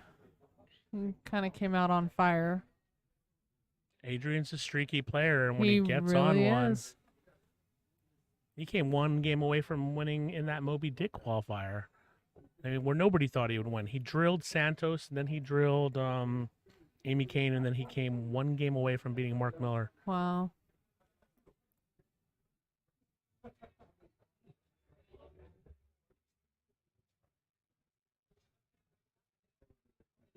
Billy Thomas playing Jerome Matute, down 3-1. Yeah, I had him and Mark Holtberg, I think that's his last name, confused earlier today. Okay, yeah, they do have the same kind of style and look. Yeah. Kyle goes up 3-0. Oh, Kyle's close to getting to the round of 16.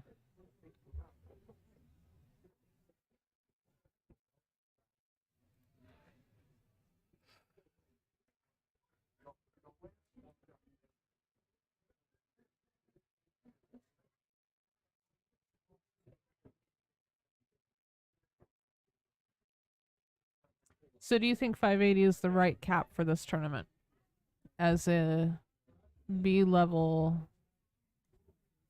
No, should be lower. What do you think it should be? 550, 560 maybe. But it'd be hard to change at this point in time. Well, that's the thing. We're talking about it, and a couple people agree with you, but it's hard to change something that's been tradition for 20-something years. Right.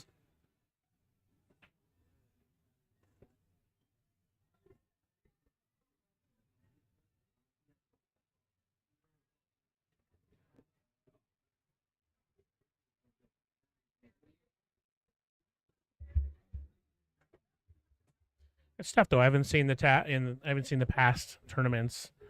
You know, and I don't know how it goes. Right. And this is my first one being involved in watching or anything. Oh, I take that back. I think I came and watched Jack play the last time.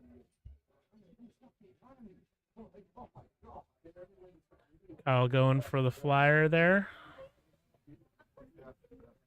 And he's going to leave a combo if Cody wants it, which might be the best shot.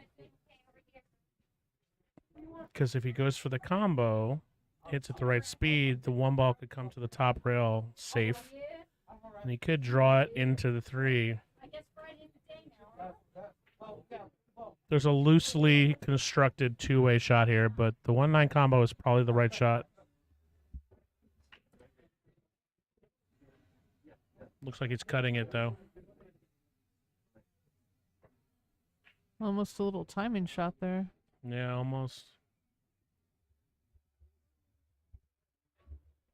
And Tim Murphy just caromed the 9 ball in to go up 2-0 or 3-1 maybe.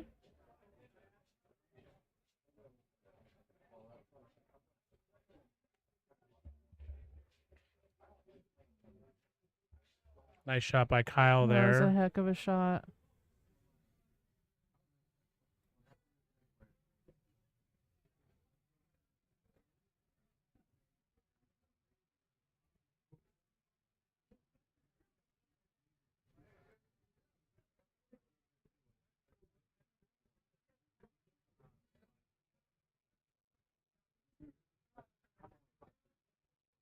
So Andy Hughes has opined on your question, basically saying the dock hill should be lower, but before there was no Fargo rate.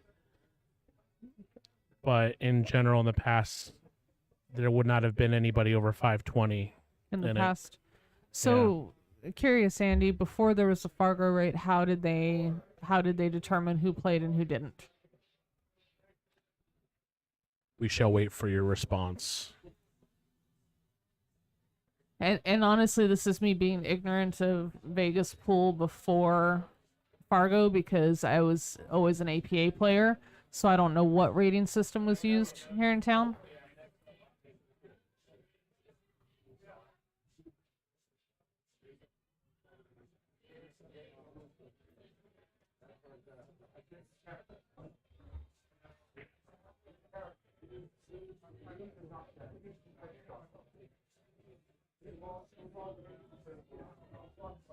Looking to go up 4-0 here.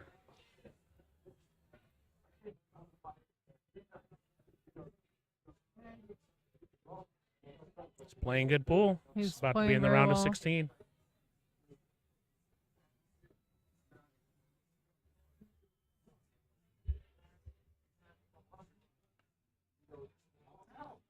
Nice shot.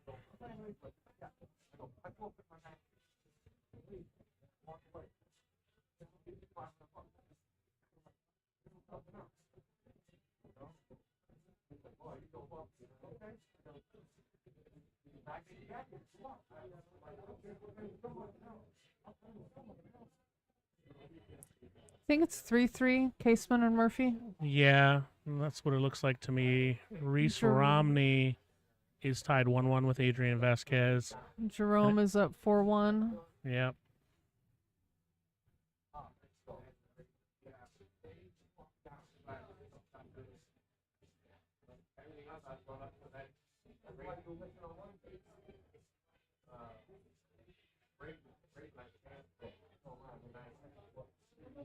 Jerome just missed a pretty easy 5-ball, but he's up 4-1.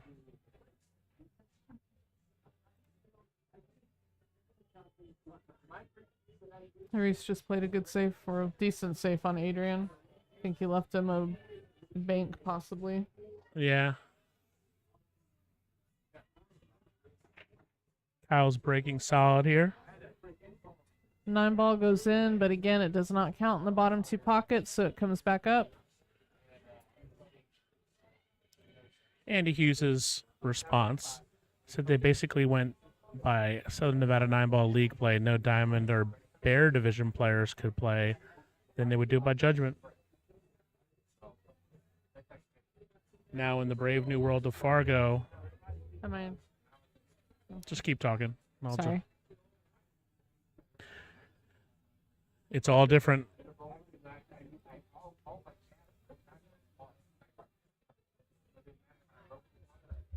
None of that matters for the Andy Mercer. No.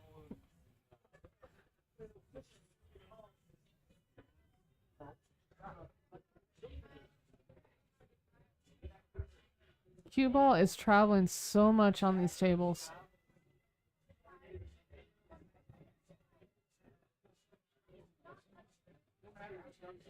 I had one shot in my match where I played a bank on the 2 and the cue ball just kept going, but I didn't have to deal with it too much. And we saw a couple this morning where it either just traveled and scratched, or traveled and then hooked behind the point of the side pocket or something like that.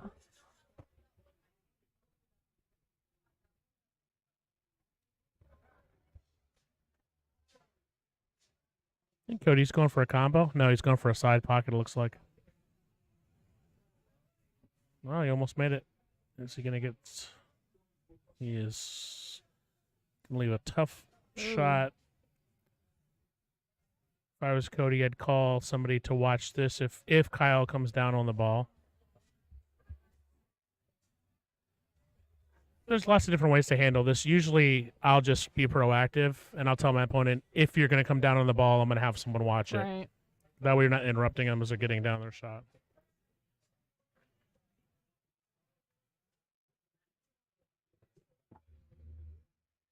You mean come down straight into it, not hit it with If an he's going to angle? shoot it straight in, trying to make it. Yeah. And Kyle already asked. Yeah. I mean, so he said, let's have someone watch this.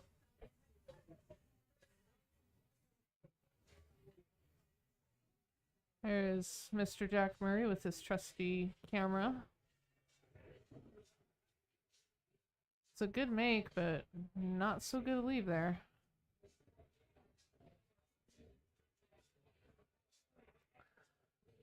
Andy said in the first Andy Mercer in 1991, no Fargo rate, but there would not have been any 700 or better players.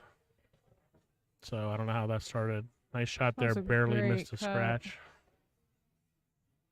So Andy, what changed that now it's just an open tournament now, correct?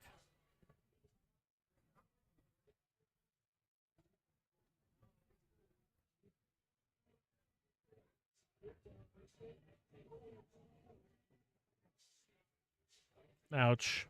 That's an unfortunate leave. He says it's just increased in popularity over time and the better players across the country wanted to play. Makes sense. For anybody who doesn't know Andy Hughes, he's a wealth of knowledge when it comes to these tournaments, so we bounce questions off him every once in a while.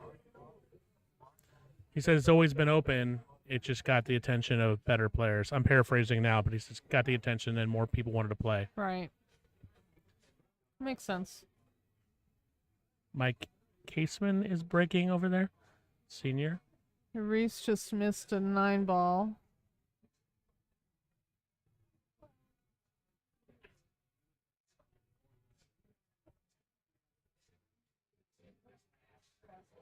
Ouch. That was a good opportunity for Cody to get on the board, and he's regretting it. This isn't easy for Kyle. The side pocket is going to take him far away from the 9, and the corner pocket shot is just a tough shot. He's going to have to pick. Looks like he's going for the corner.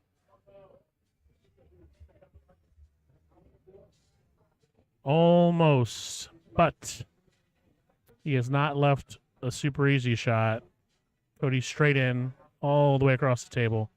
He has enough angle to cheat it, but again, he's all the way across the table. There's a lot of blue. Yep. It's gonna say green, but that's not it.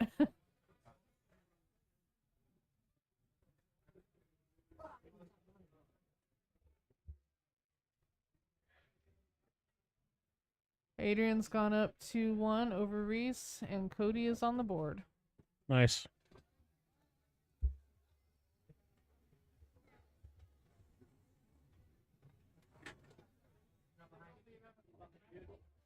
I think I might bring my own chair tomorrow.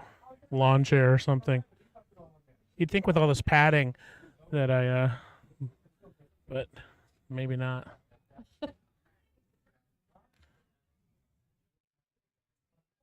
Hey, we could roll one of those office chairs in here, but I don't know that it's gonna give you a good view. Dude, I've got this super captain's office chair at home, like just one of those super expensive leather.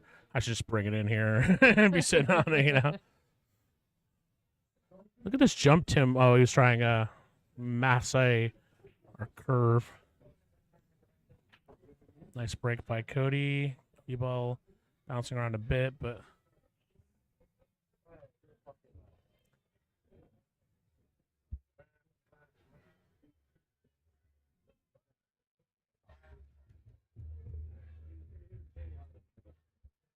do they let people use the tables overnight in this tournament? I don't know. I'm not sure. I thought they said they were going to cover table 6 and use it for Bitcoin toss, coin toss, Oh, wow. something over there. And that hasn't happened, so I don't know. I'm not sure what's going on.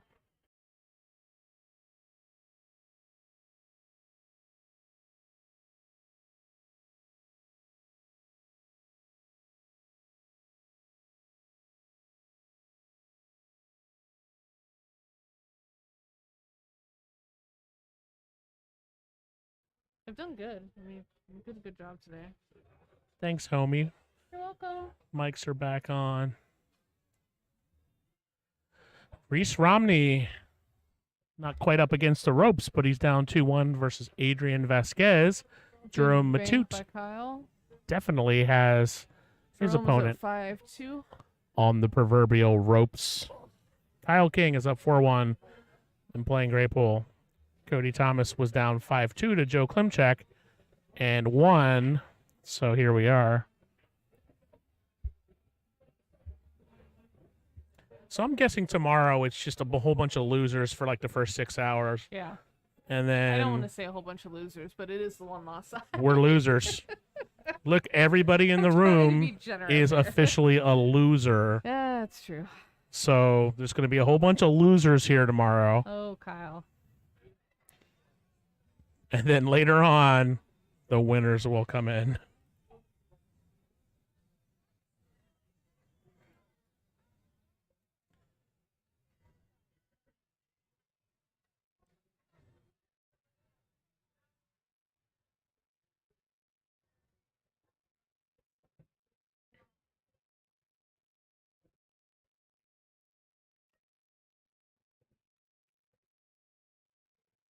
Good combo by Cody.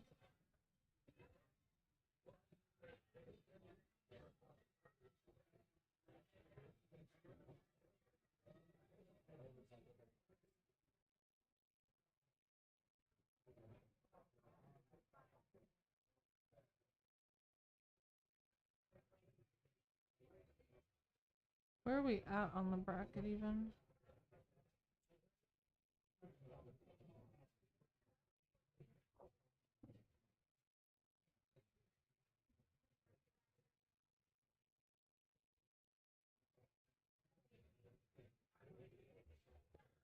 Well, all Cody's got to do is draw this back a little. And he's one step closer.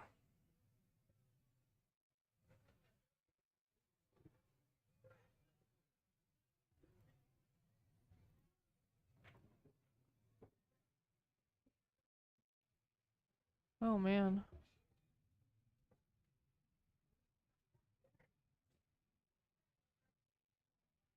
What did he do there? I looked away for a second. Did he try to follow it? And He didn't drop back. He actually came off the bottom rail. oh, he might have had too much of an ankle to draw it back. He's going to get okay here. Tough shot here from Kyle. He can try banking it in. Tough bank. He could graze the 9 and play the cue ball on the top rail and say, here, you shoot it. Your turn. He's been making a lot of his shots today. He might go offensive here. Looks like he's going to try to bank it inside. And why not? Might go in the Twice? second one. Nope. No. You know, if you leave your opponent on the rail here, It's not that bad. He could have concentrated a little more on leaving the cue ball like frozen, but he's all right.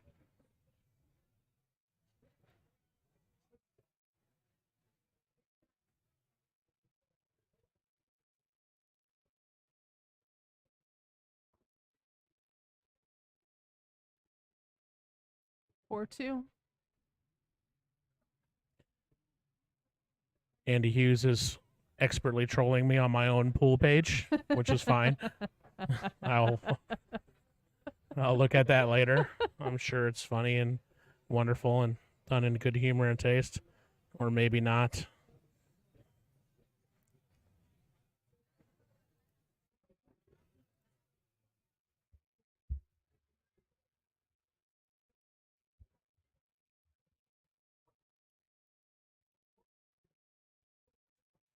Billy Thomas is down 5-2, and he's got a good look at this 8-ball. He's just double sizing it up on which side he's got. I got a tweener shot.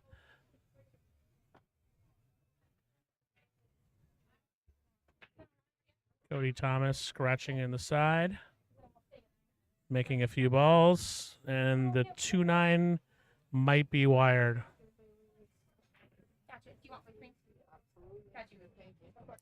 So it's not wired. I don't know if it's makeable or not. He's going to look at it, of course. There's nothing tied up. 2-ball does go in the top right corner. So I think he's going to go for a run out, which he probably should. He'd be well served to try to nudge this 9 out of the way when he shoots the 2, but obviously he's got to concentrate on just making the 2. But the 9's in a tricky place for the 8. If he can nudge it out of the way, that'd be good, and he can still play shape on the 4. But he might not be comfortable with that shot. We're going to see. No, he's just going to play to make it.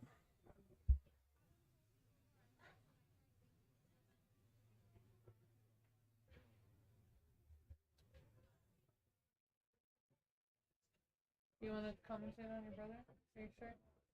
No, I already tried to get that. I tried them to commentate on there. They were like, no. Dee Dee wouldn't even look straight at it. She was looking up at the mirror. Because they're afraid that the other one will return the favor. I know one thing, he needs to wake up. Kyle's been playing great. I mean, yeah, Kyle's been playing good pool. He was down 5-0 again. I know, against Rayman. Yep.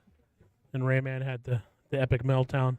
We are sneakily getting Chris Thomas in here to commentate on his brother's match. He's too smart for us, though.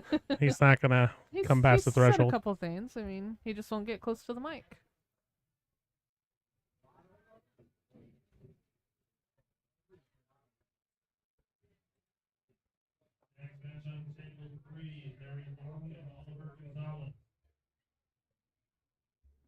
Jerome Matute handing in some paperwork. Looks like he won. Heck of a draw, Kyle. Wow. Wow, it's a great shot. That was a great Kyle's playing about as good as I've ever seen him play. It'd be great to see someone like sub 500 win this thing with all these, like, oh, look at all these great players. And someone under 500 takes it down. That'd be great. That's why it's a true beat. Yep.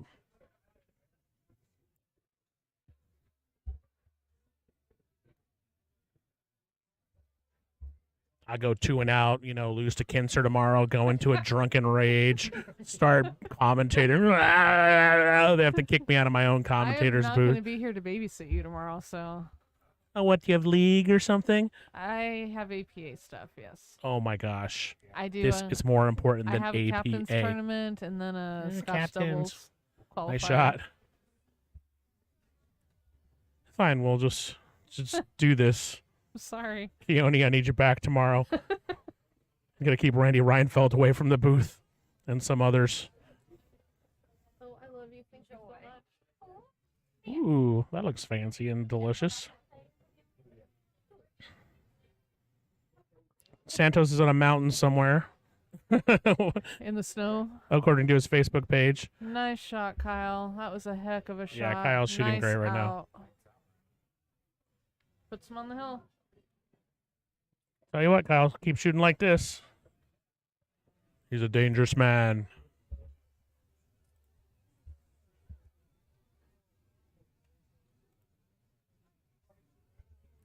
Ben Sutherland back on the stream. Well, good evening, Ben Sutherland. Good evening. Ben doesn't sound like that.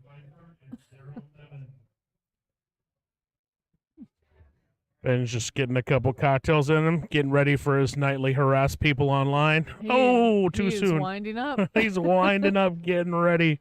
Who am I going to harass today? We love you, Ben. Hopefully you can stop by. Ooh, that 9 did not move. So the winner of this match, which is undetermined, plays Jerome Matute. The winner of that's in the round of 8.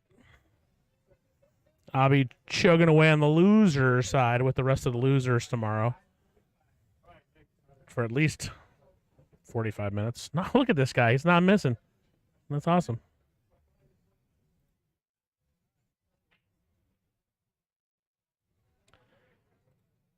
I got a nasty text from Buddy Jesus. I was going to keep that going all week. Or almost. Still can, Buddy Jesus. Pretty sure he's still ignoring me. I gotta spend the day with him tomorrow, too. Yeah, to heck with that guy. Kyle finally misses a shot. I mean, it was a kick, but still he missed. But look at the leave. Yeah. New match started. Larry Long versus Oliver Gonzalez. So that's 0-0. Reese Romney racking. Looks like he is up now. 3-2. Mike Caseman's match is over. I don't know who won. We're going to see.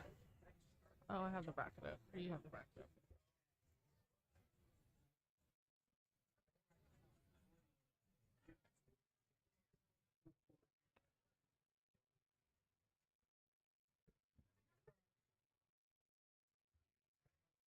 Mike Caseman 164.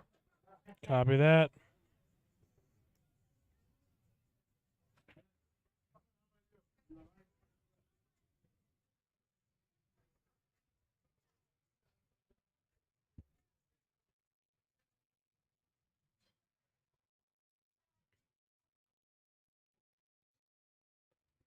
If anybody's interested in jumping in the booth tomorrow, I think we've got Keone's going to come back and help out, but I'm hoping to be playing pool all day. We'll see how it goes. But Rebecca lied to me. She said she was going to be here all weekend operating the booth, but apparently she's got some league stuff to do tomorrow. I'm sorry. So it's okay, you know. I mean, other than the whole So what happened being was, lied to what thing. happened was they scheduled the APA team captains. It sounds like a whole bunch of stuff that's not my fault. And my intent was to only do that part of the time, and then one of my players, Buddy Jesus, went up in a skill level. My intent was to not be lied to this weekend, so I guess we're both disappointed. So if tomorrow, if the stream says no score available, call Rebecca. That's what's going down. Since Shaq's running a tournament, I'll try to find someone else. We'll see how it goes. Keone can do it, but I think he'll be here.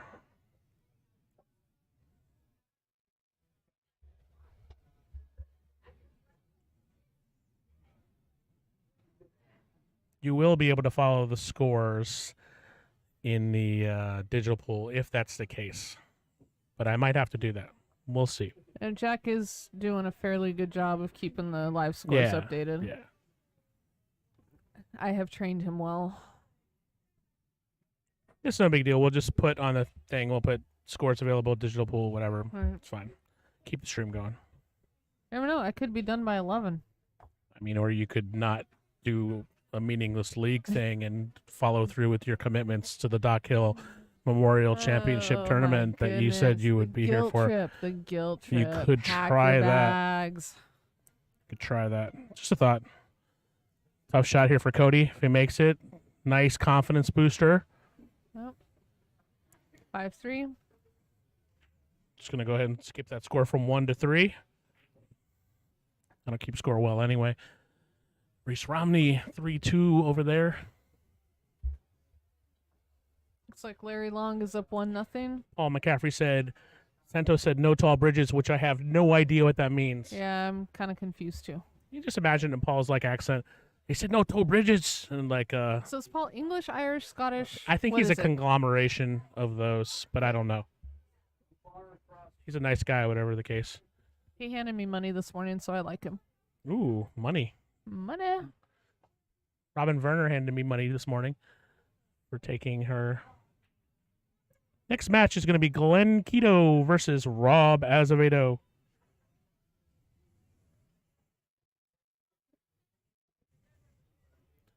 Got a message from Andy saying, nice to see Mike Caseman winning. I've known him for 30 years. Super nice guy. Paraphrasing there.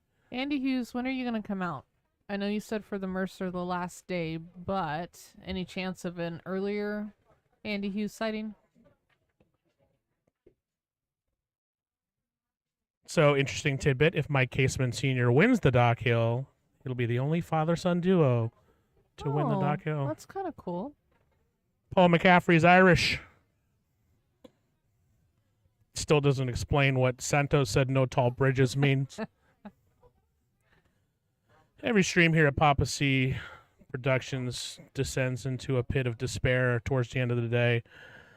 So I recommend you have a mute button available for when we start talking about nonsense. That was a nice try by Kyle there, but Cody has a viable run-out table here. And Kyle, who was up 4-0 and 5-1, is looking good. No, I mean, Cody's looking good.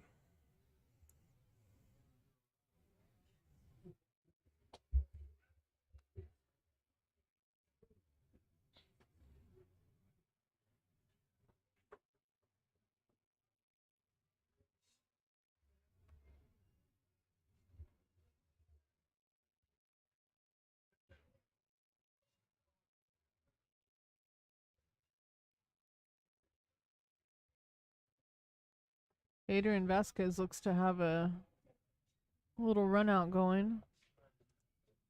He's got the 7-8-9 left.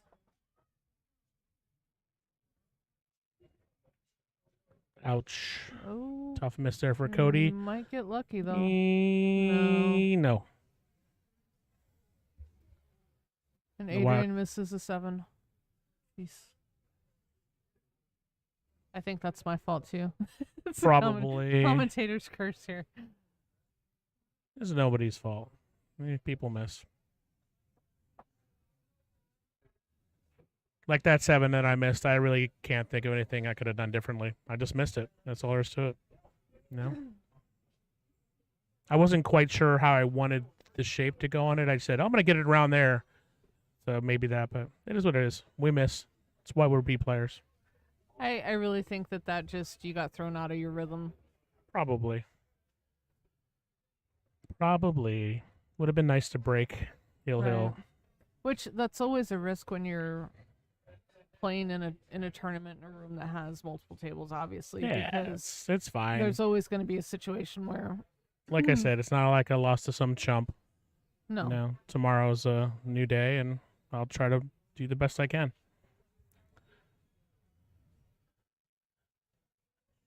If I don't, I'll run full speed into that brick wall. Now, Steve was telling me he'd go play League tonight, and I'm like, you can't go play League. You still have a match to play. Steve who? Bergan. Oh, yeah.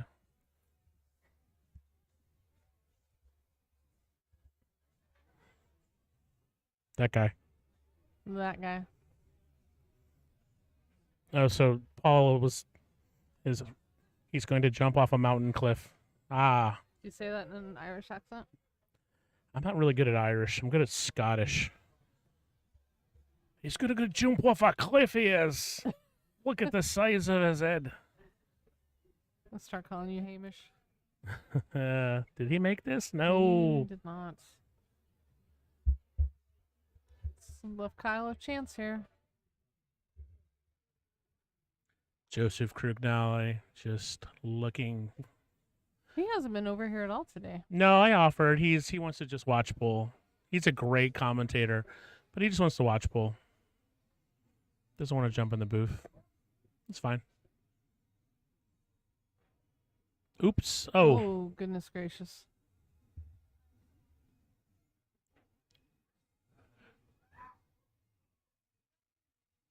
Bank shot. Stranger things have happened. Kyle looking human all of a sudden. Not like the Superman he was shooting the first part of the match. Still got a pretty big lead, but he's got to be careful. Cody banks this in. It's a 5-4 game. Or cuts it in, really. He's going to cut it. Yeah. Yep. Well done. 5-4 game, most likely. Larry Long up 2-0 on his opponent, who is Oliver Gonzalez.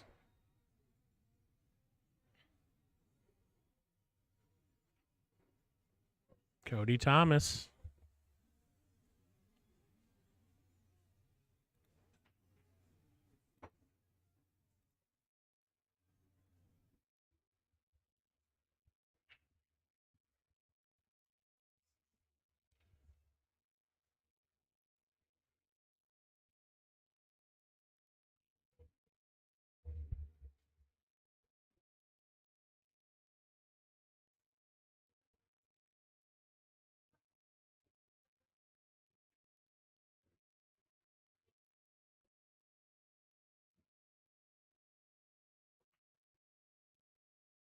Rebecca Andy says he's hoping to be here on the last day of the Andy Mercer.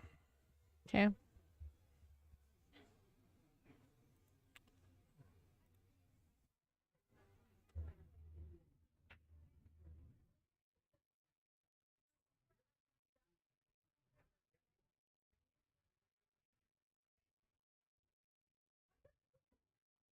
I'll go home tonight. Dream of the time on Sunday where I make it to the finals. I get to Steve Bergan, and I say, "Hey, you want to play for it all?" And he'll look at me and say, "Yeah, I usually beat you, so why not?" Oh, he can hardly see this too, but he can.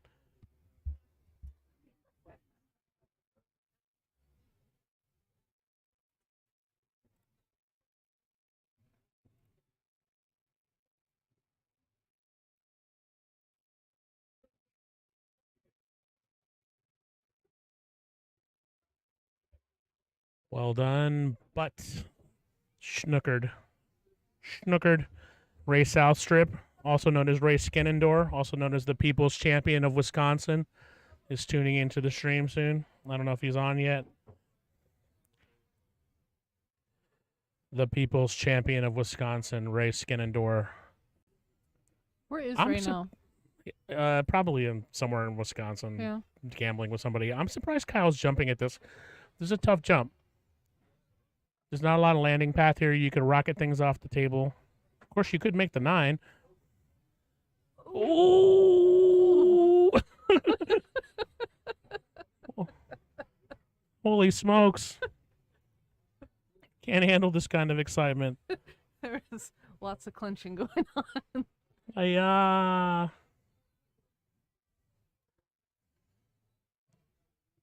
If Cody can make this 9 ball's looking juicy. And he has, oh no. He's got to tie it up. This isn't good. It's not good for Cody. Kyle's just got to make this and concentrate on not scratching. He's got a little bit of angle. Term? Yeah, not good. He's got to hit this with a little bit of inside, or he could scratch. Just try to leave it on the center of the table, and that 9's juicy. He's listening to me. He can hear me. He's lining up with inside. Doesn't want to hit it too much. He could bounce into the 8, but if he makes it, he might have the set. He hit it too hard, but he's still going to go for the flyer here. Karam is a much better shot to take. He just got to be careful. Oh.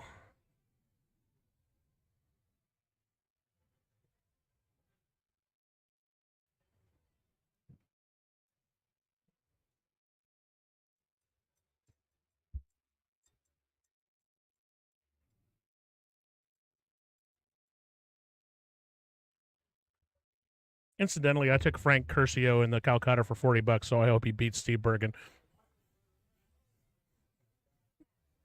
He beat Eric Kinzer. Could He happen. did. That'll be the best Calcutta buy in the history of the Dock Hill. I don't know. Andy's probably got some story. Back Andy in probably has a 1990, story. whatever, somebody bought someone for $5, The and they corporation got had someone third for place. $10. It was the best buy in the history of the Dock Hill Memorial Classic tournament.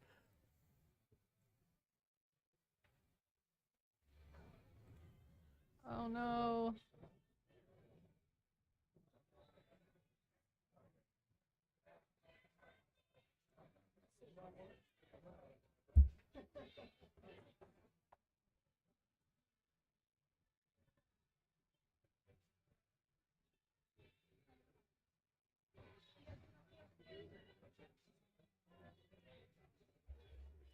Meanwhile, this match is about to go to Hill Hill.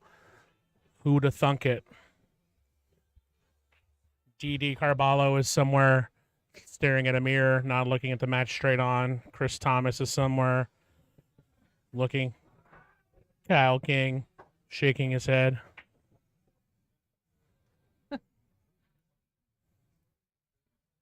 Rayman somewhere being, I can't believe this guy beat me. All right. Great match here. Like I said, Cody came back and beat Joe Klimchak when he was down 5-2. And now he's pressing on. Well done. Hill fist bump for the match. Anthony Davis over by Joseph Crugnale getting ready. Another one of my horses. 9 balls moving. It's going in. It's going in. It's going in. Oh my goodness. Wow. Holy cow. Wow. That was crazy. 9 ball. All right, next match. Gonna be Glenn Kiddo versus Rob Azevedo. Wow.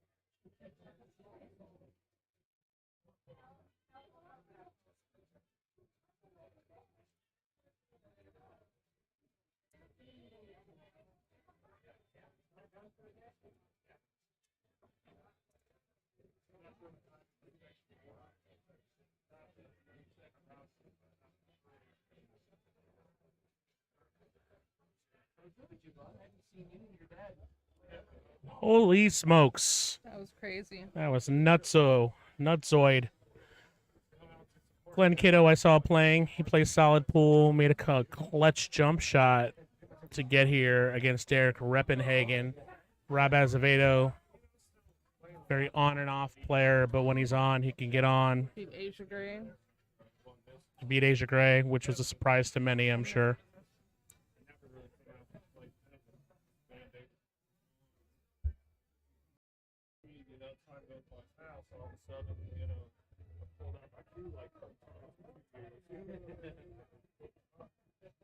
Getting ready for the flip.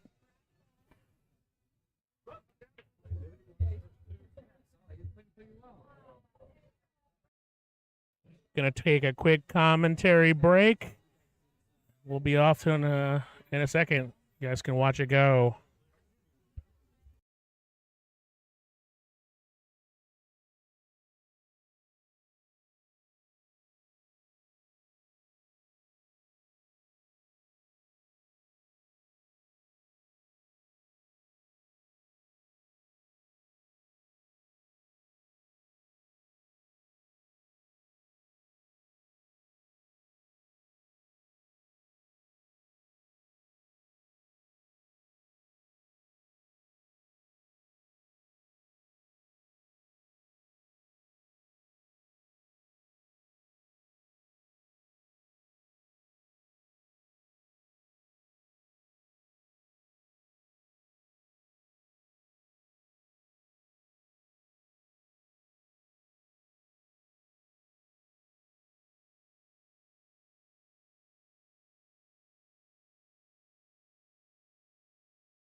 So we are off. For anybody who missed, we had a crazy match before.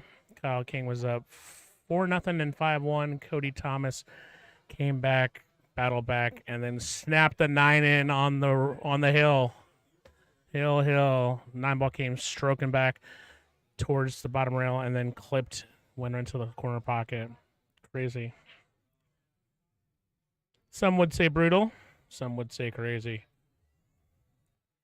Rebecca might be back. She might not be.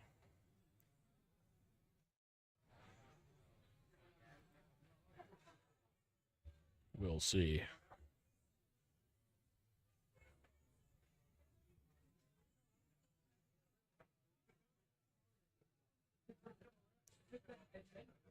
I don't know what happened in Adrian Vasquez's match, but let me check on the scoreboard.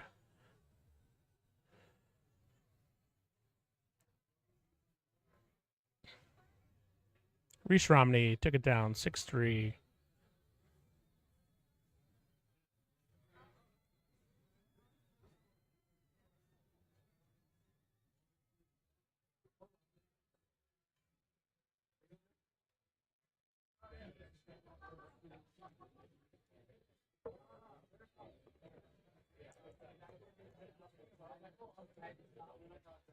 Rob Azevedo striking first, making a 2-9 combo.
My friend's watching from Rochester, New York. They put my stick over here. Yeah, bring it in. It's gonna be a while before I make it home the door. We're going to have Frank Curcio. Is that how you say your name? Curcio. Curcio. So, Frank, just sit down over there. Or there. I can bring the mic to you wherever you want to sit. This is good. What you want to do is just speak about 6 inches from the mic. Right there is good. Give me a quick mic check. Can you hear me? Yeah, I'm going to adjust a little. Say check 1, 2. Say mic check 1, 2. Mic check 1, 2. Coming through loud and clear. Okay. Do you know this Glenn Kiddo guy? I've seen him play once in a qualifier for the Dock Hill, the monthly tournament. That $40 that we spent on your Calcutta is looking good. You beat Eric Kinser. Nice going. I got lucky. I was down 4-2. My nerves were getting the best of me, but I finally settled down and played some good safeties and got back in the match. Nice. Now you're going to play Steve Bergan, who's one of the favorites here. Have my work cut out for me. You got your work cut out for you one way or the other. Yeah, you're either going to get him or I. I was going to play. Yeah, I mean, Steve Pick played a your good poison, match. right? Yeah, Steve played a good match. I had my chances. So I'll just have to fight back tomorrow.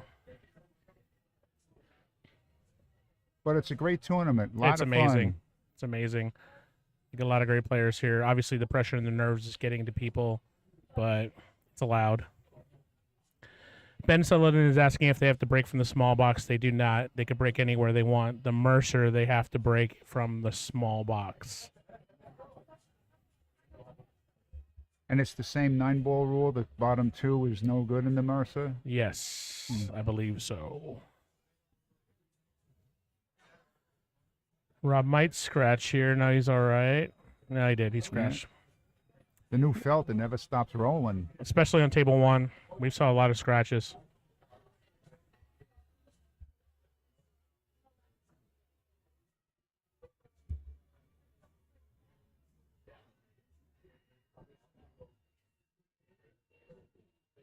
This should be a good match. Robert played Asia Gray. Asia Gray, yeah. Yeah, he had a big lead on her, and she came back, but then he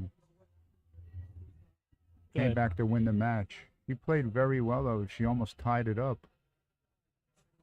He's a solid player. When Rob gets on one, he can definitely play.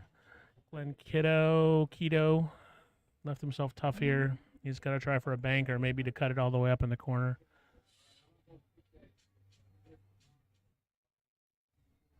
You're playing soon, aren't you? Not soon. Let me see here. I have the next match on table 1. Oh, so in the stream table here? Yeah. Nice.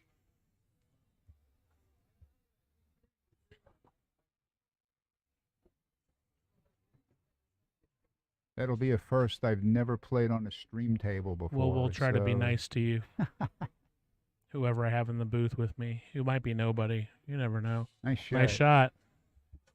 Remember, I am a senior citizen, so I want everyone to be nice to me. So is the guy you're playing. I I don't know how old Steve is. He might not be senior citizen, but I don't think he is.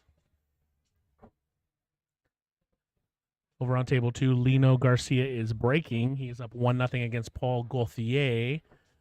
Oliver Gonzalez is tied 3-3 with Larry Long, and it's a 3-1 match on table 4.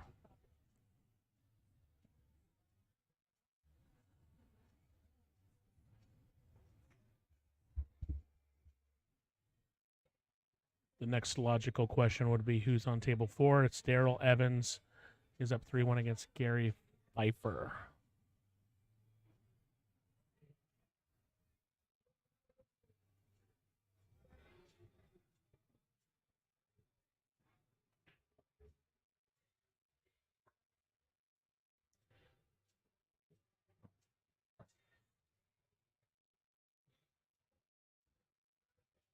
Ben, I'm kind of surprised by that too. Ben Sullivan said he's surprised more people aren't breaking off the side rail, but keep in mind, it is a B tournament. I was trying to break from the box like they do in the Mercer, and wasn't helping me, so I went to the It's a side pretty big also. disadvantage. And you're not really supposed to break from the box, not unless you're breaking 10 ball. The Mercer, it's done on purpose with a 9 on the spot, breaking from the small box to prevent break and runs, but most of the pros have figured out that break anyway. So it's just us, the wannabes. We're not going to be on ESPN after this? Okay. Well, the Mercer will be streamed, and you get a lot of people watching. So if you draw someone like Shane or Sky, you'll probably have that to look at for the rest of your life. Make sure you get their autograph if you play them, right? Nah. Go ahead and take that if you got to take a call.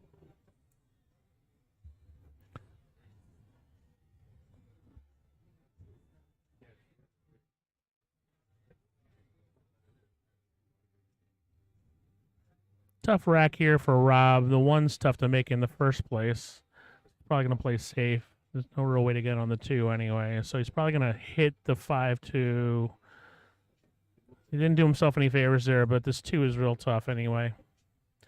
I don't know if the 2 can be used to make a combo on the 9. It might be too close to the 5. Although, Kiddo could elect to play the 1 ball on the side and try and make the 9 right now. Somewhat of an irresponsible shot, but not an awful proposition. He looked at it. Is the 2 headed right towards the 9 from here? No, I can't tell if he can make the 2-9 combo from here.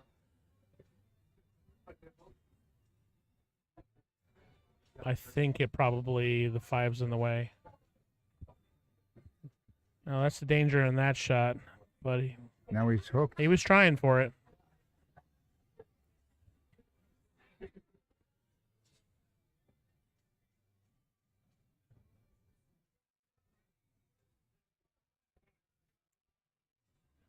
(2022) 21st annual Dock Hill Memorial Tournament, Memorial Classic.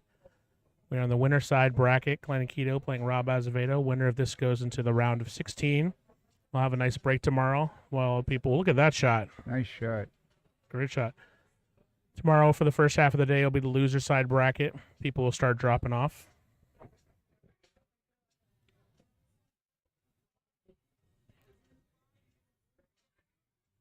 Thank you, Ben, for reminding me of that. I'm bad at removing that commentator break thing. I probably should just get rid of that when I'm not talking. Just let people know I'm not talking. Let the silence do the talking.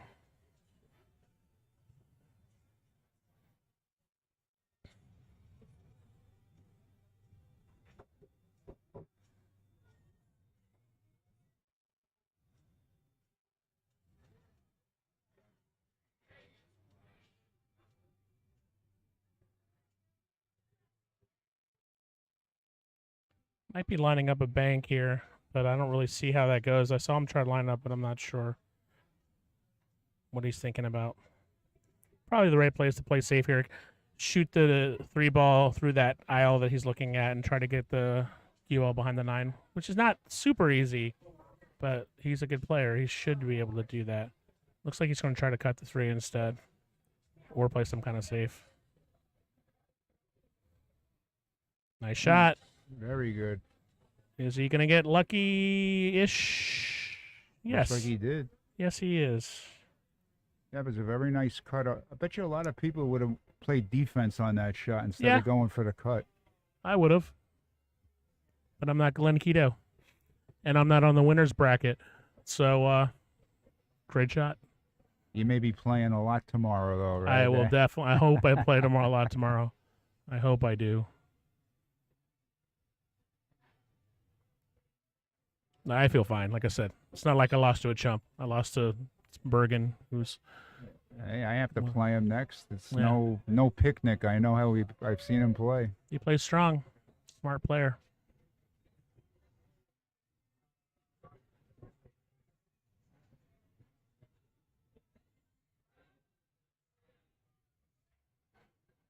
Paul Gauthier is down 1-0 to Lino Garcia.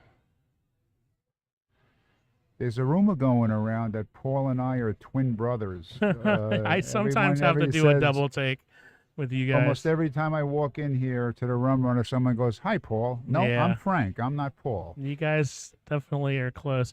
So this 7 is tied up in the corner. It cannot go there. Rob's looking at it. Obviously, there's safe opportunities there. He's going to have to decide what he wants to do. It's going to be hard to get on this 7, to get on the short sides. He's probably going to have to play it into a safe. He could try breaking it out. I just feel like if you set up on the 7, you can play a lock safe, raise him to the 8, and that's a better option. But he could try to go for a breakout here. Looks like he might be. And he has gone for the breakout, and will he do it? He set up for a combo, maybe. He could shoot it into the side. Had the right idea. Didn't roll the way he wanted it to. Was the right shot. Ben, we miss you, buddy. We know having a newborn is tough, so We'll get you in the booth one of these days.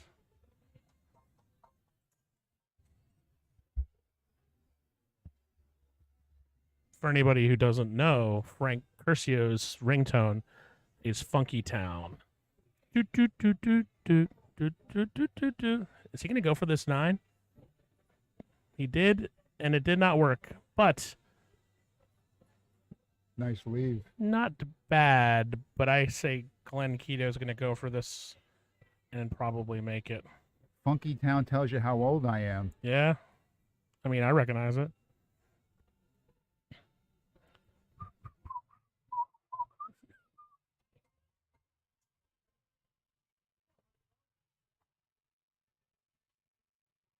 Yeah, Glenn's lining up like he's going to shoot this in. He's probably going to hit it with some speed. Come around 1, 2, 3 rails. 1, 2, 3, 4 rails. And what's going to roll here? Rob is going to be a favorite to get out here. He's just got to make this natural English. There's almost nowhere he can put it where he won't be able to have a shot on the 8 with easy access to 9. Just so you know, Constantine, we have someone watching from Rochester, New York. Just came on, my friend George. Enjoy the stream, George. Hello? George, hello from Las Vegas. Thanks for joining us at Papa C Productions at the 2022 Dock Hill. He's going to watch me on table 1 after this match. I'm going to watch you too. It's my horse, George. Frank and I went in together. Anything could happen. Play safe. Make balls when you can. If you Hope beat for the Steve best. Bergan, they'll write songs about you.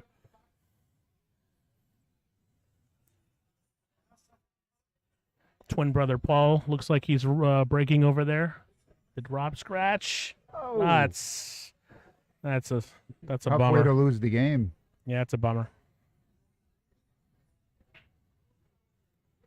Glenn Kiddo escaping tragedy there.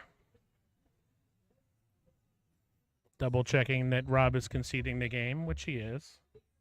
They always say make him shoot it, but it's almost... Yeah, you it's an know. insult to make a player of that caliber shoot a Yeah. ball in hand shot. Exactly.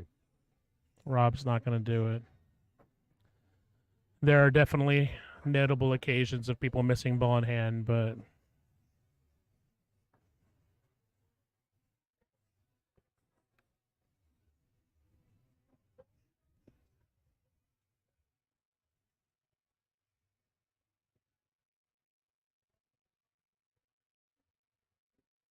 tough day to be a loser. Tomorrow's going to be a much different day. You play all day. If you lose your match, you just come back tomorrow. And tomorrow you're going to probably play 5 matches, which I'm ready to do. Do you hear me, Las Vegas? They don't care if they've even got the sound on.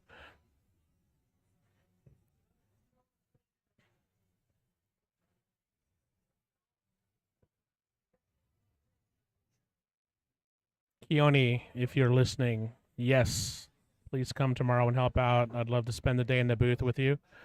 You can help out when I'm playing. It'd be great. And you're asking about David LaRussa's match. He is playing Jerry Smitty next.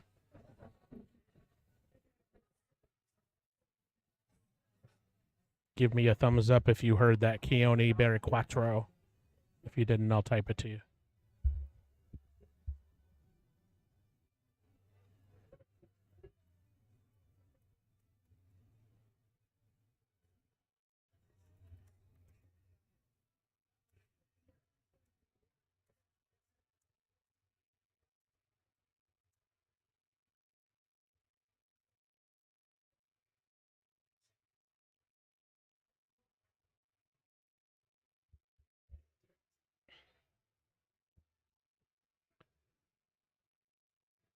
Glenn Kiddo plays pretty solid pool.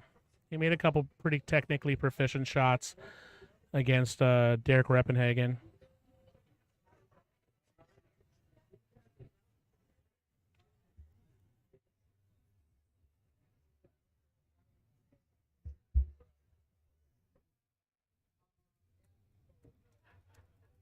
Is that 2-9 on, or does the 2 go past the 9? I can't tell from our angle here. The 2 does go past the 9, or it could be done as a combo.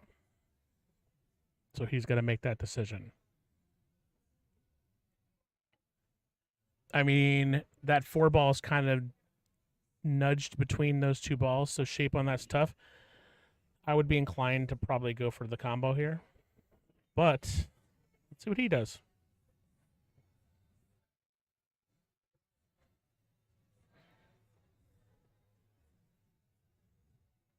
He went for the combo. He got safe-ish.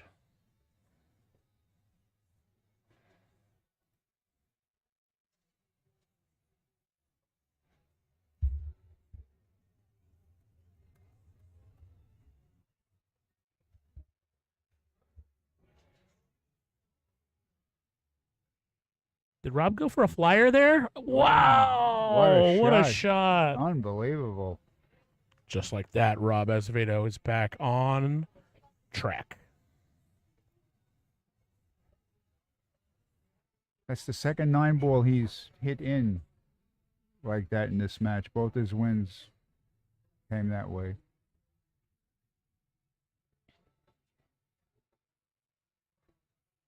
Cool. So Keone's going to join me on the mic tomorrow. He was pretty good in the booth today, from what I understand. I didn't hear him. I was too busy licking my wounds and eating ice cream to make myself feel better.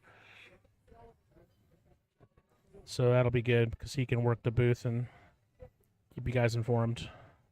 Otherwise, it was going to be a banner saying "Scorekeeper playing."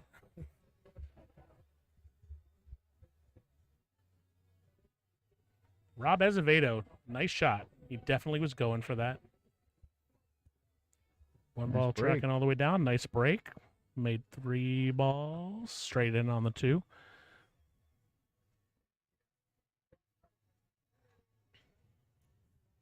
Lino Garcia up. No, I'm sorry. He's down 2-1. My bad, folks. Rob Azevedo straight in. Tough to get on this tree. Wow. You almost got behind it.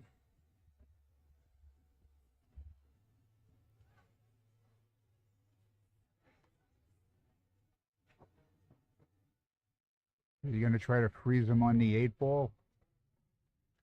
He might have the angle to do that.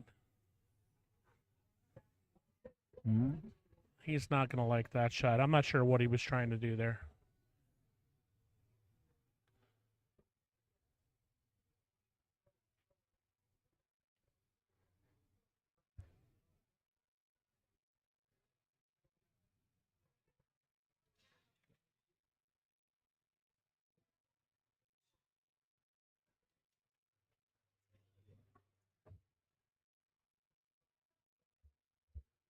So Frank Curcio versus Steve Bergan is going to be our last match of the day on the stream table.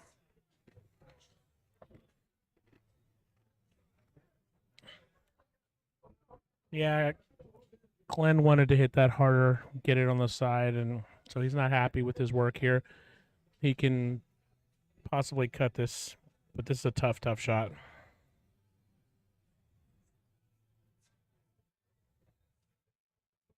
He's got to go a little wild if he cuts it in. Yeah, it could be out of line on the 7 then. Yeah, so I mean, he could cut it into the corner, and he's risking all kinds of trouble with the side pocket. If he cuts it into the side, he's going to have to go with your standard 5-rail position on the 7 ball. So he's in a tough position. He might elect to play safe. He might bank it. He's got a razor-thin cut shot, so he played safe, and it is effective enough. He's leaving. That was probably the best choice of everything. I think so.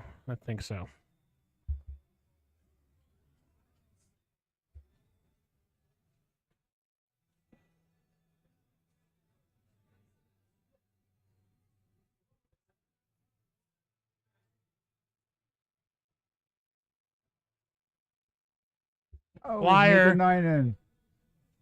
Unbelievable. Rob gives the wave of, hey, sorry, but he's not sorry. That counts. I don't even bother. I just go start racking, laugh to myself, say, That's Maybe nine ball for that's you. 9 ball. Maybe you kicked a cat on the way in here. I don't know. It's happened to me.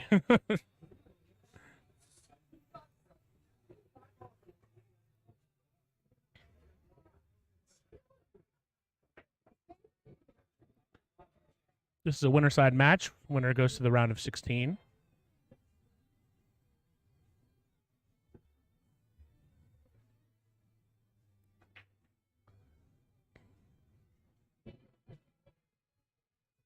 Looks like Oliver Gonzalez is up 5-4 versus Larry Long. Darren Evans up 4-2 versus Gary Phifer.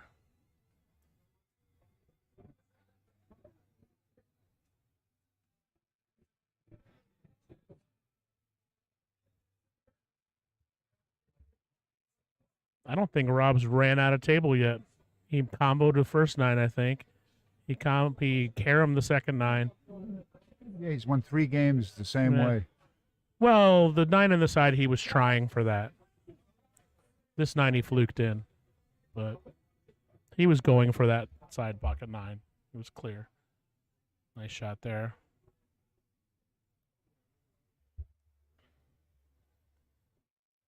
Now, this is a little tricky to get to the 6.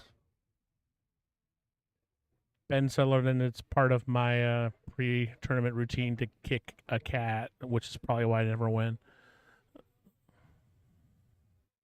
And cats are horrible. I love cats.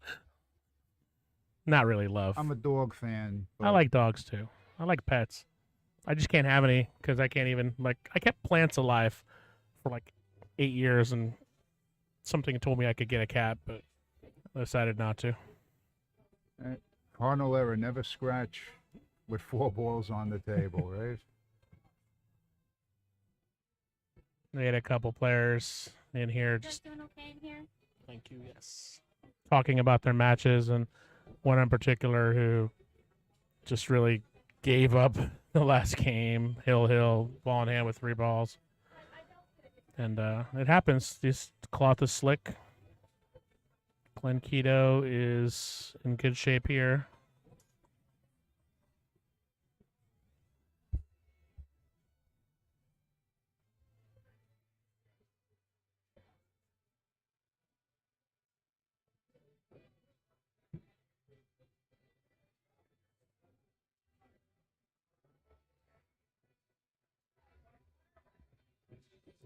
Little funky there, kind of on the 50-yard line.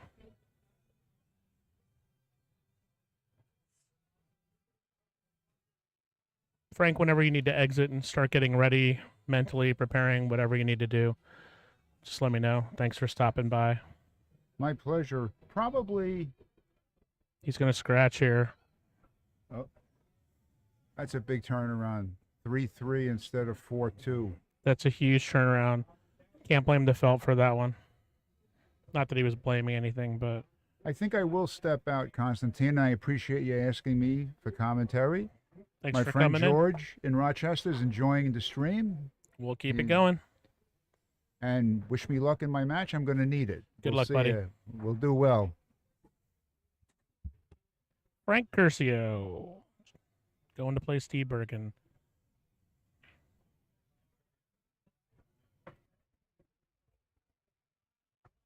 Your water? Oh, thank you. Yes. Appreciate it.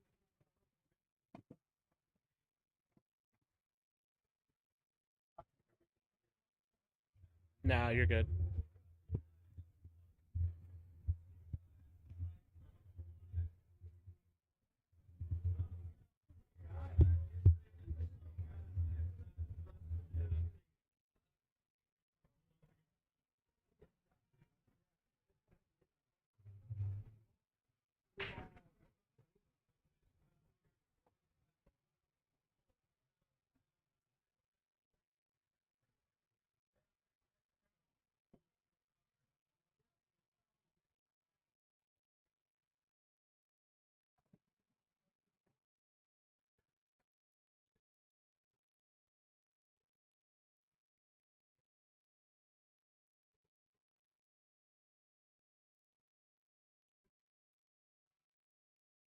Tons of options here.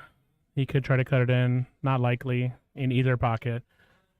A safe opportunity, I think, is the best shot here. Tuck it behind the 7.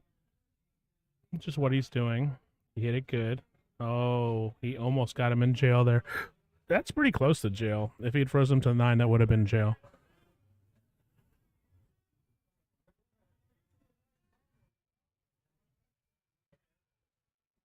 Sarah Miller, you are not just whistling Dixie by saying there's been interesting things happening here.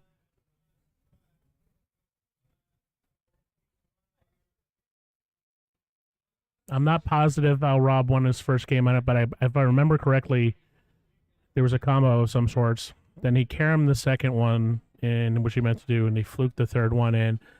And then Rob didn't have to shoot because Glenn scratched. And Rob is only 2 games away from getting him.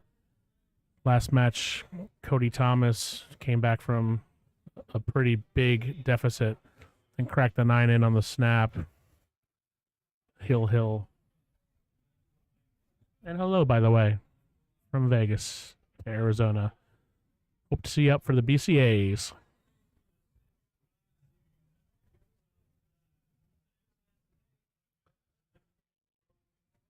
Rob Azevedo, a very well-known late-night player. Vegas, spends a lot of time at putters, works at the Q Club. Nice guy. Good stamina, not afraid to play in long tournaments.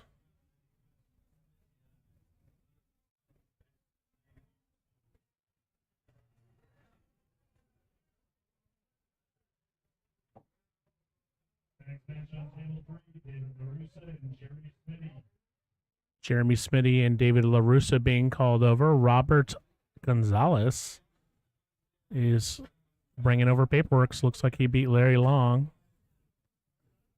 Paul Gauthier is up now 4-1 versus Lino Garcia.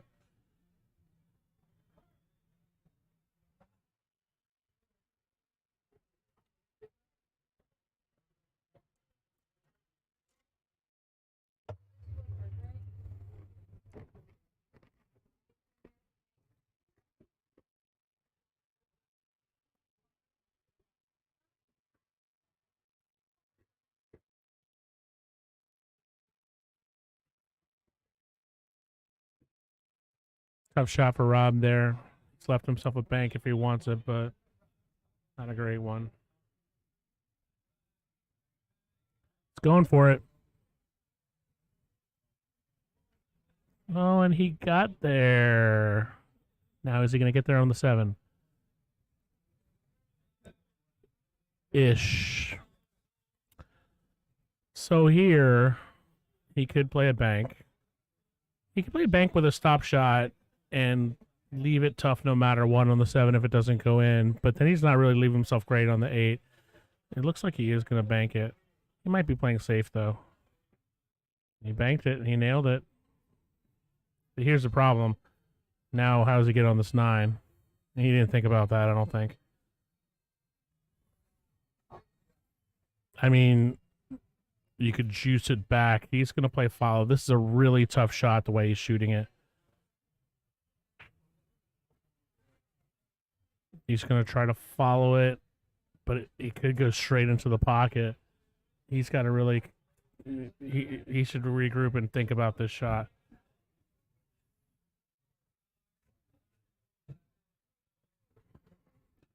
Okay, so he laid up, and he's going to try to spin it in, I guess.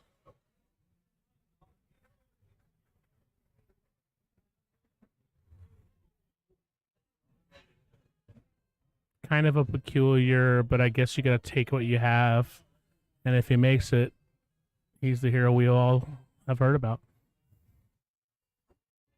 It's not over yet. Now it's over. All right. Yeah, that's a tough. I think he should reflect on that whole thing. Because if he'd played the 7, I mean, he made the bank, but he just left himself no shot. So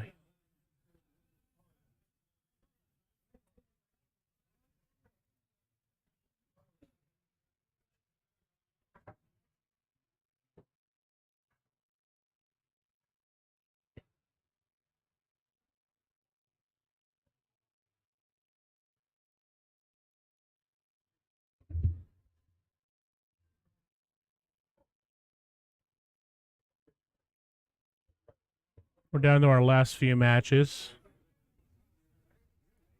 Last match of the day is going to be on the stream table. Frank Curcio, who was just in the booth, versus Steve Bergan. Frank, kind of an unlikely player to be here. He was playing Eric Kinser. Pretty big underdog to Eric, I would think. But Frank played well, played a lot of safes. And you never know. You never know. David LaRusso playing Jeremy Smitty, and then you've got Anthony Davis and Mike Roach are going to be playing soon. Then I'm going to be done for the day. First half of the day tomorrow most likely is going to be for the people on the one-loss side, which includes me. And I feel like there's a lot of pool going to be played.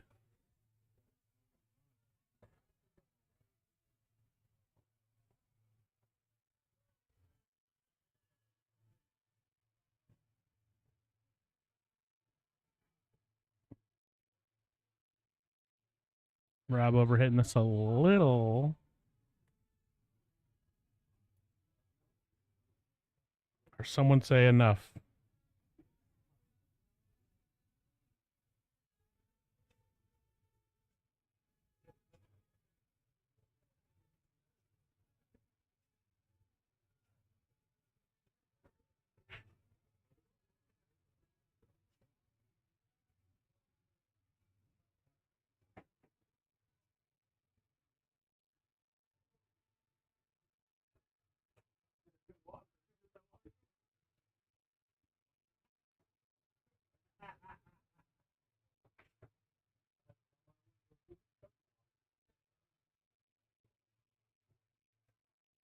Tim Cole, thanks for the love. Thanks for the support.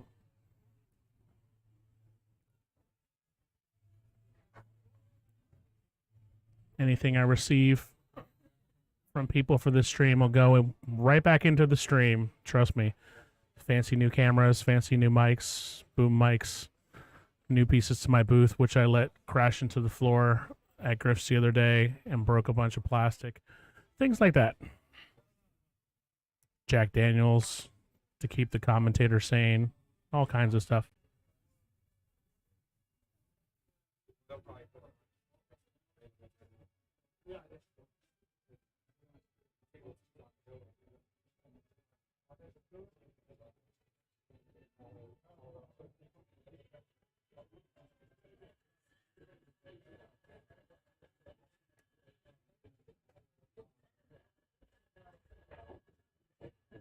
Nice breakout by Rob.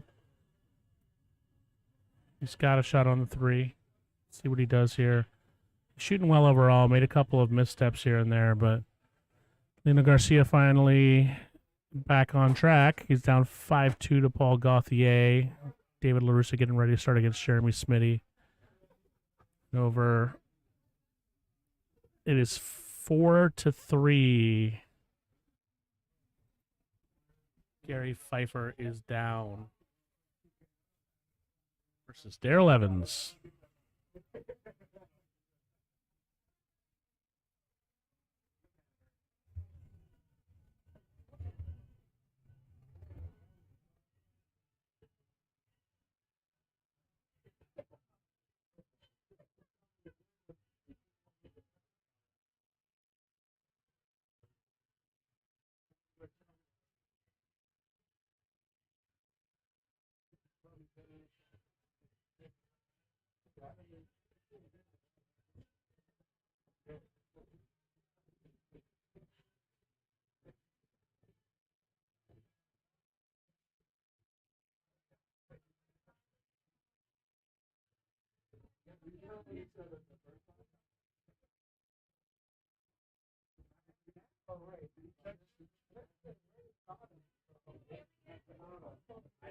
Tough rack here. 8-9's not wired. Practically no shot on it. Probably going to go for a breakout, which is the right move here. No 3 foul, so that's not an option.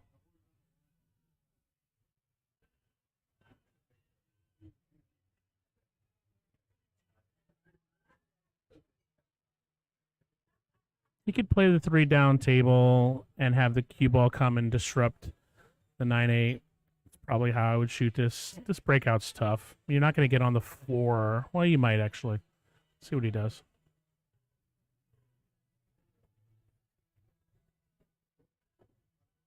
He wasn't going for a breakout. He'll figure it out another way. I probably would have liked, like I said, shooting that 3 and maybe disrupting that 8-9.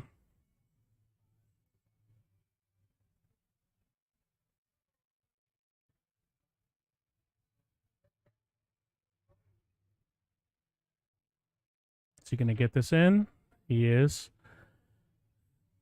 Glenn fluked the ball in against Derek Rebenhagen in the corner exactly like that. Hill, and was straight in on the 9. Nobody wants to win like that, but still going to take the win.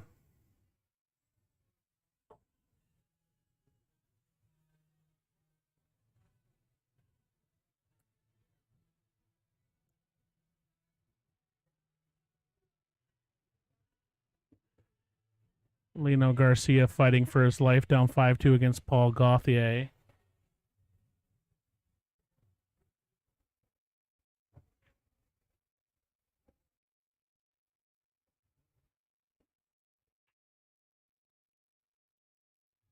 Not a horrible result. Well, so Rob's straight in. If he's got a Shane Van Boning stroke, he could break out this 8-9, but I don't think he's going to go for that. I think he's just going to make it and see where it goes. So, didn't solve any problems with the 8-9. I guess the 8's going to go in as a bank. That's probably what he's going to look at. So if he could draw this back for the 7, he could try to develop it somehow. Or he could just cross bank the 8 into the side, in which case the 9 is still kind of tough.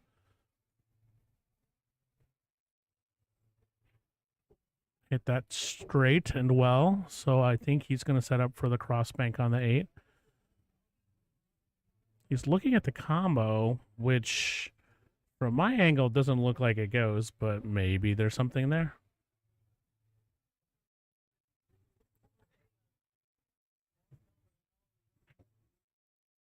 Went for the breakout, and he's going to scratch. Oh, almost. All right. So, 8-9 combo is a very low percentage shot. I think the shot might be to nudge this 8 into the 9, which looks like he's going to do, and just let Glenn figure it out, because there's no offensive shot here. There's no way to play safe really behind the 9, so Glenn's going to have a look at the 8 no matter what. So I think just kind of nudging it in, making sure it's a rail, and letting Glenn deal with the problem. Nope, he's going to try to go for the combo or the... Ooh. Almost. These men, he has watermelons.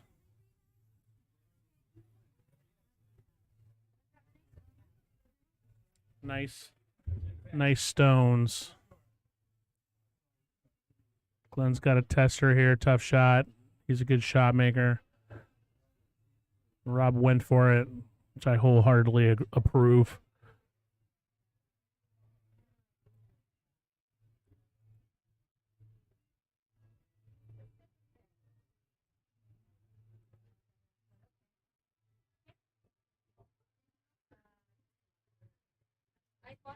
Nailed it.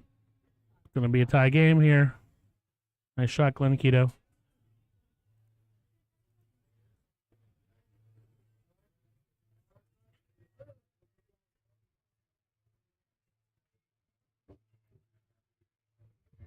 So Rob Azevedo, who has not played bad, but has gotten some extremely lucky rolls, is tied. He's still playing good. Glenn is not playing as well as I feel like he played against Derek Rebenhagen. But anybody's game right now. Elsewhere, David LaRussa, they have not completed a game yet. Daryl Evans won his match. I'm sorry, Daryl Evans and Gary Phifer are on break. We're on break. So they're still playing. Daryl Evans is up 4-3. Lino Garcia is shooting a tough 9 ball up against the ropes versus Paul Gauthier, who is up 5-2. But Lino can make it 5-3. He missed it and is possibly going to scratch, but he didn't, so Paula's got a tough shot.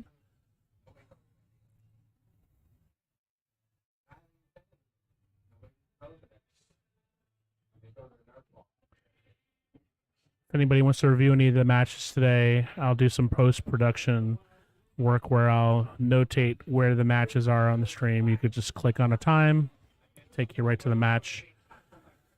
Take care of that tonight when I get home. I already ate a bucket of ice cream, so I probably won't be eating any more of that. So I'll probably just go to sleep, get ready for tomorrow. It's a whole new day.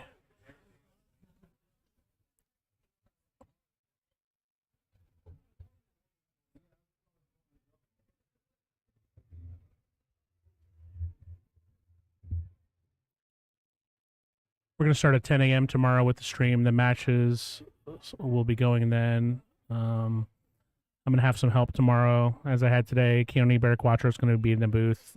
He'll be manning some things. But there might be some times where the stream will be running without anybody manning the booth, in which case we'll put the link for Digital Pool up where you can follow the scores there. But when we can, we'll be here talking, doing stuff.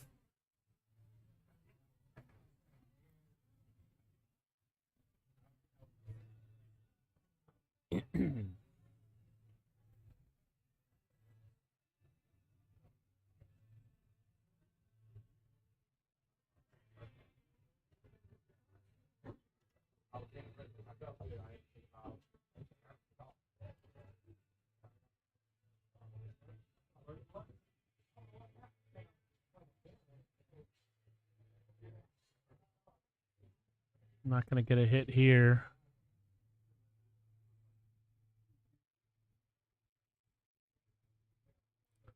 So there's no easy run out here.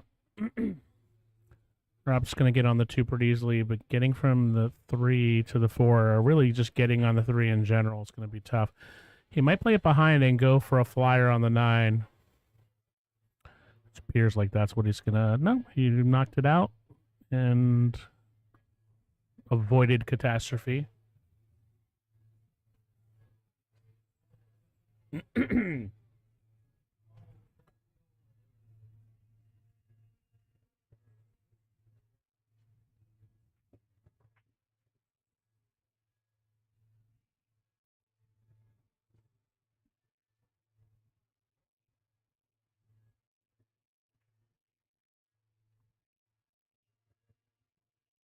Tough miss for Rob. It's going to open up a lot of opportunity here.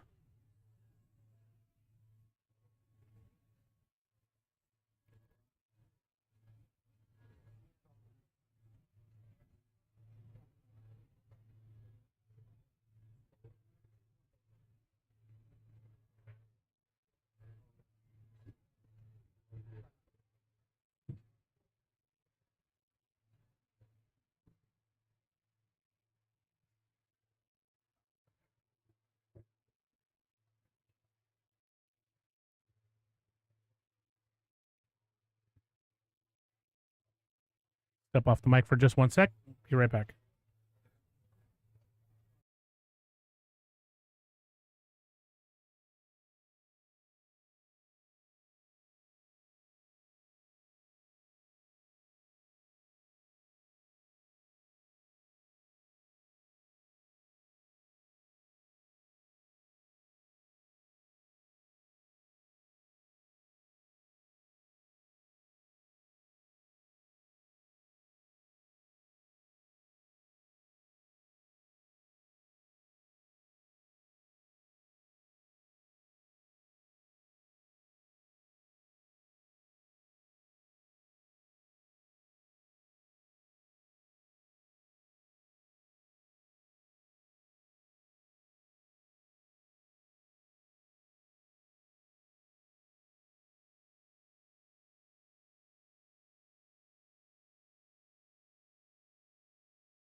Glenn Kiddo. I didn't see where the 9 went, but it doesn't look like he's raking the ball. So, yeah, it's spots up.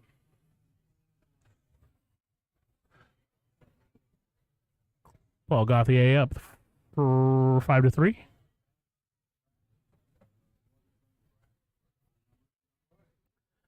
Next match here is going to be the last of the night. Steve Bergan versus Frank Curcio.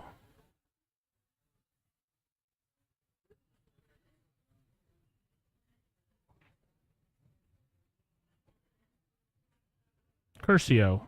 Frank Curcio. Also known as Paul Gauthier's doppelganger. Doppelganger. Big thanks to Room Runner for running this tournament for 21 years straight. Gino Hill, amazing job he does. Huge thank you to Jack Murray, Rebecca Hendricks for running the tournament this year. Of course, a big thanks to all the players. Everybody's still in. There's 32 players who are going to be on the one-loss side tomorrow. No, actually, there's going to be more than that. 48 players on the one-loss side, and that side will get whittled down significantly tomorrow. 16 players will be on the winner side. Somebody from this table. And should be a fun day tomorrow.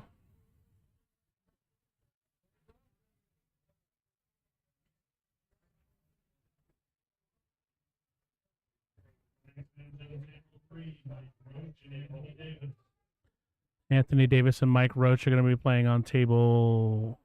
He said table 3, but I don't think that's accurate. That's probably going to be table 2. Looks like Paul Gauthier 1.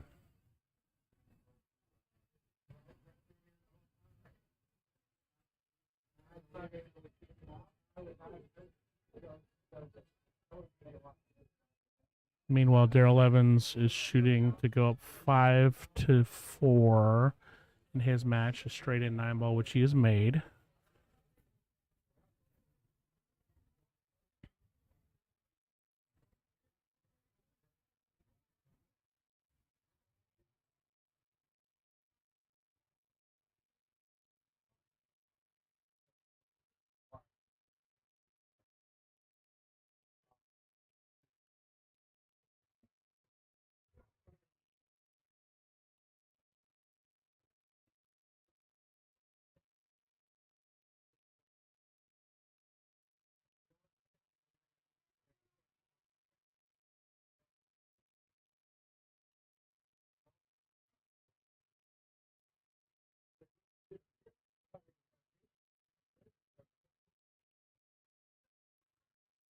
Glenn Kiddo going for it and almost nailed that 9 ball. As it stands, Rob is going to have to jump to try to hit this or kick it. The 7-9's obviously wired, but there's plenty of work to be done before that. That 9 ball was precariously close to going in.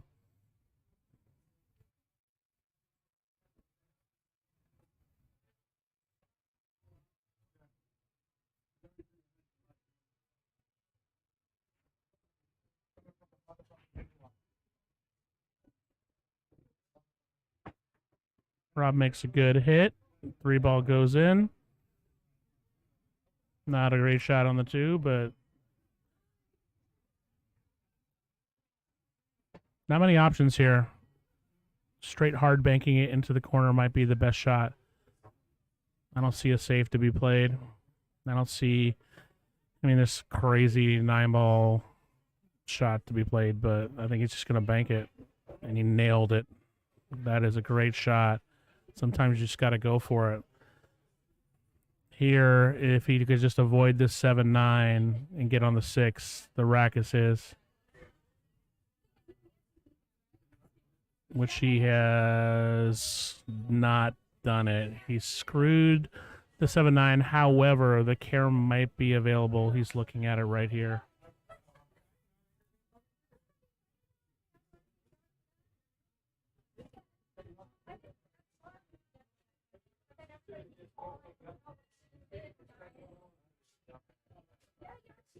He appears to be setting up for a 7-9 in some fashion.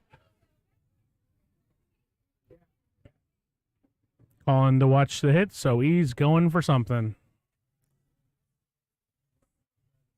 Jack comes out with his trusty camera.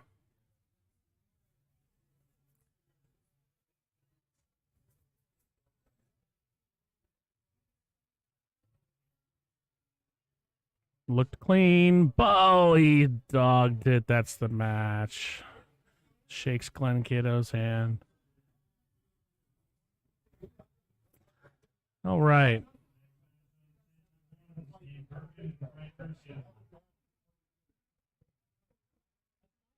So we're going to be back in a sec with Steve Bergan versus Frank Curcio.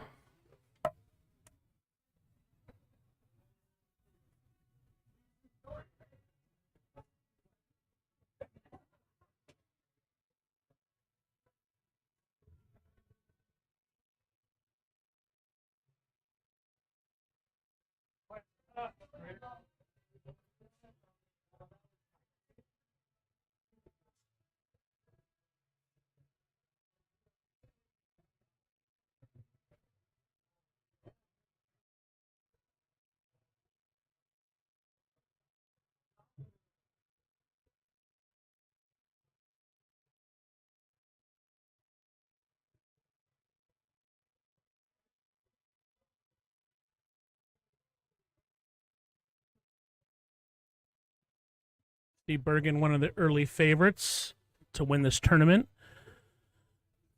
Went second blind in the Calcutta.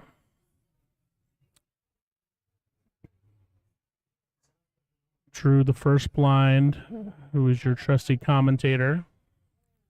Vanquished him 6-4. Frank Curcio is, as you can see, a lower Fargo, but he played well and dispatched of Eric Kinzer, and he's here. And anything could happen.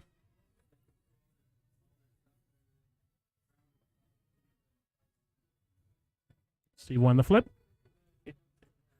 And here we go. This is the last match of the day on the stream. Thank you, everybody, for joining. Stream will start tomorrow at 10 a.m. Like I said, there might be some points where there won't be anybody operating a scoreboard, but we'll have the link to Digital Pool, where they will be updating that. And as usual, I'll blame Rebecca Hendricks. Nice break by Steve. 9 balls flying. It's flying towards the pocket. All right. So exciting. 9 balls is an exciting game.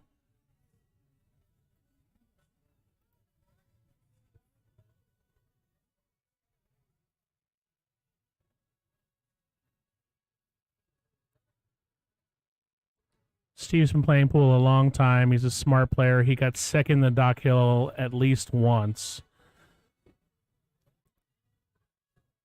He's in a hurry. He made the 2 and the 1 there.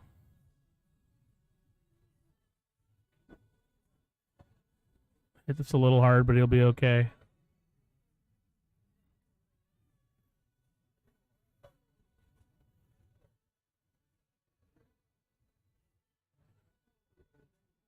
David LaRusso tied 1-1 with Jerry Smitty. Anthony Davis and Mike Roach just getting started over there.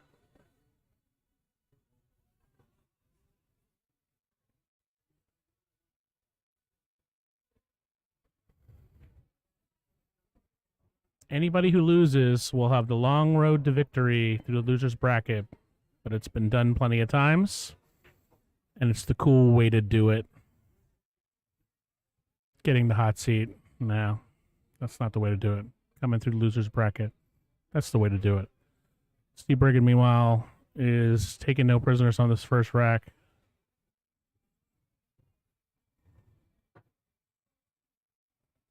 Man with a mission. Break and run. Winter breaks here at the Dock Hill.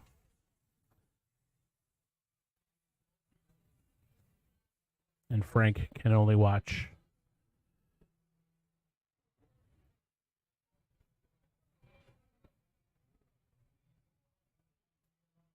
Steve Bergan got second in 2010 behind the People's Champion Ray Skinnendor.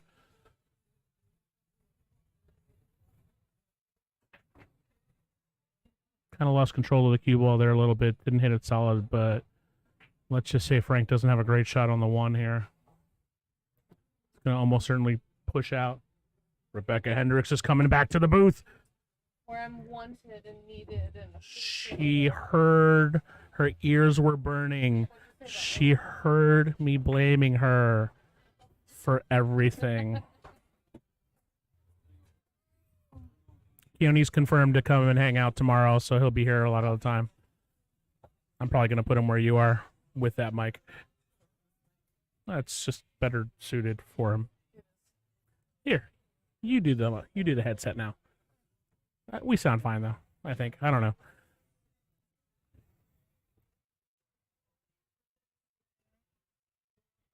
So Steve broke and ran the first rack. He broke here. Frank's got a push shot. I mean, he could try to hit it if he was insane. He might try to just tie up this 4 and make life difficult for Steve, which he has done.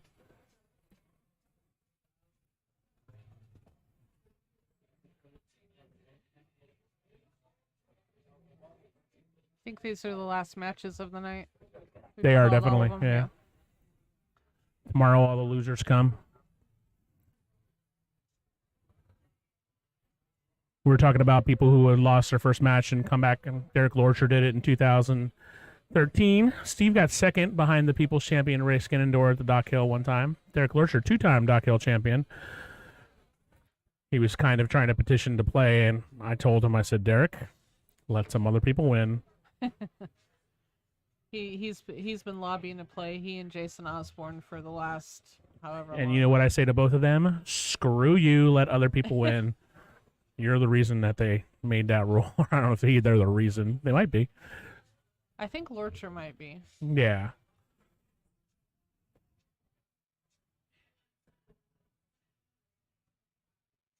Wow. All right, well, it opens it up a little. There's not a really offensive shot here, but Steve's a good kicker. Steve's playing great. He broke and ran his first rack, broke drive. He's determined. I mean, it sucks that he's going to run into a brick wall in the finals and get double dipped by a 300-pound Russian guy. But other than that, I mean, he's going to have a fun Dock Hill. Is that the angry Russian? I'm not that angry. I think I handled myself pretty well.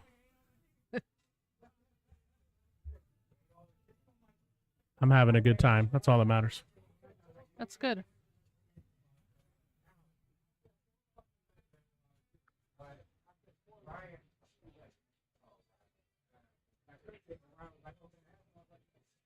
So anybody who wants to look at the stream, Rebecca, I'll notate when the matches are. I'll put it in the comments so they could just click on the time, because we probably had, I don't know, 10 matches on here today. So I'll put it on the YouTube channels.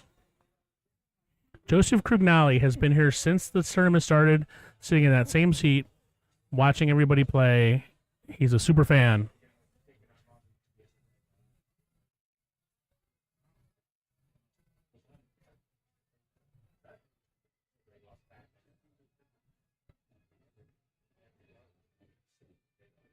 So Timothy Cole was the guy who got double dipped in 2013, apparently, according to the chat.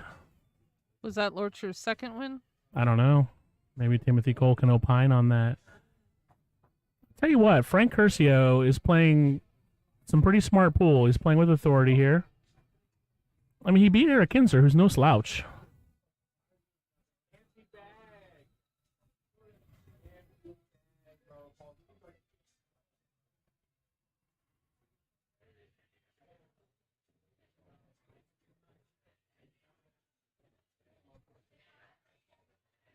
How's Jack holding up? He's all right. A little tired. Long days. Tiring days. Yep. People don't realize how much work goes into these tournaments. Andy Hughes says Steve came in second in 2019, not 2010. He got double dipped by Larry Davis. Ray won in 2008, not 2010.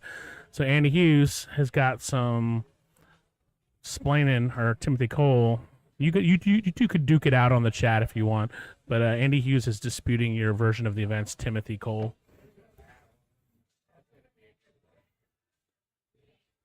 I'm staying out of it. My name's Paul. This is between y'all.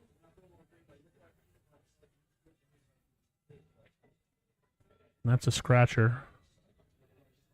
All right, so let's see what Frank can do here with an open table. Getting from the 5 to the 6 really is the only challenge here. That wasn't me, by the way, whatever that is coming in here. It was not me. It's a small booth, constant. It wasn't me. That's coming from the outside. Wow. It smells like a sulfur bomb or something just went off in here.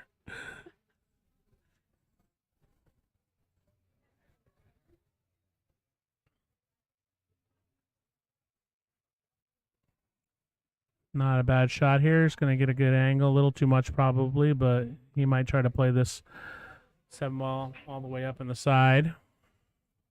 Jack Murray going to watch a hit. Anthony Davis is going for a 2-9 carom. He has not done it.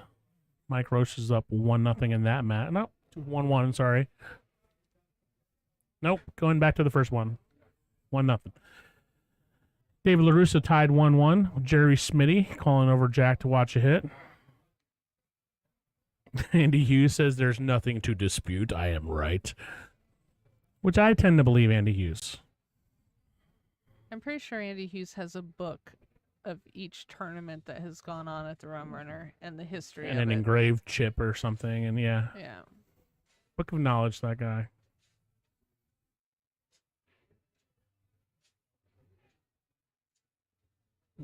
Anthony Davis went for another flyer and almost made it, but looks like he got Mike snookered. Daryl Evans is still battling it out. It's 5-5, Hill with Gary Phifer. And Frank Curcio is shooting some good pool here. I can see why he beat Eric.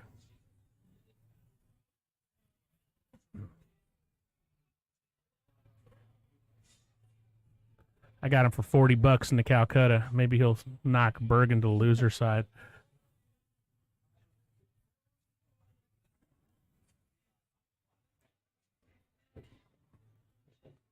Gonna run into the 9. Interesting roll there.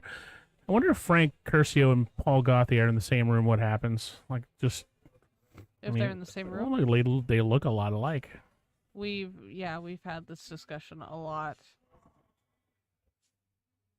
They're both from New York.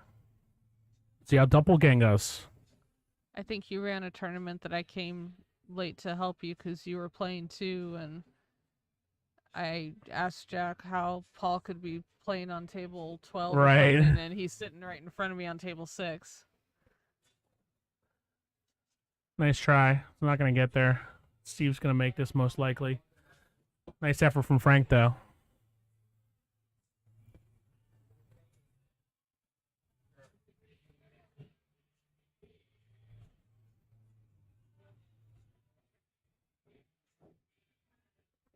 I think at the Mercer, I'm just going to break from the spot, Benny break style, and just hit him as hard as I can, which is pretty hard. I'm not going to mess with this cut break thing. I mean, I don't really have a chance anyway, so. All right, table 4 is closing up.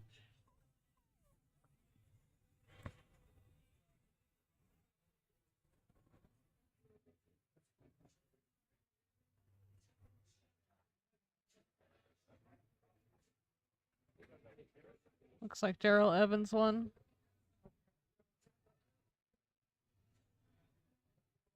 Timothy Cole, take your argument to Andy Hughes. I will not get in the middle of your quabbling. Wow, tough position here. Because if you push the one I guess you just push and make the 9. That's a smart shot. I need to work on not having to think about stuff like that. That's clearly the right shot.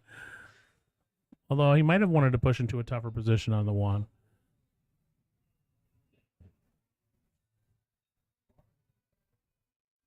Andy Hughes, Timothy Cole said he'll buy you a beer for the Gilligan if he's wrong. Sorry. Get that drink away from my computer. The ball is in your court. I just dropped the mic. No, seriously, put the drink over here. That's why I keep my drinks over here. Because if I'm clumsy, I could do that.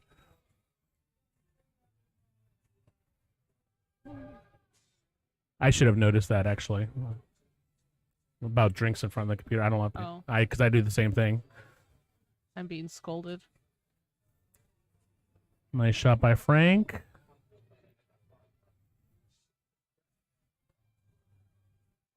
Gilligan's got some serious. You've already got like 30 plus players for that, huh? Yeah. 540 is a good number for that. I mean, you're opening it up to a lot of people. I think we've gotten 5 in the last day. I will not be able to do the stream for that, unfortunately. Jack's gonna have to unpack the sound booth. He's gonna have to do it. It doesn't meet my criteria for a stream, for a Papa C Productions stream. And what are your criteria? Good players. Oh. I'm just kidding. Can I curse on this? I mean, you can. People might be upset. Don't be a dick. DBAD. When is the Gilligan again? I have no idea. My phone's out there. I can't. If check my it. restaurant's not up and running by then, I'm probably going to have thrown myself off a bridge anyway, so. There's no tall bridges in Vegas. I mean, I guess one of those overpasses might get the job done, but.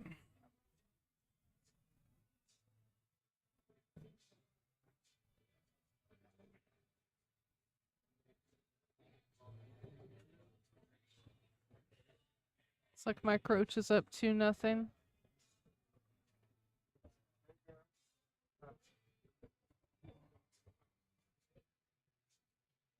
Mike's up 2-0. David LaRousse. I can't tell if he's on the left or the right over there. I'll pay attention. He's on the right. Okay, so he's up 2-1. 2-1. Frank Curcio is definitely giving a spirited effort here. You can get out here.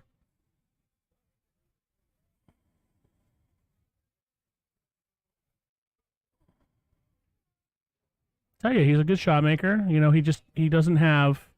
He's got basic cue ball control down. I mean, I think his Fargo might be a little low for how he plays. He doesn't have a finesse and he doesn't have a stroke, but I don't know. He's got a chance. Plays smart.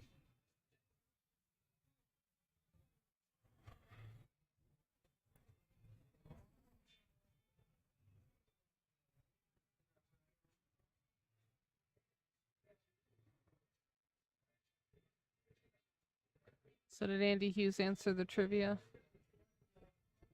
His last comment was nothing to dispute. I am correct. Oh no, Timothy Cole said, who is the only Mercer champion to not have his name on the trophy. They posted the runner-up by mistake and corrected it a year later. I don't know. I'm not getting involved in this one. I'm not going to mediate. Timothy Cole needs to just message Andy Hughes, and then they need to declare a champion. Or come down for the Gilligan, and we'll put you on the stream, and you guys can argue it out.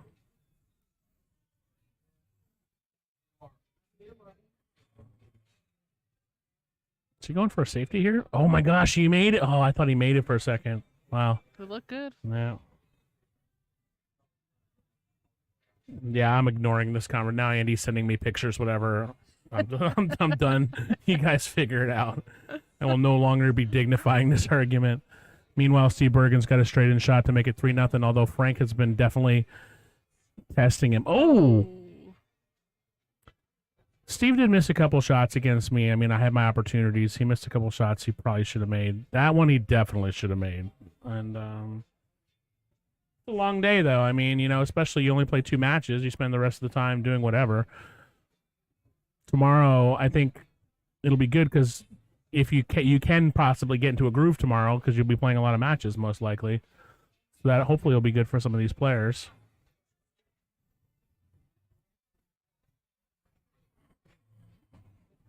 Good shot by Frank, a little close to his work, but or a little close to the side, I'm sorry.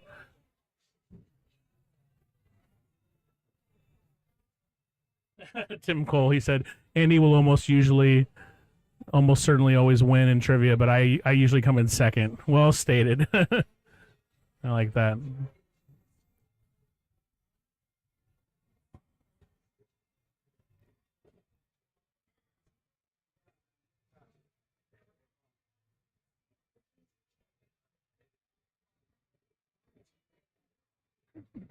Andy Hughes has pulled up a Facebook post from 2019 for the dock. How does he find these? I don't know. Congratulations to Larry Davis Dock Hill Championship Holy cow. and Steve Bergan is runner-up. And then he has pulled up the Dock Hill, which we could just go look if we weren't lazy. We could go look at the wall. It's a long walk. It is a long walk, which clearly states when Derek Lorcher won. All right. Is everybody happy now?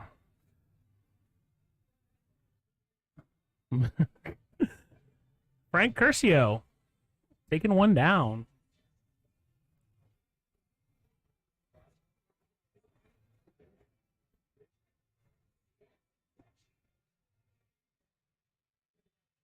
He asked me if I win this one, am I guaranteed anything? I'm like, well, you're guaranteed scrutiny on your Fargo. You're guaranteed now. I think if you get to the round 8, I'm guessing the tournament pays down to at least 12. If you're in the round 8, it gives, I don't know. I don't care. I'm just gonna win like 8 matches tomorrow. Well, I think we paid through 12 on the Western Women's, and we only had 30. Yeah, well, this structure's been set in stone for a while. I'm sure they have a structure together for it. 9-ball in doesn't count. Don't touch the balls, Frank Curcio.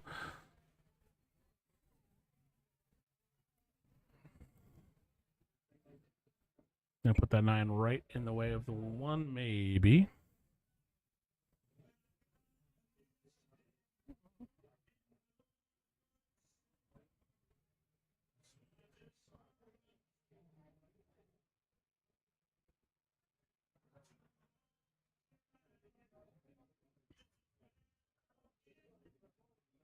David LaRusso going to take a flyer on this 9-ball. And he's looking at different things.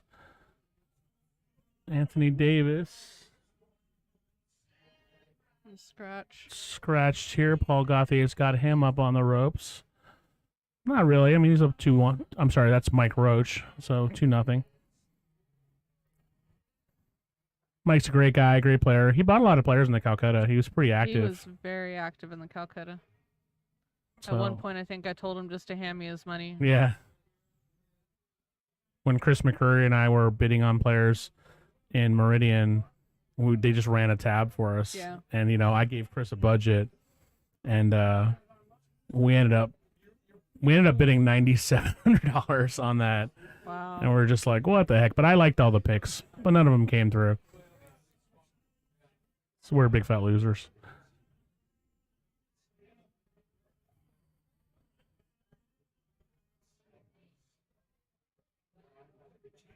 Mike Roach just missed a pretty straight-in shot. Oh, he was playing... What did he do there? Did he play an intentional foul? He missed... Maybe he miscued or double hit. I don't know. That was weird. He hit the 5-ball, which is the lowest ball on the table. But then he handed the ball in hand to Anthony. That was weird. Huh. Anthony should get out here to make it 2-1. Well, now Timothy Cole says it could have been 2012. Oh, all of a sudden Timothy Cole backtracking.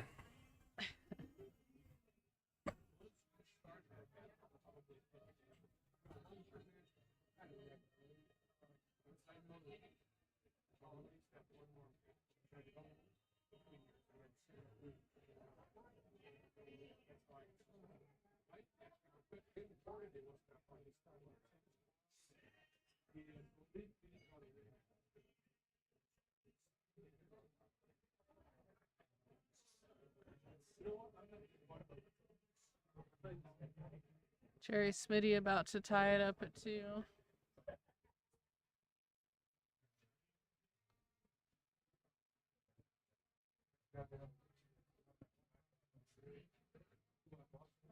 Wow, he missed that bad.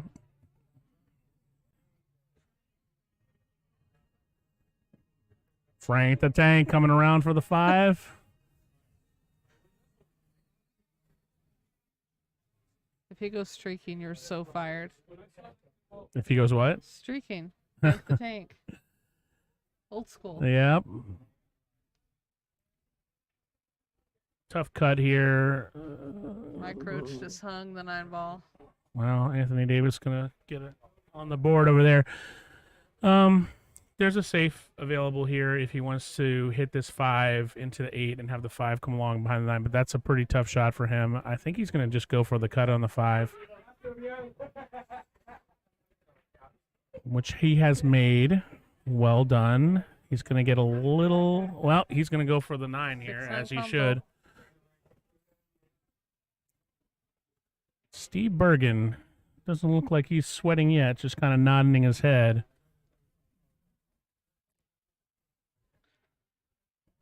Pool's a funny game. So I think LaRussa is up 3-1 now.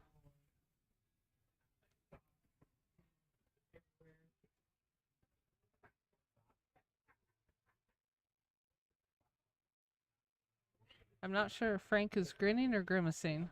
He's grinning. He's having a good time. He's not supposed to be here. He's having a good time. He can win this. He shoots pretty good. Oh. Whatever. Something went in. Hey, he shoots pretty good, man. He plays smart. He lines up his shots right, you know. And Anthony Davis has snapped the 9 ball. Wow, just like that. 2-2 over there. Anthony Davis is one of my horses. Come on, Anthony. I like Mike Roach, though. He's a classy guy. Great guy. Good attitude. This has been my first interaction with a lot of these players. I haven't seen any, like, dicks, you know, so Besides far. yourself. I've been good today. That was nice. I didn't say a word when I lost my match. I didn't complain about anything. I've been nice today. You just left. I just left. I went and got a bucket of ice cream.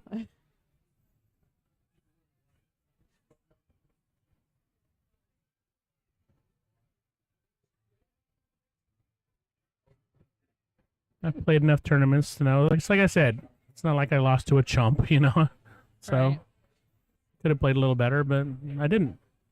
That's tournaments for you. Anthony Davis just fluked a safe, and Mike Roach is pretty locked up. I think tomorrow I'm going to angle this side. We don't really use the side camera much. I'm going to put this camera. I did a couple times today, just when there was Yeah. not a lot going on this one. I did the side so I could see the table too. Well, I could just put the side camera right over there. I could put it right Yeah. on table 2. That might be the best way to do it. So I might. think so. Maybe angle to table 2, and I know we talked about angling this one at table 3, but Well, table 4 would be easy to cover, 4, but table 2 is when we go down to 2 tables. That's the one. So yeah. I might just do that.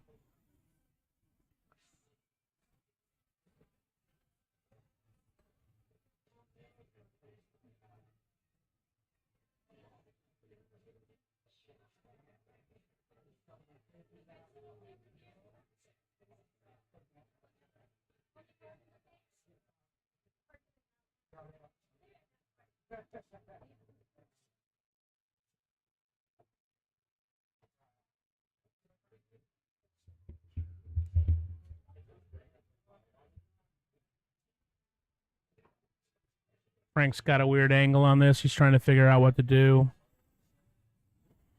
It's a tough shot for anybody. Probably would just hit this with extreme follow, try to come back one rail and just leave yourself a tough cut on the 9. But that's a tough shot on the side. Cross-side bank isn't a bad option here, but he hit that pretty good. He's not going to scratch. No scratch. As Frank the Tank, Frank Curcio, been leading us all on about his real skill level. Is he going to come out at the dock hill? We're great, thanks. I'll have a bottle of water, please. Thanks.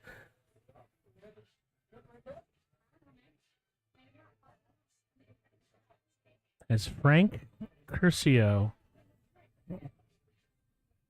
got the city of Las Vegas fooled. If he makes a shot, I say yes.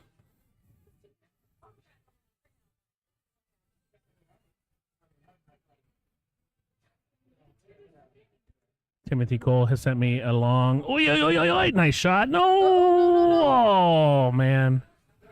Timothy Cole sent me a long message, which I will now read.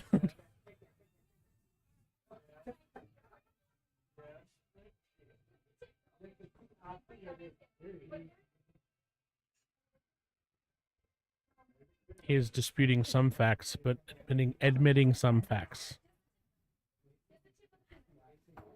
I've never met Timothy Cole. I've met the other Tim Cole, but I've never met Timothy Cole. But he messages me every once in a while. I'd like to meet him at the There's two of 'em?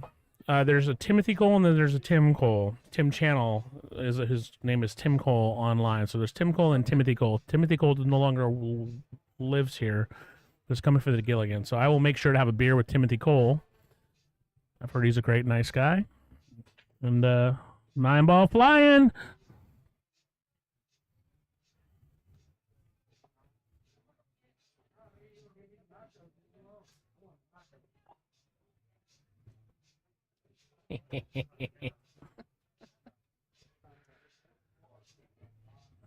I like streaming pools. Mercer's probably my last stream for quite some time, but I've said that before. You keep saying that. I keep saying that. I don't really see a viable next option, though, to really do a stream. It's got to be something significant for me to get all this crap out. I think probably the next big one that we have is the When is the gunslinger? Gunslinger. June, July, somewhere around there. Just want to do whatever with that tournament. Maybe if I hit the lottery, I'll play on that, but who knows? I'm just trying to break even on the Dock Hill. Mike Roach going up 3-2.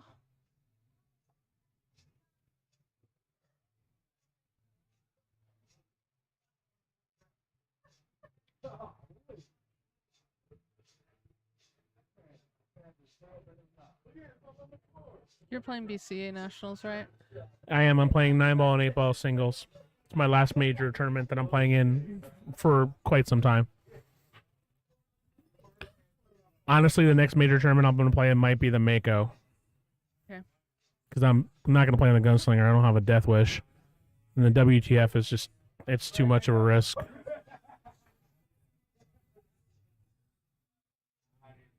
Sam Lynch now, I don't really know if I want to play in that.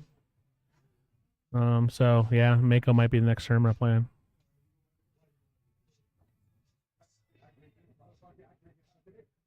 I might be a mercenary on some teams for BCAs if people need people, you know, because I wasn't sure if it'd be available or not, but I am.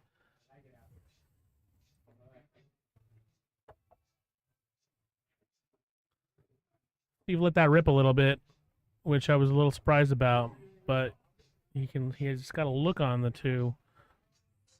Look at the two. David LaRussa is up 4-1. Good for him. He's got a shot in this tournament.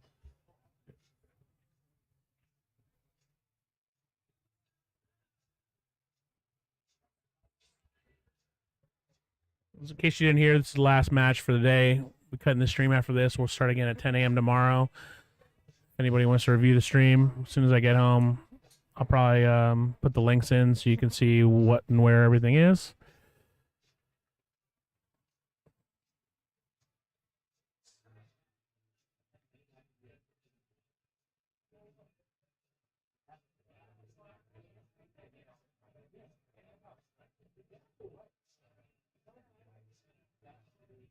I think I'd go for this too if I was Frank.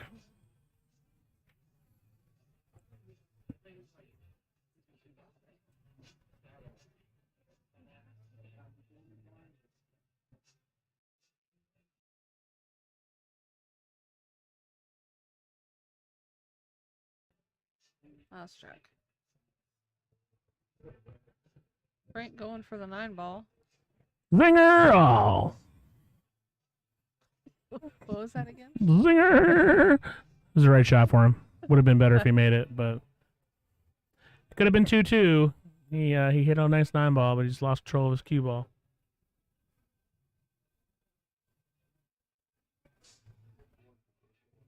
(3-2) in Mike Roach's match. Mike Roach up. I believe the winner of that match, Mike Roach Anthony Davis, will play the winner of this match. I believe you're correct. Can't be wrong about everything in life. Just most things. Most things is correct.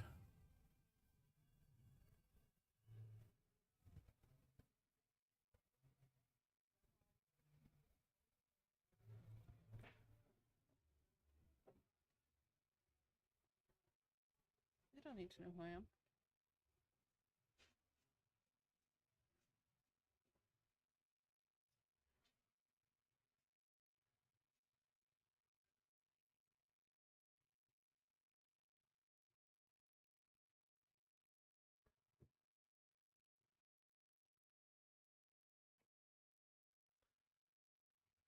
This is kind of a weird angle on this. It's a little steep, but he might try to collide into the 9 or just play it kind of center of the table. No, he just hit a good speed on this.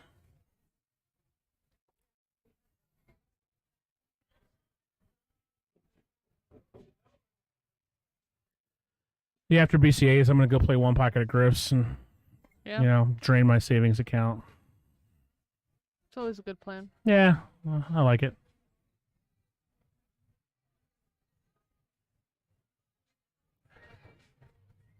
If anybody knows anybody who wants to be a chef for a new and interesting restaurant in Las Vegas, send them my way. We're still looking. We pay well. We're cool. We like to drink. Do you have an opening date yet? Our liquor license, it's an existing business. Our liquor license should be coming through within the next 60 to 90 days. So we'd like to find a chef within the next 8 weeks. One of the owners is a chef, so is the chef. So it's a good opportunity to get in on the ground floor. We've got some pretty big plans. There's plenty of money behind the projects. So if you know anybody, send them my way. 4-1, Steve Bergan. I'm a much better restaurateur than I am a pool player, if anybody's concerned about that.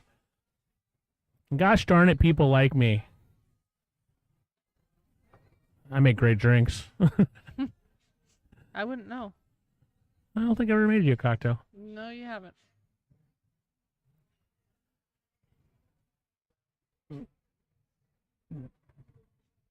There's no Jack and Diet Coke consumed when I go to a bougie cocktail bar, that's for sure.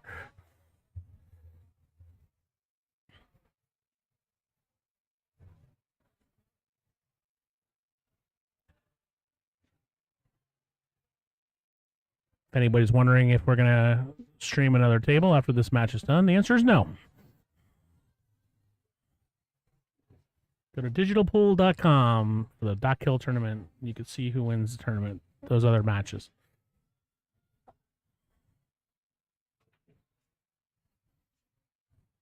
Two balls down for sure. Steve's going to be snookered on the one ball. Probably going to push out here. Future. Frank's had a spirited effort here, but at the end of the day, Steve's just a different caliber player than him. And, you know, Frank had a chance to make it 2-2 scratched. And Steve just, you know, Steve's the favorite in the tournament for a reason. He's a great player. And Frank was, you know, he told me he's screwed either way. He's either going to play Steve or me, you know. And so, yeah, it's the draw. That's how it works sometimes. But he plays good, like I said. And he'll have a chance in the playbacks for sure.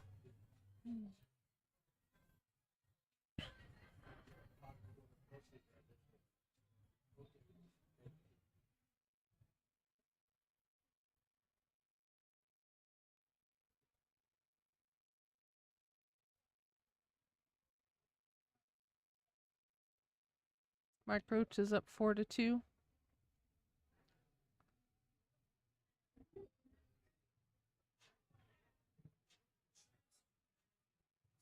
I'm not quite sure what Frank was trying to do there, but he's going to get safe, it looks like. Safe-ish. Steve's not much of a jumper. He can jump. He doesn't really pull it out much, but it looks like he is going to pull the jump cue out for this one.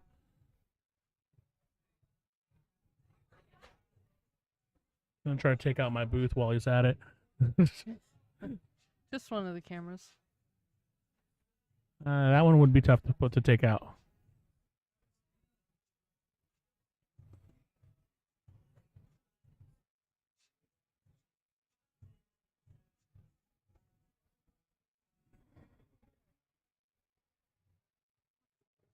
And we are not going to jump.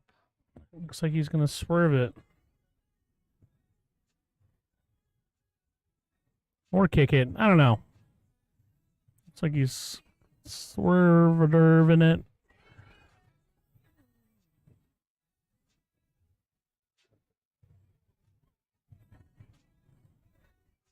I don't know what Steve's thinking, but I think he probably is letting Frank shoot some early on shots, thinking he's not going to run out.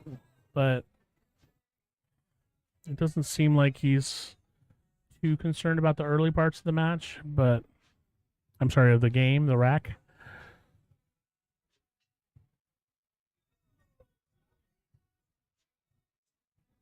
This is a tough rack no matter what because, well, I don't know. I think the right shot here is to play safe, hit the one ball to the top rail, and leave it behind a 3. He might play a different kind of safe. She has. Sarah Miller says maybe we do a set or two in a couple weeks. You Pretty and sure that's Rebecca you. Hendricks and Sarah No, Miller? not me. I'm sure she's talking to you. I don't know. She probably is. You got it, Sarah Miller. I think it's probably an even match.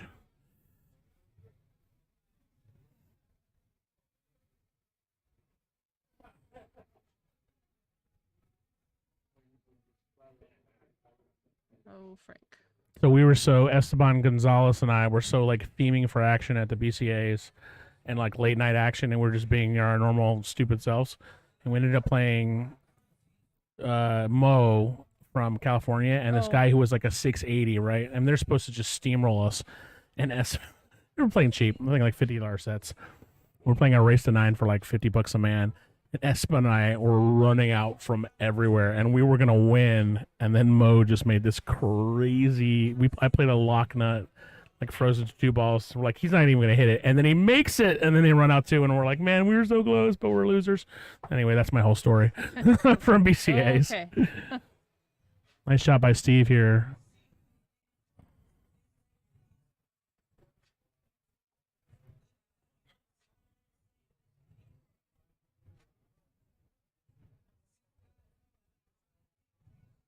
Meanwhile, Anthony Davis is looking at a pretty available run out here. I don't know if he's looking to shoot the 6-9. It looked like he lined it up for a second, but I don't think so. He's probably gonna try to run out here. So tomorrow we'll have an angle. We'll have a camera on table 2 so we can switch back and forth from tables. So when we start talking about stuff, you can see what we're talking about instead of just talking about stuff. And Sarah, I do not play anything like Constantine or Jack Speed, but I do carry the Scotch doubles whenever Jack and I play together. if Sarah Miller is offering Jack Murray the 7, then I have no chance of winning, which means I'll play.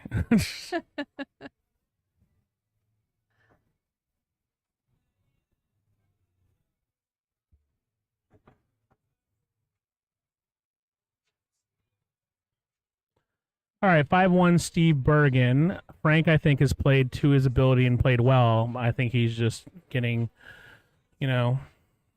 outmaneuvered by Steve, and Steve's been running out. Steve missed 1 8-ball. Other than that, he hasn't really made any mistakes at all.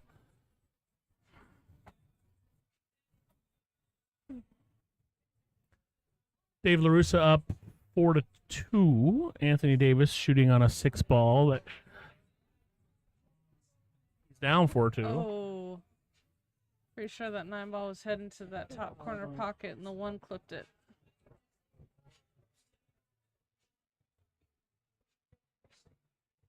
Anthony Davis just kind of fluked in the 7, I think.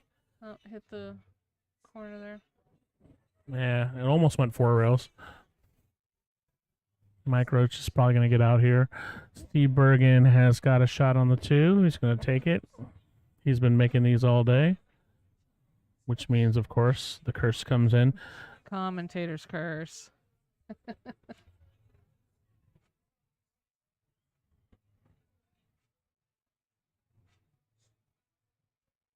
Thank you to everybody who contributes to Papa C Productions. It helps make the streams go nicer. Anything I get, I will put back into the stream for sure.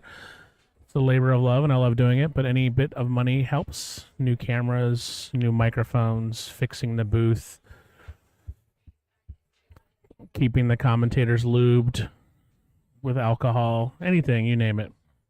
I really appreciate it. We appreciate it. Look at that shot by Frank. Oh. Steve Bergan puts his hands up like that's not fair. Even Bergan was impressed with that shot. He just said that's not fair. But he's going to shoot anyway. I didn't see what happened over there, but I think Mike Roach might have missed that 7. So Anthony Davis has now got a stun shot 3-ball run out. Oh, and Steve misses the 4 and hangs it in the pocket. It's a long day. I mean, Steve's been here all day. Well, actually, no, he got here at 3. So.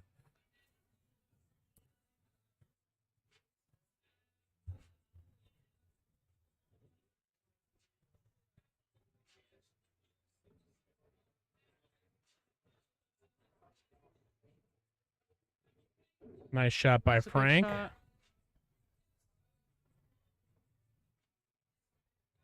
Just hit this with a little bit of follow or inside English. Leave yourself with enough angle to get back out on the center table for the 9, and Frank should be able to do well here.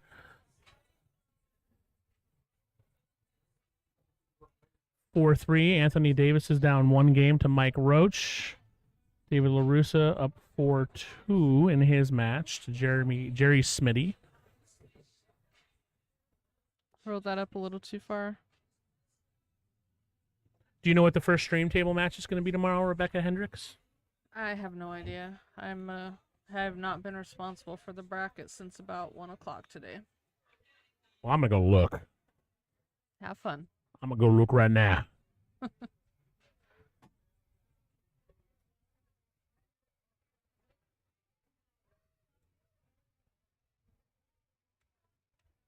Sarah, Jack definitely needs to be harassed. Keeps him humble.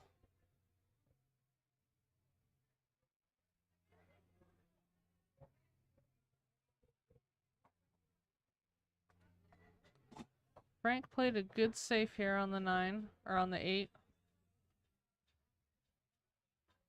Are we shopping?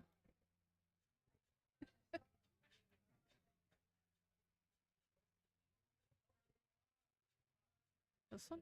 It doesn't have the table assignments on there. But they're on the bracket. I didn't see the table assignments on the bracket. They're on the far... Oh, well, I don't know. I think it's going to be Santos and Mark Iago is going to be on the stream table, probably.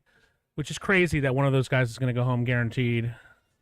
Scratcherooski, Frank, coming on strong.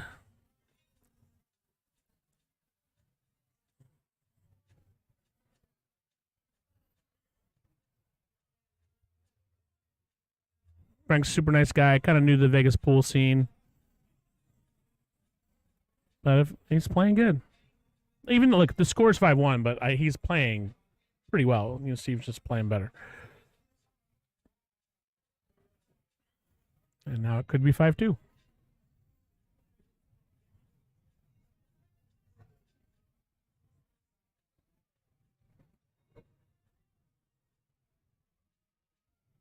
Moves his pebble with authority.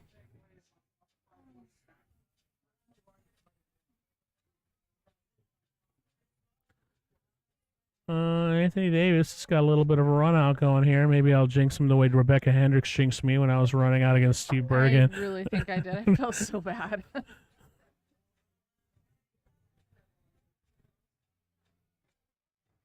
Even Keone looked at me like, what did you just do?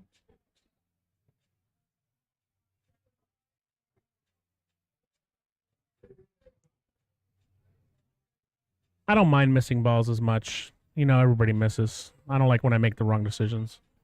Which actually cost me a couple games early in my match, but the last one I missed the ball. It happens. We're all B players.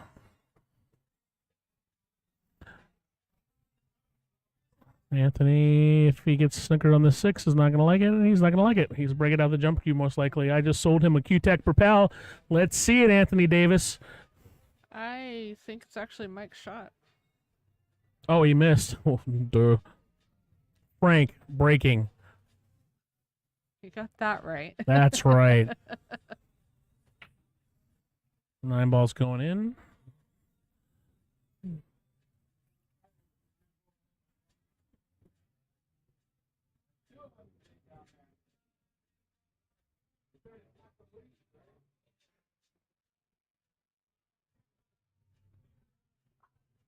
You're still hooked in. I know I am. I'm not going far. Just stretching.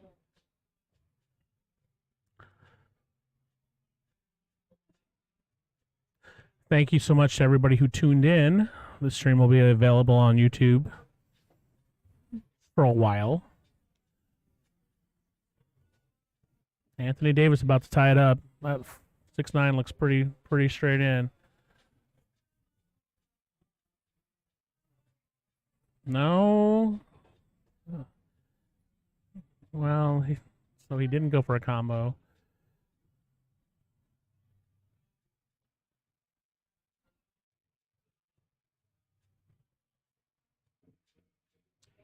All right, Steve Bergan up 5-2. Got a chance to run out here.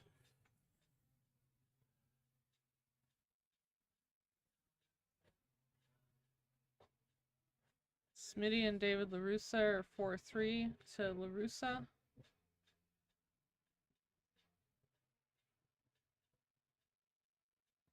Steve Bergan just inadvertently took a shot with his break cue and shrugged it off and just went and got his playing cue.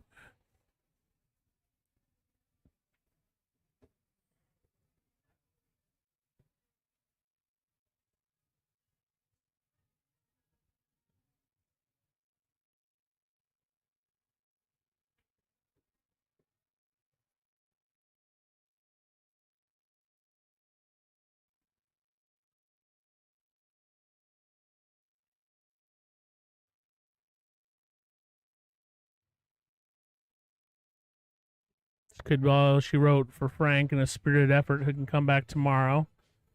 Not over yet, but Steve's most likely going to get on the 7.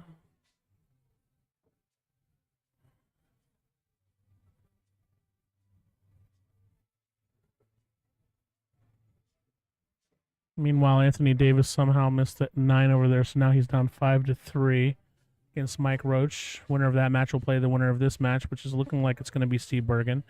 Thank you to everybody. Oh, wow, he hit that a bit hard. Thank you to everybody for watching today. We appreciate it. It's our last match of the day. We'll be going tomorrow at 10 a.m., most likely.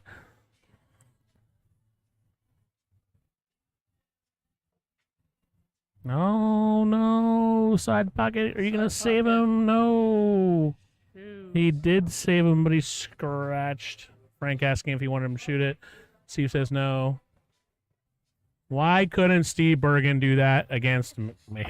Because you left the 7 in the pocket. Yeah, I know. Play Eric Kinzer tomorrow, who's tough player. He's beat me before, and then I get Greg Ramser after that if I win. So it's not going to get any easier. Lots of good players today. Lots of good players.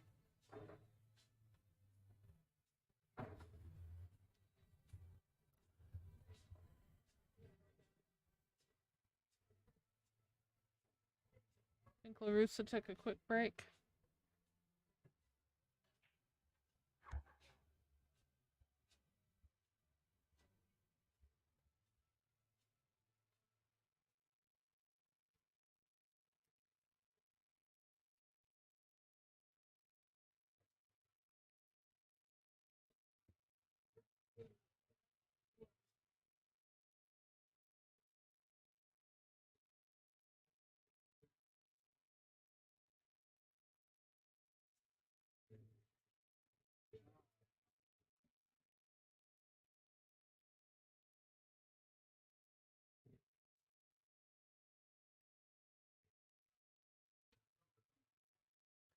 Steve Bergan being very encouraging to Frank, as Steve is. He's a super nice guy. He's very encouraging. He doesn't ever get angry when his opponent is playing well. Sometimes he'll get angry at himself, but he appreciates good pool, and he wants to make people look at that 9 going somewhere that looks like it could be a flyer opportunity for Steve. I doubt it, though. Nah, there's no real combo there. You'd have to have like some kind of weird hit it hard and hope it goes in. Although, I don't know. He might take a whack at this. He might take a whack at the 1 going in, though. Huh. I'll tell you, if Steve ends up winning this match, which he should, but You never know. He'll definitely reflect on a couple things that have gone wrong for him. But a win's a win. But right now, Frank's coming on strong.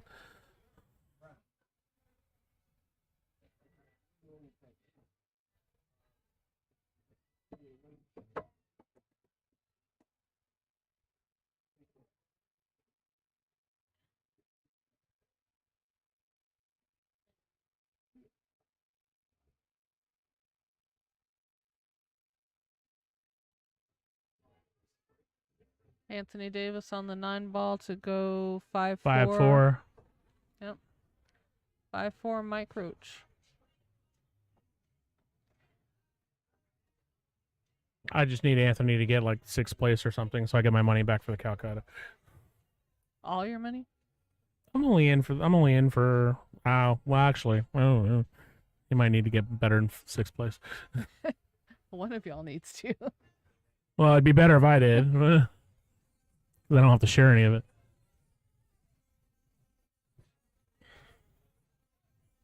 It's a pretty good save by Frank. That is a good save.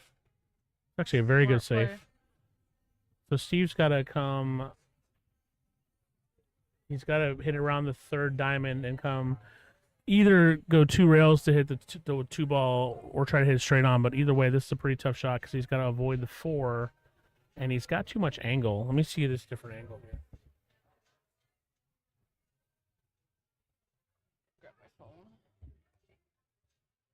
Oh. It's a tough hit. I don't think he can come 1 rail and come around the 4. He's got to come long rail to hit. This is a really tough hit.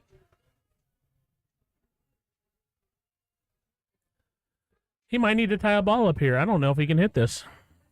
I mean, everything's possible, but to come 1 rail and back, that's a really tough shot, especially since he's going to be coming off the rail. It's going to affect the English, but let's see what he does.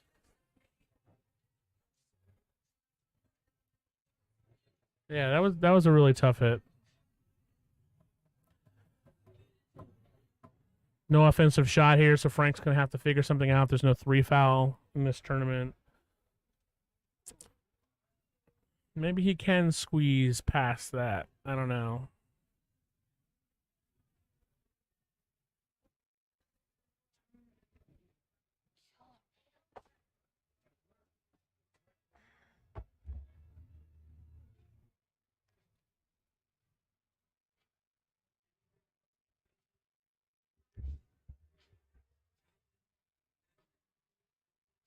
I don't know that ball in hand really hurt Steve here. It didn't. Like, I don't think there's an offensive shot for Frank to take. He's going to have to play safe here, and it's a tough shot for him to do. So you kick the 2 out of there and try to leave behind the 3. Steve's a great kicker.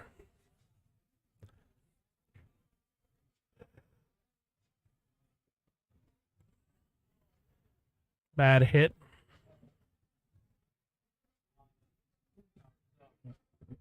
Frank hasn't called it. Steve hasn't called it either. That was definitely a bad hit. I think Steve is just saying, I'm going to shoot at this anyway to avoid any kind of conflict. I don't know. Maybe he didn't notice it. I think he probably did, and it's just going to go ahead and... I've seen Steve do that before. He's just like, I got a shot. Now it's too late for him to call it, but he's just waiting for Mike to finish a shot. If he was really concerned about it, he would have asked us.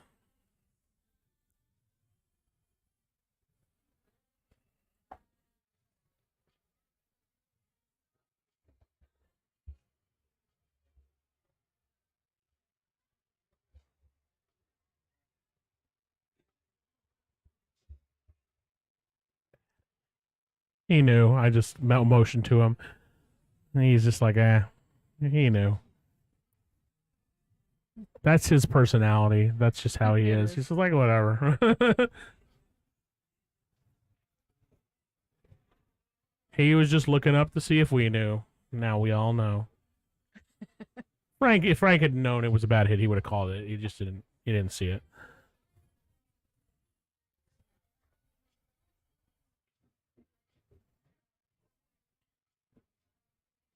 What time are you and Jack in here tomorrow? I don't know what time Jack's going to be here Oh, tomorrow. that's right. You're playing League.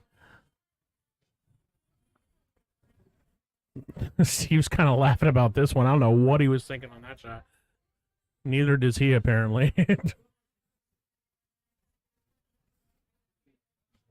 So Steve's going to get a good night rest tomorrow. He probably doesn't have to be here until... Let me go look what time he's going to be.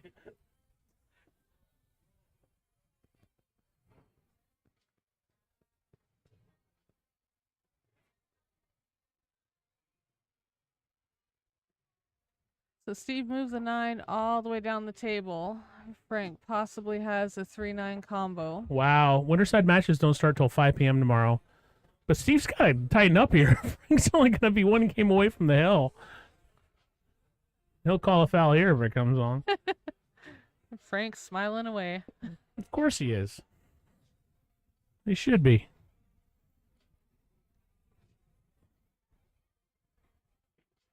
Yep. Oh, no! So 5-4, Steve over Frank. Steve's just laughing, but I don't know. He might not be laughing in 2 racks.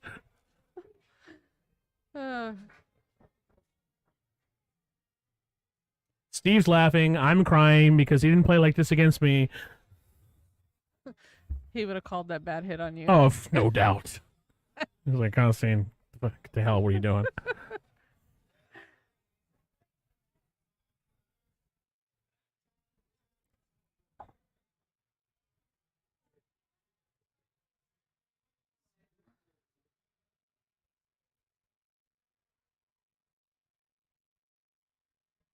You think for the Mercer we should split up the matches, like if we have like a major match going, or do we just do one long stream? What do you think? I kind of like splitting them up, but I don't know how much work that is. It's almost no work with restream. You just stop and start. I mean, I think The only work is resharing it to all the Facebook pages. I think for this tournament, because you're playing in it too, and I'm not. No, this tournament, there's no doubt. There's not. I mean, this is a local tournament, but for the Mercer, like if you have Shane playing somebody, if I don't know. I'll ask Jack his opinion since he's the one who's going to have to share it to all the Facebook pages, not me. That's a lot of sharing. That's 10 times a day. I mean, we probably got 10 matches out of this table today. You've seen Jack and his Facebook sharing. That's true. He's got it down pat. Frank Curcio's not going to come out of this a 446. I'll tell you that right now. I remember I met him at Griff's that one time. He's a super nice guy. He's very inquisitive and everything, and he's just great, He's having the time of his life. If he loses here, he's going to have time of his life. He's going to talk about, he's great. He's having a good time.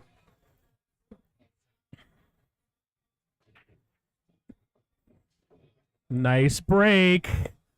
Got a line on the 2. The 6-9 is a weird, but it's a makeable combo. Anthony Davis has got a 2-ball out to make it Hill in his match. David LaRussa is up 4-3 now against Jerry Smitty.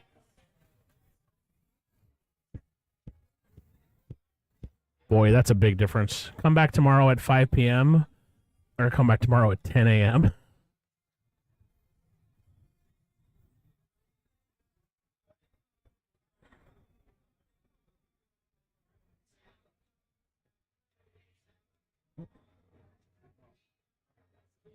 Frank's shot making is just as good as anybody in this tournament. He's great at making his shots.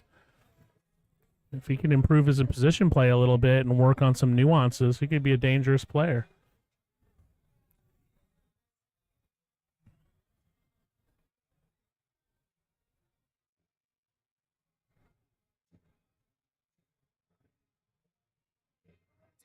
Nice shot by Mike Roach. That's it.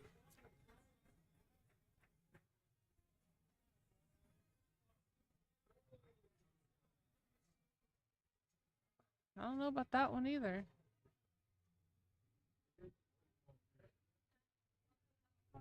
My advice to Steve Bergan is to not mess this up.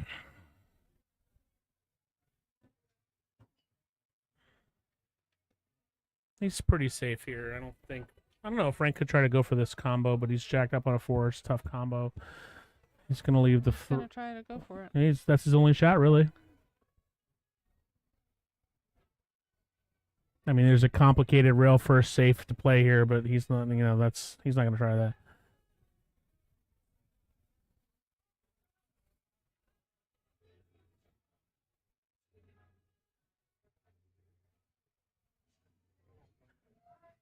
Jerry Smitty looks like he's kicking at a 7-ball. No, he played safe, not too effectively.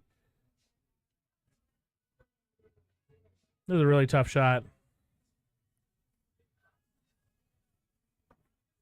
Wow, nice shot.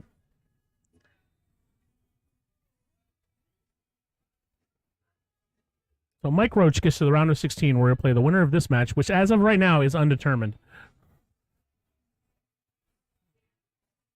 This is a tough run out, but that's Frank Curcio there.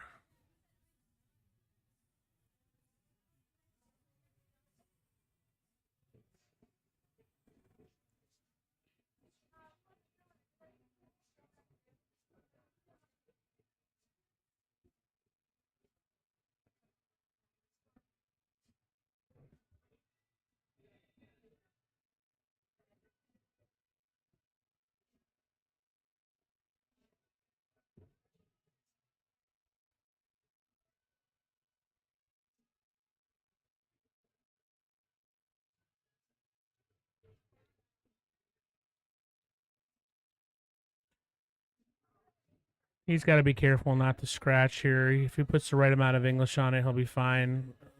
If he just hits it with top, he's going to scratch right in the pocket. He got in between, but he made that. He barely made it. So now here is really the tester.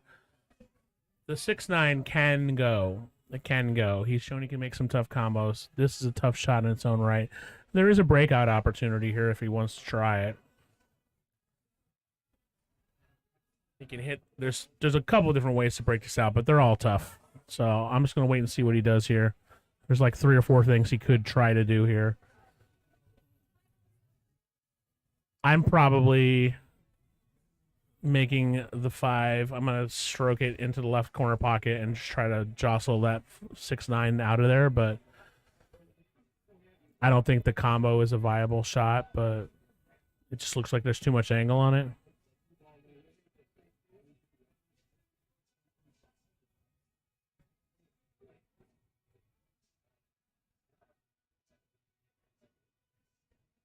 What? Can he see it? He's going to have to play some kind of safe here.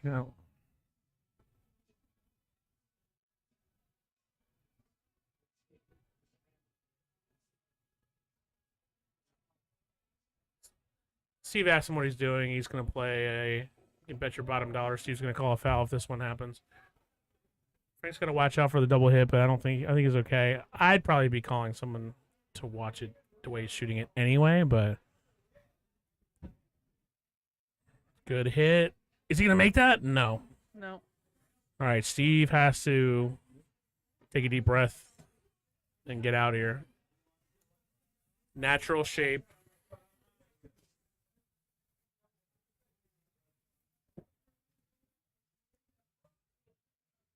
LaRussa is on the hill. Could be a little tricky here with this shot for Steve. Side pocket could get in the way.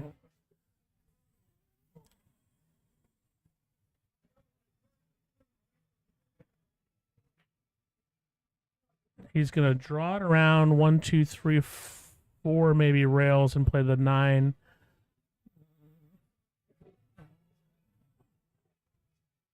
If he just hit it harder, his line was perfect on that. I don't know if that's what he's trying to do or if he was trying to come all the way down. He's left-handed. For the cheese.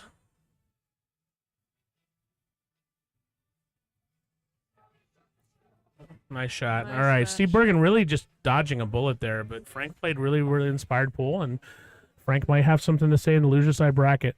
So, thank you all for joining us today. We're going to be cutting the stream. We'll start again tomorrow at 10 a.m. Thank you for joining us. Thank you to Rum Runner, Gino Hill, Jack Murray, Rebecca Hendricks. This is Constantine signing off.